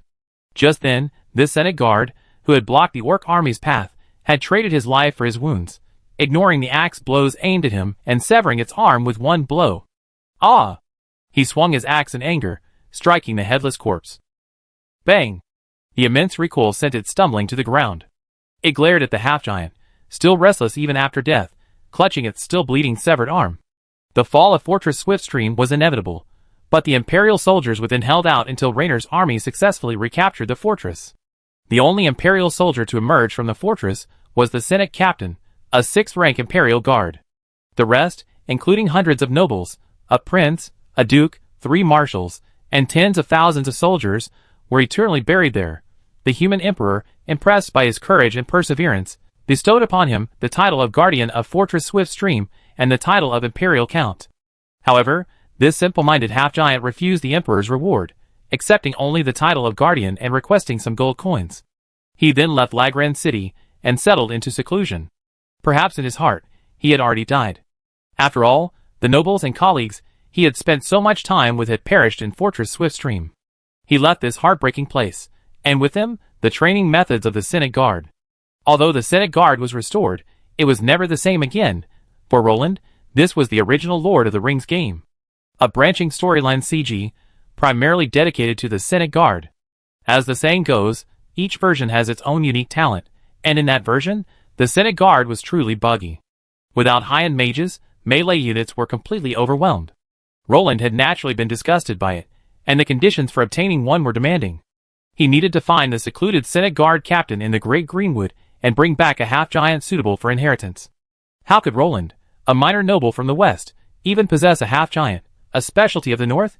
He hadn't expected that after arriving in Middle-earth, he would actually have the chance to obtain a former T-0 tank. This heightened Roland's anticipation. He immediately emerged from the restroom and found Yun Feng, asking him to keep an eye on the kingdom and whether any half-giants were approaching. Yun Feng was completely baffled, but he nodded in agreement. After all, the king had been mad for a while, so he could just keep searching. If he didn't find Roland, he wouldn't be in any danger. He casually ordered everyone to keep an eye out and resumed his alchemical experiments. Chapter 645. Damn it! Ismir manipulated vines to pull his men away from the raging dragon's breath, but the furious earth dragon continued charging at them, eyes red. Clang! The crisp sound of metal clashing echoed. Ismir looked at a bewildered nature guardian nearby. The soldier's sword struck the armored earth dragon's leg, sparking a shower of sparks. The next second, a thick dragon tail lashed out. Whoosh! The armored earth dragon flinched, but Ismir pulled it back at the last moment. Ouch! The armored earth dragon's bloodshot eyes glared at Ismir. Even its most incompetent mind understood that this was all the work of Ismir, a mere ant. So, abandoning the others, the armored earth dragon charged straight for Ismir. Earth traps. Ismir calculated the position accurately, and with a flash of magic, a half-meter-deep pit instantly appeared beneath the surging armored earth dragon's front paws. Bang! The armored earth dragon stumbled, missed a step, and instantly tumbled forward, then slammed heavily to the ground. Everyone gasped in pain. After all, the sight was painful. A human or horse would have at least broken a leg. Puff! The armored earth dragon, having rolled over, shook its body, flicked its tail, and shook off the dirt before freezing in place, clearly stunned by the fall. Retreat! Seeing the armored earth dragon still hadn't reacted, everyone quietly moved back. Roar! Before the furtive group could even take 2 steps, the armored earth dragon's furious roar echoed behind them. Run! Ismir roared. Rock spear. Ismir waved his hand, and a thick rock spear flew out. Bang! The armored earth dragon tilted its head and closed its eyes, allowing the rock spear to shatter upon its scales. Amidst the scattering rock fragments, the ferocious armored earth dragon charged boldly at Ismir. It's over! Ismir's lips curled into a bitter smile. How could he possibly resist that flesh-bomb chariot, blazing with dragon flame? Boom! Suddenly, a black shadow descended from the sky, and the blast of air sent everyone flying. Ismir, as he flew backward, vaguely saw the armored earth dragon flying back at the same speed. The billowing dust obscured everyone's vision, but everyone scrambled to their feet and peered into the center of the smoke. Although they didn't know what had happened, they all knew for sure that something was hidden within the smoke. Dragon God. What is that? One of the nature guardians narrowed his eyes, gazing at the tall, blurry figure in the dust. Its height, Over 2 meters, sent a chill through everyone's heart. Could it be some magical beast that had intercepted them? It's a giant. Ismir frowned as he watched the gradually dissipating dust. In the center of the battlefield, a giant, almost 2 meters tall, wielded a massive shield and a giant, serpentine sword, roughly the size of a spear. He half knelt on the ground, his back to Ismir and the others. The occasional flashes of magical light and patterns on his armor, along with the serpentine sword emitting a blazing flame of battle energy, suggested the equipment was of high caliber. Ouch! The Earth Dragon, rising again, was completely enraged. Bloodshot eyes, it stared intently at the massive figure that had not only provoked, but also sent it flying. Its proud dragon pride told it that it must purify its wrath with blood. It then ignited its dragon flames and charged forward once more. Our race has a long and venerable history, the giant on the battlefield declared in a muffled voice. He then stood up, clenched his fists at his waist, and launched a powerful punch. Duong! The wave of battle energy collided with the dragon flames, sending the once blazing flames tumbling like a candle in the wind. The entire armored Earth Dragon stumbled, its momentum abruptly halted. Our race's virtue is known to all. A fierce shield strike sent stars through the armored Earth Dragon's eyes. He lost track of time, his steps unsteady, and he couldn't help but take a few steps back. Our army is invincible. He suddenly roared, swinging his sharp, snake-shaped giant sword. Puff!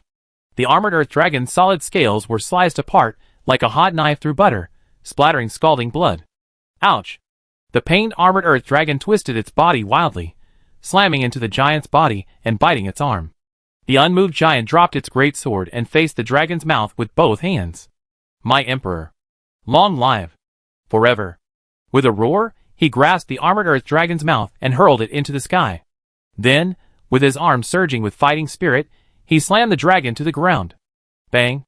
Ismir and the others' eyelids jumped, and they felt their feet tremble. Glancing at the armored Earth Dragon's slightly twitching limbs, Ismir's eyes twitched. Whose general could actually knock an armored Earth Dragon unconscious? Are you all right, soldiers of the Empire? The towering giant suddenly said in a muffled voice. Huh? Ismir and the others were startled and looked at the giant warily. The giant, stepping on the still twitching armored Earth Dragon, tilted his head and looked at Ismir and the others, confused as to why the Imperial soldiers were looking at him warily. Seeing the Nature Guardians raise their weapons, the towering giant finally spoke again. You don't know me? He asked cautiously, tentatively. Who are you? Ismir's hands were already entwined with wood magic. If the giant's answer didn't satisfy him, he would immediately unleash vines to drag him down and flee with his men. After all, someone who could control an Earth Dragon with his bare hands was clearly no match for those who couldn't even handle an Earth Dragon. I'm wearing the standard Imperial Senate Guard uniforms passed down from my ancestors. Who are you? The descendant of the Senate Guard clearly grew wary. Ismir exchanged glances with the others, and the next moment, a great sword was thrust across his neck. Impersonating an Imperial noble is a capital offense. Lord, aren't you going to explain? The descendant of the Senate Guard nodded at Ismir, pointing to the 2 dragon bone flowers on his chest coat of arms. These were small markings used by nobles to distinguish their ranks. Knights and lords were marked with dragon bone flowers beneath their coats of arms, 1 for a knight, and 2 for a lord. Barons and above were marked with dragon grass, with 5 down to 1, corresponding to the 5 ranks of nobility: Duke, Marquis, Earl, Viscount, and Baron. Apparently, the descendant of the Senate Guard recognized Ismir by the dragon bone flowers on his chest. I'm the newly promoted Lord Pioneer. Who are you? Ismir trembled, clearly frightened by the large man's short-distance acceleration. Like I said, I'm a descendant of the Raglan Empire Senate Guard. My name is Emer. My father was the great guardian of Fortress Rapids. You must know him. This descendant of a heroic figure was clearly stunned by Ismir's bewildered expression. He scratched his head through his helmet. His father, Sivers, was the renowned guardian of Fortress Rapids. Lord Emer. The Empire has been fallen for a long time. I am now a lord of the Raglan Kingdom. Ismir grinned, noticing that their conversation seemed off, and he quietly nudged the great sword at his neck, shoving it further away. If Emer's hand trembled, his title as Lord of the Kingdom would be lost. Huh? Emer was suddenly taken aback. His family had lived in seclusion here for a long time, and it had indeed been a long time since he had heard of the Empire. His ancestors had only left behind various descriptions of the Empire, and family stories, and he had truly never witnessed the Empire's power. Today, he had stumbled upon an Earth Dragon chasing a smear, and discovered they were carrying the Lagrang Dragon banner, so he rescued them. He had never expected the Empire to be gone. Now a kingdom? Sorry. Emer lowered his great sword with a look of disappointment, then dealt a fierce punch to the armored Earth Dragon, which had just turned over. The armored Earth Dragon, having just awakened, fell back into a deep slumber. Chapter 646. Ugh! Ismir's scalp tingled. This gentleman's direct, hardcore physical hypnosis for the Earth Dragon completely redefined his perspective. It turned out that the ferocious Earth Dragon had such a vulnerable side. Wait, Lord Emer. Ismir tried to stop him. A disinterested Emer slowly walked back, dragging the armored Earth Dragon's tail. He turned back silently after hearing Ismir's words. Although the Empire has fallen, the flame still lives, Ismir said solemnly. The current king is Roland Lagrange, a descendant of the Romanian royal family. King Roland is dedicated to restoring the Empire's glory and territory. The kingdom needs your help. Ismir felt as if all his life's wisdom had been applied in this moment. He keenly sensed that the success of his expansion depended on this Senate Guard soldier. Oh! Emer's voice rose with interest. I am the newly promoted Lord of Pioneers. I hope to use my sword to carve out enough land for my plow. In the meantime, I need like-minded pioneers to join me.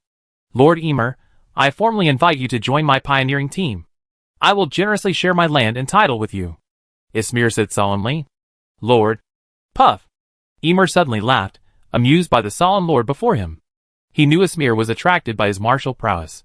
He couldn't say anything else, but in terms of combat power, having inherited the full set of equipment from his ancestor Senate Guard, he was rarely rivaled in this dense forest. Furthermore, he was a 4th-tier Vanguard Guard. The Guard advancement chain is Apprentice Guard, Guardian, Elite Guard, Vanguard Guard, Custodian Guard, Imperial Guard. With his ancestor's complete set of legendary equipment, he could easily deal with even a 6th-tier enemy. Sivers' 9-piece set was epic individually, and legendary as a set. You have a point. I do hope to contribute to this country. Emer smiled. The ancestor he admired and revered was his role model, fighting an entire army alone, holding a position to the death, refusing to surrender, and possessing unparalleled resilience. These were qualities he longed to emulate and inherit. When Ismir offered his olive branch at the perfect moment, the half-giant's simple mind didn't hesitate to agree. I pledge my loyalty to you. But I also hope you will swear to uphold the noble's promise, to protect the common people, defend the land, and be loyal to the nation. If you can do that, I will serve you, Emer said, patting his chest. Of course. I swear to obey the noble's promise. I will protect the defenseless civilians. I will defend the elderly, the weak, women, and children. I will defend the lands I govern to the death. I will be forever loyal to this country. Ismir trembled and said without hesitation. Who wouldn't want to do such a favor in exchange for an oath? At your service, my lord. Emer knelt before Ismir with formality, but he ended up being almost as tall as Ismir. Ismir awkwardly raised his sword and tiptoed to tap his shoulders, completing the contract. Roland naturally had no idea that the battlefield meat grinder he'd been dreaming of had appeared in the dark forest and been successfully intercepted by Ismir, but he soon learned. Ding! Encounter event accomplished. Emer, a direct descendant of the legendary Senate Guard captain, has been successfully recruited by your Lord Ismir. Me? Poof! Roland spat out a mouthful of honey water. He ignored Nyx's surprised face and summoned the system screen to check each item. When he confirmed that the Senate Guard he had secured had been intercepted by Ismir, Roland's nose nearly buckled in anger. What's wrong? Isn't it tasty? Nyx asked in surprise. She took the honey from Roland's hand and took a sip. It was sweet and delicious, so why would Roland suddenly spit it out? It's okay. It's not your fault. I just remembered something. Roland gritted his teeth, his face darkening. I treated you like a noble man. And you're retaliating by intercepting me? Roland nearly had a brain hemorrhage. Roland's obsession with the Senate Guard. While Roland currently had no shortage of high-end individual combat power, like Ajax and Caslo, who were more powerful than the Senate Guard, there was a saying. The unattainable white moonlight is an eternal obsession. And just when his obsession was about to be fulfilled, someone suddenly snatched it away. Roland was furious. Emer, with his simple mind, naturally didn't know that he had successfully missed out on the supreme ruler of this country. He was still immersed in the joy of serving the kingdom's army, unaware that he had almost directly served the king. My lord, what should we do with this thing? Kill it, and eat its meat? Bathing in dragon blood can strengthen its bones. Ymir held the armored earth dragon's mouth with one hand, his eyes constantly glancing at its neck. Woo woo woo. The armored earth dragon, its mouth held down, twisted wildly and whimpered. He could already see the malicious expression of the human in front of him. Do you think this thing can be tamed? Ysmir, eager to use every ounce of his strength to strengthen himself, naturally would not let the captured armored earth dragon go. His eyes lit up, and he kicked the armored earth dragon, which had just been showing off its might but now resembled a reptile. Tamed? That's a consumable item in the Imperial Dragon Knights. Ymir tapped his helmet. I forgot.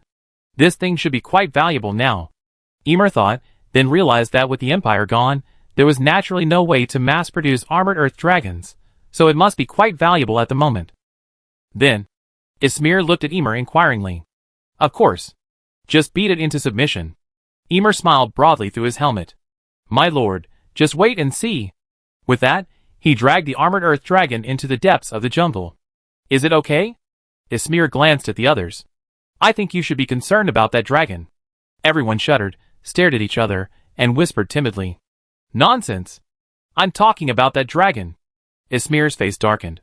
With Ymir's beastly size and fighting power, he'd be worried about the armored earth dragon even if he just thought about it. Ah! Ah! Ah! A shrill dragon roar faintly emanated from the dense forest, eventually fading into a wailing sound. What the hell? Ysmir's missing. Roland was stunned by the magical transmission from Lulung Fortress. This Ba** was kidnapped by the Senate Guard, and you're telling me he's missing? Whose lost thing would be intercepted? Are you messing with the system again? Roland roared in his heart. System, I'm such a scapegoat. You're being intercepted, so blame me. Actually, everything has a clear path. Sivers' retreat was the Great Greenwood, which had a beautiful name in the Third Age. The Darkwood. So it's no surprise that the system would show his descendants in the Darkwood. And aren't the only kingdom forces in the Darkwood Ysmir and his men? If they don't appear around them, then this adventure is just a game of hide and seek. As for being recruited by Ysmir, that's no problem. After all, adventures don't involve directly pledging allegiance to your king. Chapter 647. The Dragon Knight glanced at the letter in his hand with a toothache. What's wrong? Renaud, waiting at the edge of the southern plains, asked, watching the Dragon Knight land behind him. Your Highness started cursing. The Dragon Knight quickly handed over the letter, as if dropping a hot potato. Renaud, with the expression of an old man on the subway, couldn't help but grit his teeth after reading Roland's letter. It seemed that King Roland truly cared about Ysmir. He was so furious. Tell King Roland I try my best to find him. If he dies out there, it's not my fault. Renaud shook his head nonchalantly. He and Casso knew Roland's personality best. Leaving him alone would be enough. Alas! They must have encountered something. Renaud shook his head and began to tighten his armor. General. You? The Dragon Knights behind him were stunned. They were clearly planning to go in. They had no choice but to intervene. After all, if Ysmir died, at most a low-ranking noble would die.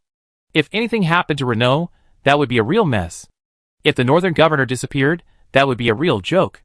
They had no doubt Roland would have their skins peeled. How can a 5th-level paladin commander be so vulnerable? You guys patrol the skies. I go in and take a look. If you can't find them, return to Lulung Fortress and wait for me. Renaud ordered without hesitation. Although he claimed to be unconcerned with Ysmir and his men, he acted swiftly. The Dragon Knights exchanged bewildered glances. Follow orders. Renaud shook his head and rode straight into the forest. He had the confidence. A 5th-level paladin could face even a 6th-level ringwraith with ease. The only things that could restrain him were those superb beasts and other 6th-level professionals. He could completely neutralize the ringwraiths and the high-level dark and evil forces. Just in case, you have to make it sign an equal contract. That way, it won't retaliate. Ymir said calmly, patting the obedient, dog-like armored earth dragon. Is this okay? Ysmir asked tremblingly, looking at the armored earth dragon, left unprotected. Don't look at it as a little darling now. If you let Ymir go, you be a demon. Do you have a problem? Ymir, having removed his helmet to reveal his youthful face, tilted his head, covered in short, needle-like black hair, and stared at the armored earth dragon. Swish, swish, swish. The armored earth dragon's tail swung out in an instant, leaving an afterimage, and it even tilted its head for a cute look. Ysmir's mouth twitched. He's really well trained. Don't worry, sir. I take you there later. I give you the entire armored Earth Dragon Knights. We're still short of 1, 2, 3, 9. Ymir counted the nature guardians behind him. Don't. I'm scared. Ysmir wiped the sweat from his forehead. This one unrestrained armored Earth Dragon had already terrified everyone, and 9 more? Ysmir would literally die on the spot. Well, let's go back to the kingdom and resolve the contract issue first. If the 6th level sage exists, as you said, he'd definitely have a solution. Ymir scratched his head and said innocently, Okay, forget that for now. Where's the village you're talking about? Ysmir quickly changed the subject. Ymir had told them she lived in a human village not far away. Well, we be there soon. These supplies you have will be enough to improve their lives. Ymir smiled. After resolving the threat of the armored Earth Dragons, Ymir quickly led them to catch up with the fleeing pioneer caravan, so Ysmir's team was now complete. His family, along with him, had been living a nomadic life in the dark forest. They stumbled upon this small human settlement and established a trade relationship with it. They often hunted for necessities. The villagers admired the martial prowess of Ymir and his son and wanted to make them their lords, but his father declined. After all, half-giants weren't equipped to govern a territory. They were more adept at wielding great swords and heavy axes. After Ymir's father's unexpected death, he took on the responsibility of protecting the village alone, believing that those around him would make his life less lonely. Brother Ymir, come back. A clear, childish voice echoed, followed by a petite figure. Oh! Brother Ymir. Why did you bring back so many outsiders? Instantly, several little creatures emerged, bouncing and patting Ymir's knees with delight. Ha ha ha. They're not outsiders. This is your future lord. He lead you to a good life. Ymir knelt down and patted their heads. Where's Father Ade? Ymir asked with a smile. Lord Ymir, you're back? An old voice called out. Why have you brought so many companions with you? The old man asked, opening his cloudy eyes. This is the lord I serve. Lord Ysmir of the kingdom of Raglan. Ymir introduced. Hello, old man. Ysmir said hurriedly. He had been observing the small village. Built against ancient trees, it was made of simple slate, wood, and vines. It was shabby beyond words, but finding shelter in this dark forest was a rare sight for humans. Ah? A noble from the kingdom outside? Lord Ymir, are you leaving us? The old man froze for a moment before mumbling. No, no, no. Father Ade, you misunderstood. I want to bring you into Lord Ysmir's domain. You be his first subjects. He promised me he'd treat you well. Everyone will have enough to eat, and the army will protect them. Ymir explained, patting his chest. Ysmir was naturally overjoyed. Not only had he snagged a 4th level vanguard guard for free, but he also snagged the first subjects. What luck! Could it be the dragon god's blessing? Fragment of the goddess of nature's godhead, Don't you want to say something? Of course. As long as you're willing to join my domain and pledge allegiance to me, I will treat each of you equally. I promise to protect your safety and defend your land and home. Ysmir said solemnly. This was a necessary condition for Ymir's loyalty, and there was no reason for him to disobey. Besides, it was a fundamental virtue of a noble. My lord, are you willing to accept us? The old man's cloudy eyes lit up. While aristocratic rule came with its share of taxation and other constraints, the prerequisite for this whole series of actions was that the nobles must protect them. Otherwise, who would be willing to serve them? As long as the nobles were willing to protect them, they wouldn't mind paying reasonable taxes and offering loyalty. Of course. I'm a newly minted pioneering noble, and my territory needs a populace. Ysmir nodded in acknowledgement. We are willing to pledge our allegiance to you, in exchange for your protection. The old man knelt respectfully. I accept your allegiance. Before Ysmir could finish his words, the old man took off running at a speed unbelievable for his age. Come out! Come out! We have a lord now. Come out and meet the lord. The old man roared in a hoarse voice, making Ysmir's face flush, and he felt an inexplicable tinge of shame. Chapter 648. Clatter! As the straw hut door flung open, a group of pale-faced humans, dressed in patched linen, rushed out from all directions. Lord! A chorus of people saluted, patting their chests. Ysmir took a closer look and saw that the visitors were all women and the elderly, with no young and strong laborers. This made Ysmir frown. It wasn't that he disliked these people, but if there were only these people, the burden on his territory would be heavy. Although women meant new hope for life, that would take many years. Ysmir secretly wondered if his soldiers could protect these people. Old man Ade, may I ask how many people are here? Ismir decided to ask the old man directly. Of course, sir, I know everything. There are 97 people here. Ade rubbed his hands. Where are the men? Ismir frowned. He had already prepared for the worst. While the initial hardship would be a bit tiring, if all else failed, he could send these people to Lulong Fortress to live. As for living expenses, Ismir glanced at the well-behaved armored earth dragon. A single earth dragon was worth a fortune. Men? You mean the hunting party, right? Ade slapped his head, suddenly realizing. Yes. Ismir breathed a sigh of relief. It seemed it wasn't a lack of young and able-bodied laborers, but rather that they all gone hunting. Indeed, except for a few small, flat patches of land planted with crops, the rest of the land was shaded by the treetops. Without sunlight, it was impossible to grow crops. Clearly, the people here depended on the abundant animal resources of the dark forest. Sir, the hunting party won't be back until tonight. We need to wait for them, Ymir said to Ismir, lowering his greatsword. A group of children sensibly found linen and began to clean Ymir's greatsword. It was clear they had great respect for Ymir. I live here alone, protecting them from the monsters. After all, the men from the hunting party don't return until night. Ymir, as if sensing Ymir's confusion, took the initiative to explain their relationship. Oh! Ymir nodded in understanding. Ymir was like a professional soldier here. No wonder they respected her so much. My lord, what are your plans for the future? Ymir asked Ymir, watching old man Ade politely retreat after setting down his cup of tea. It was clear that everyone was staring eagerly at the new lord, but no one dared to ask. So, Ymir spoke directly. Next? Of course, get everyone out of this damn place. Ismir's mouth twitched. This shabby place had no potential for development. It was in the middle of nowhere. Was he crazy enough to leave the sparsely populated plain at the end of the old forest road and just go out into the dense forest and eat shit? Do you have a suitable place? Ymir raised an eyebrow. Clearly, he wasn't satisfied with this place either. There was nowhere else for everyone to move to. The deep forests and lush grass here would offer a much-needed escape. Of course. I already chosen a territory to expand, but... Ismir's face flushed.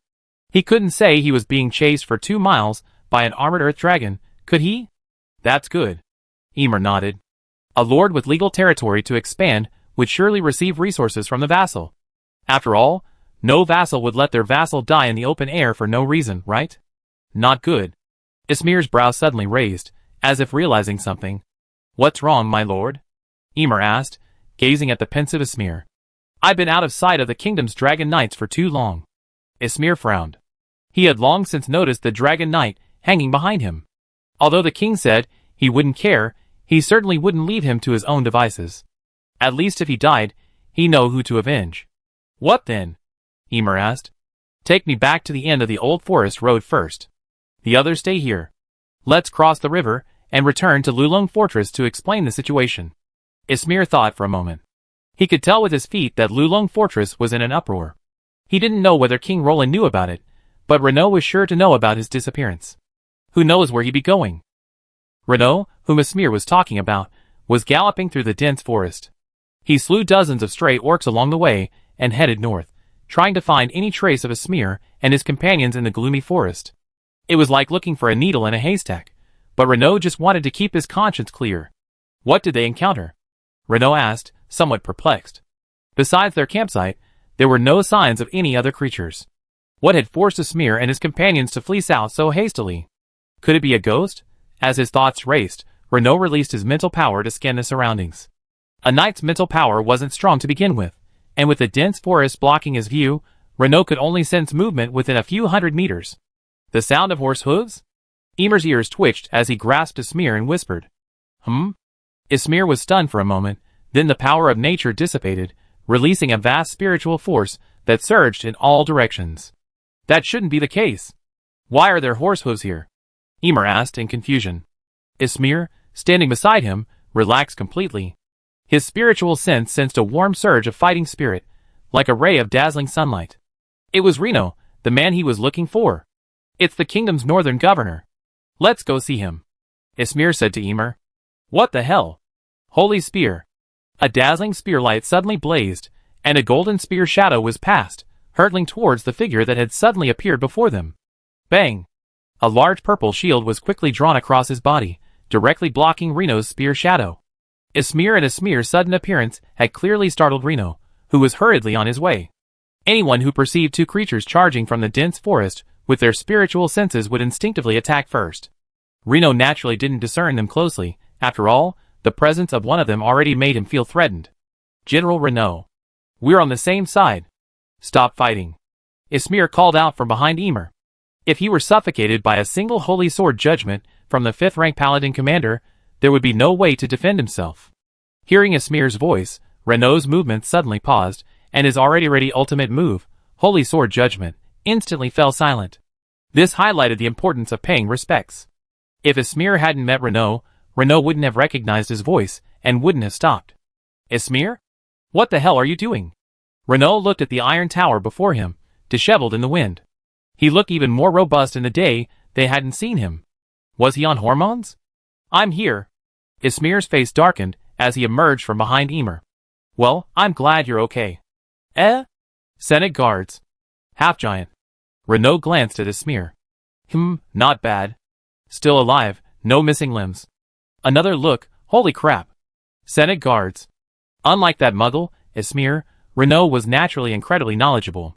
He could easily recognize the standard equipment of the Imperial Senate guards. After all, that extravagant full-body armor and serpentine sword were a walking trademark. Chapter 649. Ymir raised an eyebrow beneath her helmet and snorted with satisfaction. Finally, someone with discerning taste? What a discerning eye! Unlike that lame lord who didn't even recognize the Empire's renowned Senate Guard. That shouldn't be the case. The Imperial Senate Guard perished before the Empire itself. After Sivers, the Imperial Guard, retired, the Empire lost the Senate Guard's legacy. Raynor tilted his head, carefully examining Ymir's equipment. The Imperial Senate Guard's strength lay not only in their physical strength, but also in their equipment. But somehow, the armor this guy was wearing seemed to match the Senate Guard's armor described in the books. Especially the densely packed enchanted patterns on it. "Does your excellency know our ancestor?" Ymir piqued her interest.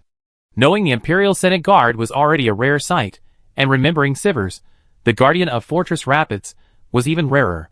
Guardian of Fortress Swift, descendant of Captain Sivers of the Imperial Senate Guard? No wonder.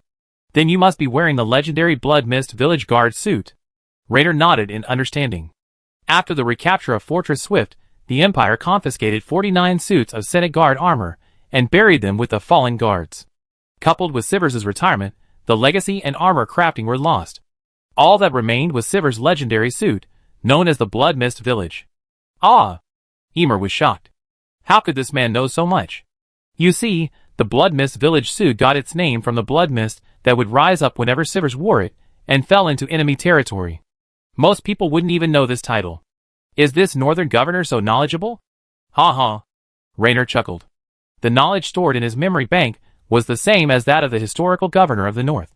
Imperial secrets, royal scandals, aristocratic gossip, what did he not know? When it came to his understanding of the Lagran Empire, only Nyx could rival him. Even Roland, with his god's perspective, was unaware of some things. If Roland knew, he'd probably scoff. While this gentleman was slaying orcs in the north, your ancestors were still guarding the Senate gates. While your ancestors were playing hide-and-seek with orcs in the Fortress of Rapids, this gentleman, with hundreds of thousands of troops, was playing eagle-catch-chicken with the orcs around Lagran City. Do you know what the Northern Dawn, the Empire's afterglow, are? Do you understand the value of the Lagran Redeemer? When Raynor is using his Wushwang to mow down orcs, he's no less capable than the Senate Guard. It's no exaggeration to say that Raynor extended the life of the Lagran Empire for 200 years. The Empire's collapse occurred after Raynor's death. While alive, he single-handedly suppressed the north, keeping the orcs at bay. Had it not been for the Battle of Fort Rapids, which resulted in the demise of the last of the old nobles, and the utter collapse of the south, the Empire could have continued to exist. After all, without the old foxes at the center mediating between the four factions, and with the nearly complete death of the ancient and powerful nobles in the south, the aristocracy was left with a generational gap, unable to suppress the southern frontier. Consequently, the southern production areas languished, unable to provide resources to support the north. This prevented the House of King's Landing, and the King of the North, from starving to death on the wall. The northern frontier troops were plunged into famine during the battle with the orcs, leaving the land decimated and many defenses collapsed. The royal family was forced to personally lead the Royal Legion north, where they were all killed, and the empire collapsed abruptly. It's no surprise I recognize your identity. I'm Renaud, governor of the kingdom's northern territory. I inherited the empire's vast knowledge. You should also know that I'm a descendant of the royal holy knights. Renaud's lips curled into a smile. Ah! No wonder. Hello, Governor Renaud. I'm Emer, currently serving under Lord Esmir. Emer nodded. Judging by the knowledge passed down by their ancestors, the Royal Holy Knights are a military group on par with the Senate Guard. The prestige of those paladins is no less than that of his ancestors. Esmir, how did you know him? Renaud recognized him, likely the one King Roland had been searching for. He wondered how Roland, from so far away, had known about this descendant of the Senate Guard. Could it be prophecy? It was when we were being chased by the armored earth dragon. Esmir awkwardly pulled out the trembling armored earth dragon lying on the ground behind him. If Esmir had subdued him, then the overwhelming pressure from Renaud, like the ocean, had completely terrified him. This thing? It could chase you. Renaud sneered. My goodness, a mid-level armored earth dragon could chase him like that? No wonder it had taken flight. It turned out it had sensed the dragon's might. In an instant, Renaud understood the whole story. It was truly absurd. A mere mid-level earth dragon could actually chase them this far. It was incredible. Magic immunity. Esmir looked at Renaud with a bitter face and grief and anger. Renaud immediately shut up, turned his head away, and his shoulders began to tremble. It was true that a mage encountered magic immunity. TSK. There was a scene. It can only be said that Esmir ran fast without being killed. Emer saved me and persuaded this armored earth dragon. Esmir continued with a sullen face, pretending not to notice Renaud's trembling. He emphasized the word persuasion heavily. After all, who could say physical persuasion wasn't persuasion? I see, no wonder. Renaud nodded. No wonder this half-giant was so involved with Esmir. It turned out he had saved her life. It seemed Esmir had somehow managed to trick such a simple-minded half-giant into serving him. But successfully intercepting Roland was quite a feat. Where are the others? All. Renaud realized it was just Esmir and Emer. Could it be that the others had been taken by the armored earth dragon? I left them in Emer's village and planned to report to Lulong Fortress. After all, I'm sure you're all worried after being out of sight for so long. Esmir sighed. It seems you noticed the flying dragon knight in the sky? But it's not me who's worried now, it's Roland. After all, I reported your disappearance. Renaud shrugged. Huh? Esmir was taken aback. Was Renaud so quick? This was going to make Roland anxious. Esmir shuddered at the thought of registering with the king. If Roland knew Esmir's thoughts, he would have scoffed. Worry. Not even a thought. Opening the system panel, he saw this kid was living better than himself. He even took his Senate guards with him. Ah! Roland screamed like a groundhog inwardly. What are you doing here? Settling in the jungle? Renaud frowned, ready to dissuade him. Even a 4th-level Vanguard guard couldn't protect them here. Oh! And there's an armored earth dragon. This armored earth dragon looked pretty good, nearly 10 meters long, 2.5 meters tall at the shoulder. Its body was covered in crimson scales, clearly a fire dragon. A single, integrated dragon scale protected its fragile neck. Its powerful limbs and sharp claws betrayed the presence of a mature earth dragon in its prime. Of course not. I plan to move the people to the camp I set up yesterday and build a town there. Esmir shook his head. It's nice to lean against a big tree for shade, so why not take advantage of it? Chapter 650. I'm glad you have a plan. Do you need me to come with you? Renaud said politely, nodding. Now that the matter had been resolved, he planned to return to Lulong Fortress. Ah? That's great. Thank you, General Renaud, for your help. Esmir immediately took advantage of the situation, seemingly oblivious to Renaud's politeness. Okay, then I go. Huh? Renaud's eyes widened. I'm just being polite, but you're really here. Let's go! General Renaud, let's hurry back and pack up. It's a good thing you're here, otherwise we'd be worried about protecting the civilians along the way. By the time Renaud realized what was happening, Esmir had already run away. Renaud's mouth twitched. Roland hadn't even drafted his own men, but he didn't expect a mere lord to draft him today. He'd been hunting geese all day, only to get pecked in the eye by a goose today. What a bunch of rotten fish and shrimp. Rainer frowned, his heart pounding as he watched the human tribe struggling to survive in the dark forest. Their living conditions deeply stung his heart. It's perfectly normal. This is the current state of the humans in the dark forest. There's no safe place in the entire north anymore. This place is relatively safe. Some villages in the dark forest are living in constant danger. Emer noticed the change in Raynor's expression, and sighed, as she began to explain. Ever since the Northern Human Army marched south to establish Rohan, and the Dale state was destroyed, the Northern humans have become accustomed to the dire situation. After all, how much worse can it get? Emer smiled sarcastically. It is undeniable that the Northern humans were great in the past. They marched south to Gondor to help stabilize the country, but as a member of the North, Emer despised them. They abandoned the North that gave birth to them and chose the warm and fertile South, leaving other humans in this bitter and cold North to face the brutal butcher knife of the orcs. The Northern humans had no choice but to abandon the fertile plains and move to the dense forests and mountains to survive. With the Empire back, none of this will happen again. Renaud calmly patted his armor. His shoulders couldn't reach him, and said firmly, as the governor of the Northern Territory, he naturally wouldn't allow the Northern Territory under his rule to be devastated. So why have we been sitting here all afternoon? Renaud scowled at the hunting party that had just returned from outside. There were only about 10 people in total. Aren't we just waiting for the hunting party to come back? Ismir shrugged. Why wait for these few people? We can easily take the women and children out, and come back to pick them up. Renaud gritted his teeth. He thought there were many people. Instead, he'd been sitting around all afternoon and just found out the entire village only had about 100 people. Renaud was nearly vomiting blood in anger. Well, another wasted day. Let's go to sleep. Renaud leaned against his warhorse, clutching his lance, and casually pulled his cloak over himself.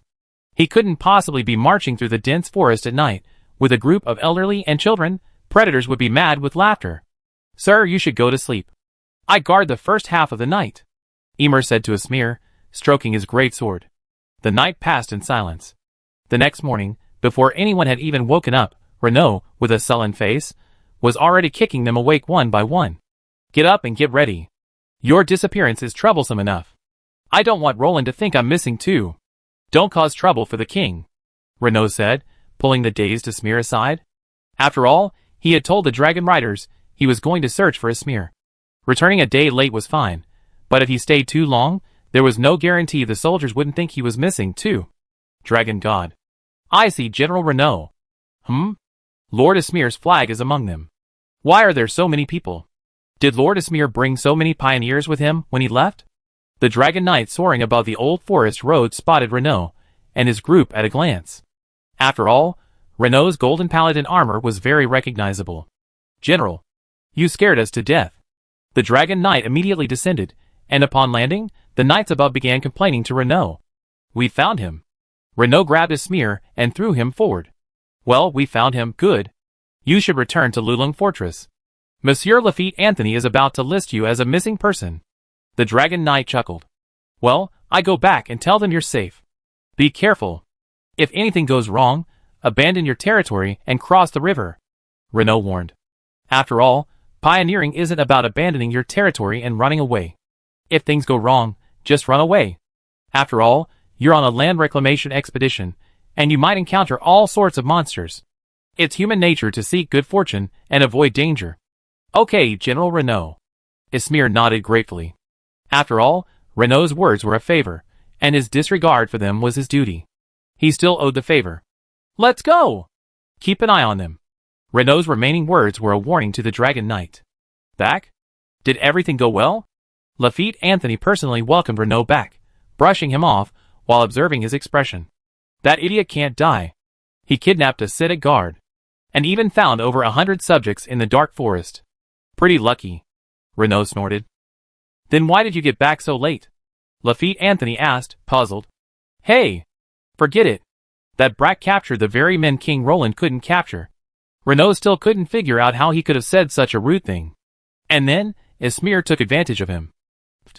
Lafitte Anthony laughed. He knew Renaud was always on guard against Roland. After all, everyone saw Yunfeng's life of slavery and rejoiced. But if it happened to him, it wouldn't be fun. To avoid being drafted by Roland, Renaud was incredibly diligent and cautious. He wouldn't even visit Forgetful Flow City except to report work. Even then, he'd go to Nyx to report and then slip away. Roland staked out Renaud several times, but couldn't catch him. Nyx knew Renaud preferred to avoid Roland when he wasn't busy, so she let him report to her and then sent him away. The result was Roland staring blankly at Yunfeng as he stared at the mountain of government affairs. Today, He was caught off guard and a smear took advantage of him. It was a complete failure in the fight against the ox and horse. Alright, since there's nothing else to do, I go report to Her Highness. Her Highness has asked about you several times, but I always said you were out searching, Lafitte Antoine said. In reality, Roland had ignored a smear when he glanced at the system panel and found he was alive and well. But Nyx didn't have a system. She waited anxiously for news from a smear. It wasn't that Nyx had any particular thoughts, but mainly because as queen she needed to consider Roland. The commoner nobleman personally appointed by the king couldn't be lost in obscurity. This concerned Roland's reputation. He could die, but he had to be seen alive and his body dead. Otherwise, the people wouldn't be convinced. God knows if anyone spread rumors that Roland assassinated the newly promoted noble. After all, conspiracy theories are everywhere. As Roland's wife, Roland could be carefree and not care, but she had to clean up her husband's mess. Chapter 651. Okay, I send a magic message back now. Your Highness must be worried sick. Renaud nodded. Although Roland could be a bit unreliable, he did a good job of caring for his people. At this moment, King Roland, who Renaud thought cared about his people, was leisurely lounging in the sun on a recliner. Beside him, Nyx gently massaged his legs. The golden sunlight shone on Nyx's long golden hair, making it sparkle. However, Nyx frowned slightly, as if she was lost in thought. Silly girl, don't even think about it. That thing called a smear can't die. Roland snorted and patted Nyx's head. When did Lord Asmere become a thing? Your Highness, you can't say that about him. Nyx pouted angrily. As the king, you need to balance the relationships among the nobles. You can't alienate or slander any innocent noble, or they be attacked by the other nobles. Nyx patiently explained the ins and outs of this matter to Roland. After all, the nobles are nothing more than civilized hyenas. When they're evenly matched, it's all good for everyone. But if they show signs of weakness, they immediately attract countless attention and be targeted. The power of the kingdom's nobles is still very weak, so Roland can do whatever he wants. However, once the pie gets bigger in the future, Roland's actions will be very dangerous. After all, the king is the country's largest shareholder, and the weather vane in the country's political arena. Roland's actions are undoubtedly telling other nobles that I am not familiar with this noble, and even don't like him. Maybe Roland just did it unintentionally, but other nobles will understand and stretch out their claws. People in high positions need to be cautious in their words and deeds. Especially considering other nobles, this is even more fatal to low-level nobles. After all, high-level nobles are all in the same circle, and they don't live by your king's face. If you stand at his door and scold him all day, everyone will just watch for fun, and no one dares to bare their teeth to them. Low-level nobles are different. To some extent, they are still full of dependence on their masters. I'm just talking in private. Roland pulled Nyx into his arms, caressing her gently and coaxing her softly. That won't do. Walls have ears. Nyx pointedly asked.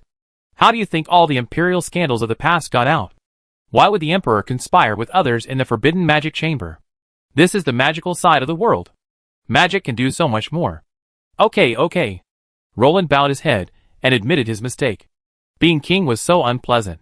He couldn't have 3 wives and 4 concubines, mostly because Roland didn't want to, and he couldn't lead his troops in person. Nothing was allowed. Your Highness. There's a reply from Lulong Fortress. Do you want to come out and see? The maid outside knocked gently on the door, but didn't come in. What if she saw the king and queen naked and violently engaging in physical combat? They'd be silenced? Okay. Before Roland could react, Nyx pushed her hand against his chest and rolled over. A magic circle flashed beneath her feet, and she appeared at the door the next second. Click. Nyx opened the door. Roland had just craned his neck like a confused child, unsure of what was happening. Your Majesty. A maid handed over a magic envelope. Step aside. You worked hard. Click. Nyx said, thanking him, and closed the door. Swish. This time, before Roland could even turn around, Nyx appeared in his arms again. Holy crap. Elusive. Roland's eyes twitched. A mage can blink, right? A knight can also slash and charge. Let me see. Huh? Renaud found Lord Asmere, and he mentioned that Lord Asmere had enlisted the services of a descendant of Sivers, captain of the Imperial Senate Guard, a remnant of the Empire. Nyx muttered, her eyes brightening as she read. Roland nodded idly. He already known all this from the system, otherwise why would he be so indifferent? Those Imperial Senate Guards I've been thinking about. Then I write them back, and tell them to be careful. Nyx read it, finding it uninteresting, and nodded. Without waiting for Roland to speak, she vanished into his arms in a flash. Roland. Sir, are we living here? Emer's mouth twitched as she gazed at the vast riverbank plain. The expanse stretched as far as the eye could see. Ugh! Where's the house? Embracing nature? The Lulong fortress on the other side of the river was clearly visible. This is our future home, Ismir corrected. But there's nothing here. Emer's mouth twitched again. He felt like he'd been completely fooled. This was too unreliable. I knew you were a pioneer noble, but I didn't expect you to be such a pioneer noble. Everything will be there in the future, Ismir said firmly. His eyes sparkled, his clenched fists, and his oath convinced Emer to believe him. Then we need a place to stay, right? Emer sighed and compromised. Don't worry, we have a place to stay soon. Lord Ismir. Greetings? We've been ordered to bring you some tents. This is General Raynor's order. Soon, several Dragon Knight's dragons, clutching large and small bags, flew over them, found an open space to drop their belongings, and then approached Ismir to explain. Thank you for your help. Ismir patted his chest. He already been complaining to Renaud back then, and after much coaxing, he'd gotten these military tents out of him. Now that it was almost early summer, the tents weren't too cold, perfect for a while. Ismir still remembered Renaud's look, as if he swallowed a fly. After all, he was the first one to have conscripted him, and then extorted money from him. This guy had spent 2 days in Lulong Fortress without paying for food, and every day he'd taken his men to Renaud's barracks for dinner. Your Excellency, you're too kind. It's okay, we're leaving. Without waiting for Ismir to thank them again, the dragon riders mounted their dragons, and took off instantly. Watching their backs, Ismir felt like he was fleeing in panic. This wasn't the dragon riders' fault. After all, Raynor had warned them before their departure not to talk too much to Lord Ismir, lest they be sold out, and then have to pay him back. Naturally, the dragon riders didn't dare to be careless. After all, even their commander, Raynor, feared him, so they naturally tried to stay as far away as possible. Here. A place to sleep? Isn't this better than those with chipped doghouses? Ismir purred his lips. Compared to the wind-blown, leaky, dilapidated wooden huts, these tents were certainly far superior. Okay, I get everyone to set up the tents. Emer nodded in agreement. Although Ismir's doghouse seemed a bit insulting, Emer had to admit that what he described was spot on. How could those living in constant fear have the time to build a solid shelter? Constant migration and hiding were the norm for them. They could never leave their current land for another, so a house that was just enough to make do was a plus. Okay. I organized some people to catch some fish and give everyone a good meal in the evening. Ismir nodded. He didn't dare to feed the civilians too well last night. After all, the aroma of heated food is poison in the dense forest. In order not to attract predators, Ismir only gave them some bread, and even that made the civilians grateful. Chapter 652. Yes. Emer nodded without further comment. After all, these civilians were indeed weak. While they had no shortage of prey, the hunting party consumed most of the food to maintain their strength, leaving little for the women and children. Therefore, some supplementation was necessary. Hello. Take your men, grab your fishing nets, and follow me. Ismir called to his squad leader, Hello. Yes, sir. Hello immediately abandoned the tent, led the nature guardians, and took their fishing nets, heading for the swift river. Emer, take them, and set up the tent. Clear the surrounding debris, and clear a clearing, Ismir said, gazing at the overgrown wasteland. Yes. Emer nodded. Be careful. I told you to go fishing, not feed the fish.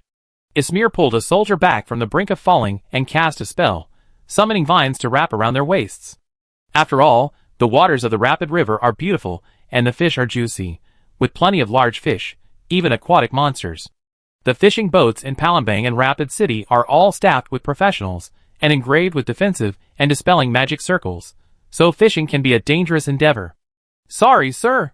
The soldier blushed as he was pulled back. Be careful. Ismir shook his head helplessly. Sir, are these enough fish? Harrow asked, throwing the fish, strung together by the vines, onto the nearby carriage. Are you feeding the cats? Is this enough soup for over 100 people? Ismir glanced at them. Hey, isn't it insulting to take back only 20 or 30 arm-length fish? Oh my god. Fish. Help. Suddenly, a nature guardian nearly got pulled overboard by his net. He bent down and desperately pulled back, calling for help. Swish. Ismir didn't hesitate, throwing out a few vines to help pull up the net. Soon, with the sound of a school of fish slapping and struggling in the water, the bag of fish was pulled ashore. At a glance, everyone saw at least 20 or 30 white fish. Harrow happily ran over to kill and process them. Huh? Why is there so much smoke? Someone suddenly looked back and saw a thick cloud of smoke rising from the camp behind them. This startled everyone. Hurry! Ishmar's pupils shrank as he sprinted away. Harrow, behind him, grabbed his spear and chased after him. The others, as if waking from a dream, grabbed their weapons and ran back panting. Ismir ran back to the camp, breathless. Just as he was about to speak anxiously, he suddenly spotted Emer squatting on the ground. Following Emer's gaze, he saw a group of hunting party members, lighting fires everywhere with torches. The women and elderly were still slowly tidying up and setting up their tents. The children were running wildly in the open space created by the fire. They had never been so happy before, and they had never dared to make any noise before. Ismir and his group ran back, exhausted, and stood there in a daze, somewhat bewildered. Where's the fish? Emer frowned. 12 people went out and couldn't catch a single fish? Are fish that cunning nowadays? I thought the camp was attacked. I was watching the smoke billowing from the river. I was so scared I threw my fish, Ismir said angrily. Fortunately, it was a false alarm. The fire burned faster. I didn't expect it to lure you back here.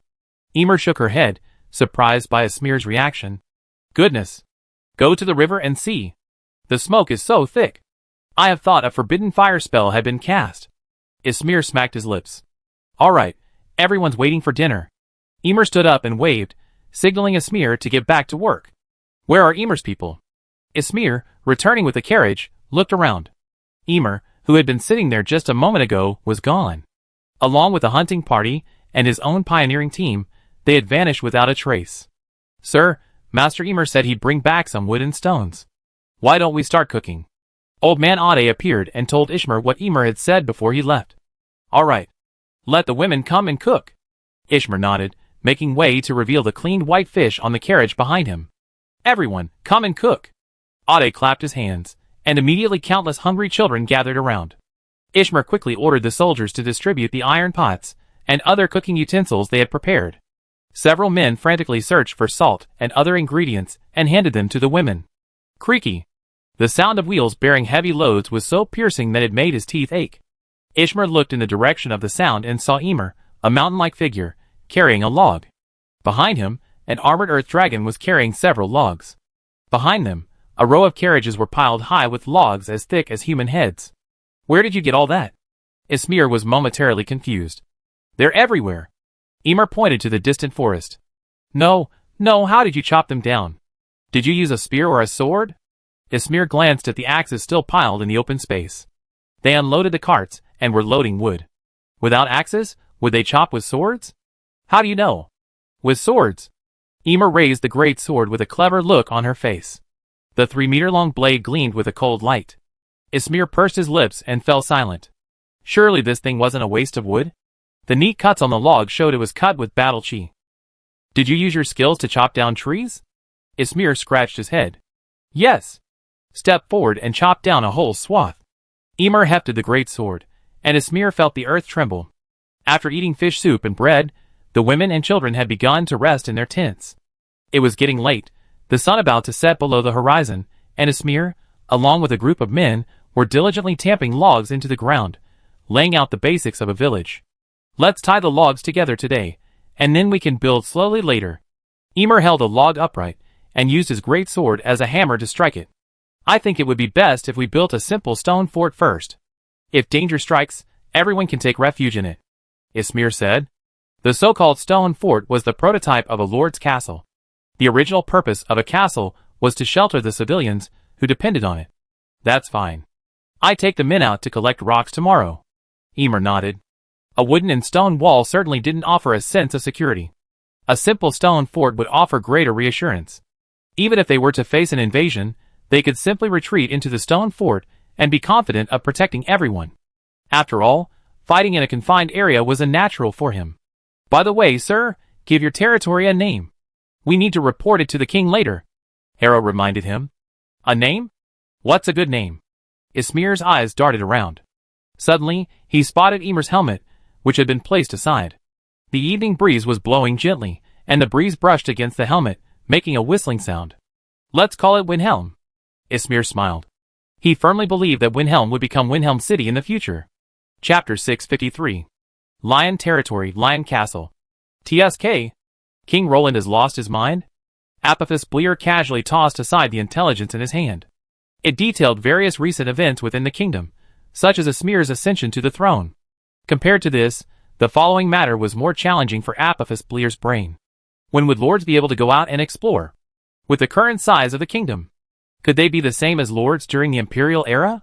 They were two different species. Apophis Bleer dreaded hearing in the next couple of days that the newly appointed Lord Ismir had died in battle in his own pioneering territory. That would surely spell trouble for Roland. After all, the death of a newly appointed noble would be highly noticeable, potentially even damaging the royal family's credibility. Apophis Bleer naturally saw the drawbacks. Perhaps the king has his own considerations? Olaf rubbed his nose. What kind of considerations? What could a newly appointed lord do? A few militiamen under his command? Apophis Bleer sneered. I need to warn Roland. We can't let this guy die so easily. Apophis Brio frowned. As a descendant of an old noble family, and a high-ranking noble, he naturally had to protect their interests. Essentially, the dukes and the king and emperor were on the same side. I do it. Olaf nodded. How's the territory been doing lately? Apophis Brio asked. He spent his days on the western frontier of King's Landing, supervising the laborers strengthening the fortress. Naturally, he had little time for other matters. Olaf was naturally thrust into the role of steward. Although Olaf was a half-baked talent, Apophis Brio had enough patience and time to let him make mistakes. Olaf stumbled into the position of steward, and it can only be said that there were mistakes both big and small. Thankfully, the refugees have increased significantly. Not only have we had remnants of the empire, but also quite a few refugees from the north joining us. Our population has now surpassed 6,000. Olaf rubbed his brow wearily. Apophis Breer was having a blast fighting the orcs at the border, while he himself was bored out of his mind in the Lion's Keep. Due to its geographical location, the territory directly under Roland's jurisdiction in the Kingdom of Lagran couldn't accept the original refugees from the north. The Kingdom of Akvia to the west, and the River Valley State to the north both blocked their attempts to flee. Furthermore, Roland preferred system-generated refugees, so he hadn't actively recruited native northern refugees. However, Apophis Breer's Lion territory spanned the Misty Mountains, and besides a few system-generated refugees, the majority were human refugees from the north. These homeless humans would be intercepted by Apophis Breer as they journeyed to the Bjorn territory. The territory of Apophis Breer, a native northerner, was the only way for the kingdom to develop. Well, pay attention to land distribution. That land is the lifeblood of the common people. No problems can happen here, it could be fatal. Apophis Bleo said calmly, but Olaf could hear an unyielding authority in his voice. Don't worry, I be watching over it myself. If nothing goes wrong, I go back east. There's a lot of shit to deal with there. Olaf said helplessly. He used to think King Roland was a hands-off boss, and Yufeng was just a slave.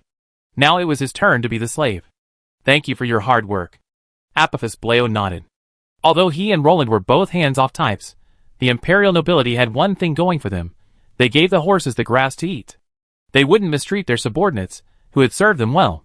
For example, Yufeng might have been a slave, but he was guaranteed a dukedom in the palace. Apophis Bleo naturally didn't treat Olaf harshly. In his heart, he had reserved a place for him as an earl. That's right. Your Highness, you must return to Lion Castle. Olaf suddenly seemed to remember something, and took a few steps before turning back. Why? Apophis Breo's eyes narrowed. He felt an itch, his fist itching. Olaf wouldn't tear down Lion Castle for him. His heart began to beat fast. There's a remnant of the Empire, a 4th-level wandering mage, currently staying at Lion Castle as a guest. If you hurry, you might be able to recruit him, Olaf said slowly. Apophis Brio leaped to his feet, dashing out of the tent at lightning speed, even using the skills haste and charge. Olaf curled his lips. Ah! A noble! Because there's a low chance of professionals spawning among the refugees, and an extremely low chance of high-level professionals spawning, Apophis Brio had luckily encountered a 4th-tier wandering mage. Even Roland would have welcomed such a talent as a guest of honor. For a territory with a spellcasting unit and a lack of resources, the allure was undeniable. Respected Duke Apophis Brio.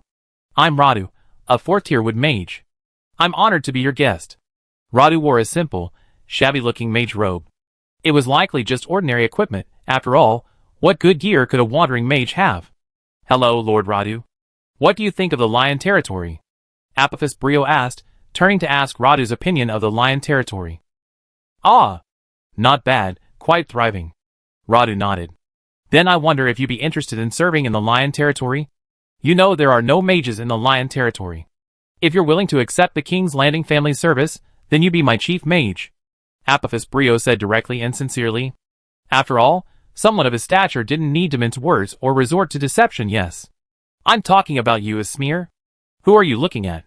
If someone wants to work for you, just be straightforward. If they're willing to stay, Apophis Brio welcomes them with open arms. If they're not, he won't force them. After all, the King's Landing family has its own pride and rich heritage. It's not like they're in need of another fourth-tier mage. If Apophis Brio is pushed too far, he just jump into a tizzy with forbidden spells. Can I ask about the compensation? Radu gave an awkward smile. After all, he was just a poor wandering mage. Unlike the mages who received system rewards or signed in, wandering mages came with rather shabby equipment, as evidenced by his tattered robes. Compared to later, also a fourth-level mage, the equipment disparity was quite noticeable. The compensation is easy to discuss, such as a reasonable salary and equipment befitting your status. This is the sincerity of the Junlin family, and their obligation to their retainers.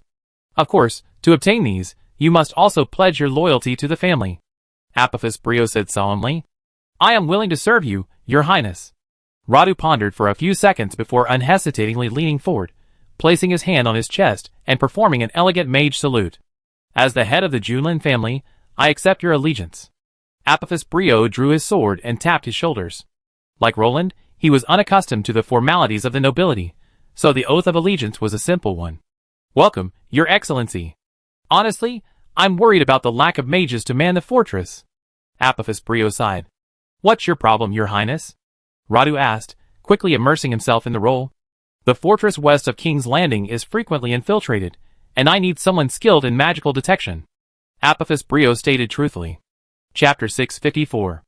Is that so? Radu nodded in understanding. If faced with an orc infiltration, a magical barrier would naturally be needed to detect it, and Radu was clearly well suited for the job. Yes, civilians have already been harmed by infiltrating orcs. Apophis Brio said distressedly. Those short goblins often scale the wooden and stone walls of King's Landing Fortress to launch ambushes, but ordinary soldiers, wearing armor, were not easily harmed by them. As for the knights, the backbone of the army, they were certainly not to be trifled with. They could only focus on the unarmed civilians. I set up the barrier as soon as possible. Those orcs are too rampant. Radu nodded solemnly. The harm orcs posed to the territory was self-evident. Then I trouble you. Apophis Brio nodded. Huh? Where did Apophis Brio steal a fourth-tier wood mage? Roland, checking the system as usual, was stunned to discover a fourth-tier wood mage among Apophis Brio's subordinates. Roland knew that professionals would appear among the refugees. Many of the refugees in his territory had registered with the Adventurers Guild, but he hadn't even seen a few third-tier professionals. And now Apophis Brio had just managed to pull out a fourth tier? Wood mage seems pretty good. It's quite useful in the Misty Mountains. Roland's thought of the Misty Mountains environment made him smile. He figured those orcs were going to suffer. What better place for wood mage to fight than a forest? System, I advise you to be kind. Roland warned the system. He hadn't even signed in yet. Apophis Brio had already managed to get a fourth-tier mage, so the system should at least give him something good, right? Sign in. Roland threatened the system, and then signed in. Congratulations, host, for signing in successfully. Reward, 1 Tier 6 Creed Assassin. The system's voice echoed, devoid of any emotion. What kind of crap are you giving me again? Let me see. Holy shit. Tier 6?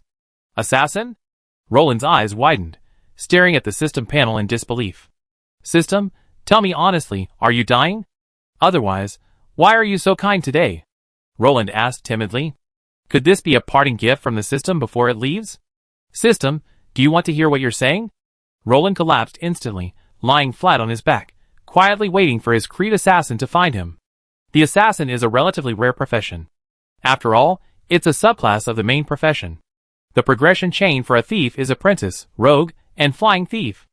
After Tier 4, there are 2 branches, the main thief profession chain, which includes the grand thief, the divine thief, and the rogue, and the rarer assassin profession chain, the assassin, and the assassin. In short, there are few assassins, and even fewer high-level assassins.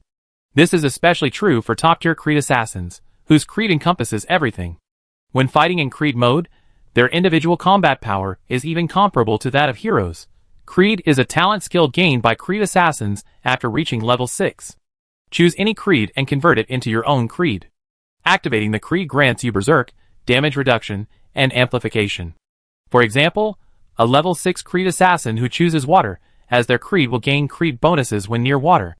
However, many Creed assassins choose shadow as their creed, making the night a killing ground for assassins. I'm looking forward to it. What kind of creed is this? Roland was somewhat eager. After all, assassins' creeds are quite diverse, mostly filled with dark and gloomy terms like night, shadow, and darkness. At this moment, at the foot of Mount Gangbada, a figure flashed in the sunlight, followed by the roar of orcs. It was obvious that the orcs were hunting this person. Whoosh! The young man flicked the hood of his robe, and several cold rays flew out from under the hood. Puff puff puff. The sharp throwing knife instantly knocked over the orc at the front gate. Woo! A wolf howl echoed, and orc reinforcements arrived. This wolf cavalry squadron, patrolling outside the Gangbada fortress, noticed the commotion. With the sound of the orcs' warning horns, they learned that there was an invasion and rushed over without stopping. TSK. Trouble. Beneath the hood was a young face, its black hair swaying slightly in the wind. With a single kick, he leaped onto a nearby rock and, after a few quick movements, appeared on the top of the mountain, taunting the orcs below with a stick of his tongue. Hey! Stop chasing me! I just went in for a look, I didn't do anything. Is it fun chasing me for so long? Did I dig up your ancestors' graves? The young man crouched on the hilltop, spouting trash. Catch him! I tear him to pieces.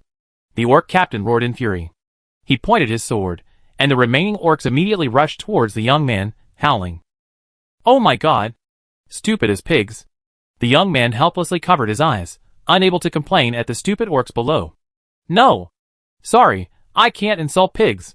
I think the phrase worse than pigs and dogs is an insult to pigs and dogs. The young man shook his head and flicked a stone away. The stone, imbued with fighting spirit, whistled and hit an orc's head. The orc screamed and fell down. TSK, TSK, TSK. There's a slope leading up over there. The young man pointed helplessly to his side, watching the orc still diligently climbing the pile of rocks. Following his perspective, he saw a crooked slope of rocks leading to the ground. Ah!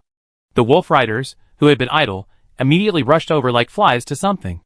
It was obvious they were trying to catch the human who had infiltrated Gambada's vicinity. If he had obtained any intelligence, it would be troublesome. That's interesting. The young man nodded and smiled. Playing whack-a-mole with a bunch of pigs was so boring. He still preferred the thrill and exhilaration of slicing through the blades. Let me see what you so-called elite orcs are capable of.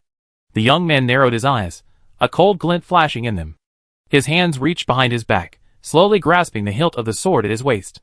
We finished setting up the entire camp today, and then close it up. Emer wiped the sweat from her forehead. Even a strong half-giant was exhausted. It can only be said that the construction of Windhelm's outer wall was entirely thanks to this big beast Emer. Can you believe that Emer single-handedly rammed a wall a mile in diameter into the ground in just 2 days, leaving only 1.5-meter-high logs exposed? These would be the foundation of the future city wall. Thank you for your hard work. After we finish building these walls, we can start building the castle, Ismir said with anticipation. Although ordinary small castles are damp, castles bring prestige. How can you call yourself a noble without a castle? Even the landless nobles of the empire built castles on their estates to show off their status. Of course, their castles were luxurious and imposing, not for defensive purposes, but more to showcase their extravagance. Well, collecting stone is not like collecting wood. It must be very troublesome to collect suitable stone. Emer thought about it. Apart from the quarrying next to the rapid river, which relies on the weather, there is currently no suitable quarry. Chapter 655. Outside Gangbada Fortress. Swish. In the dazzling flash of the blade, a wolf was chopped to the ground, and the orc cavalryman on it was thrown directly off. The young man casually waved his hand back, and the elite orc cavalryman, who had just climbed to his feet, fell to the ground, clutching his neck and twitching. These heavily armored orc wolf cavalrymen had only gaps at the joints, and where the helmets joined their necks. Everywhere else was seamless, making them extremely vulnerable to sharp weapons. Whoosh! A gust of wind echoed from the blade. Alright, alright. Heavy armor, huh? Most people would be disgusted by you. But excuse me, my blade is the wind-listening blade. Garuda. A sinister smile curved across the young man's face. Gazing down at the tightly encircled army of orc-wolf riders, the young man laughed wildly. These over 1,000 orc-wolf riders were all heavily armored. There weren't many such troops in the entire Gambata fortress, and yet they actually dared to send one out to capture him. This meant they truly didn't want him to escape. It seemed he'd seen something he shouldn't have. Drop your weapons.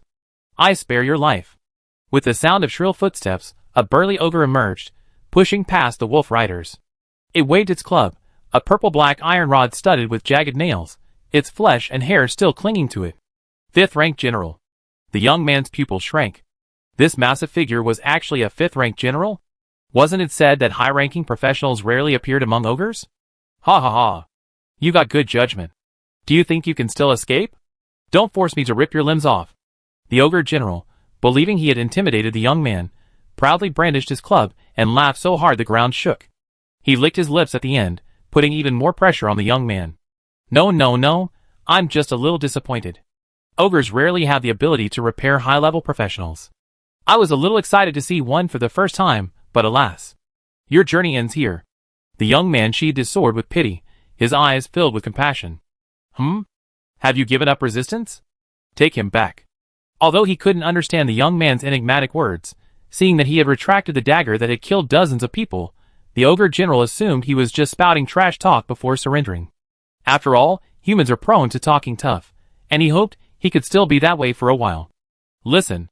The sound of the wind. Forbidden spells. The universe. The young man whispered, closing his eyes. Then he drew his cyan dagger and spun it with a tap of his toes. Ong! Like the roar of an ancient dragon, the long dragon roar transformed into the sound of swords. Like a wave of cyan battle energy blades, tens of meters long, shot out in all directions, many even striking the distant Gambata fortress. Boom! The entire Gambata fortress trembled at the roar of the forbidden spell. Then, a pitch-black light curtain rose, enveloping the fortress. Clearly, the sudden eruption of the forbidden spell had fully activated the fortress's self-defense array. The young man planted one foot on the ground and leisurely swung his blade in a circle. The cyan battle energy blades instantly overturned the ground for miles around. As for those orc-wolf riders and patrols, aren't they all just a bunch of them? Ah! The ogre warlord roared, desperately surviving with battle energy. He desperately released battle energy to shield himself from the slashing wind blades, but after blocking several wind blades, he finally exhausted his battle energy. Swish!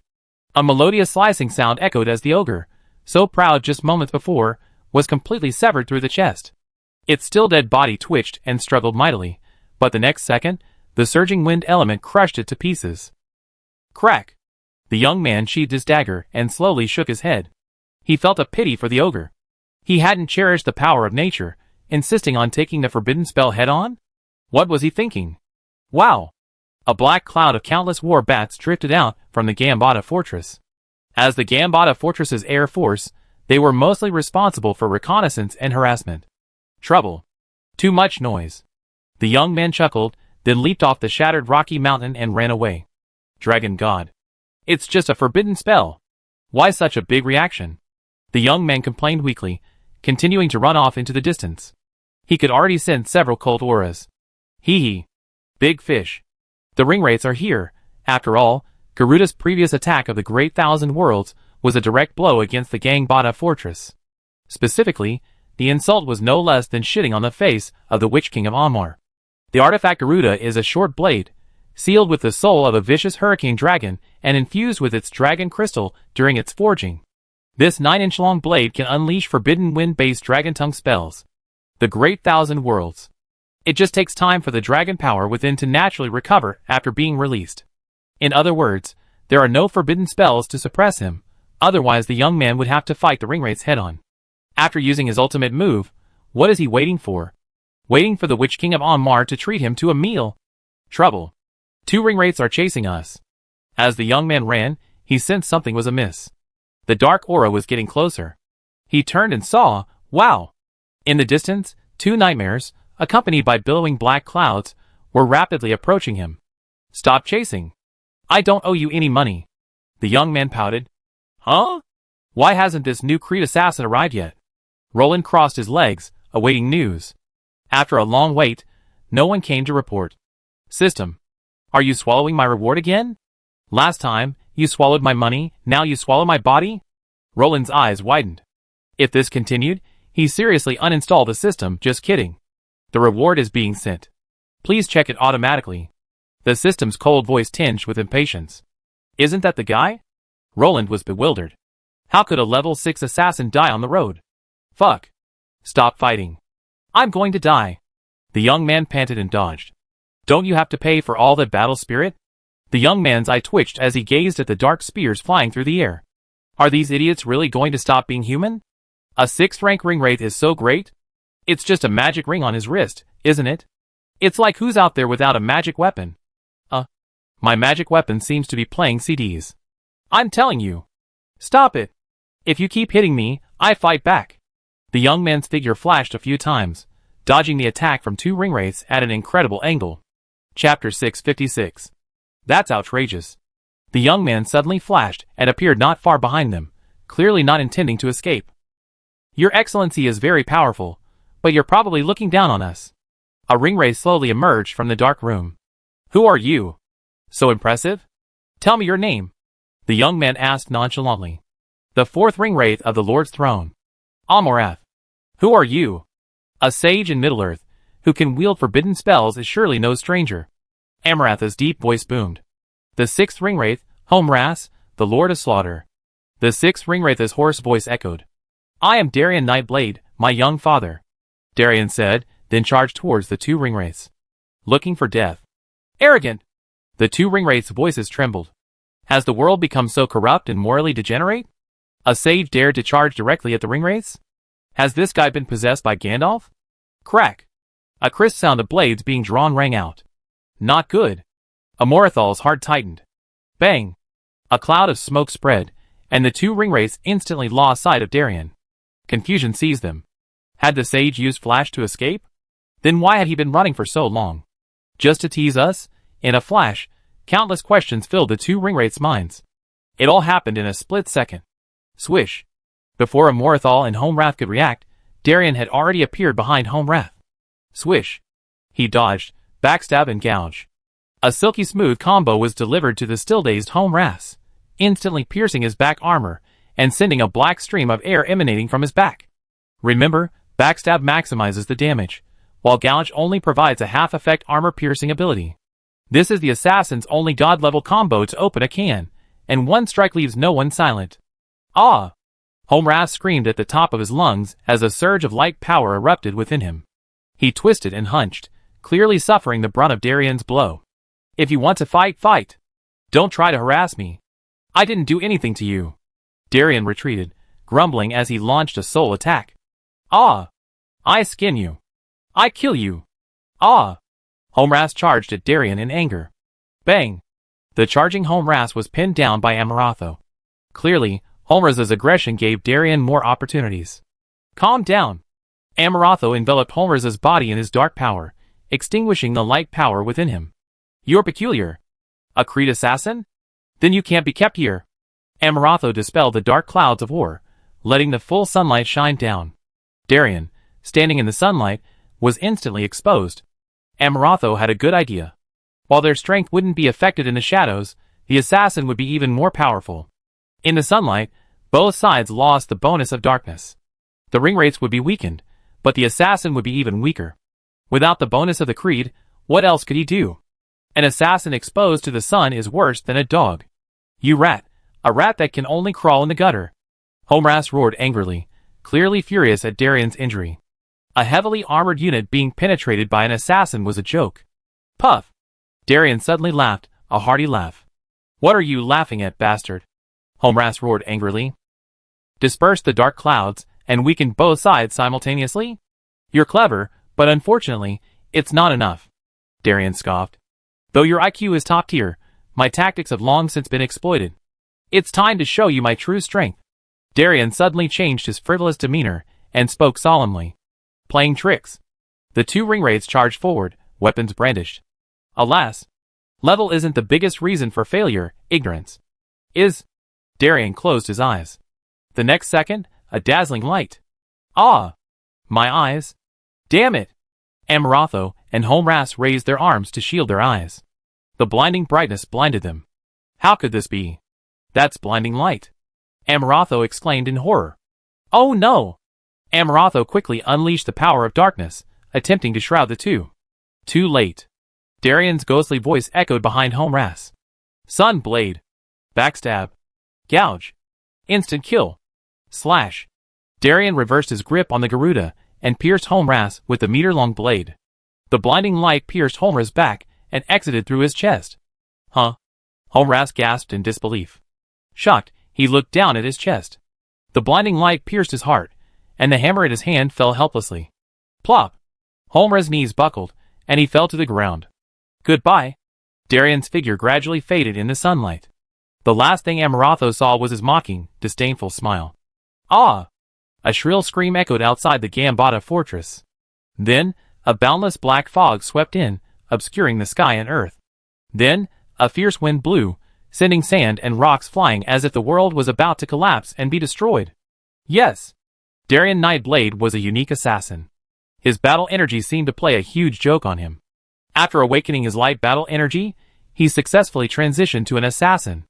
An unprecedented light assassin. Although his name was Darian Nightblade, he had never experienced darkness. From then on, darkness became his death warrant. While other assassins cloaked in darkness, Darian Nightblade was utterly embarrassed by his ability's built-in flashlight. He was the most striking figure in the night. Do you know the awkwardness of activating a stealth skill in the shadows and then glittering with light? Darian Nightblade knew. Yet, with his extraordinary talent, he achieved a level 6 Creed assassin at a young age. The moment he achieved level 6, he decisively chose light as his creed. Light was his backdrop. The sun was his greatest source of inspiration. Born in darkness, yet loyal to light, who says assassins are just rats in the shadows? Every assassin has a heart that walks in the light. Embrace the light. Achieve the light. I am an assassin. An assassin who walks in the sun. Light follows me. I will hide in the sun. I am Darian Nightblade. A unique light? Bright walker? I wonder if that idiot is dead. He should be. After all, Garuda stacked up so many skills. He even got pierced through by a sniper. Darian muttered to himself as he crept eastward in the sunlight. Anyone passing by would think he was seeing a ghost. After all, there were constant noises in the air. I should report to the kingdom. The king needs to know this. The orcs in Gumbator Fortress might be plotting something, but that last attack should delay their plans, right? Darian pondered. After all, he'd been instantly defeated by a 6th order move. Shouldn't the orcs just stay quiet for a while? What could the Four Rings do alone? Unless the Witch King of Onmar swallowed his pride and ran away, the Four Rings, Amorithor, would be the one to strike him down if he dared to show his face. Chapter 657. Darian, who was currently fleeing, naturally had no idea that the entire Gambata fortress was in an uproar. The 6th Ringwraith under Sauron's command had been slain by an assassin on his own doorstep? Was there any misconception? Since when had an assassin dared to harass a Ringwraith? It's well known that heroes are naturally nemesis to assassins. Naturally, the Ringwraith, the antithesis of heroes, also exploit assassins. As expected, something unexpected happened. 6th rank Holmras was slain on his doorstep? Every single person in Gambata Fortress was horrified. The almighty Ringwraith was taken away, without even a chance, but they didn't see it because Amorithor, upon returning, carried Holmras, a man he didn't know was dead, to the Witch King of Onmar for help. Your Highness! A Creed assassin seeks an audience. The guard walked in with a strange expression, and said to Roland. Yun Feng, working nearby, bowed his head deeply. Listen! An assassin wants to see Roland. TSK, TSK, TSK. What? Want to assassinate Roland right in front of him. Wait. A Creed assassin? Isn't that a level 6 assassin? Yun Feng immediately jumped up like a frightened cat. Because Yun Feng couldn't sense anything at the moment, this meant that this assassin's abilities surpassed his own. His aura control was undoubtedly the highest in the entire kingdom. Yun Feng glanced at Adolf Heinrich beside him. This fire-attributed sage was also in trouble, meaning that if this Creed assassin wanted to, he could easily kill everyone in the house, and then leave at his leisure. Let him in. Roland, not being a spellcaster, naturally couldn't sense anything so meticulously, So he just said excitedly. After all, the level 6 assassin he'd been waiting for days had finally arrived. Your Highness. 6th rank Creed assassin Darian Nightblade presents. Darian Nightblade knelt on one knee, one hand supporting the ground and the other behind his back. Get up. Roland called hurriedly. Puff. Puff. With two strange noises, everyone turned their heads to see Yunfeng and Adolf Heinrich, each holding a teacup and spraying it out. What? Is there something wrong with the tea? I had the attendants replace it with a new one. Roland frowned. This cerebral damage system only gives out substandard tea? What a loser. System, unjustly implicated. No. This is... Yunfeng rubbed his eyes in disbelief. Wait. Don't be impatient. What's this? Adolf Heinrich exclaimed. Light attribute? Light assassin? Ah! Yunfeng and Adolf Heinrich exchanged glances and screamed. Strange things happen every year, but Lagrang is especially rampant. All sorts of monsters have appeared. If they dare to release a light assassin today, wouldn't they have to release an evil priest tomorrow? Wait a minute. Roland finally realized what Yunfeng and Heinrich were talking about, and stared at Darian Nightblade in shock. Are you serious, buddy? Light attribute? Assassin? Level 6? Roland quickly leaned over, scrutinizing him closely. His curious eyes were more astonished than seeing a giant panda. Haha, Your Highness. Your light attribute. Darian subtly pushed Roland away, smiling awkwardly. He expected this. After all, anyone who heard the name of a light attribute assassin would become curious. Can you show me a stealth trick? Yunfeng, draw the curtain. Roland turned and instructed Yunfeng.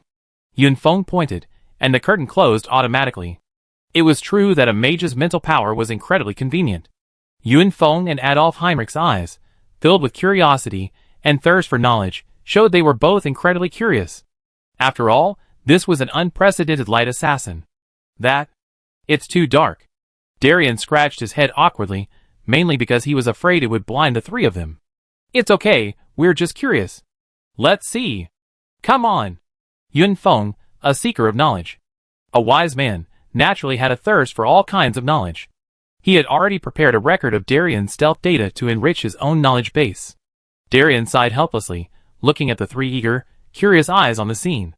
It was hard to persuade them with kind words, especially with their wide-eyed stares. Darian could already foresee what was about to happen. Steel.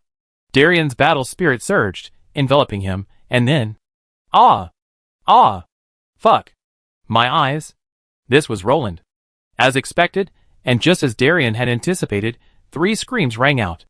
After all, a normal assassin's stealth was to envelop themselves in shadows with their battle energy, while Darian's was to envelop himself in flashbangs. They were pitch black, while he was flashbangs. Especially the sight of 3 people staring at the flashbangs in the darkness, eyes wide open. The thought of that scene was just, TSK.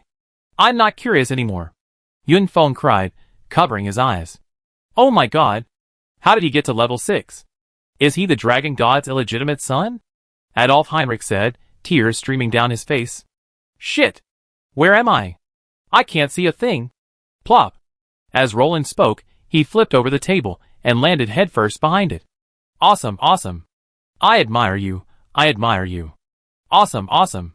Roland gave a thumbs up, looking at the small, human-shaped sun in the dark room. He finally understood why Darian had said it was too dark. Swish. The curtains were drawn aside, and as the sunlight shone on Darian, a magical scene occurred. He gradually disappeared into the sunlight. Oh my god! Adaptive distortion of stealth. Yunfeng explained in astonishment. Isn't that cheating? Unlike Yunfeng's analysis, which focused on knowledge, Adolf Heinrich focused on his strategic value. It's common knowledge that assassins target spellcasters, spellcasters target tin cans, and tin cans target assassins. The three-way balance is as solid as a rock, but how do you play it? Hiding in the sun, isn't that what you can do? You want to open the cans, you want to cut the crispy skin, but the problem is, who's going to protect you from assassins in broad daylight? Darian, you're truly a man of action. Roland gave a thumbs up, incredibly pleased with the unique Darian.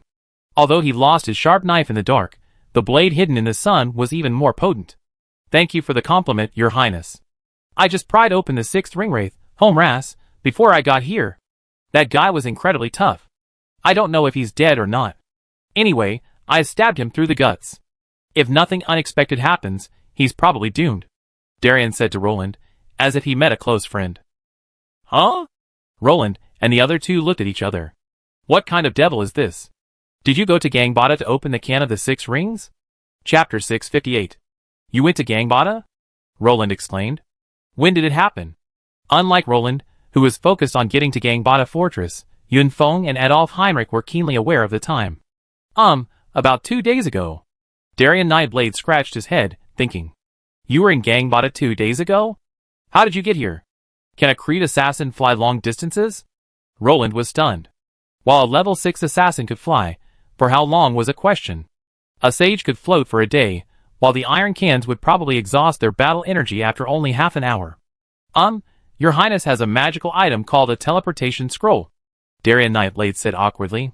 He naturally couldn't have run all the way here, much less fly. Once out of danger, he took out the magic teleportation scroll, set a spatial anchor, and teleported to the east side of the dark forest. He happened to land in the kingdom of Aquavia's territory. The White-Winged King of Losenial City met him, and gave him directions. That's how he figured out the route back to the kingdom. What were you doing before? Roland asked curiously. He really wanted to know what kind of background the system had given such an eccentric person. Before? I was hunting orcs in the far north, Darien Nightblade said, as if it was a matter of course. If I hadn't known the kingdom was being rebuilt, I wouldn't have headed south. I ended up going the wrong way. I was supposed to cross the Grey Mountains, but I accidentally went over Mount Gambata. Darien Nightblade lowered his head in embarrassment. And then? Yun Feng and Adolf Heinrich asked. Although everyone already knew the outcome, they were still very interested in the process. Then I figured since I was already here, I'd take a look inside the Orc Fortress. After all, it wouldn't be nice to come to see His Highness empty-handed. I heard the Witch King of Onmar has many treasures, so I thought of stealing a few and presenting them to His Highness as a gift, Darien Nightblade said somewhat dejectedly. But who knew it was so dark there? I was exposed the moment I went stealthily. Darien Nightblade gritted his teeth, as if the darkness hindering his stealth infiltration was a grave sin. Roland and the other two blushed crimson. They forced themselves to suppress laughter, their minds already picturing a small sun appearing in the darkness of Gambata Fortress. Then the orc sent wolf riders after me. I ran, and they chased me. I couldn't escape. Darien Nightblade continued with a sullen face. The truth was, he was so upset that he deliberately stayed where he was, intending to vent his anger. Then I raised my hand, and sent them on a journey to see the world, Darien Nightblade boasted. He was so proud of himself for having single-handedly dispatched thousands of elite orc wolf riders. Roland's teeth were already aching. This guy wasn't just audacious, he was downright audacious. Entering the heavily guarded orc fortress was like returning home. Not only did he not try to escape after being discovered, but he also stood right there and launched his ultimate attack. This minimally damaging, yet highly insulting behavior was like shitting on the Witch King of Onmar. Everyone now had a clear and intuitive understanding of the Ringwraith's pursuit of him. If they didn't kill you, they kill me. Finally, the 4 and 6 rings came after me together, demanding to know who I was. I simply said I was their father. Then, unable to cope with the two-way attack, they resorted to underhanded tactics. In the end, I outmaneuvered them, stabbed Homeras to death with a single blow, and then fled. Darien Nightblade chuckled wickedly. Oh, right. There's something. Darien Nightblade suddenly dropped a smile, and said seriously. What happened to the Witch King of Onmar? Did someone injure him? Darien Nightblade frowned at Roland, as if wondering whose generals were so brave that they nearly killed the Witch King of Onmar. What did you see? Roland asked solemnly. The Witch King of Onmar seemed seriously injured. I can sense his erratic soul fire. Darien Nightblade pondered. It was only after sensing its weakness that I decided to penetrate Gambata Fortress. And we were discovered, what a pity. If I had gotten the chance, I might have killed it with a single blow. Darien Nightblade smacked his lips, looking incredibly regretful, as if he suffered a great loss by not killing the Witch King of Onmar. After all, the 6 rings couldn't hold a candle to the Witch King's prestige. That's a safe bet. If anything happens to the Witch King of Onmar, Gambata Fortress won't take any major action. Roland was instantly relieved. If the 6 rings of Homeras had been stolen, the orcs would have gone on a rampage, seeking revenge. However, 2 of the 3 Ringwraiths stationed at Gambata Fortress were already incapacitated. It wasn't that Roland underestimated Amaratho, the 4th ring. Just that look of defiance. Pulling the seat out for a stroll? Who knows who win then? Without the support of their top-tier Nazgul, what can those useless 6th-level orcs do? Roland had every dragon rider he could find scattered to their ashes. Let it be Nyx. After all, who can say a dragon mage isn't a dragon rider? But I still need to remind the Duke of King's Landing. Yunfeng frowned. Darien Nightblade's loyalty to the king represented the kingdom, effectively establishing a large satellite north of the Lion's territory. It was only right that Apophis Breer be notified. Otherwise, what if that brat foolishly provoked the orcs and got beaten to a pulp? Apophis Breer also needed to remind the Bjorn to behave themselves in the north for the time being. It was unknown whether the Sixth Ring, Homras, was alive or dead. Who knew if the entire Gambata fortress had gone berserk? Well, the Gambata orcs these days are just biting whoever they catch.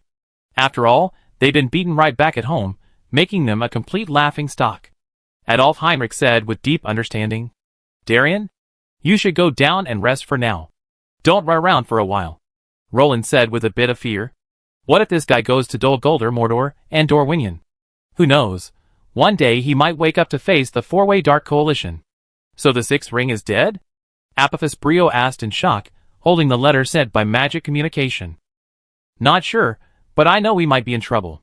The 4th-level Mephagola frowned at the words on the letter. I sent someone to notify the Bjorn. Olaf also thought of this.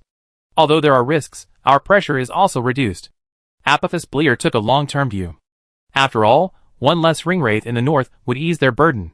Having 3 ringwraiths and 1 ringwraith in command would be a completely different proposition. Have our people go out less, and the residents of Lion's Landing be prepared to take refuge in King's Landing. Move Lion's Landing supplies to Lion's Keep over the next few days.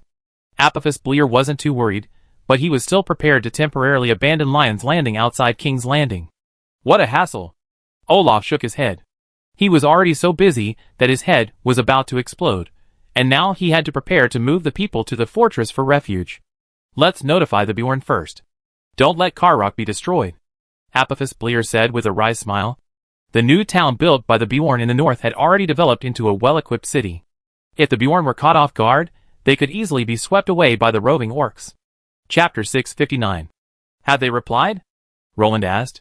Yes, the Duke of King's Landing has received the message. He's already preparing a retreat, and notified Bjorn to take it. Yunfeng nodded.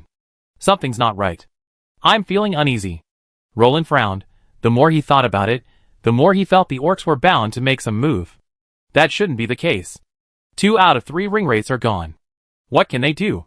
Adolf Heinrich said helplessly, spreading his hands. I don't think that **** will die so easily. Roland frowned. He knew how tenacious the ringwraiths were.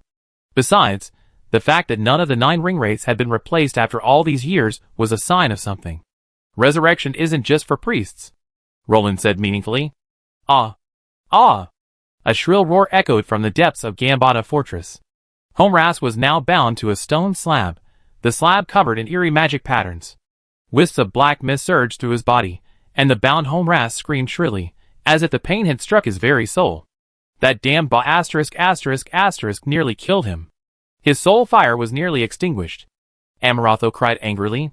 The power of light has completely penetrated his soul. We can only find a way to exorcise that abominable light. The ethereal voice of the Witch King of Onmar echoed from the side. This assassin is of the light attribute. I never heard of that, Amarotho said with lingering fear. Be thankful he's not of the holy attribute. Otherwise, none of you would have been able to return. The Witch King of Onmar chuckled. The blade of light had nearly killed Homras. If it had been the even more terrifying holy power, he would have been purified instantly. Revenge. Revenge. Ouch. Homras, bound to the stone slabs, his power of light extinguished, roared in anger, only to roar again as the power of light eroded his body. It's time for revenge. Gambata Fortress has been forgotten by those cowardly coalition forces. It's time to make them feel fear. As darkness completely enveloped Gambata Fortress, the Witch King of Angmar's passionate voice rang out, and the entire fortress erupted in jubilation. The Witch King of Angmar's official appearance signaled the unleashing of Gambata's wrath. Rally our armies. I want rivers of blood flowing throughout the Southern Alliance territories. The Witch King of Onmar screamed. Your Highness, we are in deep trouble. Gambata Fortress has gone mad. We need the kingdom's support. The 4th-rank Mephagola rushed to the western pass of King's Landing Fortress and found Apophis Brio, who was on patrol, panting. Has Fort Gambata sent troops? Prepare everyone, tell the people to prepare to migrate into the fortress and not trouble King Roland. We shouldn't burden the kingdom. Apophis Bleer smiled gently. But Fort Gumbata has released at least 20,000 heavily armored elite orcs and an unknown number of wolf riders. And they're protected by a large number of war bats. This was discovered by the falconers trained by the druids of Bjorn's lord. Dura's eyes twitched, and he wanted to slap Apophis Bleer. With so many people, what are you going to do? I think what you say makes sense. King Roland should be held responsible for this. Those were his assassins, and we shouldn't be responsible for his mess. Apophis Bleer's expression changed immediately upon hearing this. You didn't say the Gumbata orcs were dead. If I had known there were so many, I would have called for help. What are the Bjorns doing? Apophis Bleer suddenly thought of his neighbors. They abandoned the rising city of Karlach and crossed the Anduin River to Roskerburg on the outskirts of Mirkwood. By the dragon god. They actually built a fortress. Olaf burst in. He had also received the news and arranged for the evacuation of the residents, so he arrived a little later than Dura. Before they left, they wrote us back, hoping we'd take care. The implication was that they weren't planning a direct confrontation with the orcs. Olaf pursed his lips.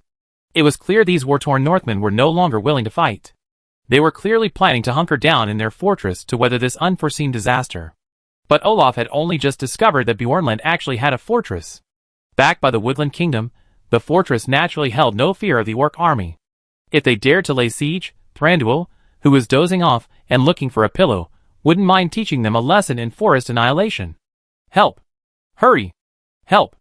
Not only are the orcs being unruly, but their only ally has fled. Apophis Bleer was in a state of panic. If he didn't call for help, the thousands of men of the Lionland would be facing off against the orcs in the Misty Mountains. If it were a fully fledged war fortress, Apophis Bleer might have had some confidence. The problem was that King's Landing was his self-proclaimed fortress, and it lacked the full capabilities of other fortresses. By the way, Your Highness, I also sent a messenger to Moria. Olaf recounted his decision to Apophis Bleer. Moria? Why go there? I'm afraid King Balin won't be able to help us. Apophis Bleer frowned. Crossing the Seningrad plain would lead to the Dinho Valley, and beyond that, to Khazad-dûm, the kingdom of Moria. However, Balin's men likely didn't have many to support Apophis Bleer. What a shame! We have no ties with the kingdom of Lorien in the Golden Forest. Otherwise, we could have summoned some elves for support, Olaf said whimsically. Why not think about asking for help from the Woodland Kingdom? Apophis Bleer said speechlessly. The Woodland Kingdom? Just those cowards? Do you think they dare leave the forest? If they even take a single step, I consider them men. Olaf snorted. Truly, the Woodland Elves suffered a tragic death in the Battle of the Black Gate. 2 elven armies were crippled in that battle. A Woodland Elves unit and a group of Star Elves were driven to inaction. Both elf kings were killed. Consequently, the elves grew weary of war. The king is still reliable. The men exchanged glances. Forget it. Let's go ask the king for help. Hiss. Yun Feng stared at the letter in front of him with a toothache. It described in tearful detail the chaos Roland's subordinates had caused, how this pit was like a cesspool, how difficult their situation was, and how unreliable their allies were. Save my life. Come on, the Archduke is taking the blame for the kingdom's chaos. Adolf Heinrich sighed. Let's go and see His Highness. We can't just ignore this, Yun Feng said with a headache. The main thing is that this matter is really related to you, Roland. You can't let your vassal take the blame for the chaos your subordinates caused. Even if you do, you have to be able to carry the blame. Wouldn't that be enough to crush the entire Lion territory? What? Orcs marching south? How did they know the location of Apophis Bleer and the others? Roland exclaimed in shock. Huh? With such a large territory right there, it would be strange if Gambata didn't notice anything? Yun Feng looked at Roland with a look of madness on his face. Fuck. He's rebelling. He dared to get angry over a mere ringwraith? Who gave him the guts and courage? Fish Liang? Beat him. Beat him hard. Drag the Forbidden Spells group over. I want to see a river of blood, Roland said with red eyes. His own heavy cavalry had died, and he hadn't vented his anger yet. And you jumped out first? It's just a ringwraith that died, isn't it? Chapter 660. Be reasonable, Roland. Nyx, who had rushed in after hearing the news, whispered hurriedly upon seeing Roland's fit. Leechy? How do you want me to leechy? Roland's voice was so angry that it changed. These bastards are allowed to come to my kingdom to kill people, but I'm not allowed to go to his house and kill people? I've beaten Raglan so many times. I endured it all. How dare you resist this time?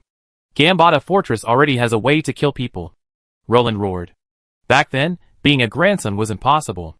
Now Roland has a strong army and horses, and he exudes the aura of a nouveau riche. This season, Roland is terrifyingly strong. This time, he has the army of Gambata Fortress ready to take him down. Even if Soren comes, it won't be of any use. What I mean is that you need to understand the situation first. Nyx saw Roland's rage and knew that he was really angry at the moment, so she explained in a low voice. The queen is right. We don't know the full situation yet, so rashly sending troops is unwise. Yunfeng nodded, lest Roland be caught as a foreign student at Gambata.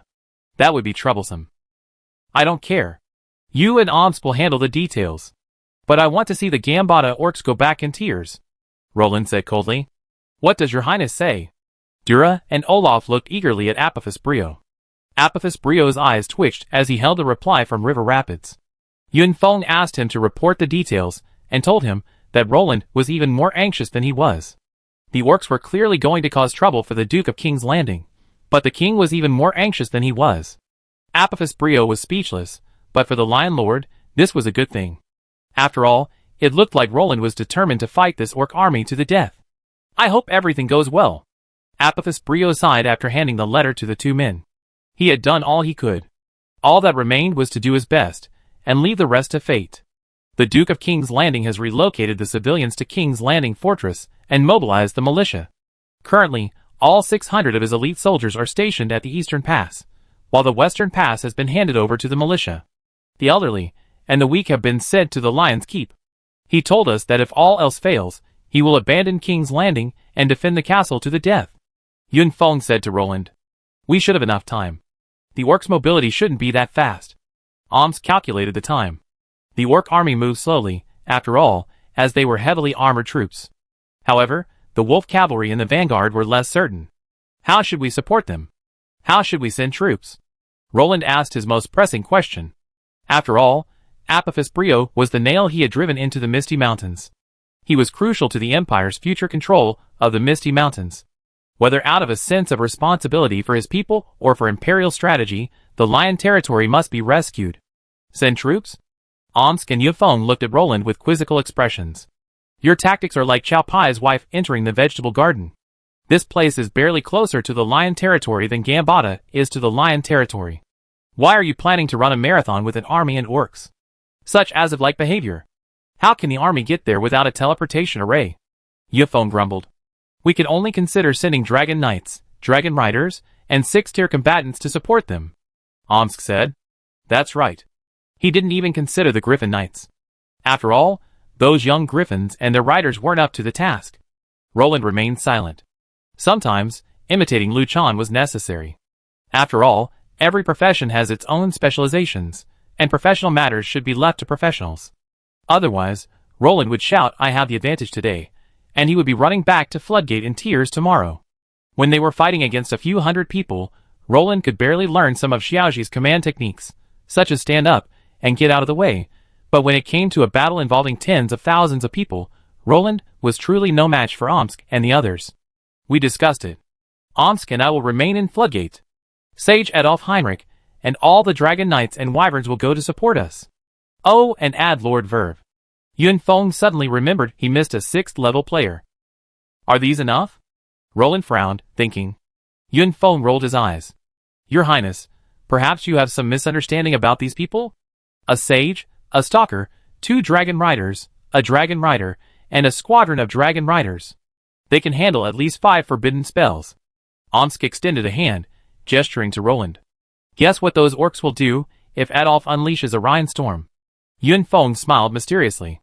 Rainstorm, known for its powerful range of destruction, had already systematically wiped out the knights. How could the orcs possibly withstand it? Have you forgotten me?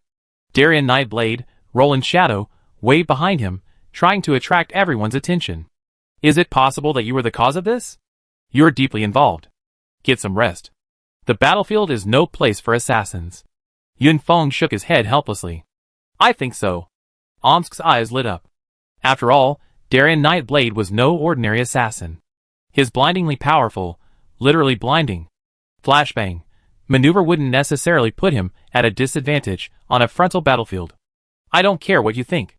I care what I think. Why are you planning on flying him over there?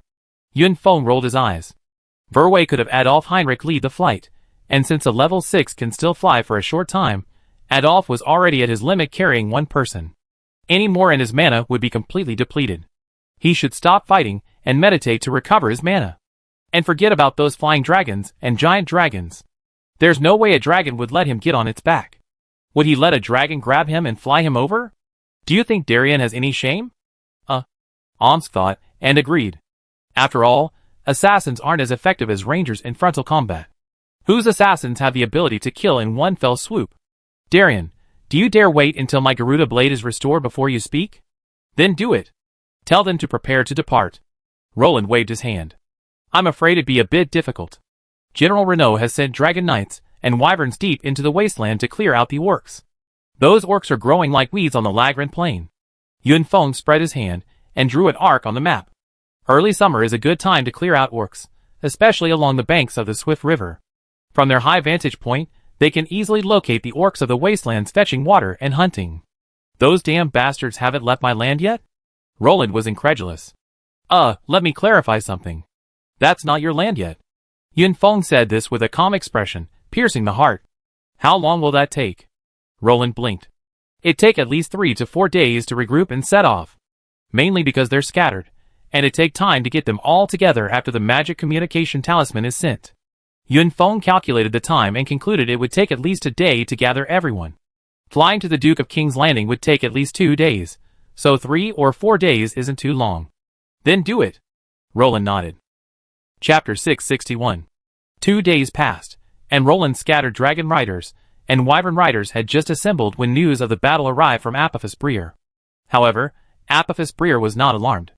Instead, he told Roland there was no rush for reinforcements, but to prepare first before moving. Why? Because of Rivendell.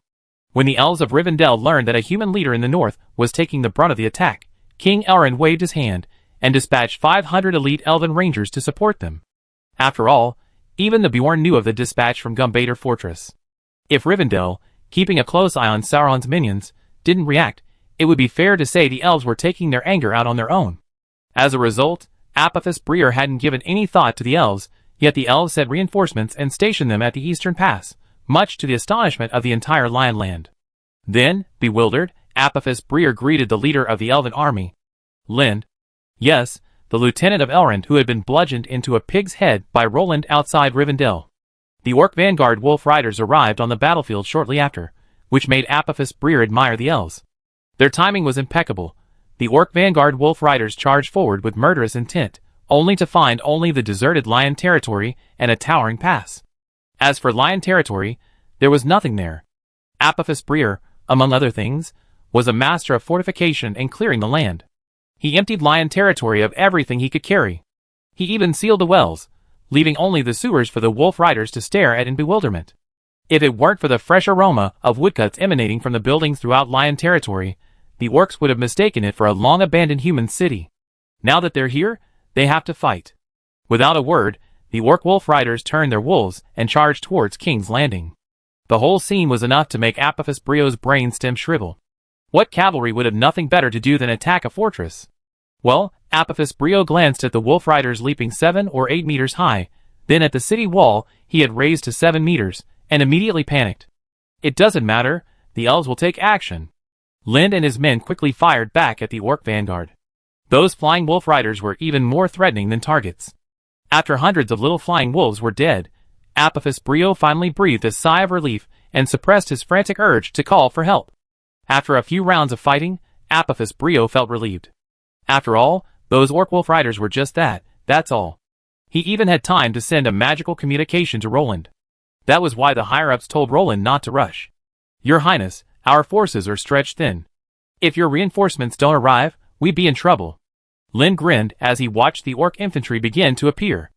After all, those wolf riders would jump and become targets, but once the infantry began to attack the city, those jumping wolf riders wouldn't necessarily be targets. Don't worry, reinforcements are on the way. Apophis Breer nodded. He had his own selfish motives. After all, the more the elves shed, the less the kingdom would bleed. He didn't need to rush the king for the elves. After all, it was better to let the elves bear the brunt of the thunder for a while than to let the king's army do it. But what Apophis Brio didn't know was that Roland had no intention of sending an army at all, only some scouts and high-end combat forces. I hope so. If things prove impossible, I leave the soldiers to cover the civilians' evacuation. Lind didn't fully trust the human noble before him. After all, humans are all capable of ulterior motives, and Apophis Brio had proven to be quite cunning. Thank you very much for your help, sir. Apophis Brio couldn't help but raise an eyebrow. This elf was truly kind. He even knew how to cover the civilians' evacuation. For a moment, Apophis Brio felt a little guilty. After all, he had, in a way, let the elf down. They're coming! Lin's sudden exclamation interrupted Apophis Brio's train of thought. Roar! Charge! Kill those weaklings! The orcs roared. Kill! For Lord Onmar. Charge! The orcs, carrying simple ladders, surged towards the fortress, sending a wave of trembling down the walls. What are those? Lightly armored troops? Apophis Brio's eyes narrowed, clearly realizing these weren't the heavily armored orcs the intelligence had suggested. They're the orcs' elite vanguard. Their presence means the orcs' elite heavily armored troops aren't far behind. Lind frowned. Kill them first. Apophis Brio wasn't going to get too comfortable with these orcs. If they were lightly armored, they should be prepared to be lightly armored. If they were rushing to their deaths, they would definitely be helped. Release. Apophis Brio waved his hand, and a sparse rain of arrows began to cover the area. Aside from the warriors armed with crossbows, who could neatly clear an area, the rest were mobilized militia. These young and strong men numbered around 1,000, essentially all of Lion Leader's labor. They fired randomly with their hunting bows and crossbows. While their lethality wasn't as great as military weapons, why would they need to be so particular against lightly armored troops? Furthermore, the flying arrows put even more psychological pressure on the orcs. After all, arrows coming from an unknown source were even more frightening. Shoot! Lind didn't hesitate, commanding the elves to split into 2 teams and employ a blindingly fast firing formation. After one team fired, they quickly retreated while the other team advanced. Then, alternating back and forth, they carved a deadly nook with arrows 300 meters in front of the fortress. Few orcs could cross the 300-meter line, and even those who managed to escape would be quickly dispatched by the warriors. Do! The orcs retaliated, but Apophis Brio, forewarned, sneered and ordered the militia to halt their fire and raise their shields. It would be more accurate to call them gate plates. These shields, requiring 3 men to carry them, fell directly over the heads of the warriors and the elves, making the orcs' projectiles seem like a joke. Puff! The sound of an arrow piercing flesh echoed, and a warrior collapsed to the ground. An orc archer had shot him dead with a single arrow. Puff, puff, puff. The next second, the orc professional who showed his head was instantly locked onto by the elves, and was instantly reduced to a hedgehog by a barrage of gunfire. Retreat! Don't show your heads! Apophis Brio shouted to the militia. Many militiamen and brave warriors were cut down by the orc archers. Apparently, Apophis Brio could not bear such a heavy blow to his strength, so he ordered the soldiers and militia to crouch behind the battlements and obstacles and launch their volleys. Linda glanced at Apophis Brio and didn't blame or mock the human lord's cowardice. After all, this was the wisest move. If he really had to trade human lives for the orcs, how many of his men would be willing to sacrifice them? However, Linda knew he couldn't resort to volley fire anymore. Without hesitation, he disbanded the ranger formation and had them disperse around the fortress to conduct guerrilla warfare. Although the pressure of the collective firing was gone, the scattered rangers were actually more lethal than before.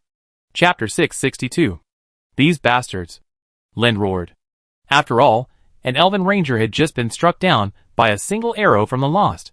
Apophis Brio knew at a glance that there was no hope of recovery. Priest! Is there a priest? Lind, holding the dying elven ranger, looked at Apophis Brio with red eyes. Apophis Brio was speechless. If he had a priest, how could there have been such heavy casualties? The fierce warriors had lost dozens. The ordinary militia had suffered nearly 100 casualties. Puff! Whoosh! Dura raised his staff, and first pulled the arrow from his neck with one hand, then instantly cast his magic. Lind, who had opened his mouth to greet his human parents, immediately shut up after seeing the situation clearly. Wood energy quickly intertwined with the wound, and the muscles began to grow and heal at a visible speed. Ah! You know healing magic? Apophis Brio looked at Dura as if he'd seen an alien. While light, wood, water, and holy spells could all learn healing magic, It required a precise and absolute mastery of magical power, so not every mage who could learn it could. You didn't ask. Otherwise, what did you think I was doing just now? Dura's mouth twitched. I've been acting as a field medic for so long, and you actually turned a blind eye? It was also thanks to Dura's constant rescue efforts on the battlefield. Otherwise, the casualties at King's Landing would have surely made Apophis Brio and Linda turn and run. Thanks for your hard work, Linda said gratefully. He had just seen Dura saving lives. Thank you. The Elven Ranger, having been pulled to his feet, rubbed his neck with a lingering sense of trepidation and thanked Dura. He then stood up again, drew his bow, and began firing at the orcs. I should thank you. Dura had barely finished his words, when the same Elven Ranger collapsed with a thud, not quite in the same exact spot as before. Huh? Apophis Bleer was stunned. Could someone be so unlucky? Linda's brain stem atrophied instantly. He now understood what it meant to risk everything. Puff! Before the Elven Ranger's gaze could fully unwind, Dura muttered to himself, I'm sorry, and yanked the arrow out of his chest again. He then began to heal. After all, if he wasn't dead, he could still be saved. He would need resurrection magic, something he didn't know. What were the casualties? Apophis Bleer frowned weakly. 127 warriors killed. 147 militiamen. The rest were minor penetrating wounds and stab wounds, which Lord Dura could heal. Olaf whispered. Apophis Brio's heart twitched, a sharp pain etched in his veins. It felt like a blunt knife cutting flesh. It was a blessing that Dura had snatched the men from the Grim Reaper's clutches. Without Dura, after today, Apophis Brio's army could be disbanded. How are the elves doing? Apophis Brio whispered to Olaf. They're in a pretty bad state too, with over 30 dead, Olaf said gravely. For the elves' pitiful population, 30-odd dead was enough to make Lynn's face darken, and he remained silent. Don't ask how Apophis Brio knew, he saw it with his own eyes. Ask His Highness where they are? I need reinforcements. Apophis Brio softened. Now was no time for clever tricks. So many had died in just half a day, and he couldn't imagine what would happen next. I go too, Roland said to Yunfeng and the others, somewhat worried. He was still worried about so many people going out. Plus, he could check in and earn honor points. Only a fool wouldn't go. No! Before anyone else could say anything, Yunfeng, Omsk, and Nix roared in unison, Omsk's voice the loudest. The child had a psychological trauma. It's okay with Darien accompanying us, Roland insisted, dragging Darien from behind as a condition. Yeah. Darien Nightblade nodded happily. After all, he loved being on the battlefield. It meant he could smash those orcs' heads with impunity. Shut up. Nix and the other two immediately gave him a death stare. Well, actually, staying in River Rapids is pretty good too. I like the peaceful days. Darien Nightblade shrank back and burrowed behind Roland. I really have to go. There's no king in Raglan who doesn't know about military matters. I'm a monarch on Dragonback, not a king on a throne in a castle, Roland said bluntly. Sure. Give me a boy, and you can go wild. Nix didn't back down. I agree. Give me a prince, and I have nothing to say. Yunfeng nodded. Ditto. Omsk followed the crowd. Roland. So that's why you snuck out? Huh? Adolf Heinrich took a deep breath and looked at Roland, who was riding Dos and holding Darien Nightblade. Hi. Darien Nightblade, swinging in the air by Roland's hand, waved enthusiastically. Shut up. Were you the one who instigated this, Your Highness? Adolf Heinrich narrowed his eyes, feeling as if this Creed assassin had a serious illness and didn't mind the wind in his mouth. Hurry up. Your Highness, keep up. Kaslo shook his head at Adolf Heinrich. He was used to Roland's wandering around like this. Otherwise, guess how Adolf Heinrich discovered Roland? It was Kaslo who told him to use his mental power to monitor the situation behind him as soon as he took off. Adolf Heinrich didn't understand at the time. Now it seems, you have a really good eye for people. Ding! Historical location check-in successful. Old Forest Road, reward, honor *1. Ding! Historical event witnessed successfully. Roland escaped. Reward, honor *4. Huh? What the hell? I'm history too. Roland was stunned. What Roland escaped? Was I running away? I was personally leading the army. But must I say, those 5 honor points are quite a bonus. The previously empty mall can finally be restocked. Your Highness, let's go! Dos Anthony rode curt behind Roland.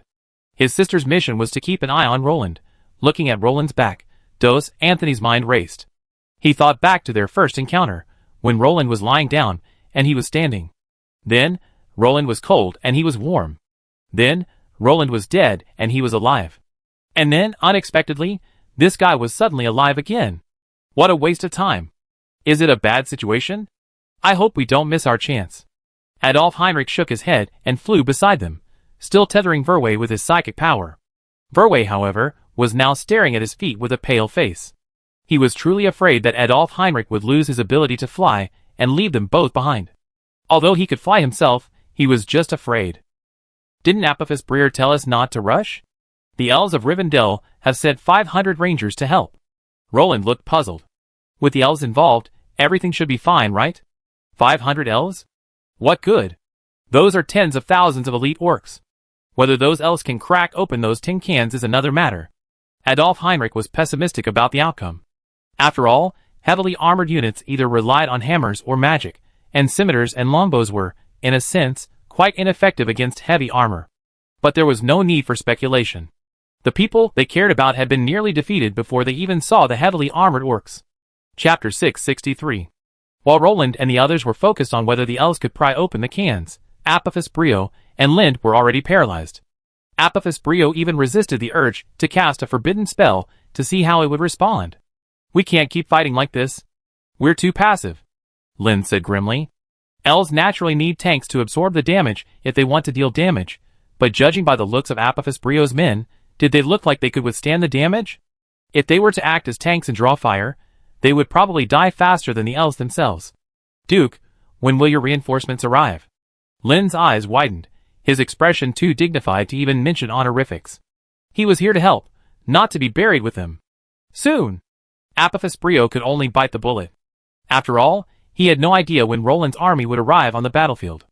If this keeps going on, we all be shot to death on the city walls by the orcs.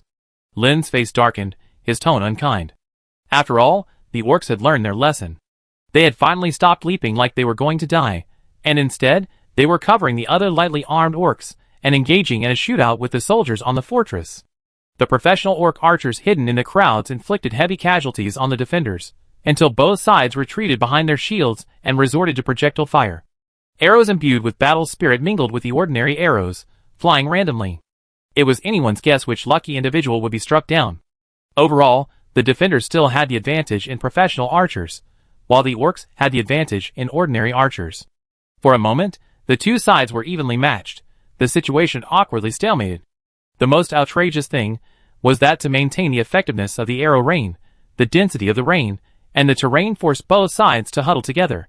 The defenders were understandable, given the limited area of the city wall, but the orcs at the valley's mouth also had limited room to maneuver, so they withstood the rain of arrows in a test of willpower. Duke, what are you doing? Ouch. Lind glanced at Apophis Brio, and saw that he was clutching a scroll with a red stripe. The appearance and aura of it clearly indicated a great forbidden fire spell. Apophis Brio glared at the orcs below, gnashing his teeth. He was resisting the urge to tear up the scroll. After all, using it would not only remove a trump card, but would also completely destroy the lion territory outside. Such a lose-lose situation was hard for Apophis Brio to commit. I had enough of these bastards. Apophis Brio listened to the screams of his people around him, and the roars of the orcs. All of this set his blood pressure soaring. He stood up, intending to tear open the scroll and unleash the great forbidden spell. Fight! Descendants of Turin! Suddenly, his hand stopped. He faintly heard the word Turin. While he was contemplating this, Lind, standing beside him, tackled him. Are you crazy? Standing there in a daze? Do you want to die? Linda, holding Apophis Brio down, spat at him frantically. He already regretted coming to reinforce Apophis Brio. Given another chance, he would never come again in this mess. I thought I heard the sound of dwarves just now. Apophis Brio frowned. Dwarves? How could those dwarves come? Are there still dwarven troops around? Linda was puzzled. Both Lonely Mountain and Moria were far from the lion territory. Linda was about to ask if Apophis Brio had lost his mind, but he glanced outside the city and saw that the orcs had suddenly become a mess. Children of Durin. Fight! For our friends. Fight! For Durin. Long live! While the orcs and the defenders of King's Landing were locked in a tug-of-war, Balin and his elite dwarf troops had already arrived at the outskirts of the pass. Observing the battlefield, they discovered that thousands of orcs were crowded in front of King's Landing, fiercely engaging the defenders, completely oblivious to the dwarven army advancing along the foot of the misty mountains. Skullcrushers! Smash their heads! Charge! Balin raised his battle axe, his entire being surging with fire-based battle aura. He was now a 5th rank warrior. He wielded no ordinary weapon, but the legendary dwarven artifact, the Axe of Durin. Balin had successfully recovered the dwarven's lost artifact in Moria and earned its recognition. With the help of this axe, he had successfully advanced to the 5th rank. Already grateful to Raglan, Balin naturally took no chances after receiving a messenger from Apophis Bleer requesting aid. Although Moria's military was limited, Balin gritted his teeth and assembled his most elite skullcrushers to aid Apophis Bleer. These 300 of the most elite dwarven heavy-armored warriors arrived on the battlefield, mounted on Argali, and charged directly at the orcs attacking the fortress. Bang! Balin swung his axe, the heavy axe striking the orc's skull, sending brains flying. The orc collapsed to the ground before he could even react. Like a tiger descending from a mountain, the dwarven skullcrushers charged into the battlefield, their war flames illuminating the orcs' faces and chilling their hearts. This dwarven charge from behind nearly crushed the orcs in a matter of seconds. Many were driven out of the valley by the dwarven warriors. A few fell under the dwarven axes and hammers, but the majority were trampled to death. Fight! Noble sons of Durin! For our friends! Fight! Kill these bastards! Drive them out! Balin raised his battle axe, and the several-meter-wide blade of war energy instantly chopped the orc army into pieces, leaving broken limbs scattered all over the ground. Even though these Argali cavalrymen were not orthodox knights, the dense crowd of orcs still gave them a perfect opportunity to attack. Do not fear. Kill the enemy. Show them who is the master here. Drive them back to the dark and dank caves. Sons of Durin, follow me, charge. Balin led the charge, fiercely hacking away at the orcs outside the pass. These orc legions, barely at the 3rd level, were no match for a 5th level warrior. It was a case of who would die. The scattered orcs fled the battlefield in panic, clearly frightened by the dwarves. Stop the pursuit! After driving all the orcs several miles away, Balin suddenly stopped, turned his sheep's head, and hurried towards the fortress. The dwarves were a bit more naive and aggressive, but that didn't mean they were fools. The 300 warriors could only bully these lightly armored troops and the miscellaneous orcs. Only a small portion of the casualties inflicted were caused directly by the dwarves. The majority were the result of the trampling caused by the orcs' own destruction of their camp. It was fine to mow down the orcs while they were still confused, but once the orcs realized what was happening and regrouped their skullcrushers, they wouldn't be so easy to deal with. Let's go back and help defend the fortress, Balin said to the dwarf warriors behind him. He knew that the elite heavy orcs were still behind them, and he knew that the open field wasn't their battlefield. The final battle would undoubtedly be at King's Landing. After all, facing an orc attack, the coalition forces always defended more than they attacked, and Duke Apophis Brio was no exception. After all, not everyone had the resources to fight orcs in the open field. Chapter 664. Greetings, Duke Apophis Brio. Give my regards to King Roland. Balin breathlessly climbed the fortress wall and met Apophis Brio. He then politely declared his eternal gratitude to Roland. I will. Thank you for your support. I didn't even expect the dwarves to join the battle. Apophis Brio was deeply moved. Good deeds are rewarded. Roland had sown the seeds of kindness, and now they were bearing fruit in Apophis Brio. Dwarves never mistreat their friends. Never. What? Elves? Balin patted Apophis Brio's arm and smiled kindly. Turning around, he saw Lind and the resting elven rangers nearby. Well, King Elon learned of my predicament and sent Lord Lind to help me.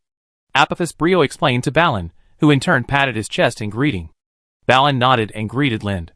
Although Thorin disliked the elves, or rather, the dwarves themselves, Balin was the Lord of Moria after all, and needed to maintain friendships with the elves to survive.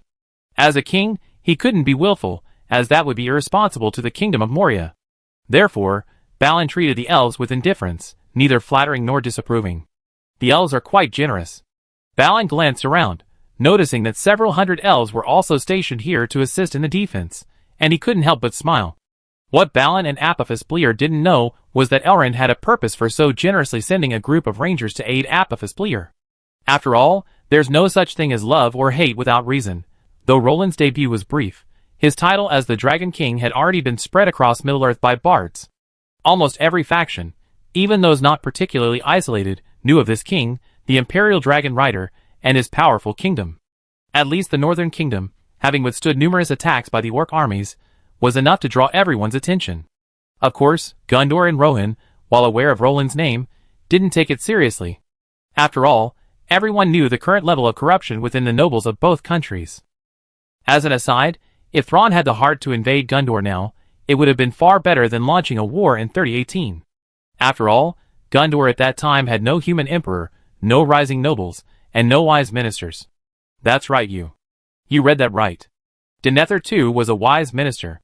He was the regent who set himself on fire in the movie. You only know him for his dim-witted appearance during the War of the Ring, but you don't know that he spent his entire life fighting against Sauron's will.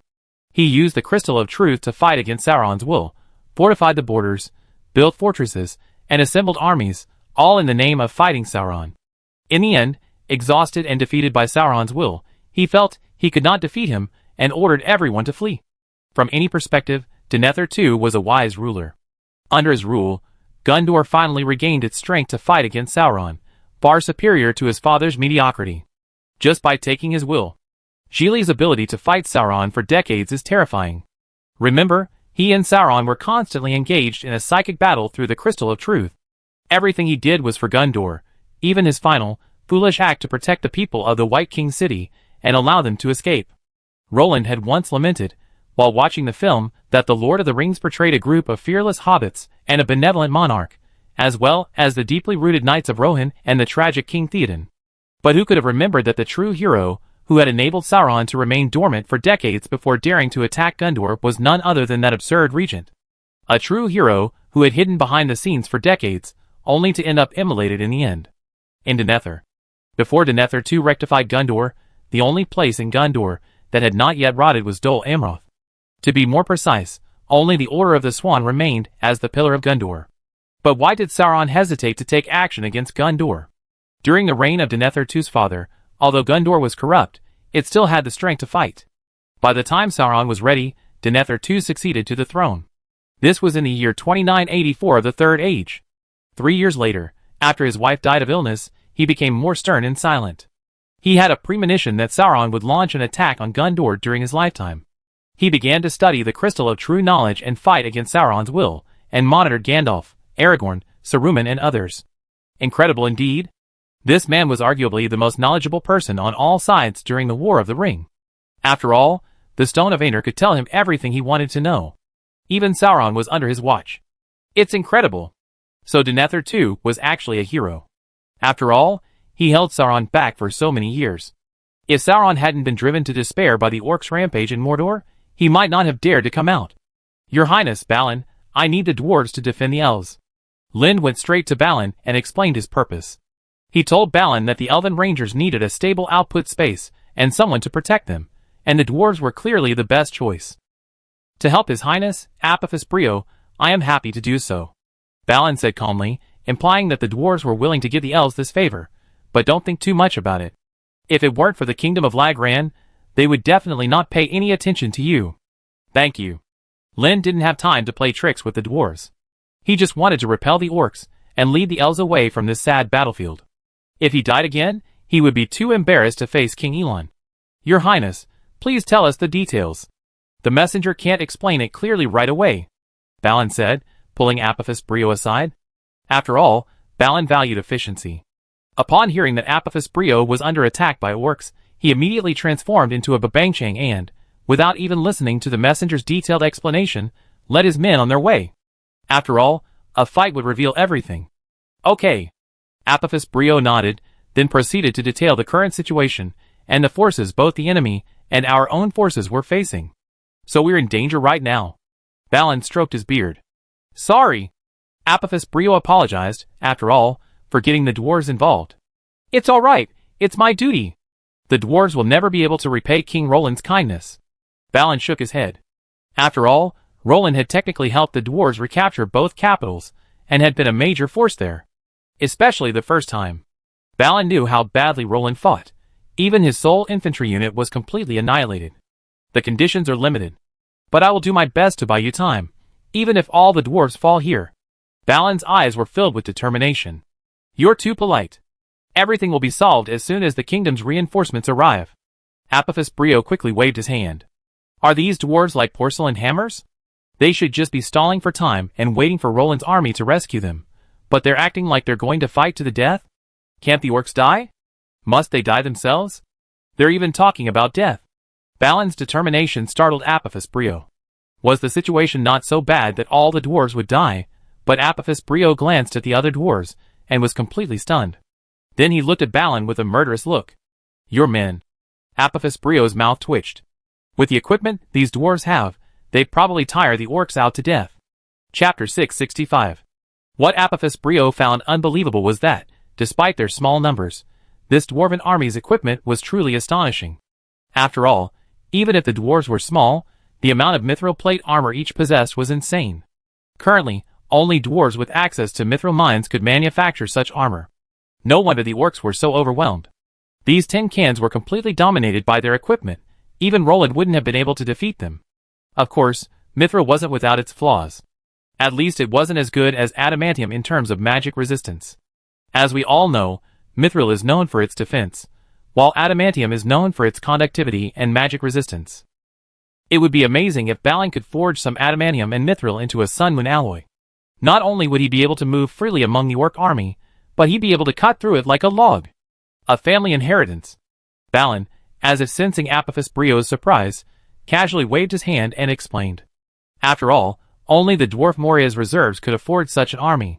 You have to know that even if Roland collected all the mithril armor-piercing hammers of the Bedanian archers and melted them down, he could probably only forge a few dozen sets of armor. After all, the mithril armor-piercing hammers of the Bedanian archers only contained a small amount of mithril, unlike Balin's extravagant pure mithril plate armor. Even an ordinary orc wouldn't be able to break it with just a little effort, and would be exhausted to death. Excellent. Lin's eyes lit up, finally realizing the extraordinary qualities of Balin's men. This is incredible. They're truly the ultimate tank. It takes some time for them to gather. Duke Apophis Brio, you and your troops can rest for a while. Balin nodded kindly. After all, the dwarves had already scattered the orc army, so these orcs would naturally need time to regroup. But everyone knew how efficient orcs were, and it wouldn't be long before they were defeated. Apophis Brio quickly arranged for the soldiers to rest and eat. Hot broth and fresh bread were served to everyone. Everyone took the opportunity to rest, while Balin stood on the wall, watching the orcs gather in the distance. Your Highness, Apophis Brio, I'm afraid your territory will need rebuilding. Balin shook his head. He spotted the charred lion territory in the distance. That was Apophis Brio's masterpiece. Back then, Apophis Brio not only ordered the lion territory to fortify its walls and clear its land, but also set it ablaze, destroying the entire territory. This is how Balin saw the charred lion territory it is now. Of course. I set that fire myself. Apophis Brio nodded calmly, unfazed. Balin couldn't help but glance at Apophis Brio with a strange look. This man seemed like someone who could accomplish great things. After all, not everyone has the fortitude to burn down their own territory, and Apophis Brio would rather burn it himself than give the orcs any advantage. There's nothing I can do. Tearing down the walls and setting them on fire is a last resort. After all, I'm not strong enough to fight the orcs there. Apophis Brio was very self-aware. Although he possessed numerous forbidden spells, those dead creatures were no more reassuring than a living, level 6 creature. King Roland should be arriving soon. Balin deflected the heavy topic. Only a dwarf, who had lost their home twice, knew the pain of abandoning it. To be more precise, it's the kingdom's reinforcements. King Roland probably won't come. After all, the nobles wouldn't approve. Apophis Brio considered Nyx's expression and shook his head decisively. How could Nyx release Roland? After all, Roland had no children, and Nyx would never let him roam freely. Your Highness! Magical communication from Riverstorm. Olaf ran over breathlessly, handing Apophis Brio a letter. Apophis Brio stumbled after glancing at the letter. Oh my! King Roland is back again? Huh? Why did I say again? Apophis Brio scratched his head, feeling overwhelmed. This letter was clearly a warning from Nyx and all the nobles of Riverstorm. Keep an eye on Roland. Keep an eye on Roland. Keep an eye on Roland. Important things, say 3 times. What's wrong? Balin frowned at the bitter look on Apophis Brio's face. Is there a problem with the kingdom's reinforcements? Balin asked in a low voice. After all, this matter was related to the morale of the army. so he naturally couldn't make a fuss. Something went wrong. It's too big to handle here. Apophis Bleo sighed, his eyes filled with despair. Roland wasn't coming just to reinforce him. He was coming to claim the throne. King Roland. Balin understood immediately. Only Roland could possibly make Apophis Bleo look so half-dead. Balin now understood why everyone didn't want Roland to come out. It was naturally because Roland had no children, which was devastating for a nascent kingdom.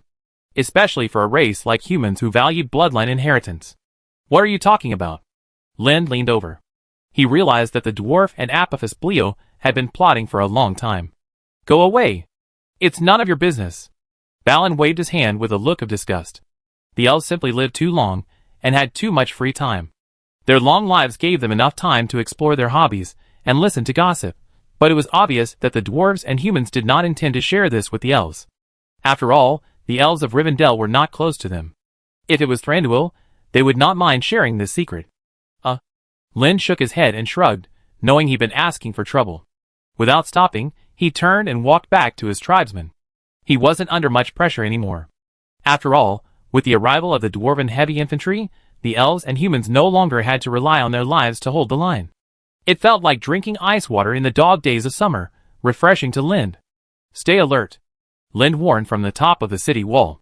As a reinforcement, he was quite professional, helping to correct the poor positioning of the human soldiers and the half-baked sentries. Otherwise, Lind feared the sentries would be wiped out before the battle even began. After all, these militiamen's tactical skills were truly crude. Calling them cannon fodder was an understatement. If it weren't for this fortress blocking the way, Lind doubted they could withstand a charge from the orcs. Sir, the orcs are moving. An elven ranger on sentry duty, with his excellent eyesight, spotted the orcs' movements in the distance. Let me take a look. Lind didn't hesitate, leaning forward. TSK, TSK, TSK. This is trouble. Tell the soldiers to rest up.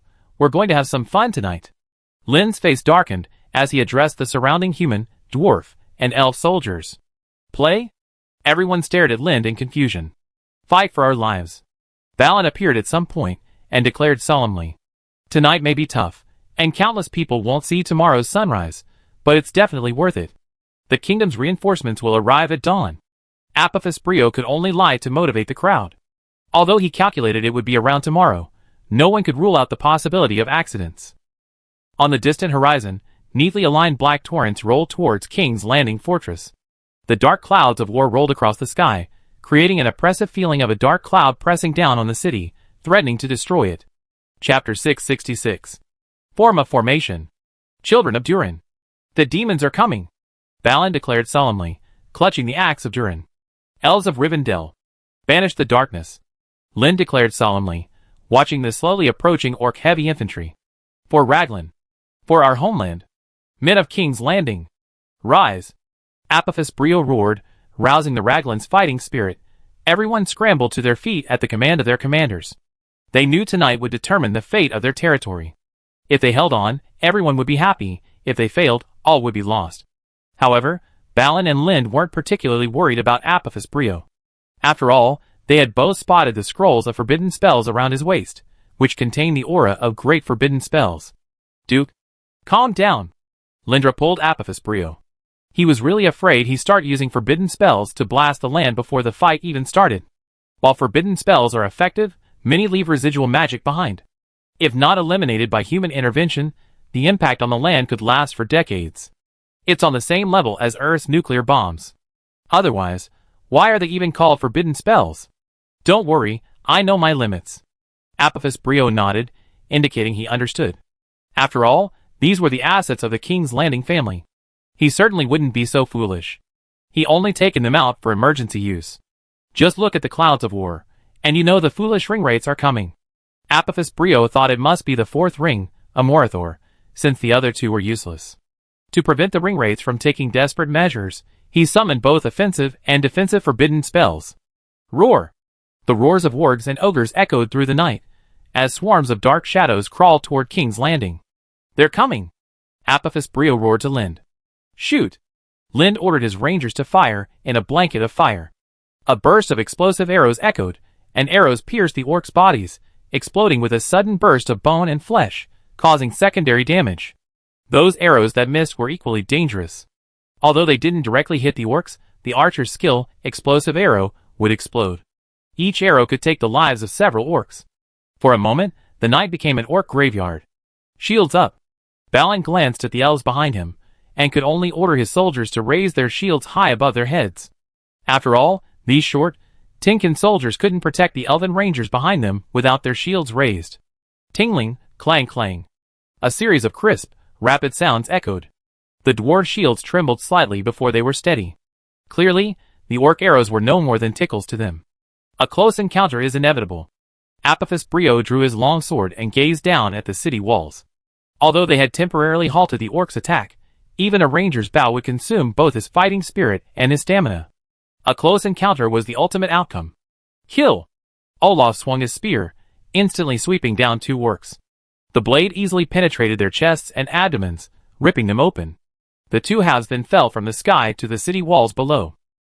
Puff!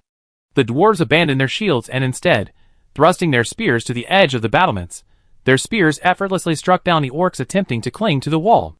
Watch out for the wolf riders. Balin casually turned and warned, his axe still throbbing as he swung it in a circle, striking a charging warg. The warg instantly arched its back, twisting in a terrifying manner. Its twisted body fell to the ground and slid for a long distance, knocking over several of the warriors. Kill! The orc rider, dazed, stood up and raised his sword before being torn apart by the long spears that darted from all directions. Puff! A soft sound echoed behind Balin. Balin quickly turned to see that a warg had leaped up from below and been sent flying by an arrow. Following the arrow's direction, Balin spotted Linda, his bowstring still trembling. Dwarf King, don't neglect your back. Linda calmly drew out a feathered arrow and shot another warg. He's got it, Balin muttered, shaking his head. The orcs are reinforcing their forces. Lind narrowed his eyes. After all, his vision was exceptional, and he easily spotted the orc army's movements in the darkness. I hope your walls hold, Balin teased, looking at Apophis Brio. Their forces can't be deployed. This is the narrowest part of the valley. Apophis Brio nodded confidently. After all, a fortress should be steep and easy to defend, so he certainly couldn't place the pass in the open. Behind him lay the gourd-shaped terrain, a spot he had specifically chosen. This allowed the defenders to deploy as many troops as possible, forcing the attackers to resort to a refueling tactic. I hope so. Lind pulled back a warrior, allowing him to avoid a fatal blow. Then, with a powerful kick of his long thigh and a burst of fighting spirit, he reduced the orc's upper body to a bloody mess. What a powerful cloud kick, Balin exclaimed. Practicing a kick, a fundamental ranger skill, to this level was naturally not easy. After all, it was originally intended to allow the ranger to create distance as an active displacement skill. Whether it was kicking an opponent or knocking them away, it could save lives. Yet, Lind's kick reduced the orc to a bloody mist. Level 5. Apophis Brio's eyes narrowed. He had heard Raynor talk about Roland's brutal beating of the elves, and after spending the past few days together, he naturally knew this was the protagonist of the story. He hadn't expected that Lind, who Roland had easily defeated before, had already reached level 5. In fact, it was Roland who had been. The experience of being captured and beaten dealt a blow to Lind's fragile pride. Originally averse to strength, he worked tirelessly, finally achieving rank 5 not long ago. Elves are born professionals, but their long lives make them more inclined to pursue hobbies than strength. For elves, strength is simply a matter of chance. Few elves diligently cultivate, even within the elven army. If only humans had this talent. Huh? Mordor? Why do I feel like the killing keeps increasing? Balin swung his battle axe, and a 10-meter-long war flame suddenly appeared, clearing a section of the city wall. Damn it! Those orcs are pushing their siege engines up? Apophis Brio narrowed his eyes, a hint of doubt. After all, the orc army outside the city walls had already begun pouring in, and it was clear that the ladders couldn't handle it. Puff! Puff! Puff! Lind glanced at Apophis Brio, then dropped his longbow and drew his scimitar, lashing out left and right. The graceful eagle-eyed ranger reached the edge of the city wall in just a few moves, then glanced outside. Damn it! Duke! The orc corpses are piled up like a hill. We can't hold on. Lind's pupils shrank. It wasn't because the orc siege engines were approaching, but simply because the 7-meter-high city wall was too low to be flushed by the pile of corpses. Think of a way! Lind roared, then grabbed an orc and threw him into the distance. His subtext was whether or not to use the forbidden spell. Chapter 667. Bang! A sudden explosion echoed, followed by a hail of orc limbs and severed arms and legs flying through the air. A thick vine, like a serpent, slithered over the city wall, snatching up the orcs and flinging them away. Kerosene! Apophis Brio roared at Olaf. Oh! Olaf, belatedly realizing the situation, quickly ordered his militia to fetch countless fist-sized clay pots and hurl them with simple slingshots, simply strips of cloth, the most primitive form of catapult. Rockets! Linda yelled in shock. Puff! Boom! As the fire-attributed archer from the elf team unleashed a shower of arrows condensed with fire-based battle energy, the kerosene exploded in the air, igniting rapidly. Suddenly, flames shot up from the entire fortress. A large number of orcs wailed and ran back. Humanoid torches scurried across the battlefield, occasionally colliding with one another. Within seconds, the two humanoid torches were running wildly across the battlefield. Puff! Only a handful of orcs were extinguished by the battle energy of the water or ice-attributed orcs. The majority of them became torches, illuminating the night sky. Plop! Plop! The corpses of the orcs were thrown out one after another, and the vines quickly cleared the corpses of the orcs on the city wall. Obviously, this was Dura's masterpiece. At the most critical moment, he released the 4th level magic to create giant dead with vines that drilled out from under the pile of corpses and disintegrated the pile of corpses. Then the giant vines shifted their targets to the orcs, who were still on the city wall. Then, they climbed up the fortress like pythons, entangled the orcs and threw them out, according to the distance of dozens of meters from the 7-meter-high city wall. For ordinary orcs, the chance of survival is worrying. But don't forget that those giant vines are not just thrown out, and that's it. They will strangle the creatures they are entangled with. So what are thrown out are corpses like mud. Bang! Seeing no hope of reinforcements, the elite orc still trapped in a corner of the city wall leaped down and fled in a shaky manner. However, most were shot by the elven rangers. Only a few professionals, shielded by their battle spirit, managed to rejoin the main orc army. The orcs had calmed down by then. The previous riot had caused considerable losses, but the riot was quickly quelled after the orc leaders led their troops to kill the torches that had recklessly charged the ranks. Those torches that had not charged the ranks quickly perished on the battlefield, subsequently igniting the surrounding corpses. Suddenly, the battlefield was filled with the fragrant aroma of barbecue. Before the militiamen could even begin to feel sick, the smell transformed into a pungent, burnt stench. Orcs, one after another, sizzled and oozing with oil. The battlefield suddenly fell into an eerie silence, but both sides knew it was the calm before the storm. The orcs and the coalition forces quickly took the opportunity to rest, knowing that once the flames died down, the next battle would begin. What are the casualties? Apophis Brio asked the other two first. As for his own men? He didn't need to ask. A quick glance at the mostly humans clad in brown standard armor lying on the ground was enough to tell him. We lost 47 of our people so far. Lin frowned, deeply saddened. Although the dwarves were holding the front line, the elves' casualties were still inevitable. One of my tribesmen has sprained his arm, Balin said after a pause. Linda and Apophis Brio had initially thought the dwarves had suffered heavy casualties, and were about to offer Balin condolences. But then you told me this?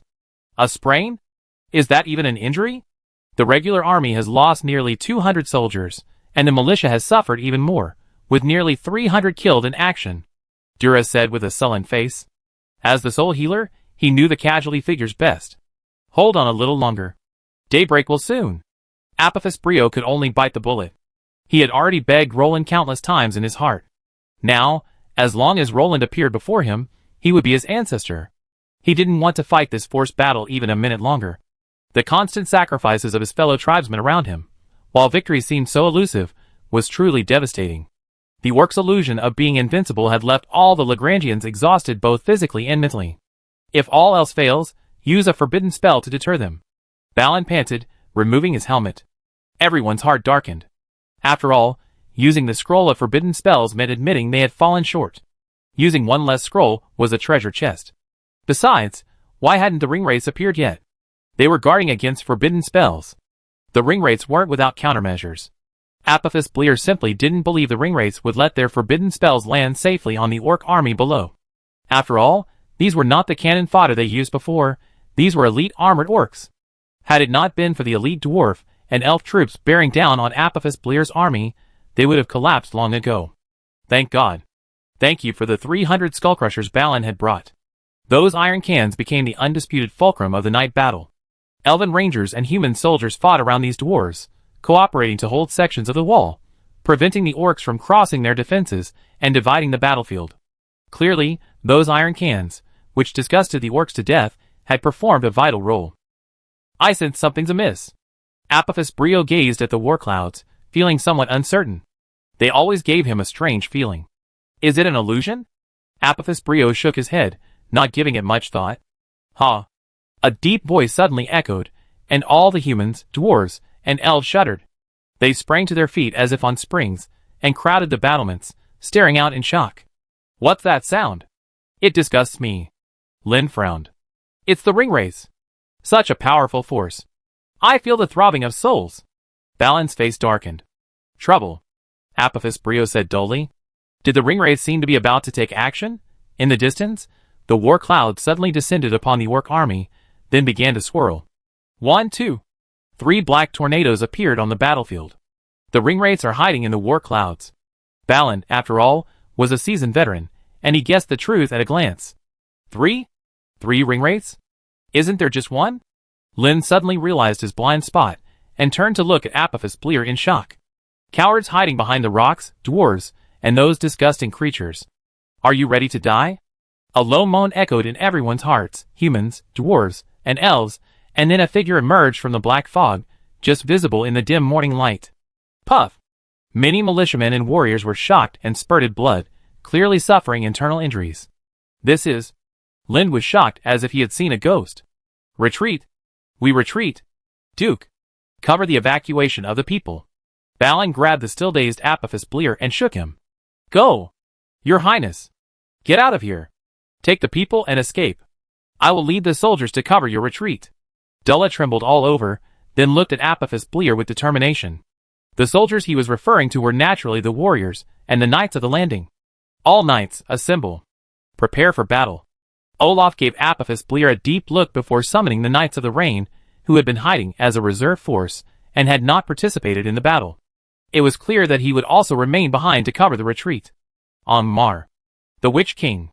Lin trembled with fear. He swallowed excitedly and looked at Apophis Brio with a frantic expression. We've been fighting this thing all this time? Lin's expression was uglier than if his mother had died. He was on the verge of tears. Chapter 668. If I'd known it was this thing, I would have led you all back to Rivendell. Lin, his face mournful, stared at the shadows behind him, dragging Apophis Brio as he ran at full speed. Balin, breathless, followed closely behind him, his legs twitching so fast they were practically leaving after images. What's going on? Why is the Witch King of Angmar here? Balin screamed, fleeing. Behind him were a group of elven rangers with longbows and scimitars, and members of the Dwarven Skullcrusher Legion, who were nowhere to be seen. And finally, a scattered group of human militiamen. Elves, protect the common people! Lin shouted over his shoulder, then tightly grasped Apophis Brio as he tried to run back. Yes! The elves slowed down upon receiving the order, revealing the trapped dwarves. Then, a large number of human militiamen passed by them, while the elven rangers frowned and looked behind them in alert. Although the warriors and knights provided cover, no one knew how long they could hold out. Put me down. I will die with my men. I still have forbidden spells. Apophis Brio struggled in Lin's arms. Save your energy. That's the Witch King of Angmar, the most powerful of the ring wraiths. Your forbidden spells are nothing. He's the one who can cast the great forbidden spells. Lin didn't have time to listen to Apophis Blio's nonsense. He clamped onto him and continued running. I have the great forbidden spells too. Put me down. Apophis Brio roared. You don't really think you have a chance of breaking the great forbidden spell in front of him, do you? Lin glanced at Apophis Brio as if he were mad. At the level of the Witch King of Angmar, even releasing the forbidden spell scroll would be a luxury. You don't really think his slowness now means he's completely intimidating, do you? He just feels like he's playing with his prey because no one can threaten him. Just wait and see when he actually unleashes a great forbidden spell. Remember, the Witch King of Angmar is a top-tier Nazgul. Unleashing a great forbidden spell takes time, and with such a huge disparity in power, the Witch King of Angmar is fully capable of interrupting or halting the spell before it's even formed. Even if it succeeds, it'd be a crippled version. Besides, there's a simpler method. Just kill the releaser. No one really thinks Apophis Brio, the 4th-ranked knight captain, can fight the Witch King of Angmar, right? Even without cheating, Roland was instantly killed by the Witch King. Remember, Roland is the strongest dragon rider of the 4th rank. That's without a dragon. A dragon rider with a dragon can't guarantee a win against the ringwraiths, but at least they can keep him at bay. And if a dragon rider wants to escape, the ringwraiths can hardly stop him. You messed up. Balin shook his head. He never thought that even his timely help would end up sending him packing. 3 ringwraiths. Balin had never seen so many ringwraiths in his life. Were the ringwraiths going to fight back? Let's go! Every last one alive. Linda roared pessimistically. After all, there were thousands of civilians stationed in and around the Lion's Keep. They also had to cover their evacuation. We might need a rear guard. Linda gritted his teeth. After all, the long journey to the Valley of King's Landing would require some people to delay the orcs. I stay with the militia. You guys protect the civilians. Apophis Brio also gave up the idea of going back at this moment. After all, he had inherited knowledge and understood that what Lynn said made sense. He really didn't even have the qualifications to tear up the scroll of forbidden spells in front of the Witch King of Aumar. But he could still delay the pursuers. Then he raised his head and looked at the surrounding valley and thought for a while. How are you going to delay? You can't stay. You have to go.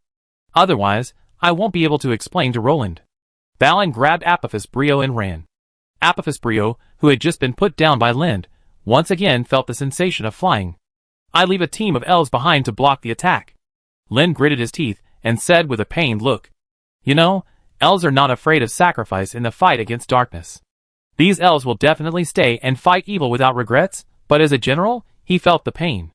The elves are already sparsely populated, and these are his beloved people. I stay too. Never mind, it's useless. Balin had originally wanted to leave some men behind, but then he realized that dwarves were useless for blocking the line. After all, holding the line requires the advantage of terrain. 300 dwarves can't even block the valley floor, leaving gaps for blocking. So what's the point of blocking? It's not enough to fill it all, and you're splitting up the troops? No one would make a pointless sacrifice. Apophis Brio and Lind expressed their understanding and said nothing. I stay and use forbidden spells to blow up the mountain. That hold off the orc vanguard for at least a day. Apophis Brio suddenly stopped. The Lion Castle was not far ahead. Are you crazy? Follow me. Linda was also secretly surprised. He knew the selfish nature of the human nobles. When did such a person of boundless love appear among the dukes? Besides, Apophis Brio was truly unfit to die here. After all, the Elf-Dwarf Coalition's rescue could still result in the death of the original owner. Linda and Balin should cover their heads when they go out to avoid being recognized. My home is here. This is the territory given to me by the king. I can't leave. Apophis Brio looked at Linda firmly, and used his fighting spirit to shake off Linda's attempt to pull him away. Duke, now is not the time to be willful. Baron leaned forward and frowned. I am the Elector of the Empire, the Duke of the Kingdom, owner of the Lion Territory and King's Landing Fortress. Apophis Brio. I have been ordered to garrison here and expand the territory. I promise to protect the people, to serve the kingdom, to fight the darkness. I will fight to the death here. Imperial law. Those who abandon their fiefdoms will be stripped of their titles and fiefdoms. No man of King's Landing has ever abandoned his fiefdom and fled without a fight. I am the last Duke of King's Landing. Today I will prove my loyalty with my blood. Men of King's Landing, fight to the death. Apophis Brio suddenly roared, tears welling in his eyes, as he looked at the numb-faced militiamen behind him. At this moment, he seemed to see the last Grand Duke of King's Landing. Was he, like himself, resolutely embarking on a desperate battle? Fight! For the Empire! For glory! The militiamen naturally wouldn't retreat. Perhaps they had been afraid earlier, but when their lord chose to fight alongside them to the death to protect the women and children, fear had vanished from their vocabulary. The men of Lagranglang fear no life or death, and the men of King's Landing fear even less. Aumar. You son of a bitch. Even if I die, I bite you. Dulla said angrily, as he recovered his magic. What? You're planning to crawl over and take a bite of him? Olaf looked at the Witch King of Aumar, and the 3 Nazgul standing at the foot of the city. Suddenly, his fear vanished, and he smiled and teased Dulla. A 4th-level wizard's self-destruction would at least splatter his face with blood. Dulla gritted his teeth and steeled his resolve. He hadn't left behind any scrolls of forbidden spells, because he knew the Witch King of Aumar wouldn't give him the chance to tear them open. Kill them!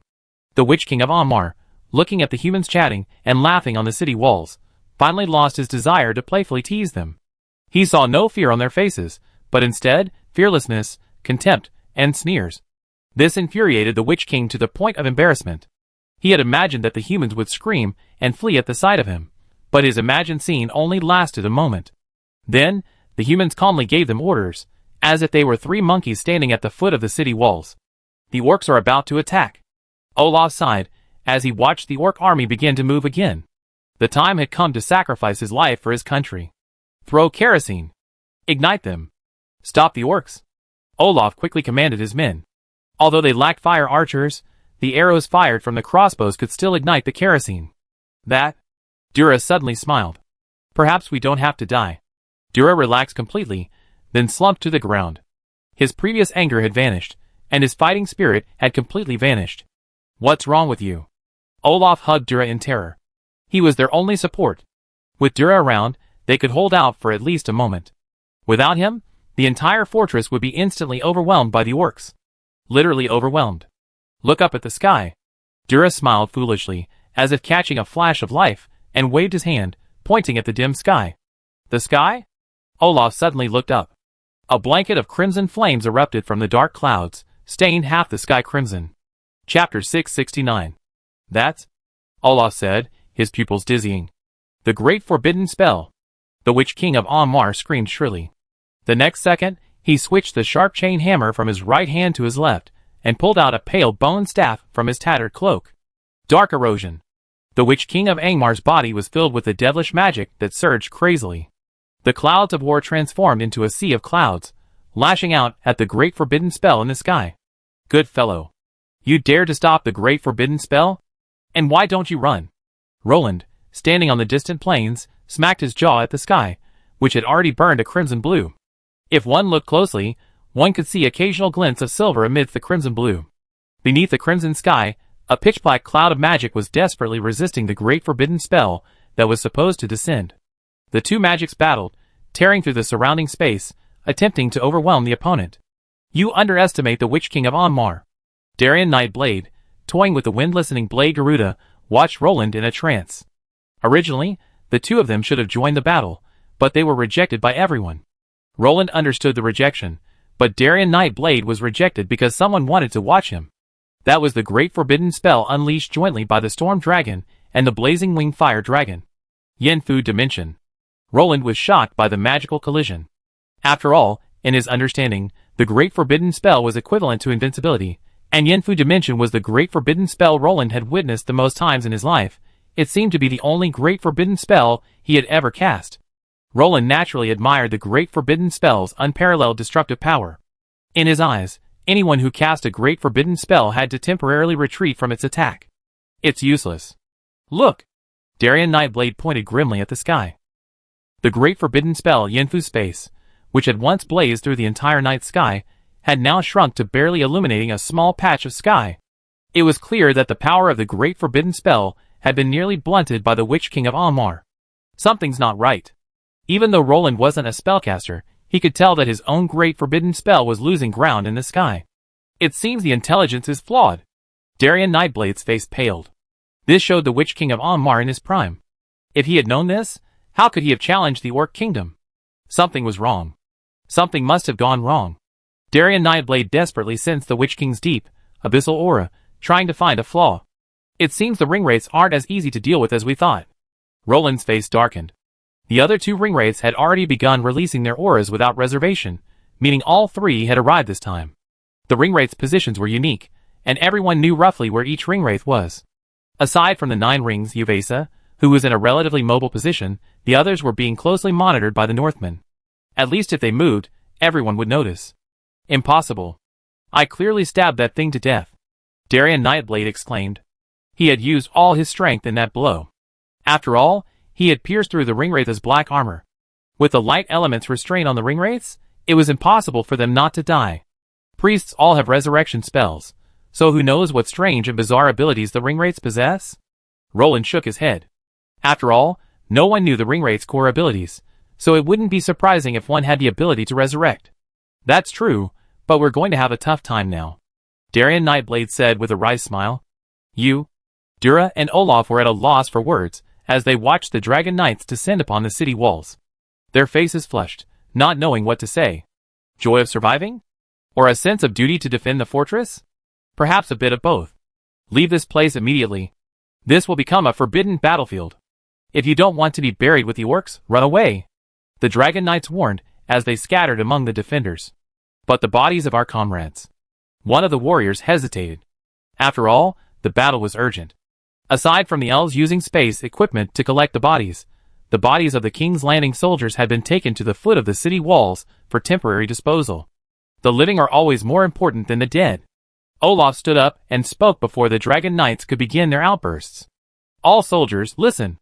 We retreat, Olaf ordered. Although Dura was a professional, Olaf held a higher rank than him. As the highest-ranking officer present, it was naturally Olaf who gave the order to withdraw. Are they still wrestling? Dos Anthony said, landing on the city wall, gazing at the darkening sky.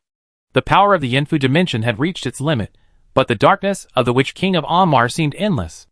This great forbidden spell is hopeless. At best, it can only deplete some of the Witch King's power. It won't even cause him any trouble.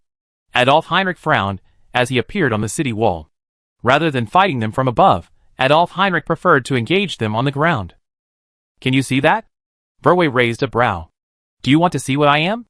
Adolf Heinrich was amused. How could he, a top-tier 6th-rank sage, not be able to discern the depths of magic?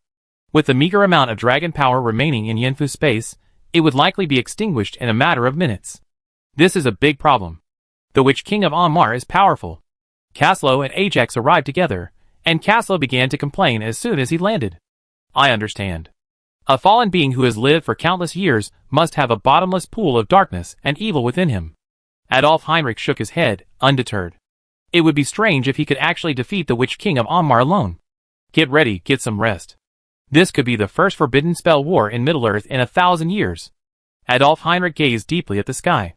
The great forbidden spell Yenfu space had been engulfed in darkness, leaving only a few wisps of red light. As the last few wisps of red light faded, everyone knew the great forbidden spell had ended. Is the forbidden spell war about to begin? Castle frowned.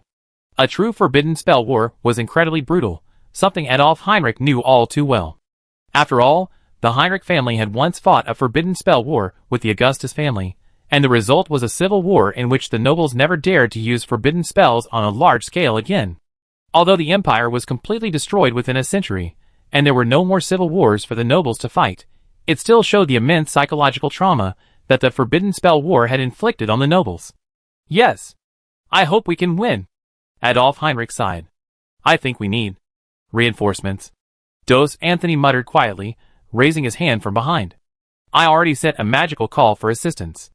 Your Excellency Yunfeng will receive it shortly, Adolf Heinrich said calmly. Communicating through magical resonance is far more convenient than communicating through a communication array. Yunfeng is likely already assembling high-end reinforcements. If a fight breaks out, I first engage in a magical confrontation with the Witch King of Ammar. My Excellencies, Ajax and Caslo, the 2 dragon riders, please keep an eye on the situation. If things get awry, immediately launch an attack with the forbidden spell. We don't have much strength left for defense, so we have to engage them head-on, Adolf Heinrich said solemnly. Chapter 670. Rest assured, Your Excellency Adolf Heinrich, we understand. Caslo nodded solemnly. In a forbidden spell war, there's no margin for error. Once one side can't withstand a forbidden spell, there's no chance of a comeback. After all, few can withstand a forbidden spell with their physical bodies. Light protection. Adolf Heinrich waved his staff, casting a light shield around everyone. While this shield couldn't block forbidden spells, it would at least protect them from sneak attacks from Old Six, hiding in the shadows. After all, it was standard for mages to raise their shields first in combat. Great spirit of nature, listen to my chant. Adolf Heinrich then, with a serious expression, used his magic to carve magical patterns in the void. Noble spirit of light, grant me the chant of light. Help me to sweep away the darkness. Burning spirit of fire, grant me the eternity of blazing flames. Help me to incinerate all evil spirits. Praise the magnificent elements. May the flames intertwine. Slay evil and remove obstacles. Hear the whisper of the Rhine, and witness the raging storm. Great forbidden spell. Rhine. Storm. Adolf Heinrich raised his staff high. The magical crystal on the epic staff suddenly emitted a dazzling red and white light. Then, Adolf Heinrich slowly floated up. A complex magical hexagram array, nearly 100 meters long and wide, appeared behind him. Magical energy flowed through it. As all the magic energy flowed back into the core of the entire array trembled. Then, with a sudden flash, it disappeared without a trace. But everyone became nervous, because that was the sign that the magic had been released. They also thought that the great forbidden spell had been fully activated. Feel the crushing blow of the Empire. The Rhine storm, Adolf Heinrich whispered after landing. He then cast his gaze into the distance. Hidden within the clouds of war, the ringwraiths, I wonder how you will respond to this great forbidden spell. OM. At first, a mere flicker of light shone, then it expanded wildly, a mushroom cloud of luminous power towering over the earth, not a single sound betraying its presence. The next second, the magical runes flowing across the massive mushroom cloud began to surge, and the entire cloud suddenly collapsed into a singularity. Defend! Adolf Heinrich roared, then he extended his left hand, a vast magical power forming a shield that trapped everyone within. The forbidden spell, which had collapsed into a singularity, suddenly erupted. 1,000-meter-high elemental cloud rose from the ground, and a crimson fire shockwave raged in all directions. The crimson wave devoured everything in its path. Nothing? Kaslo looked at Adolf Heinrich in surprise. Wasn't this great forbidden spell one of the largest in range? How could it be a dud? Without a sound, before Kaslo could process it, an eardrum-rending explosion erupted. The light element contained in the 1,000-meter-high mushroom cloud was suddenly unleashed. The powerful penetrating light element illuminated an area of 100 miles. Boom! The fire shockwave reached the city wall beneath them. In less than a second, countless tiny cracks appeared in the wall, and a dangerous red light shone through the cracks. The wall is collapsing. Before Dos Anthony could finish his words, the wall beneath them collapsed as if washed away by a flood, and the crimson shockwave continued its advance into the valley. Everyone present stared at Adolf Heinrich with a look of bewilderment. If he hadn't just used his levitation magic to lift everyone up, who knows who would have been swept up in it? Are you trying to murder me? Dos Anthony pointed at Adolf Heinrich tremblingly. After all, he was completely unprepared, and yet, that thing had actually affected him.